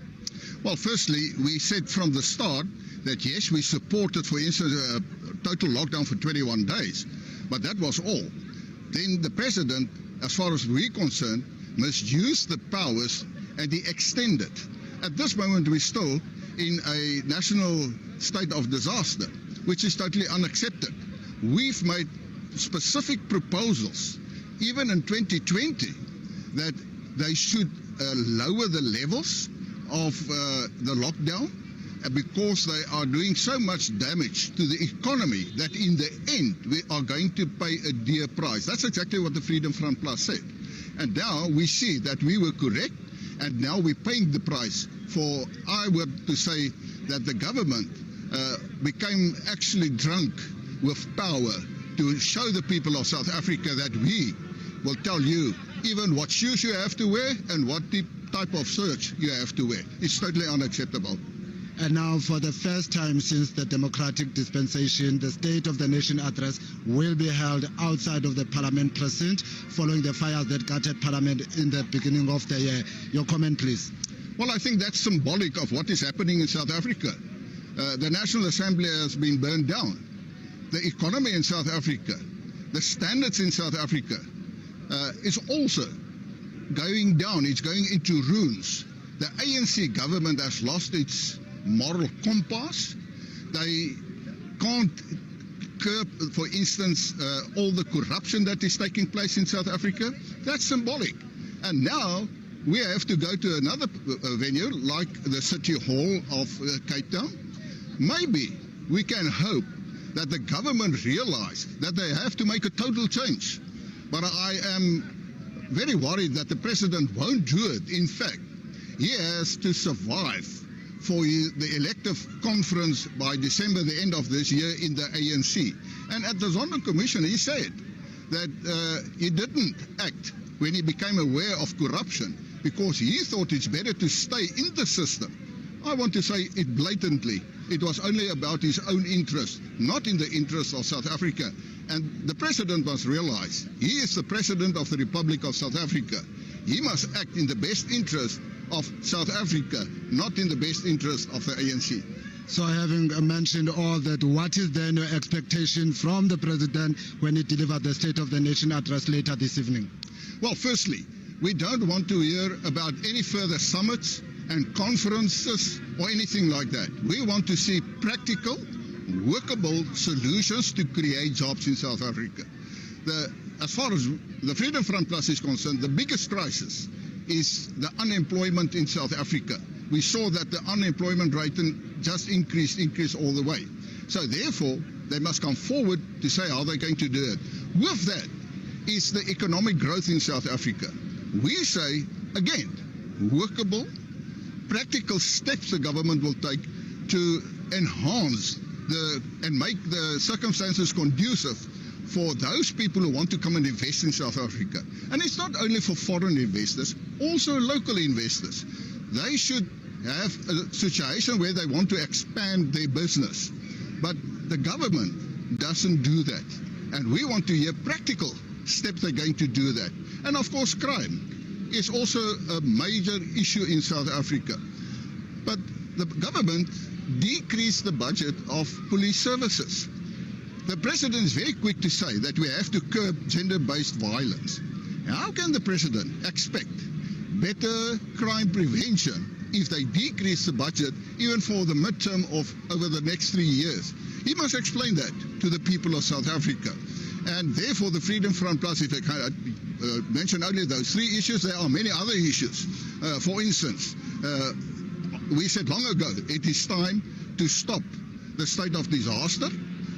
It's no use in anymore, and we say that we want to hear when and where the government is going to act to ensure that even the livelihoods of South Africa and its people will be raised to such a level that people can have a decent job, a sustainable job to look after his or her family. Dr. Groenewald, thank you very much for talking to Parliament TV. My pleasure. Well, viewers, that was Dr. Groenewald, the leader of the Freedom Front Plus, sharing his expectations from the president later this evening. We'll now cross back to Valerie in the studio.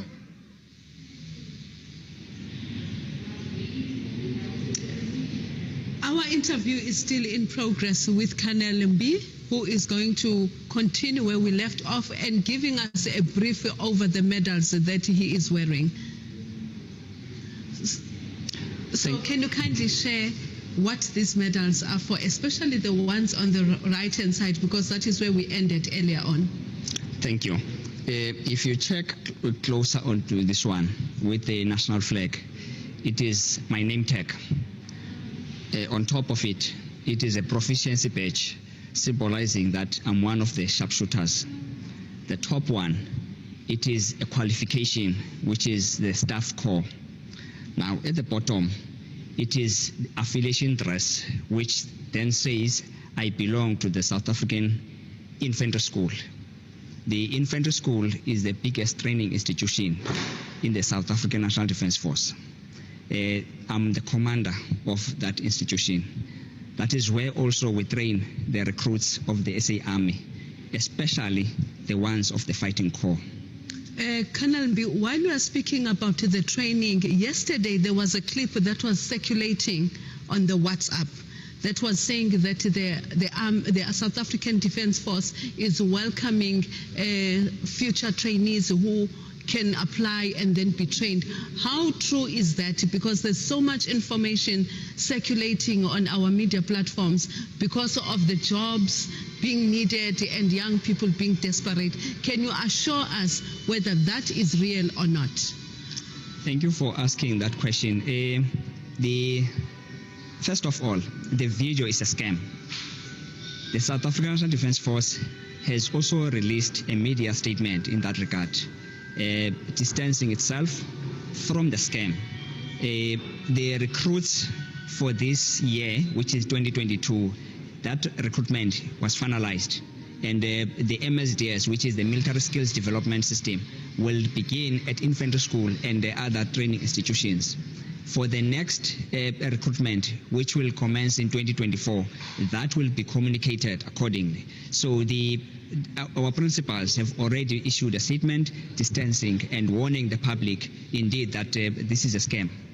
South Africans, young people, all those who actually received the WhatsApp yesterday about the training and applications being welcomed by the Army, kindly take note that that WhatsApp message is fake. Please do not respond so that you don't also waste money going out to print and so many things.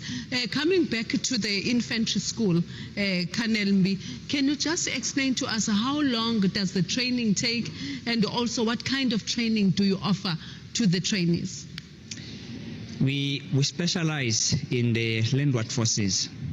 In this case, if I may look at the military skills development system, they attend the initial military training, which takes them 6 months, and thereafter they graduate, and they go to, or they are deployed to various centers of excellence where they specialize in different masterings. The infant years, which they situated now at infantry school in Oudtshoorn, then we continue with them for the next coming 14 weeks, which is almost 3.5 months. We then specialize training them on the infantry related aspects. So those cannot be shared with us. Coming back then to your role this evening, just before the president was ushered into the venue, can you just explain in terms of the processions, what time can we expect the band, what time can we expect every aspect or sector within the Army to make their way to the entrance to the venue? Right, the first deployment will begin now at 1740, which then would begin by deployment of the street lining.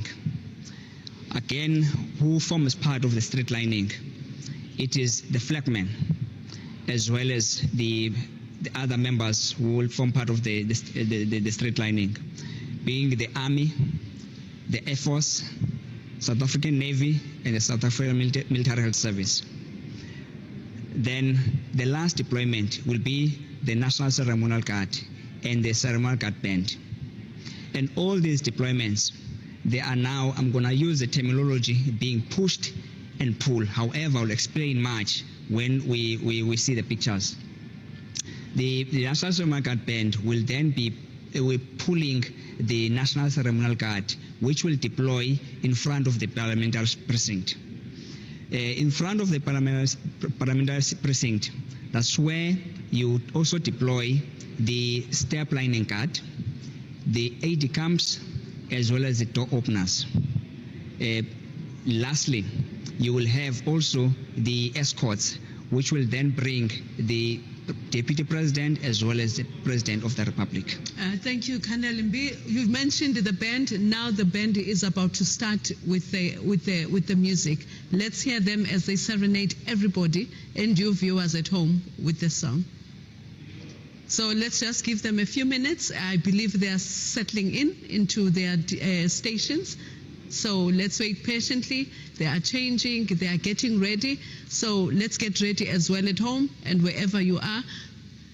Please remember that we are coming live to you from the City Hall in Cape Town, where the State President, Mr. Cyril Ramaphosa, will deliver the State of the Nation address at 9 o'clock this evening.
South Africans, as you can see, the City Hall and the outside area is quite getting busy.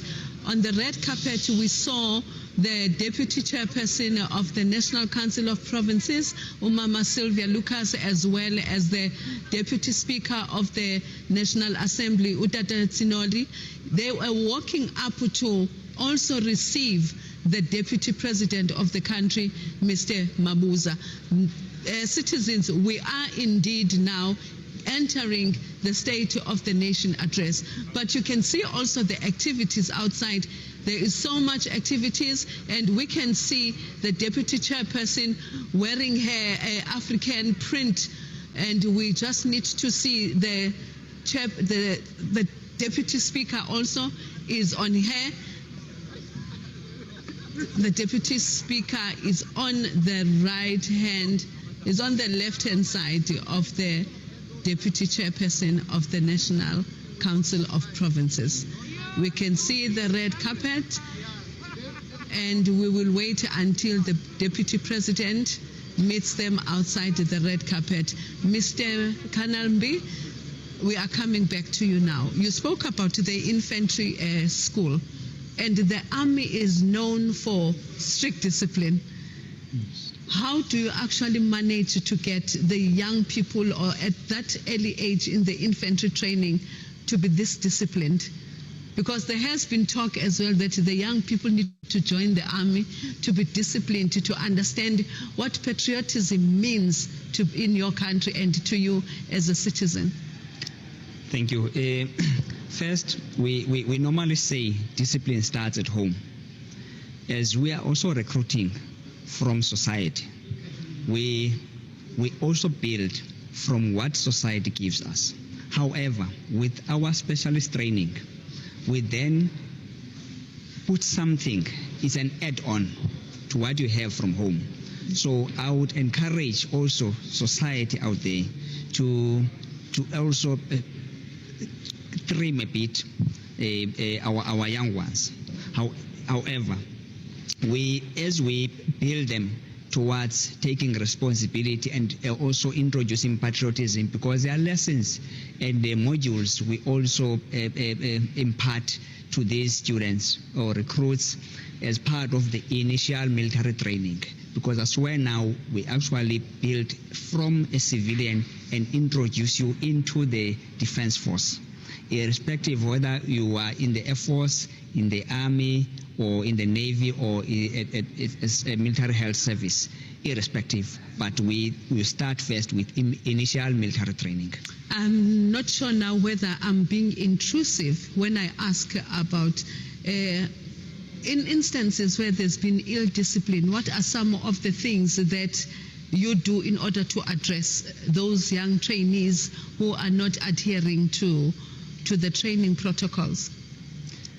There are some tactics which we we introduce to the recruits, and of course, part of any military, there's punishment, of course, and beyond that, we also try to align you into to form you to be this mold which we want you to become. Okay, all right. We just learned that the former speaker, the former speaker of the National Assembly has just arrived with his wife. That is Mr. Max Sisulu and Mrs. Sisulu. They are making their way on the red carpet. We can see they are being ushered into the venue of the City Hall. And they are also welcomed by the Deputy Speaker, Udada Tsinoli, and also the Deputy Chairperson of the NCOP, Umama Sylvia Lucas.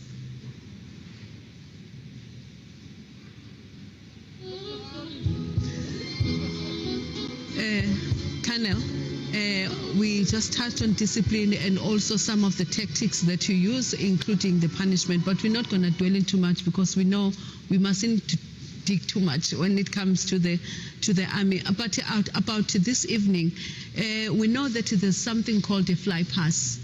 Can you just explain to us what that really entails? The fly past, it will be performed when the National Ceremonial Guard commander has now given a command, a national salute, present arms, which then is accompanied by the national anthem and the 21 gun salute, and of course the fly past. Now the fly past is performed by the Hawks in a Hawks formation, which is only 3 Hawks which will then be flying past. Thank you. We just heard that also the other leaders that are making their way on the red carpet, it's Mama Balegambete, who is the former Speaker of the National Assembly. With her is her husband, Mr. Khomo. So we are actually going to be seeing a lot of the guests that are going to be arriving, and we also have been listening to debates outside and expectations being given by the members of parliament. And we also have the former deputy president that is going to come, Umama Upumzile Ngcuka as well, that we know she was based in New York, and she is with her husband, Mr. Ngcuka.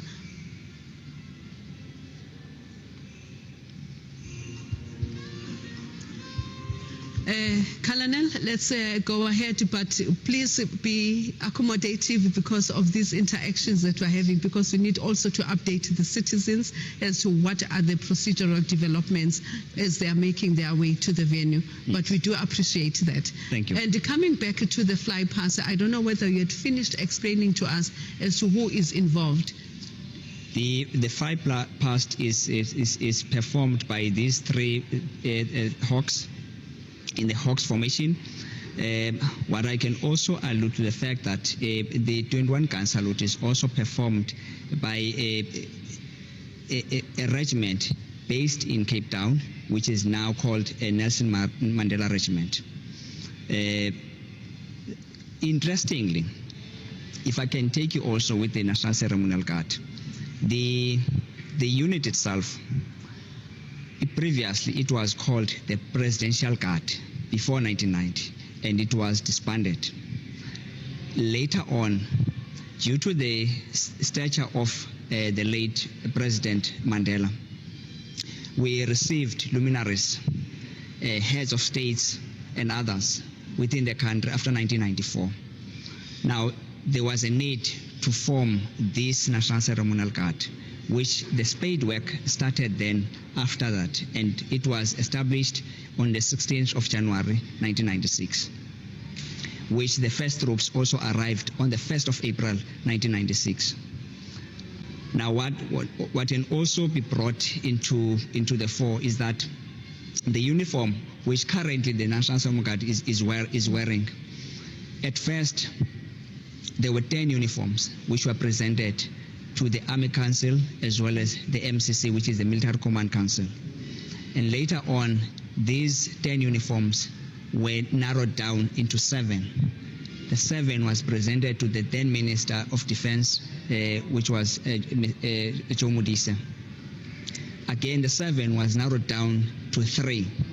The 3 was then presented to then President Mandela, which he chose the green uniform, which you see today worn by the National Ceremonial Guard.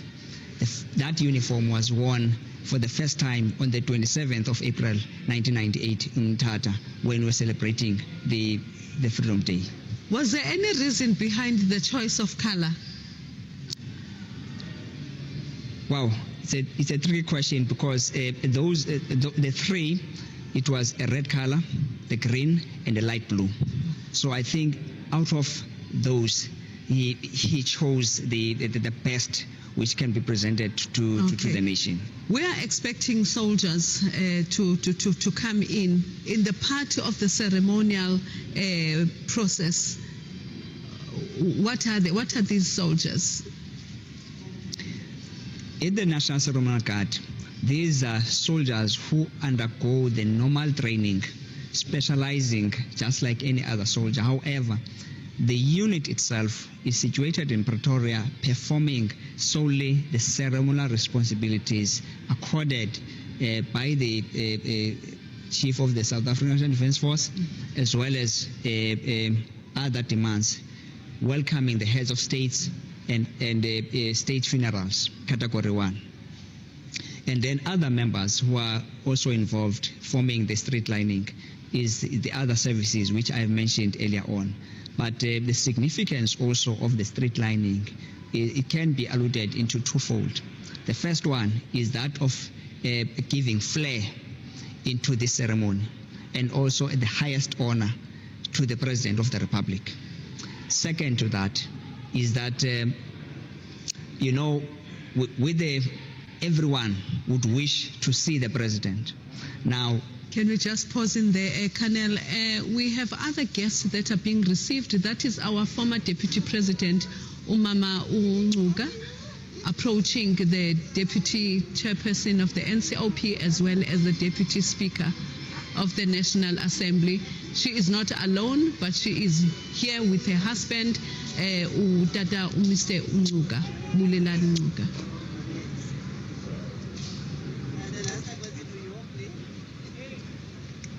We were talking about the soldiers as well, because we hear that they are getting ready. First we had the band that was playing, and now we are being informed that the band, the soldiers are approaching. So before we went to the clip of receiving the former Deputy President of the country, Mamupumzile Ngcuka, you were just enlightening us as to who is involved and who actually constitute this part of the army. Thank you. The street lining, I was trying to indicate that the second part to the street lining is that of probably acting as a buffer into what you would see that the public would wish to see the President. So therefore, it's a way of clearing the route into the Parliament precinct, because he will then be brought by the escort with a route that is cleared through the street lining. Now, with the National Ceremonial Guard also is actually marching through the street lining up to the the Parliament. Then, in front of this Parliament, citizens of South Africa, we have the former President Udada Thabo Mbeki getting off from his vehicle and approaching as well the Deputy Speaker, as well as the Deputy Chairperson of the National Council of Provinces.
visuals from outside, because actually you would have been able to take us through all the ceremonial processes and protocols as well. But we do want to appreciate as well Colonel Limbi for everything and for the information and for the insight also that you have shared with us as the people of South Africa. But it's not over yet. We're still going to pause there and just listen what is the arrival. So we have the arrival of the Economic Freedom Front members of parliament who are approaching, economic freedom fighters who are members of the National Assembly or possibly as well members of the National Council of Provinces. They are making their way to the venue that is the City Hall in Cape Town. Colonel, I am not sure whether there's also something that you would like to add that you would wish us as South Africans to know about the South African National Defence at this stage while we are waiting for the other processes to unfold. What I can say is that the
Are there programs that sensitize children who are still in high school who may be interested to participate in the army?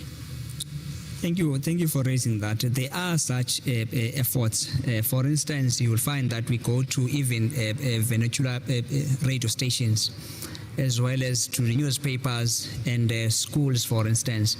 So there's effort which we would wish to advertise these skills and also members to apply within the National Defence Force. Okay, I know that in Simonstown there's a period where actually we are invited as the public to go experience what the submarine is, to go experience what the ships look like inside, but it becomes so packed and you see young people in them.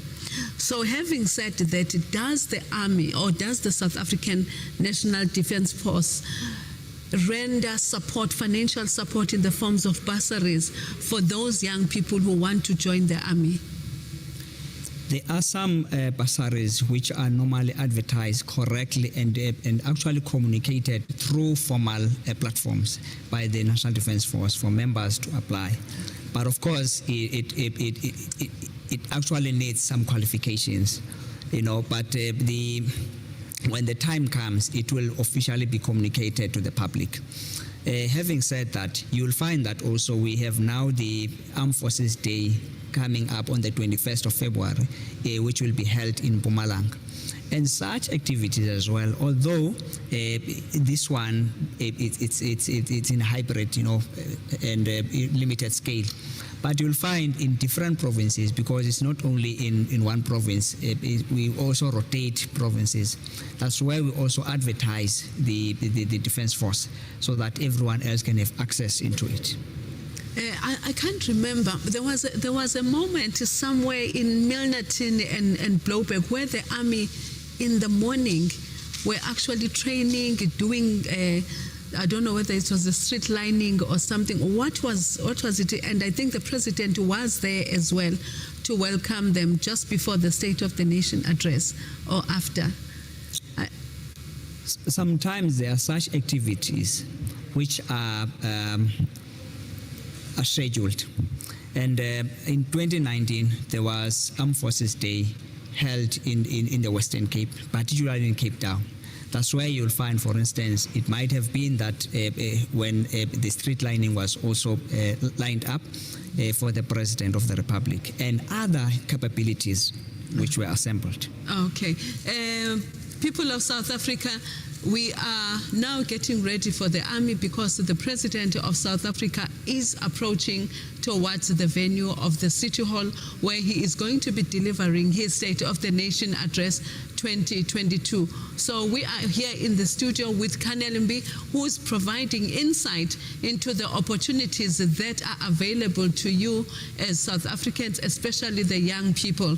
So we are going to see the arrivals of dignitaries who are going to be attending the State of the Nation Address. The chairperson is going to welcome them, as well as the Deputy Speaker. We have a few people that will be coming, and we know that is one of the arms of state that will be coming in as well. It will be the judiciary, and the acting Chief Justice is entering as he has arrived and making his way on the red carpet to the entrance of the City Hall, and making sure that he will be taken to wherever venue that he will be waiting for.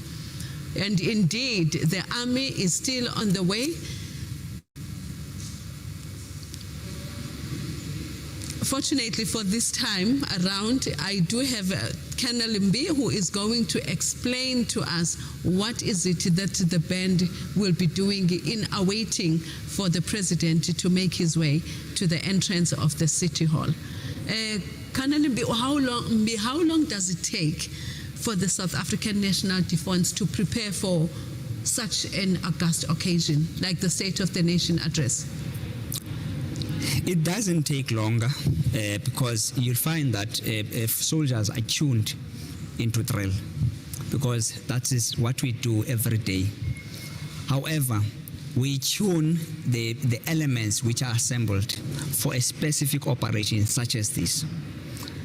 If I can also allude to the fact that you will see each and every element that is deployed. For instance, the army is also pushed or pulled by a band.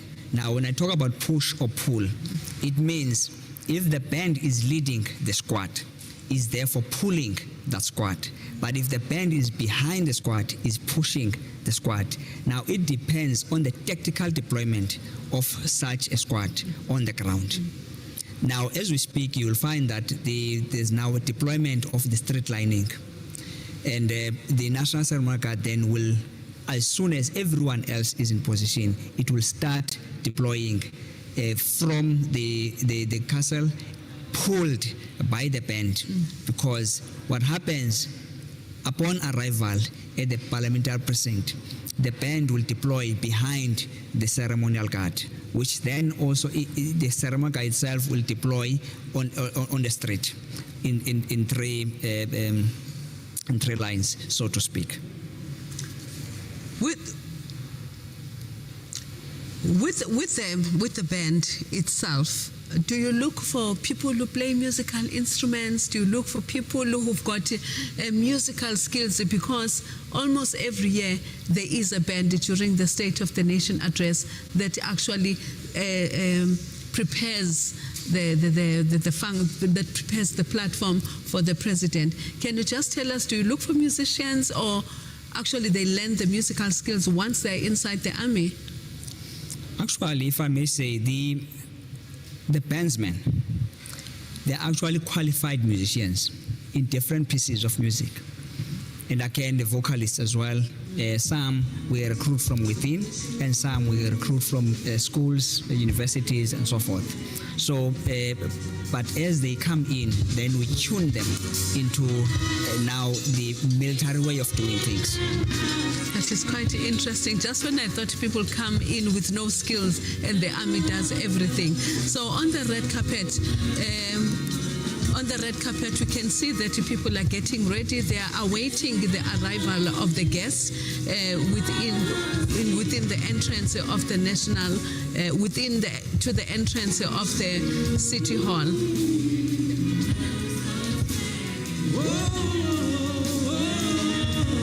Can you just move this side so that you can just give us an overview of what is happening at this moment? Apologies that we don't have a clip. Okay. Okay, we'll just have the band play at the moment.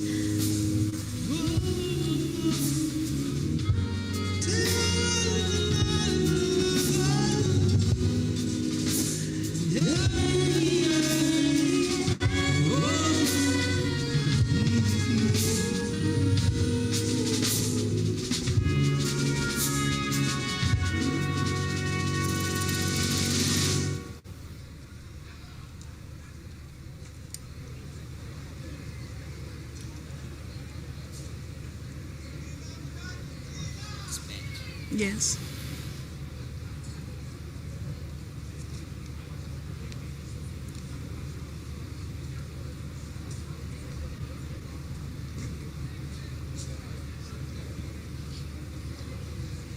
Anywhere, everywhere needed. The South African Navy Band, which is currently now in front of the Parliamentary Precinct, is situated in Cape Town. The South African Military Health Service Band is also situated in Pretoria. Now, they do arrange the tattoos. Now, they can perform tattoos both within the country and elsewhere in the world. It depends on the arrangements. Of course, I'm not going to confine my argument now within the space of the COVID-19, but under normal circumstances, you'll find that the band can be invited also by other countries with relations with South Africa. So then they can be able to perform elsewhere. Colonel Mbi, you just spoke about tattoos. What do you mean about tattoos? Because my knowledge and those of viewers at home, what a tattoo is different, I think, from what you are explaining. Thank you. It's a musical tattoo. It's that's where the band also performs a lot of flair into music, not necessarily the tattoo on the body or anything, but that's where also they display their skill in different forms, you know. Okay, all right.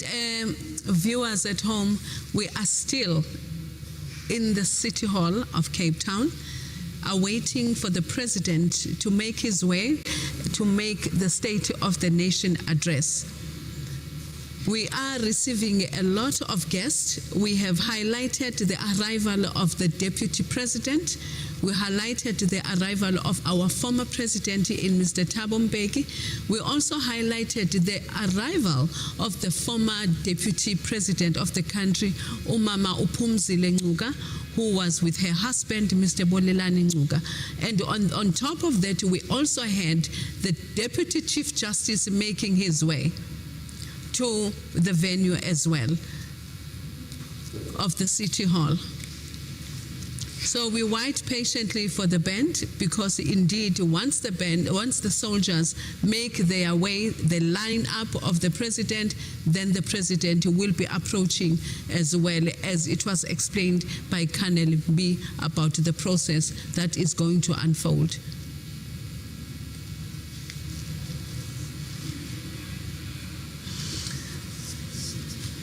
Mr. Mbi, there is a skill that seems to be very rare within some of the communities of South Africa, that of diving. Does the Army offer such in terms of developing diving skills for those who are interested? Because it's part of a sector that is actually still remaining with a particular community. Does the Army offer such skills as well? The members who have joined the South African Navy, part of different musterings within the South African Navy, then you will find the divers. So therefore, it differs on members must also qualify, because it has entry levels. Not everyone becomes a diver. For instance, not everyone becomes an engineer. there are certain levels and entry levels which one needs to meet before you can be able then to venture into that mastering. So yes, the South African Navy does train divers from within. You'll find then the other skill, divers, because it's a specialist skill. The police, for instance, South African Police Service will have also its divers because for different tasks within the country. We are still in the City Hall, and so much is still unfolding before us. Coming back to the army, how far can you go in the army when it comes to studying or building your career or actually climbing up the ladders? They normally say the sky is the limit. Academically, we encourage soldiers also to study.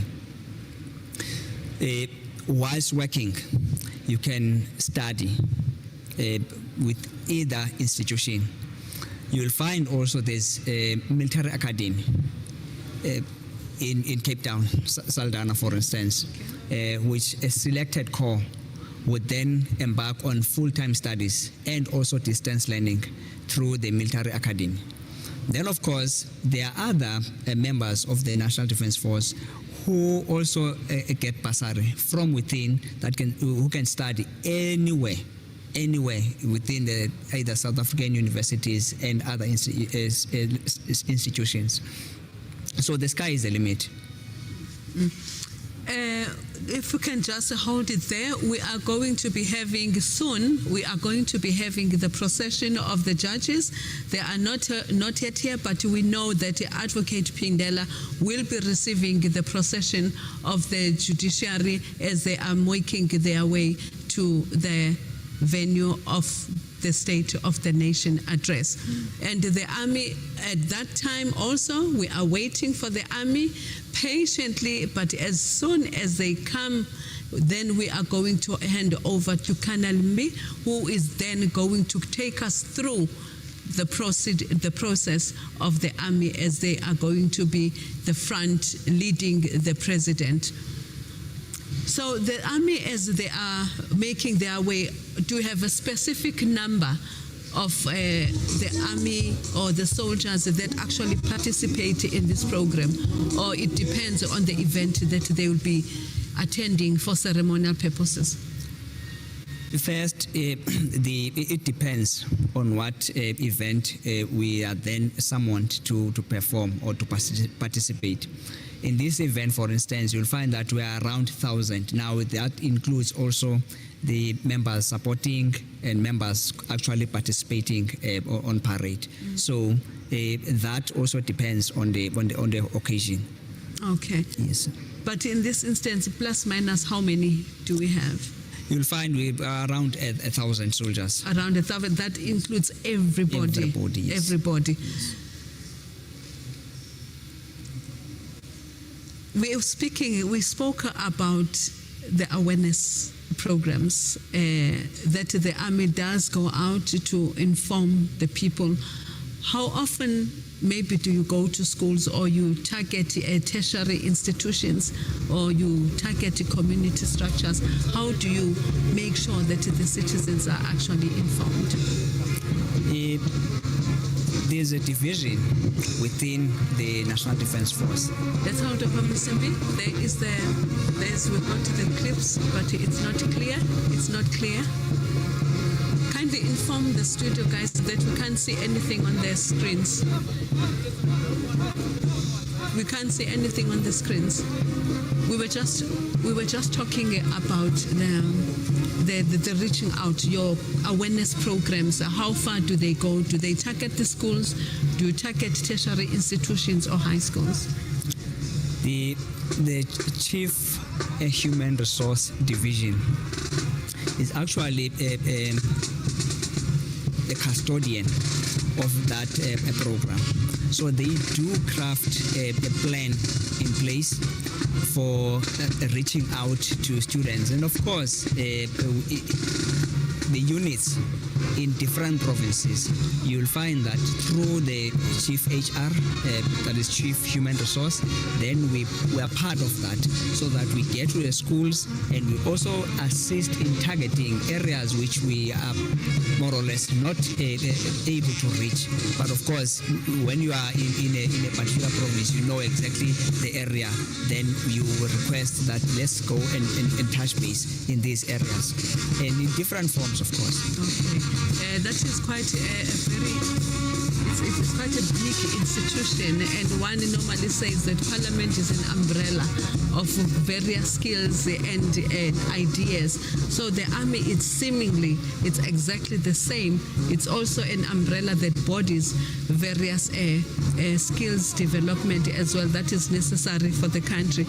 In some of the highlights on assignments that have been public, which some of those assignments have you gone to as the army to assist in the SADC region?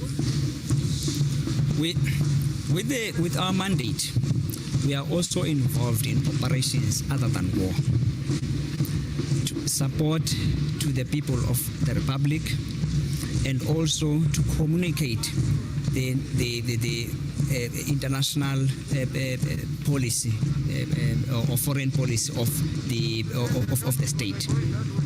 So therefore you will find that part of the foreign policy of South Africa, the footprint of South Africa is seen in the DRC, for instance, is seen in other countries where we touch base, trying to mitigate and intervene for peace support operations. I know that one of the most memorable things that our army was involved in was when Mozambique was affected by the horrible floods, where one of the soldiers actually assisted the child. We are still struggling. We are still struggling with the clip at this point.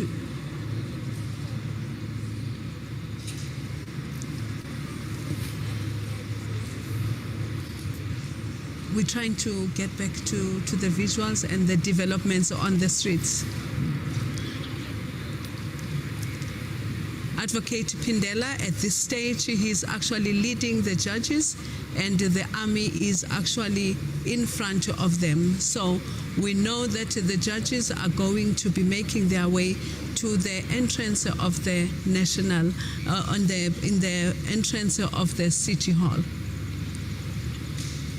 So many activities are happening, citizen, and as we said earlier on, a lot of guests from the judiciary, from the legislatures, as well as from the government, they are making their way.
apologies. Colonel May, can you kindly take us through what is happening right now in front of the City Hall, please?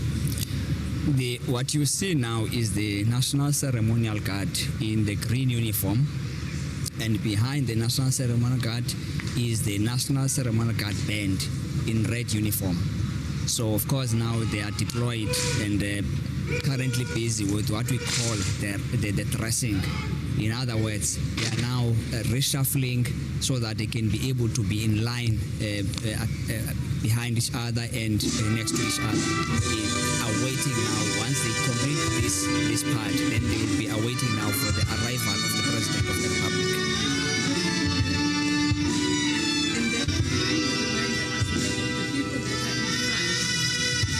Of the people wearing the red jackets.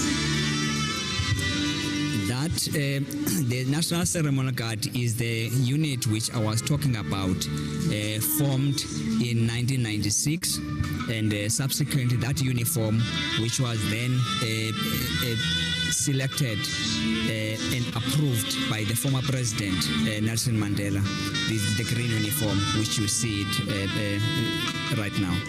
Are these the young people that are from the infantry military school, or it's a certain part of the sector of the army? These are the upcoming members of the army.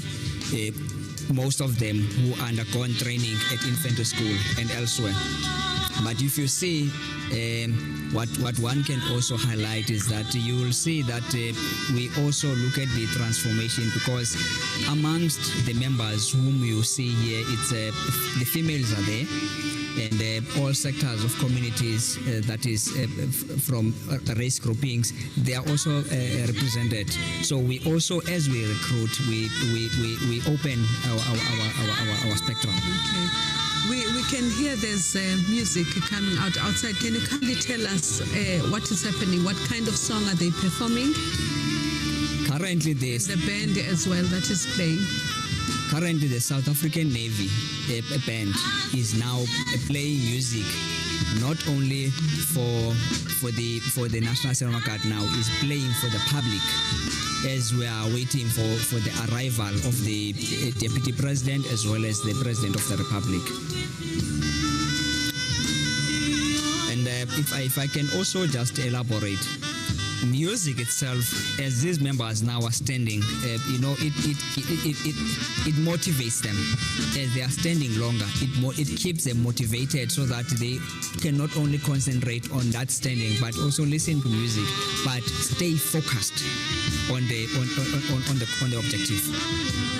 Interesting, because we always think it's just there to entertain us, and yet it has such a beautiful purpose to assist the other people to still have hope and patience as well. Thank you.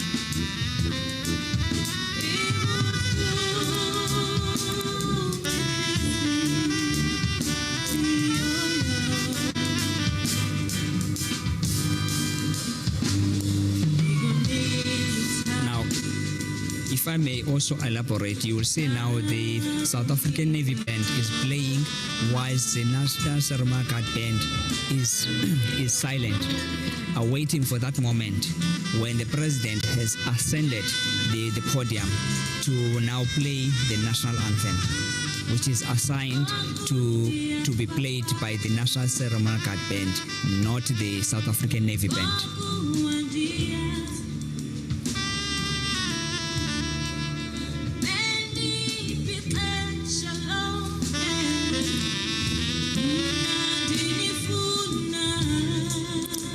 Is the South African National Ceremonial Guard Band.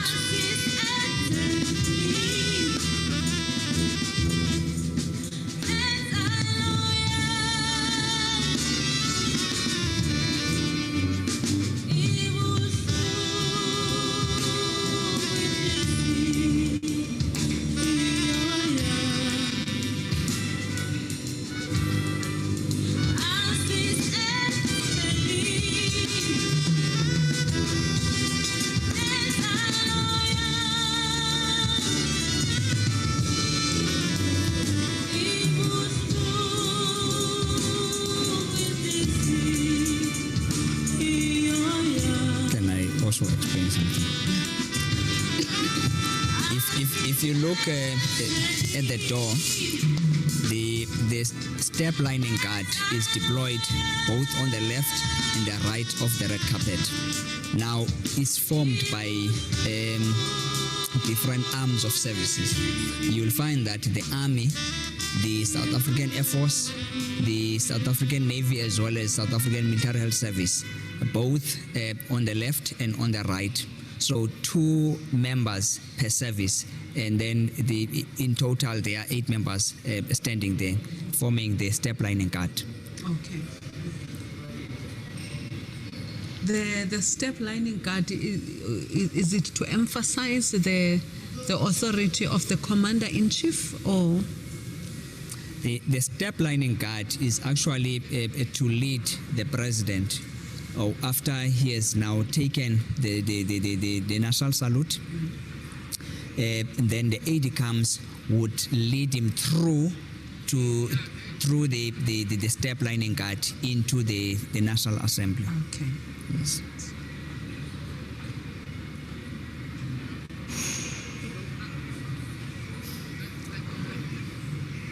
The band, can you just continue for us, please, Colonel Mbi? Right. What other things must we know in terms of the rules as well and the protocols that are actually part of this? All right. As you see that the South African Navy band is now playing this music because it's now part of the entertainment part of the band without the marching music. As they are sitting down, if you look at they are now stationary and performing now the entertainment music. Now, close to them, it will be the aide-de-camps also, which we will see them later, are waiting for the arrival of the president, who will then lead the president to ascend the stage. Now, normally, when the president ascends the stage, the aide-de-camps would be deployed behind the president, but due to the current parliamentary precinct, the aide-de-camps will be deployed on the right of the president, not on the podium itself.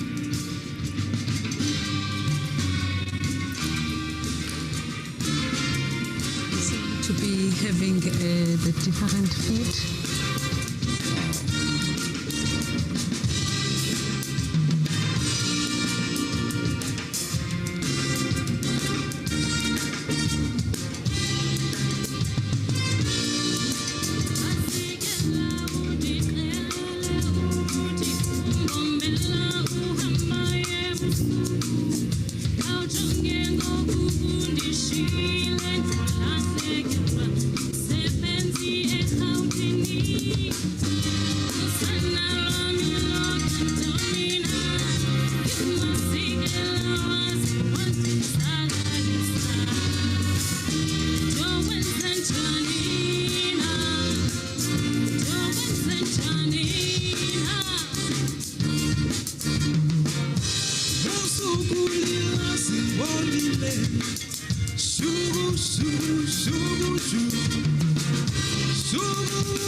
When you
This one looks delayed.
See the bikes coming in, and also there's a vehicle that is going to drop.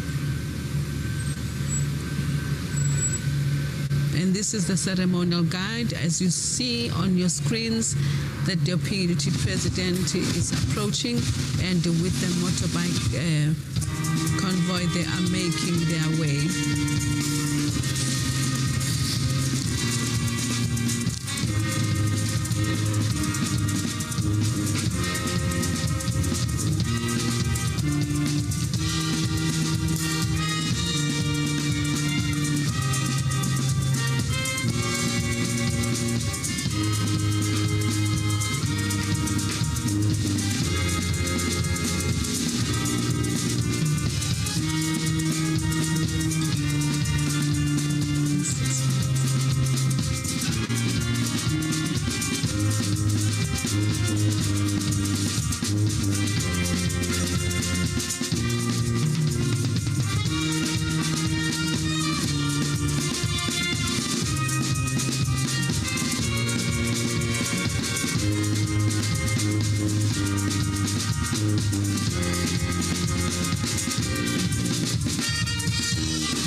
citizens with the music as well.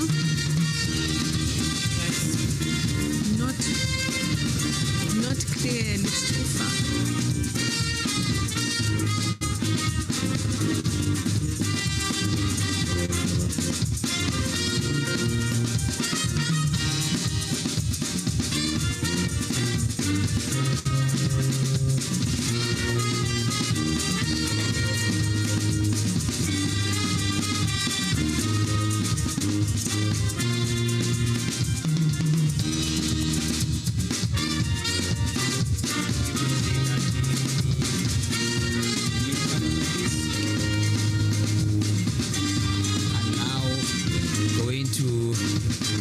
Into position so that they are waiting for the right moment to receive the President of the Republic in order for them to lead the President through the street lining up to the parliamentary precinct. Can you further explain to us what are the bikes doing? What is their role in this as well? The bikes which will be escorting the president are from the South African Military Police and with the horses from the South African Police Service. However, the ones which you see now, they are not from the military police, but these are the traffic officials, so that you can also clear the road.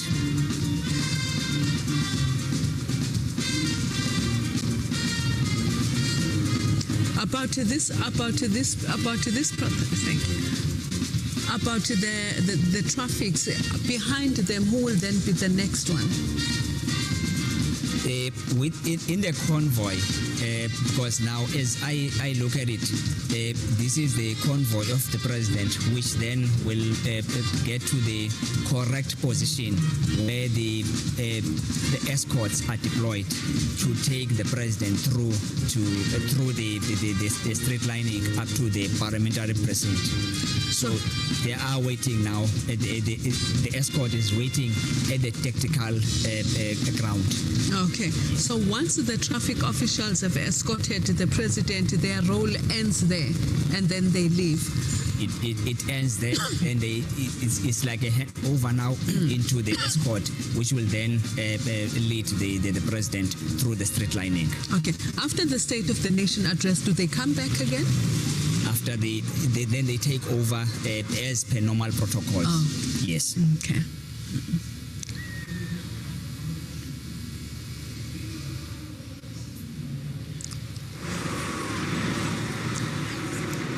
As you will see now, they are rushing through now up to the position where the escort is now awaiting the right moment for the arrival of the president, then they will take them through accordingly.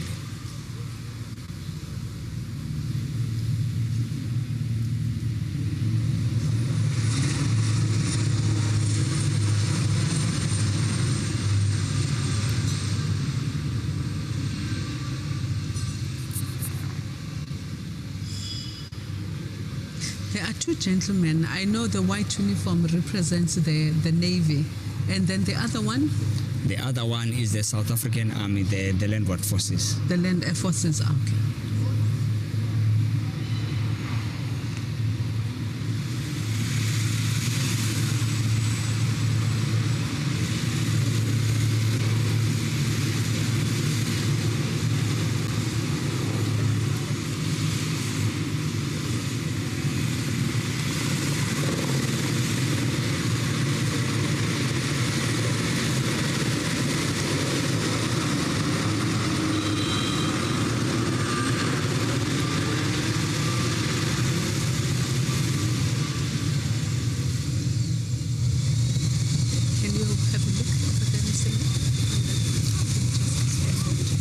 That is the escort now, led by the South African Military Police, as well as the forces is the South African Police Service.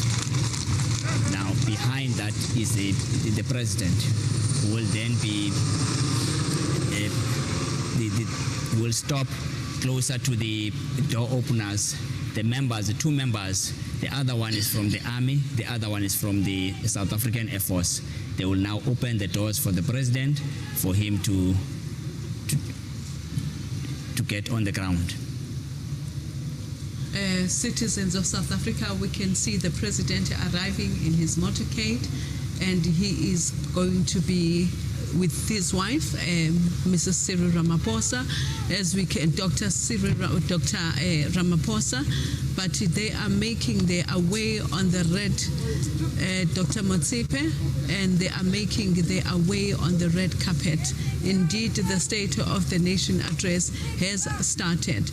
As you see them, they are being met indeed by the Deputy Speaker of the National Assembly, as the Speaker of the National Assembly, as well as the Chairperson of the National Council of Provinces, Udada Amos Masondo. And the Acting Secretary to Parliament, indeed, also she forms part of the people that receive the State President and receive him, his wife, and also the Divisional Manager of International Relations also forms part of the people that receive the President into the City Hall.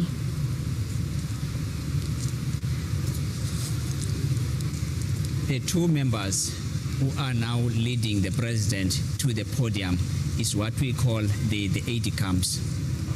They are from the South African Military Health Service. The uniform actually identifies them as such. So they will then lead the president now to the podium, where he will take the national salute, presented by the National Ceremonial Guard. Of course, as we indicated, that when the commander of the guard has now given the order, national salute, present arms, then that's when the national anthem will be sounded, as well as the 21-gun salute will proceed simultaneously with the salute past.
Recording in progress.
Of South Africa. Senampathola sa moradi a kgosi se bona motlhango ya le boalo ga magogo rana rokela bana ye re setsiba se tlala ba tla ba go thusa. Re dumela thona matamala se re rama phosa rama re tela yo re teletseng ditšhaba. Ba kwata o ithotela le toba ka o le mathola di bona. Ke ra bana motho ka kanyong di bokgolo. E bolotsa pila ga ra thuto ntshetse tsa Limpopo kwa madikolo a bokoni nyeleng ya the floor. Halo santumelelo tsa botsa mogalo a mabora e le nong khopotseteng. Morara ba phosa bokhutsane ga se bogola ba go ata bo boko ka o le matlhola di bona. Ra re khale ba morara ba phosa. Go tlhagile le raba maloba dipitsi tsa sia ka di sala di sa bofile. Ba palami ba ikeketela ka moetsa. Matamela o pari. Rile mogaro COVID-19 o metsa ba gale jaaka noga tshware metsa potsa. Afrika borwa e rola magethe. O la di tsa bo go me meraro ya dipolotiki wa bale di a mekgwabore yang. O khosi ya di khosi o busa sa. Morara ba phosa re gwaletse phatepo. O ka di tela kuba moroko. Ndara